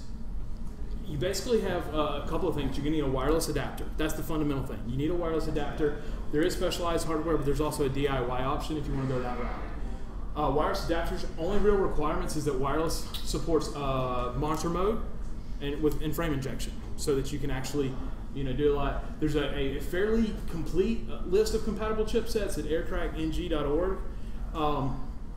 Just search. Go to the Kali Linux forums, Backtrack Linux, hack5.org forums will give you a lot of information on this stuff, or you can actually buy the devices that we already know is compatible. One of my favorite, I carry a minimum of 2 of these around with me at all times. Alpha Networks adapters. These are the 1 watts. These are older ones, and they're absolutely my favorite ones because they still work. I don't need in and all that other stuff to wreak havoc on you. You can get these for about $35. They are 1 watt. You cannot use 1 watt in the United States unless it gets really complicated and stuff. But so by default, it operates at 500 milliwatts. So this is the one that's got a Realtek 8187L. They got some newer ones, which has the N, which is based off a Rawlink chipset. Those are cool. Really cheap one. This one's awesome. You can get it off of Amazon.com for $16, and includes an external antenna, which means you get better reach. Really, really cool. Netgear. This is an old school one. This was actually one of the very first ones I started with because it had the 8187 again.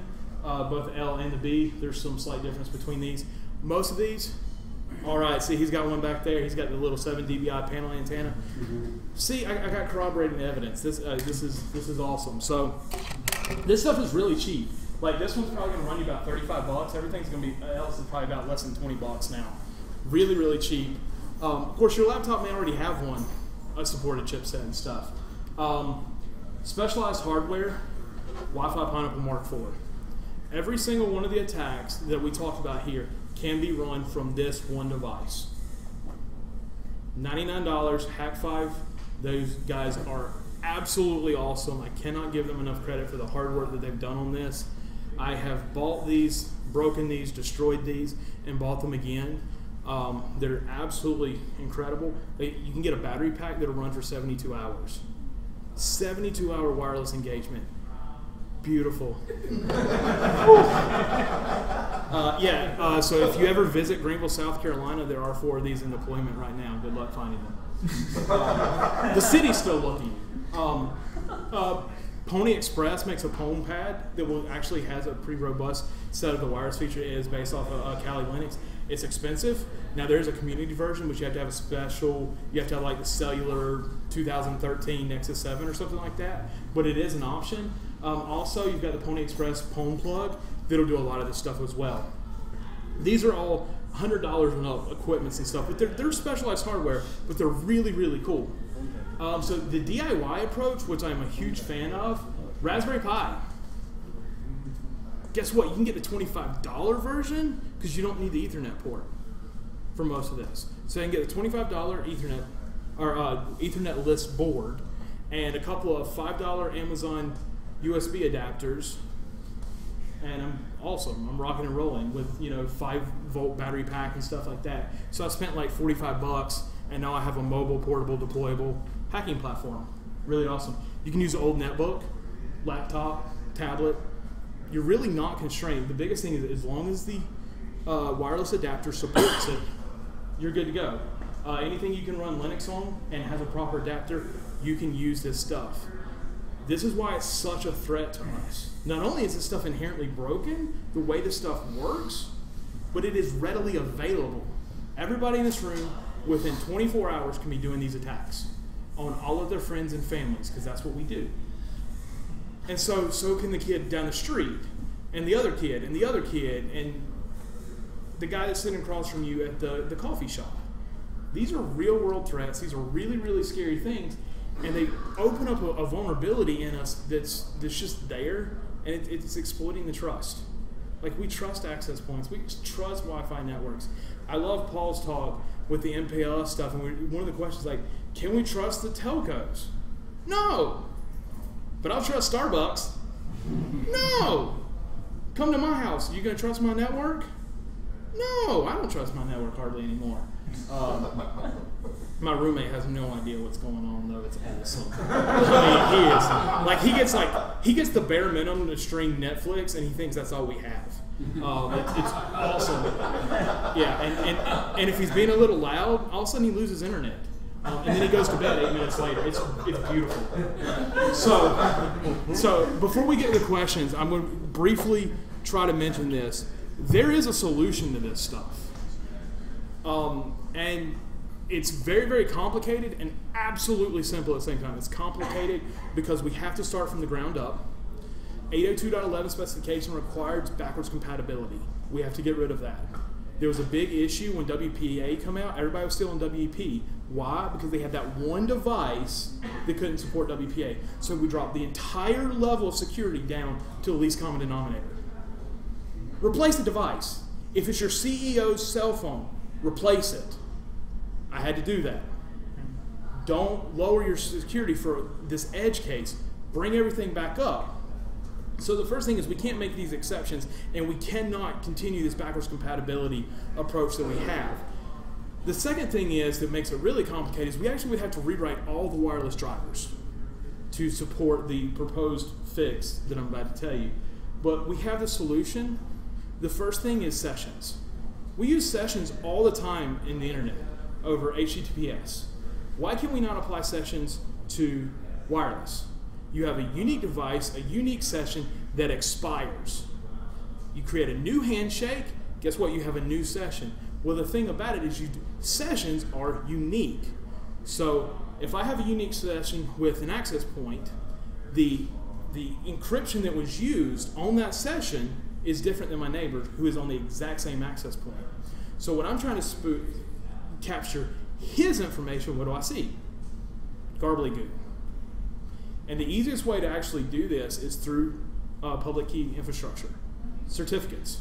We can actually deploy wireless in a certificate base, and I'm not talking through like Radius and EAP because that has its own issues, and I can do an entire talk of breaking enterprise level wireless because it's just as bad because it's based off the same standards.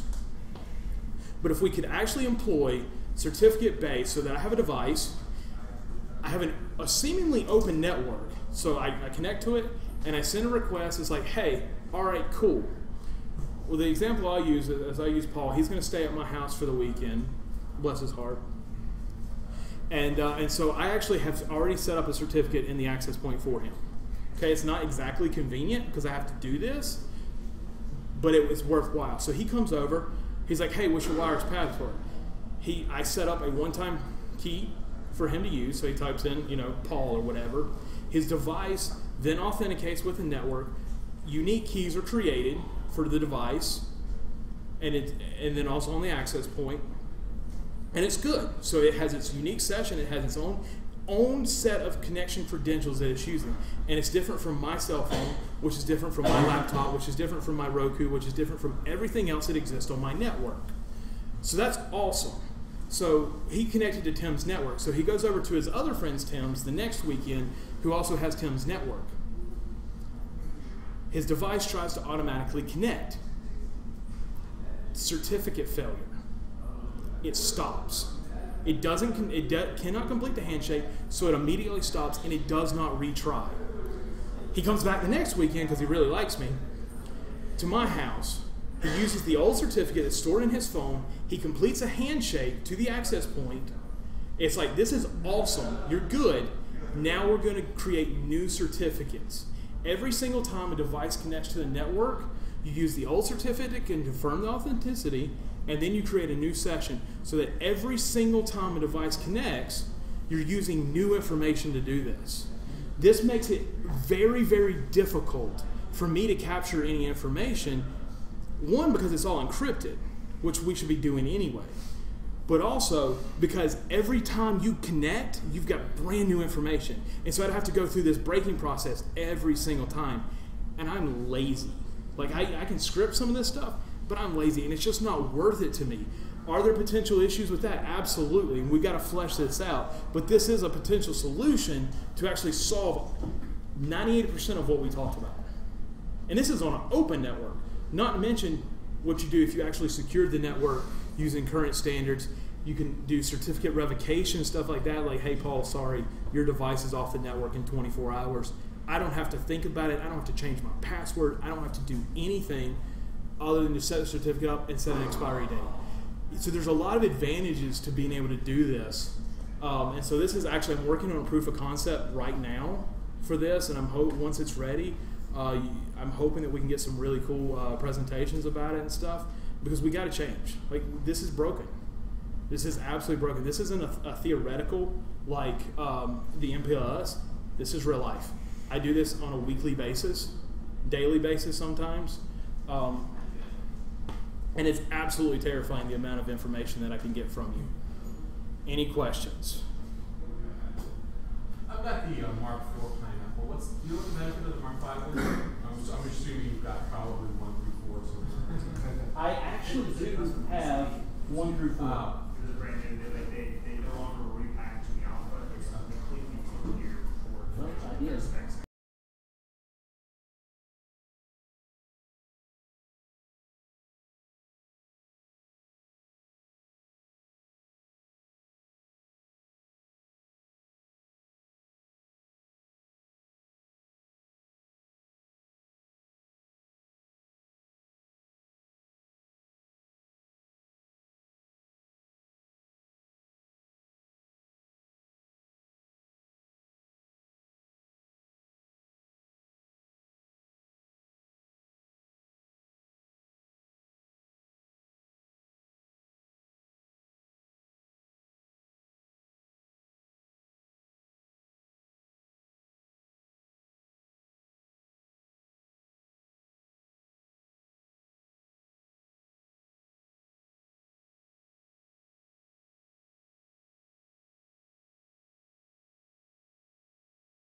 No, I'm good.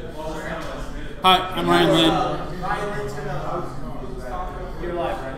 Hi, I'm Ryan Lynn. We're going to be talking about swiping cards at the source. The first thing we're going to be talking about is sort of the types of targets that we're looking at.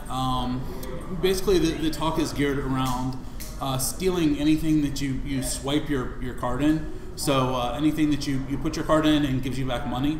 We're going to be talking about some security issues around those. And the goal of the talk is to sort of make people think more about what they're about to put credit cards into, as well as to also be aware of as you start deploying these things in your enterprise, in your stores, that sort of stuff, stuff you need to be aware of, as well as better educate people about the risks so that they can help encourage the different vendors to do a better job. So we're going to talk about the types of attacks, focus on physical and local attacks for a couple minutes, inside attacks, which is once you're actually inside the network and looking at infrastructure, and then protocol attacks, and do a couple demos along the way. I'm going to try to go fast. This was originally a 50-minute talk, but I didn't really want to cut a whole lot, so we're going to go as fast as we can, and then if you have questions at the end, let me know. So basically, we're targeting ATM systems, point-of-sale implementations, grocery store like the U-checkout type systems, kiosks where you can put in your credit card and get something back, and basically anything that gives you cash back. So behind most of these things, there's a processing server that goes from wherever you're swiping the card to the processing server. It handles the transaction and gives back a yay or a nay as to whether or not your stuff is valid. The different devices that are deployed out there, point of sale, kiosks, whatever they are, there's usually also a device management infrastructure behind it. And as more things are moving towards Windows, you know, when they were all XP, people didn't really manage them very much. They were standalone because they're now starting to upgrade to Windows 7. Active Directory is starting to come into play. So now you're starting to see lots of points of sale systems all leveraged through a single Active Directory server, which has its own awesomeness. So basically, for network type attacks, we're going to be looking at paths from the point of sale and ATM processing network, so from the actual processing infrastructure to the ATMs and point of sale systems, and then also the paths from the acquiring bank into the processing system, and finally we're going to talk a little bit about management protocols, which are pretty cool. So first, physical local attacks. This is what most people are familiar with things like skimmers and that sort of stuff. The people who like grab an ATM and then run away with it. Those sort of physical attacks. We're going to start off with some non-invasive type things, which is screen manipulation and skimmers, which skimmers are a little bit invasive, but they usually fit on top of the ATM, so you don't actually have to get inside and mess around. Then we'll deal with some moderately invasive stuff, which is device manipulation, which is changing how the device interacts, and then very invasive, which is how to actually get devices to boot into your own OS and things like that, which I don't think I have the pictures, but we have some great pictures of ATMs running Kali. So first for physical and local attacks. Many of these things have touchscreen displays, and more of them are moving in that direction. Before, they used to have like ABCD on the side, and now it's all these intricate touch displays. So this is actually one of the things that we saw when one of these was booting, and of course, I mean, it's just asking to be pressed. So it turns out that in this case, if you click OK real quick, you can open up Internet Explorer. And if you happen to be running something like Shank or a beef injection framework, you can maybe possibly get browser autopwn running on this thing before the actual kiosk boots. So you know, things like that really, you need to have a much stronger boot process in order to make sure that the touchscreen is completely locked down until the system's booted and you can't break out of it. You can also frequently Control-Alt-Delete on this. And many of them, you just get the little prompt, logged in as administrator, okay. You also have, for this, you know, when the device reboots, you see this. It's not always easy to reboot an ATM. Usually they have UPSs in the back So if you unplug it, you have to wait for 15, 20, 2 hours, something like that, in order for it to shut down. And then when you plug it back up, you've got the race condition, and hopefully you click faster than it goes, or else you wait another 2 hours. So skimmers, oldie but goodie. So this is actually pretty cool. This is from the back of one of the little point of sale systems that you see at where you swipe your card. So this has Bluetooth on it. So once it's deployed, the person never actually has to go back and get the data out. They just like walk by it. And so this is one of the things we recovered in one of our forensics investigations. So these are oldie but goodies. We still find them out in the field. We still see a lot of stuff out there with these go anywhere from just a little piece that fits on top of the card slot to just like pretty much whole new fronts to the ATMs, so that like the keypad and everything else has just been layered on top. And so those are a little bit harder to detect. But some of them are very intricate. They're typically targeted to very specific OSs, since they have to be completely form factor. So you'll see those across typically one line of ATMs. So they're frequently coupled with something to capture the pin. So it ranges everything from like a little pin camera pointed at the pin pad to the overlay. And the device either is recovered. So some of these don't have Bluetooth, and somebody comes back and steals them back later, replaces them with another hacked one, or they just walk by with their Bluetooth. And for ATMs, they're starting to do more with Bluetooth as well. So as far as device manipulation, what's in an ATM? Safe, monitor, and one or more computers. It's behind a lock. Usually the money is behind 2 separate locks. The scary things are USB ports are frequently active. And so what happens when a keyboard's attached? Usually awesomeness. So I wanted to start off with showing some physical security kind of things to watch out for. One of the things I think is awesome is looking at where people deploy cameras. So deploying it to a panel that's removable seems like a bad plan. So for this one, it's easy to actually just flip this upside down, and then you can do whatever you want to with the ATM, and nobody will really be able to tell what happened. These are also usually or frequently not monitored until after something happens. So it's one of the things you want to make sure that these are actively monitored for any of the areas where you're deploying an ATM. And also, if you're getting ready to use an ATM, look for a place that has a camera around, because if there's no camera, the chance that somebody can mess with it and nobody notices is a lot higher. For networking and power, that sort of stuff, having them run into a lockbox is a good plan. Having them run into a lockbox that just says 4 Phillips head screwdrivers is a bad plan. Obviously, if you want to prevent man in the middle, that sort of stuff, the easiest place to tap it is in one of these boxes. So make sure that the actual security mechanisms around the connections are secured.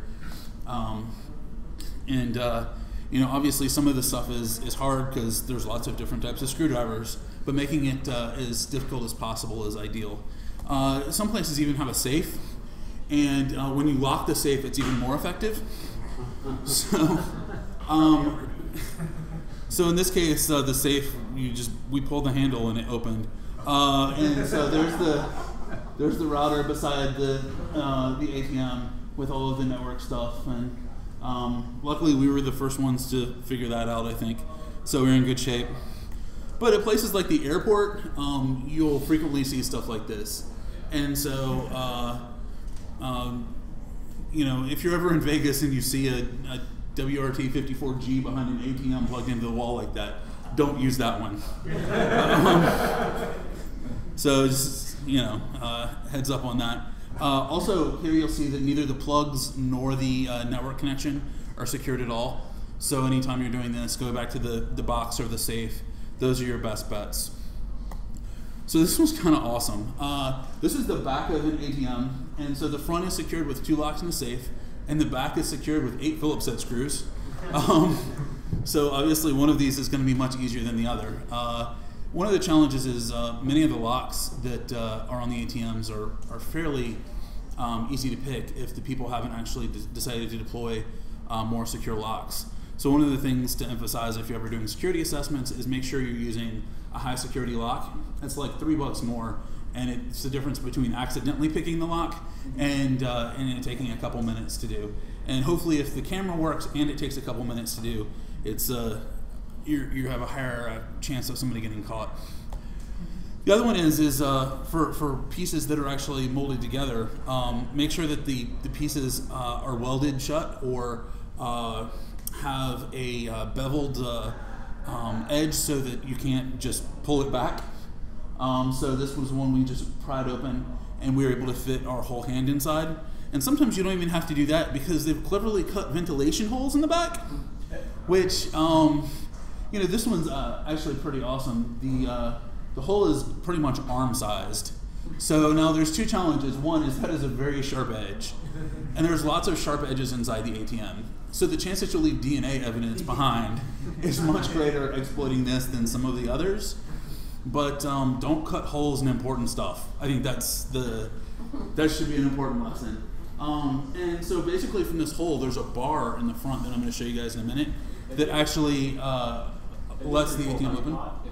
Yeah. Honeypot, if there actually wasn't any of these serviceable parts of interest right on the other side of that hole, would you cut your arm? Just like razors everywhere. Yeah. Yeah, once you get cut off here, you're pretty much done. Guillotine. That's what you need. And so there's a bar in the front. You can reach in, push up the bar, and then the front opens, and you don't need a key. And to prevent that happening, there's this alarm thing. But if you'll notice here, there's no beveled edge, and this alarm button sticks out further than the front of the ATM. So if you slide something solid in there, that alarm's not going to go off.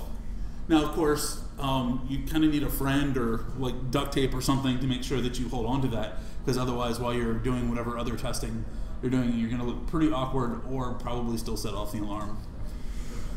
I mentioned the bar. We're going to show that one next, but this is what it looks like when you actually start opening up the ATM.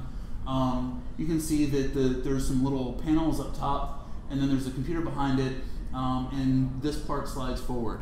So it slides forward because of this bar. When you turn the key, the bar gets pushed up, and this is the one that you can push up from the back, and then the ATM can open.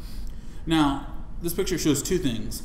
That is where the camera is supposed to go to take a picture of you while you're doing this stuff. If you'll notice, it's just a piece of plastic. And so if you push real hard, then there's the USB hub. So obviously that's a security problem. And so one of the things that we've heard about recently in the news is people coming up with new and inventive ways of plugging in USB drives. So this right here should be as secure as anything else in the system. So making sure that it's somewhere central, that's not easy to punch out. And also from here, you can also put a coat hanger in and reach that bar. So making sure that all of these sort of pieces, if you're not filling them in with something solid, putting some additional countermeasures there is important. So for physical local tax, once you're in, you've got to get past the active application. Frequently, like I said, you find as soon as you hit Control-Delete, you are already in as administrator, which makes everything else a whole lot easier. That doesn't work though, and you've tried guessing some passwords. One of the other options is alternate boot. One of the awesome things that we've noticed is when we've been sitting on the network watching these, when they reboot, they're using Pixie and that sort of stuff before they actually boot off the hard drive. So if you set up your own Pixie server, you can just go ahead and boot Kali straight up there, and then do whatever you need to from that point. Or just reboot with a malicious DHCP server. Because USB is active, sometimes the boot order is set wrong because they're still in installation mode, so you can actually plug in a USB boot drive and boot off of that. And if USB is disabled, just taking the drive out is also effective. Taking the drive out is also one of the more common things that people are deploying right now is stuff like solid state, which depends on the actual operating system being up for protection. So once a device has been removed, if there's not full disk encryption, solid state is pretty much useless. So making sure that the devices are either using full disk encryption, something else, and also that they're difficult to remove is important. Are you seeing full disk encryption? No, because it's too hard to manage for most people. Right. That's what my experience, we haven't seen any. No, It's usually completely encrypted. And when we've actually pulled the hard drives out, the passwords have been pretty easy to get off, as well as the solid state and other protections have been easy enough to bypass. A lot of this stuff doesn't actually kick in until a little bit into the boot process as well. So if you can inject commands early enough in the boot process, you can have shells come back before anything else is there, and then you have access to the network.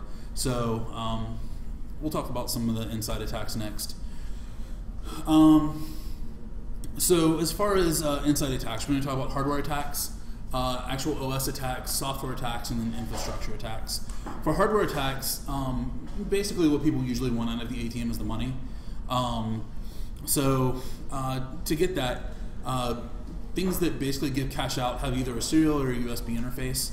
And so all of these things go through an initialization step, and then has the ability to run commands against them, everything from reporting how much cash to dispensing it, that sort of thing.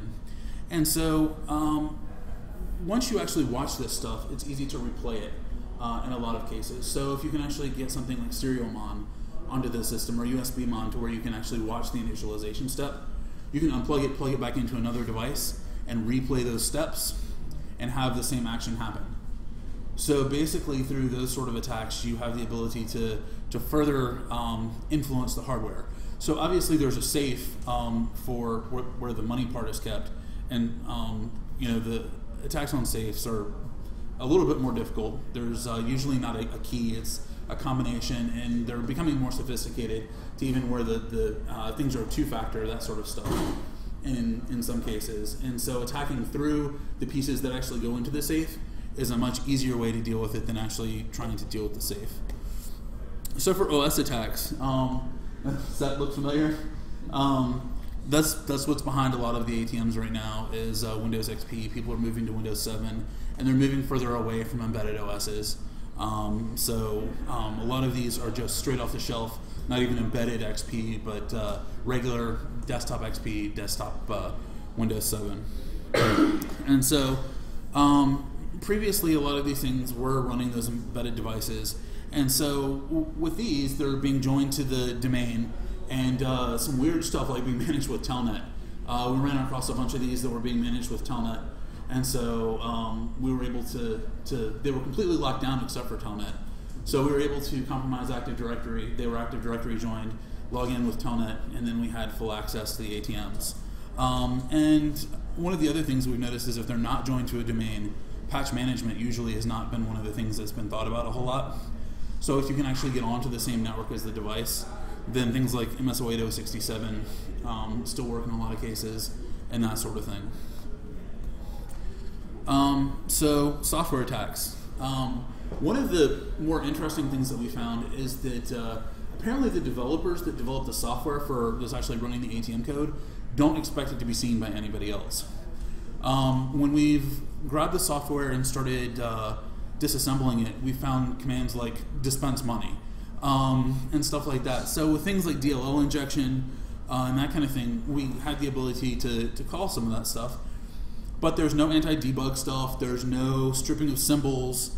Many of the times they're creating verbose logs, so when we actually start doing transactions, we can say, hey, I actually sent these serial commands to the device, or hey, this credit card number was just entered with this PIN number, and so I dispensed some money.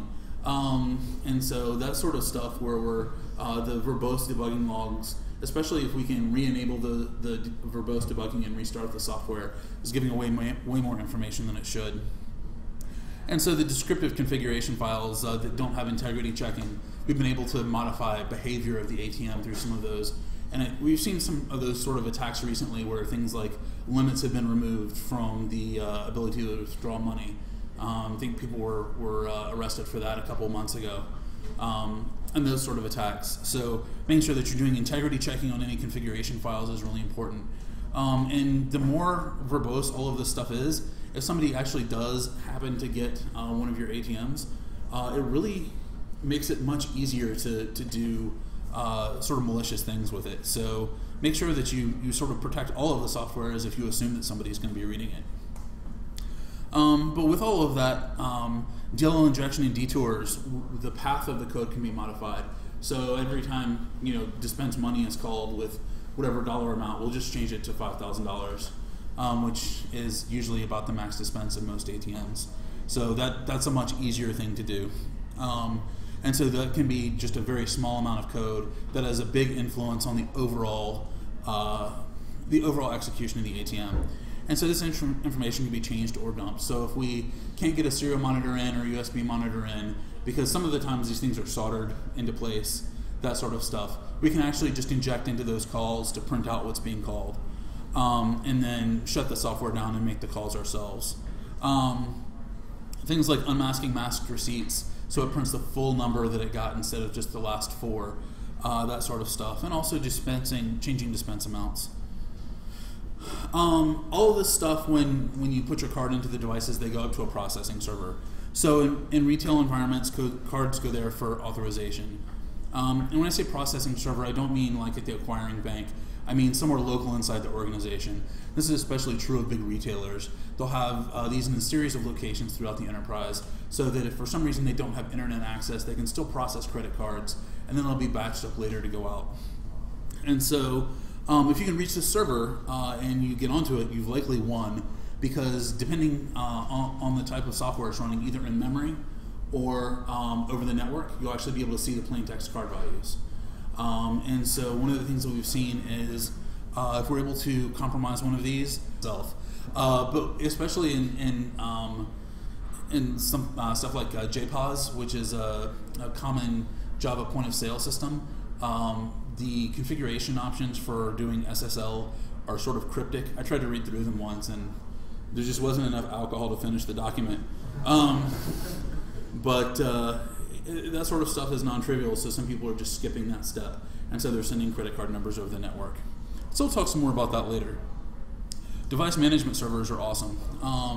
So they frequently have centralized management things that push commands out to the kiosks, update software, that sort of stuff. And so ability to query logs, push software, these devices are almost always joined to the domain. So if you're doing internal activities like phishing and that sort of stuff to get into the domain, finding this sort of device as sort of the holy grail for controlling all of the infrastructure. So one of the interesting things with this is most of these have their own custom device management protocols. And they seem to also be written by like mainframe developers for some reason. So almost everything is like fixed length fields with like very descriptive sort of commands. And so when I've been watching these things across a couple different types of ATMs, it usually takes me about 20 minutes to figure out what the command syntax looks like. And so then at that point, some quick ettercap work. We were able to rewrite, in this case, we caused an alarm. So the person was watching the ATM to see what we were doing to it. So every time that they did it, they were doing a process list. So we intercepted that and just rewrote it to something else. And we went ahead and called Internet Explorer back to our browser autopwn, and went from basically the person running PS to us getting a shell. And so because the device management protocols aren't encrypted, we had the full ability to manipulate that information as well as see the types of things that people were doing on the machines. And if they were pushing software, we'd have the ability to manipulate the software pushes as well. So defense review. So basically, for the physical stuff, we're talking about good locks, making sure that you're not using the default locks, because a lot of these product lines ship with the same default lock. So if you have one key, it will work across large numbers of ATMs. So if you're deploying these and you're responsible for them, make sure you put your own good lock on them. And they'll usually be similarly keyed for an organization, but you can at least sort of do better key management with your organization instead of just having a whole bunch of keys and anybody being able to unlock it. Alarms and monitoring. So make sure that the alarm is actually turned on in the ATM. We've seen a lot of situations where it hasn't actually been active, and that people are monitoring it, so that if something does happen, you can actually look in and see what's going on. Cameras, make sure that there's cameras pointing at the ATM so that if anybody does start messing with something, you'll have some evidence of what happened. Harden the internals, so make sure that you don't have USB enabled. Make sure that all of the connections that are easy to get to are better secured than what they are now. Don't put the USB right behind the little push-through plastic panel. that sort of stuff. Encrypt network traffic. So that's like, no matter what you do, that's just, you should do that. Like ATM or like browsing whatever you browse, just encrypt that. So also cable protection. Pretty much anything, no matter what kind of kiosk you have out there, good cable protection is important because you don't want people screwing with your stuff. Host-based defense, doing stuff like HIPs, as well as stuff like solid core, full disk encryption, that sort of stuff to help make sure that the defense pieces you have on there can't be messed with, as well as patching. Vigilance is important. For instance, I mentioned browser autopwn. The two things that I found on ATMs that have made that very easy are Java and Windows Media Player. And in most cases, you don't really need Windows Media Player on an ATM or a point of sale system. But if you do, then patch that bugger. So yeah, and then Java. Touchscreens are awesome because when it actually says, "Hey, this is an untrusted applet," giving you the ability to click OK is sort of bad news. Also for SSL, I'll talk some more about this in a minute. Doing certificate pinning, good thing, because when the little certificate warning comes up that I'm now intercepting your SSL traffic, and I can click OK on that, also bad news.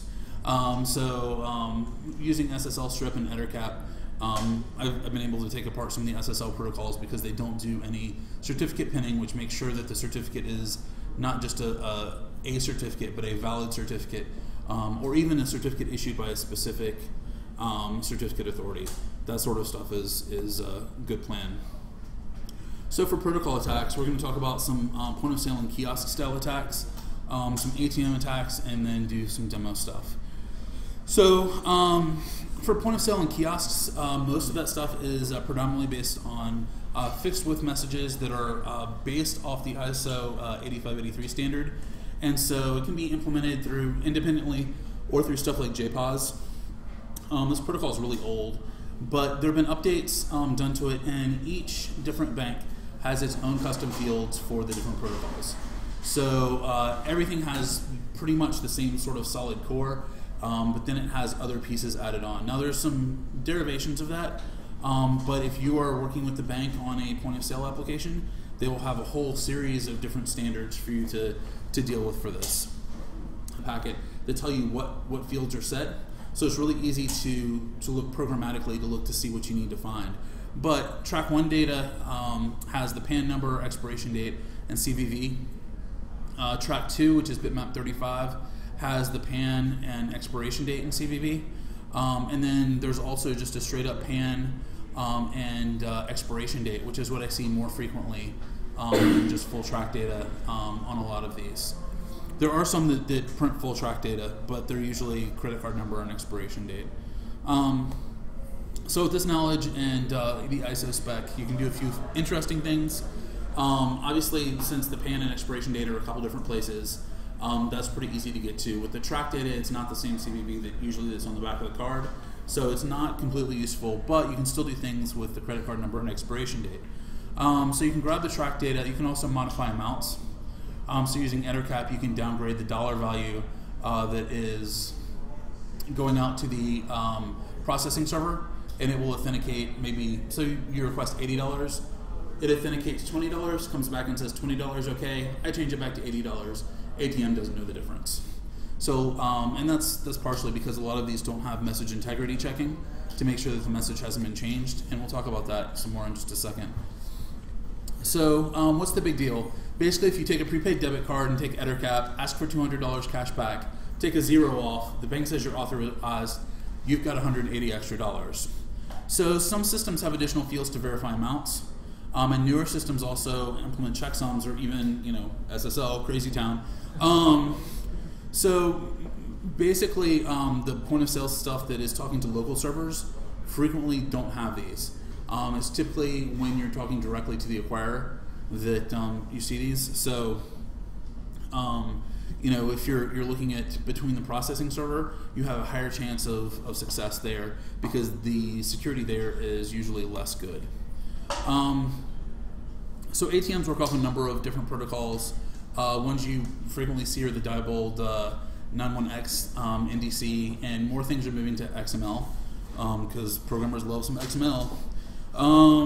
But track data is usually sent for an auth amount, and then the server responds back with the service charge. The service charge is accepted, and then it responds back with either one of two things. One is dispense a specific amount of money, and the other is dispense specific bills out of specific trays.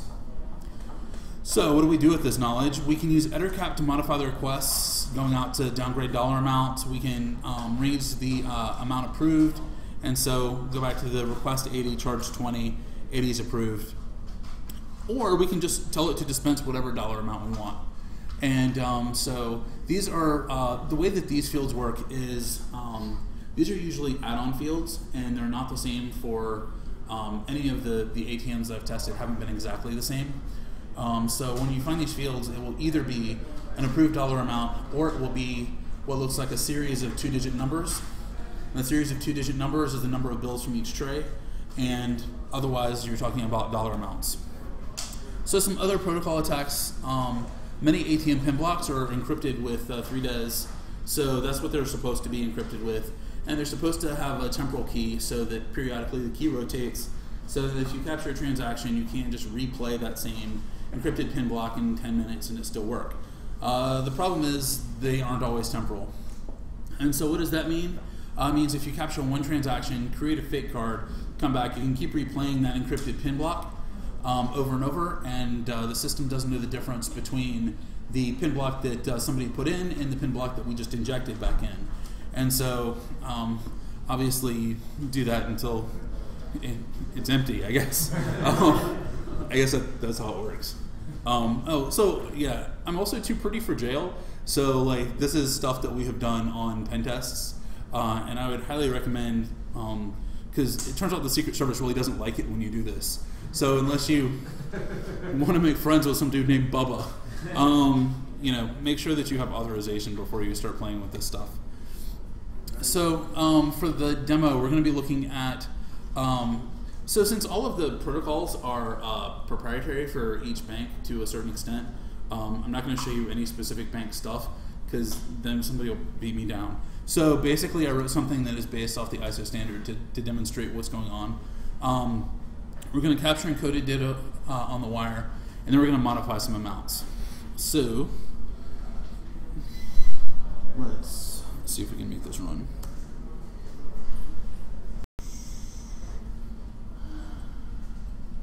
Let's try this again.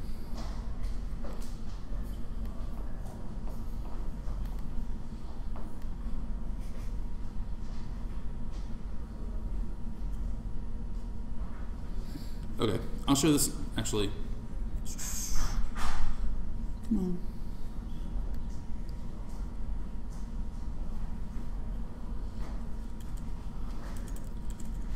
I'll pull that back up in just a second. So let me just finish up the rest of it to save some time. So basically when we start looking at traffic that's going through, we see stuff like this right here is this right here is your track data. So you've got expires, 1109. There's your credit card number, and then you see down there that $20 is requested.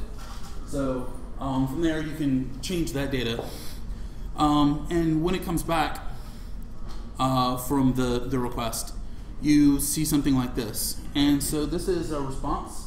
And then this right here is the bit vector I was talking about, or it's not really a bit vector. This right here is a series of digits for what bills to dispense from where. So you have a 00, a 01, a 00, and a 00. So this is the second bin dispense one bill. So you just crank that up to 48. Usually the maximum dispense amount for any bin is between 48 and 50, depending on the type of machine. So once you do 2 or 3 sample transactions and look at these, you can pick the specific bin you want to dispense it for and quickly write an EtterCap filter using Lua to go ahead and change that. And so also from here you can change the receipt or anything else that you want to change in order to make it more interesting. So I'm going to pull back up the demo in a different form real quick. And while I do that, does anybody have any questions?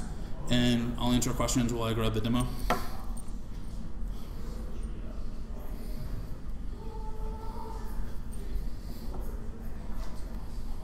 Yeah, do you have any other cap filters that you'd be willing to share? So each one is different for each of the gigs that I've done, just because the protocols are different. But I'd be happy to talk to you about basically about what I had to do for each one of them. Okay. What's the adoption rate you see for people getting rid of XP ATMs and replacing with Windows 7? So it seems to be becoming more frequent. I've seen a lot more of the XP stuff go away, and so I'm feeling positive about that. Here we go. So a lot more of the sort of mixed use things are actually going more towards SSL encrypted XML and stuff like that for transactions, which I also think is good, instead of sort of historically all of this stuff's been going to mainframes, and so hence the fixed width protocols, all that sort of stuff. And mainframes are apparently harder to put SSL on or something, I guess. And so with moving towards other types of processing servers, it's making it a little bit easier. So I think this is the right one.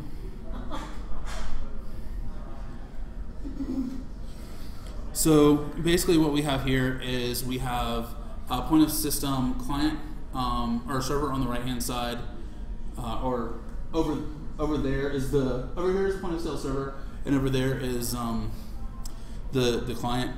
And so basically the client's doing a request for it's doing a request with a transaction number for $12345, and we see over here it comes over with $12345.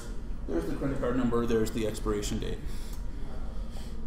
And so here we're going to use EtherCap real quick, and with a quick Lua script called cache.lua, and cache.lua is going to rewrite these values for us in line.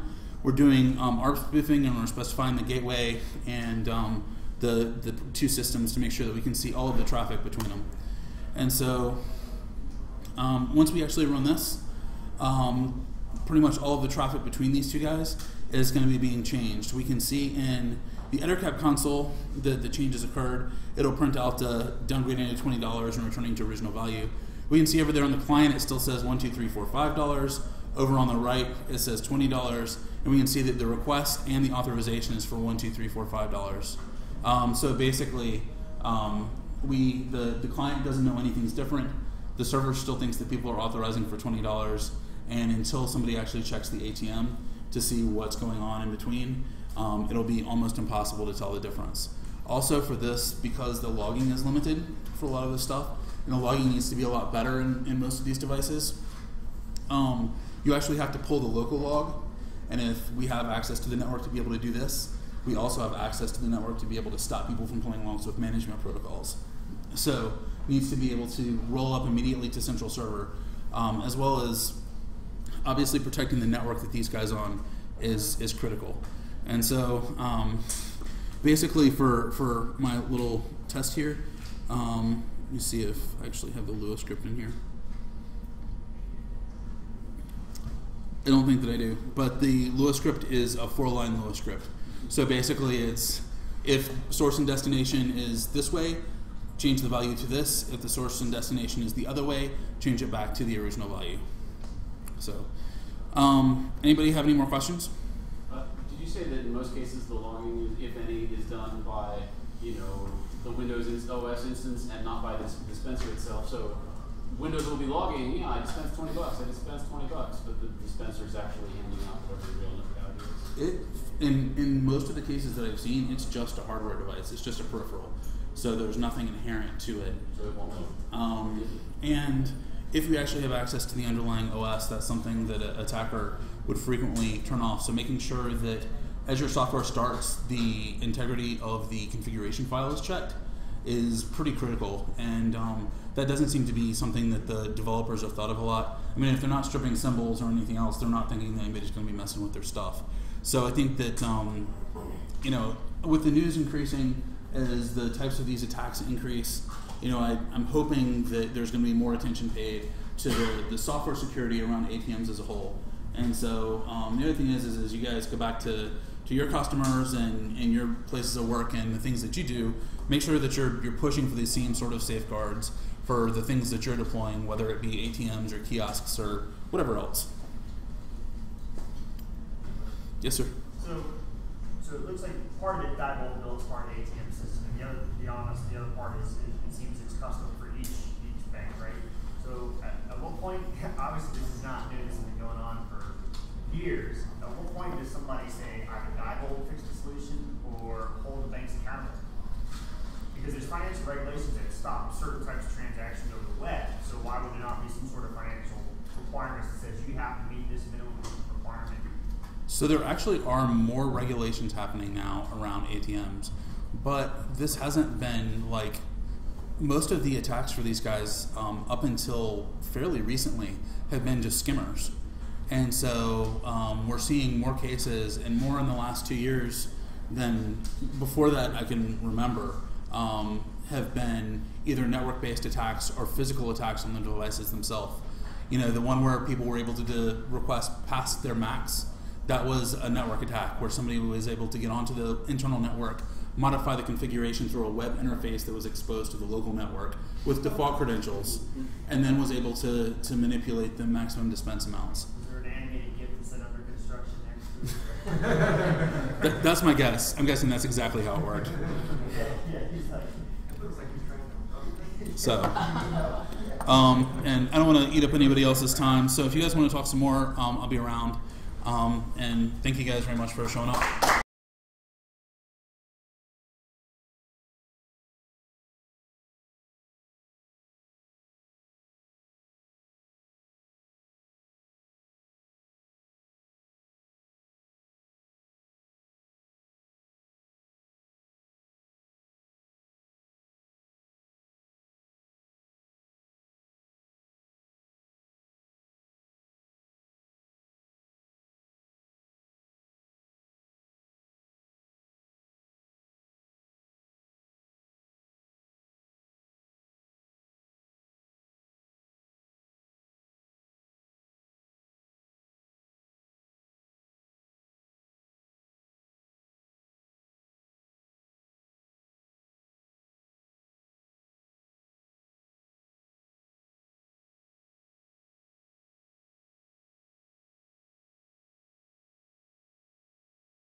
that we both enjoyed. Not together, of course.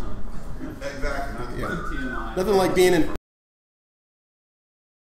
go ahead and get started if everybody's ready to go.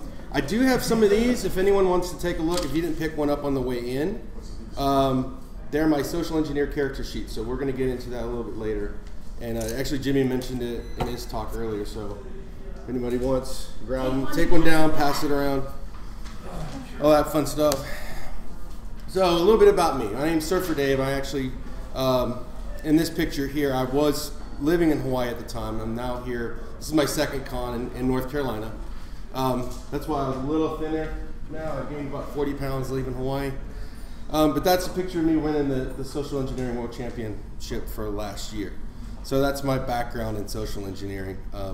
It was a lot of fun. That's what you want us to think. Yeah, exactly. I just stole that from the actual guy and put it around me.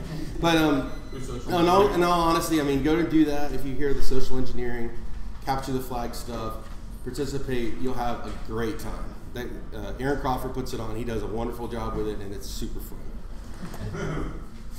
All right, so we're going to talk a little bit about social engineering history, some of the basics, the kind of, the ones that aren't as familiar with some of the social engineering things we tend to think about with social engineering. Then we're going to actually deep dive into pretexting, and that's kind of where the character creation sheet comes in that. So we're actually going to do kind of an acting type lesson, because pretexting is the ability to become something that you're not. It's something that you need to have ahead of time before you think about doing any type of social engineering engagement, instead of trying to do it off the cuff. Then we're going to talk about some of the tips that I've found from other social engineers that really work well on engagements. And we'll talk about the character sheets. So social engineering, the history of social engineering really goes back. It is the world's oldest profession. Some people say prostitution, which started in ancient Egypt, is the oldest profession. But I say tribal dancing that started 8500 BC was the first. Why? Because they were convincing others of a story that they were telling through their dance. And it moved on throughout the ages. During the Egyptians formalized plays during coronation ceremonies. These plays were meant to coronate and honor the pharaoh that they thought was a god. So they're convincing everybody, this man or this child is now your god. That's a pretty powerful thing. And in around 600, the Greeks invented myths and storytelling, which have passed down to this day. So some of the basics of social engineering. Target reconnaissance is you're figuring out what you're going after, who you're going after. This is your OSINT phase. This is you figuring out who your target's going to be, what target of opportunity you'll take, and the background behind your subject. And knowing this in advance will help you craft your pretext. And we mentioned pretext before. A pretext is basically a practice lie. And I think it's very important to have that lie practice ahead of time. And we'll get into a little bit more about that in the deep dive. Now, in the electronic age, these are terms that we're familiar with. Phishing, smishing, spear phishing, all these different things. I'd say phishing is probably one of the oldest social engineering ones, where people would call you up and just con you over the phone line. Now you have smishing. That's the newest thing, where people send an SMS text to you. You click on a link. Either you're getting malware download, or you're paying expensive prices to somebody in a country that will get SMS texting fees back. And of course, spear phishing, when you're using a targeted approach to get information from a specific target. So all of these things is kind of how we talk about social engineering today. Baiting is giving the appearance of something that you have, you want someone else to want it. So that's another basic of social engineering. And tailgating, the basically following behind somebody, moving beyond an area where you're supposed to be. That's a physical social engineering. So people say that might be part of physical security. I like it as social engineering because a lot of times, say for example, the smoker's door. You go to a building and there's a smoker outside. You say, "Hey, I left my badge inside. Can I come in?" And you tailgate right behind him. That's a social engineer move right there. Okay, so we're going to get into some pretexting here. And This is going to involve kind of like an acting lesson. And I found that, that this technique that I discovered actually works really well when you're getting ready to step into that role, that person that you're going to become. So what makes a good actor? Really, when you're talking about an actor, when someone's going to perform, and that's what you're doing as a social engineer, you're not creating, or you're not performing. You're not getting up and having a performance. You're encompassing another person. You're becoming someone new. So your idea is to duplicate the human behaviors. So everything you do when it comes to your pretext, you need to be able to replicate a human behavior, because people can see straight through obvious behaviors that don't look human, aren't natural. So we don't just get up and start performing. We have to actually prepare ahead, and this involves the ability to receive the other person. And what I mean by that, we receive them through their eyes and through our ears. So what we see of them and what we hear of them, that's what we take in, and we use that as ourselves to bring our pretext to life. So we react to them. So we receive everything that they're giving us so that we can process it and put it back out to them in a way that they'll understand and hopefully gain trust. And really, it is what's happening outside of us. It's not just an internal feeling when it comes to acting. Like some people say method acting is the way that you would really do things. For example, if I'm going to express anger in a situation, I would think of what made me the most angry and then think about what made me the most angry. Well, when I'm like trying to socially engineer somebody, I don't want to think about when someone killed my dog, because that anger is not the anger I want to express when I'm just talking about how someone just like lost my computer. It's completely wrong. So we're going to talk about how to get our emotions where they need to be. So instead of doing that, instead of acting inside of ourselves, we act outside. Okay, so how do we develop this behavior? There's two things that I've learned from some acting coaches that we need to do to develop our pretext. One, we have to figure out what our objective is. Like I said, we have to be receiving of people. So what the character needs and what the character wants. So this objective needs to be our clear goal as to what we're going to use this individual for. What is our clear goal? What can we say this person needs to be able to do? For an example, I'm up here and I'm teaching you a class on social engineering. My objective is clear. I'm here to teach you. You're here to learn about social engineering. So my objective to teach you is very clear. It's a very defined thing.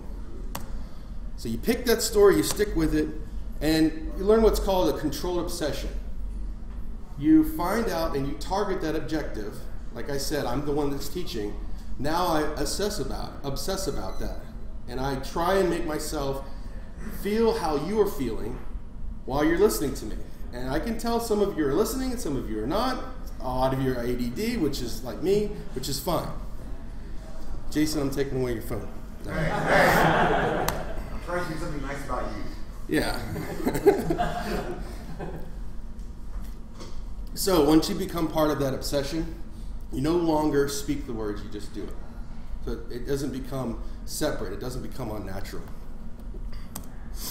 Okay, so the second tool, so now we've got this objective. Now the emotion is what we're going to feel and how we're going to display that to the target. So when we're talking about, say we're talking about a scene, like if I was going to do an interaction scene that I was going to break up with a girl. No one's going to think I'm a good actor if I use the wrong types of emotions to express that. Like I mentioned before, using that, I need to be really angry because I'm going to break up with her. I've been with her 10 years. What do I need to express? Am I going to think about my dead dog? Because that's the wrong anger. No, I've been with this person for a long time. It's just not working out. I need to figure out how to express that emotion. So how do you get that emotion inside without having to actually relate to something else? So you have to use the correct behavior, and it's in 2 easy steps. 2 easy steps. 2 easy payments in 1995. So here's the two things to get yourself in an emotional state before you go into a social engineering engagement. Pretty much anything if you need to kind of relax, and it's kind of a great stress relief too, if you think about it. Say the emotion. This is the first building block. This actually will help you to understand not the feeling that you had to, if you think about, man, I had a great time that day, or I had a great time camping with these guys, and it was such a happy time. Let me think about that next time I need to express this emotion. No, that's not right. I need to remember what I feel here. So if you say the emotion, joy. So everyone just say joy. Joy. Okay, so it changes. You can feel a reaction inside of you, a physiological change when you say that word. Now say anxiety. Anxiety, you can feel that tingle. Now to me that's much more prominent because I feel anxiety a lot more than I feel joy. So now we've got that basic spark going. Now we need to build on that so that by the time we're ready, we have our emotions set in place so that our delivery is completely clear, our emotions is already set. So now we're just doing it instead of speaking it. Now, I know some of you might think it's crazy and breathing exercises and things like that. But basically, you want to get yourself into almost a hyperventilated state. So you breathe in and then out and say the emotion, anxiety. Anxiety. And you do that enough where you get lightheaded and you will start having that complete emotional response, and now you will be anxious, and I need a beer right now. Because I was thinking to myself, why am I going to do this exercise using anxiety? And I just did. That's great. So now I'm anxious, guys. So it does work. All right. So I'm going through this kind of quick. Anyway, so those are some of the things. I mean, they do work. They kind of help bring you down or bring you up or bring you wherever you need to be emotionally. So here's some of the things I found that works when it comes to social engineering. A practice partner is awesome. So if you're a member, we're all community members of something in security, find someone to practice with.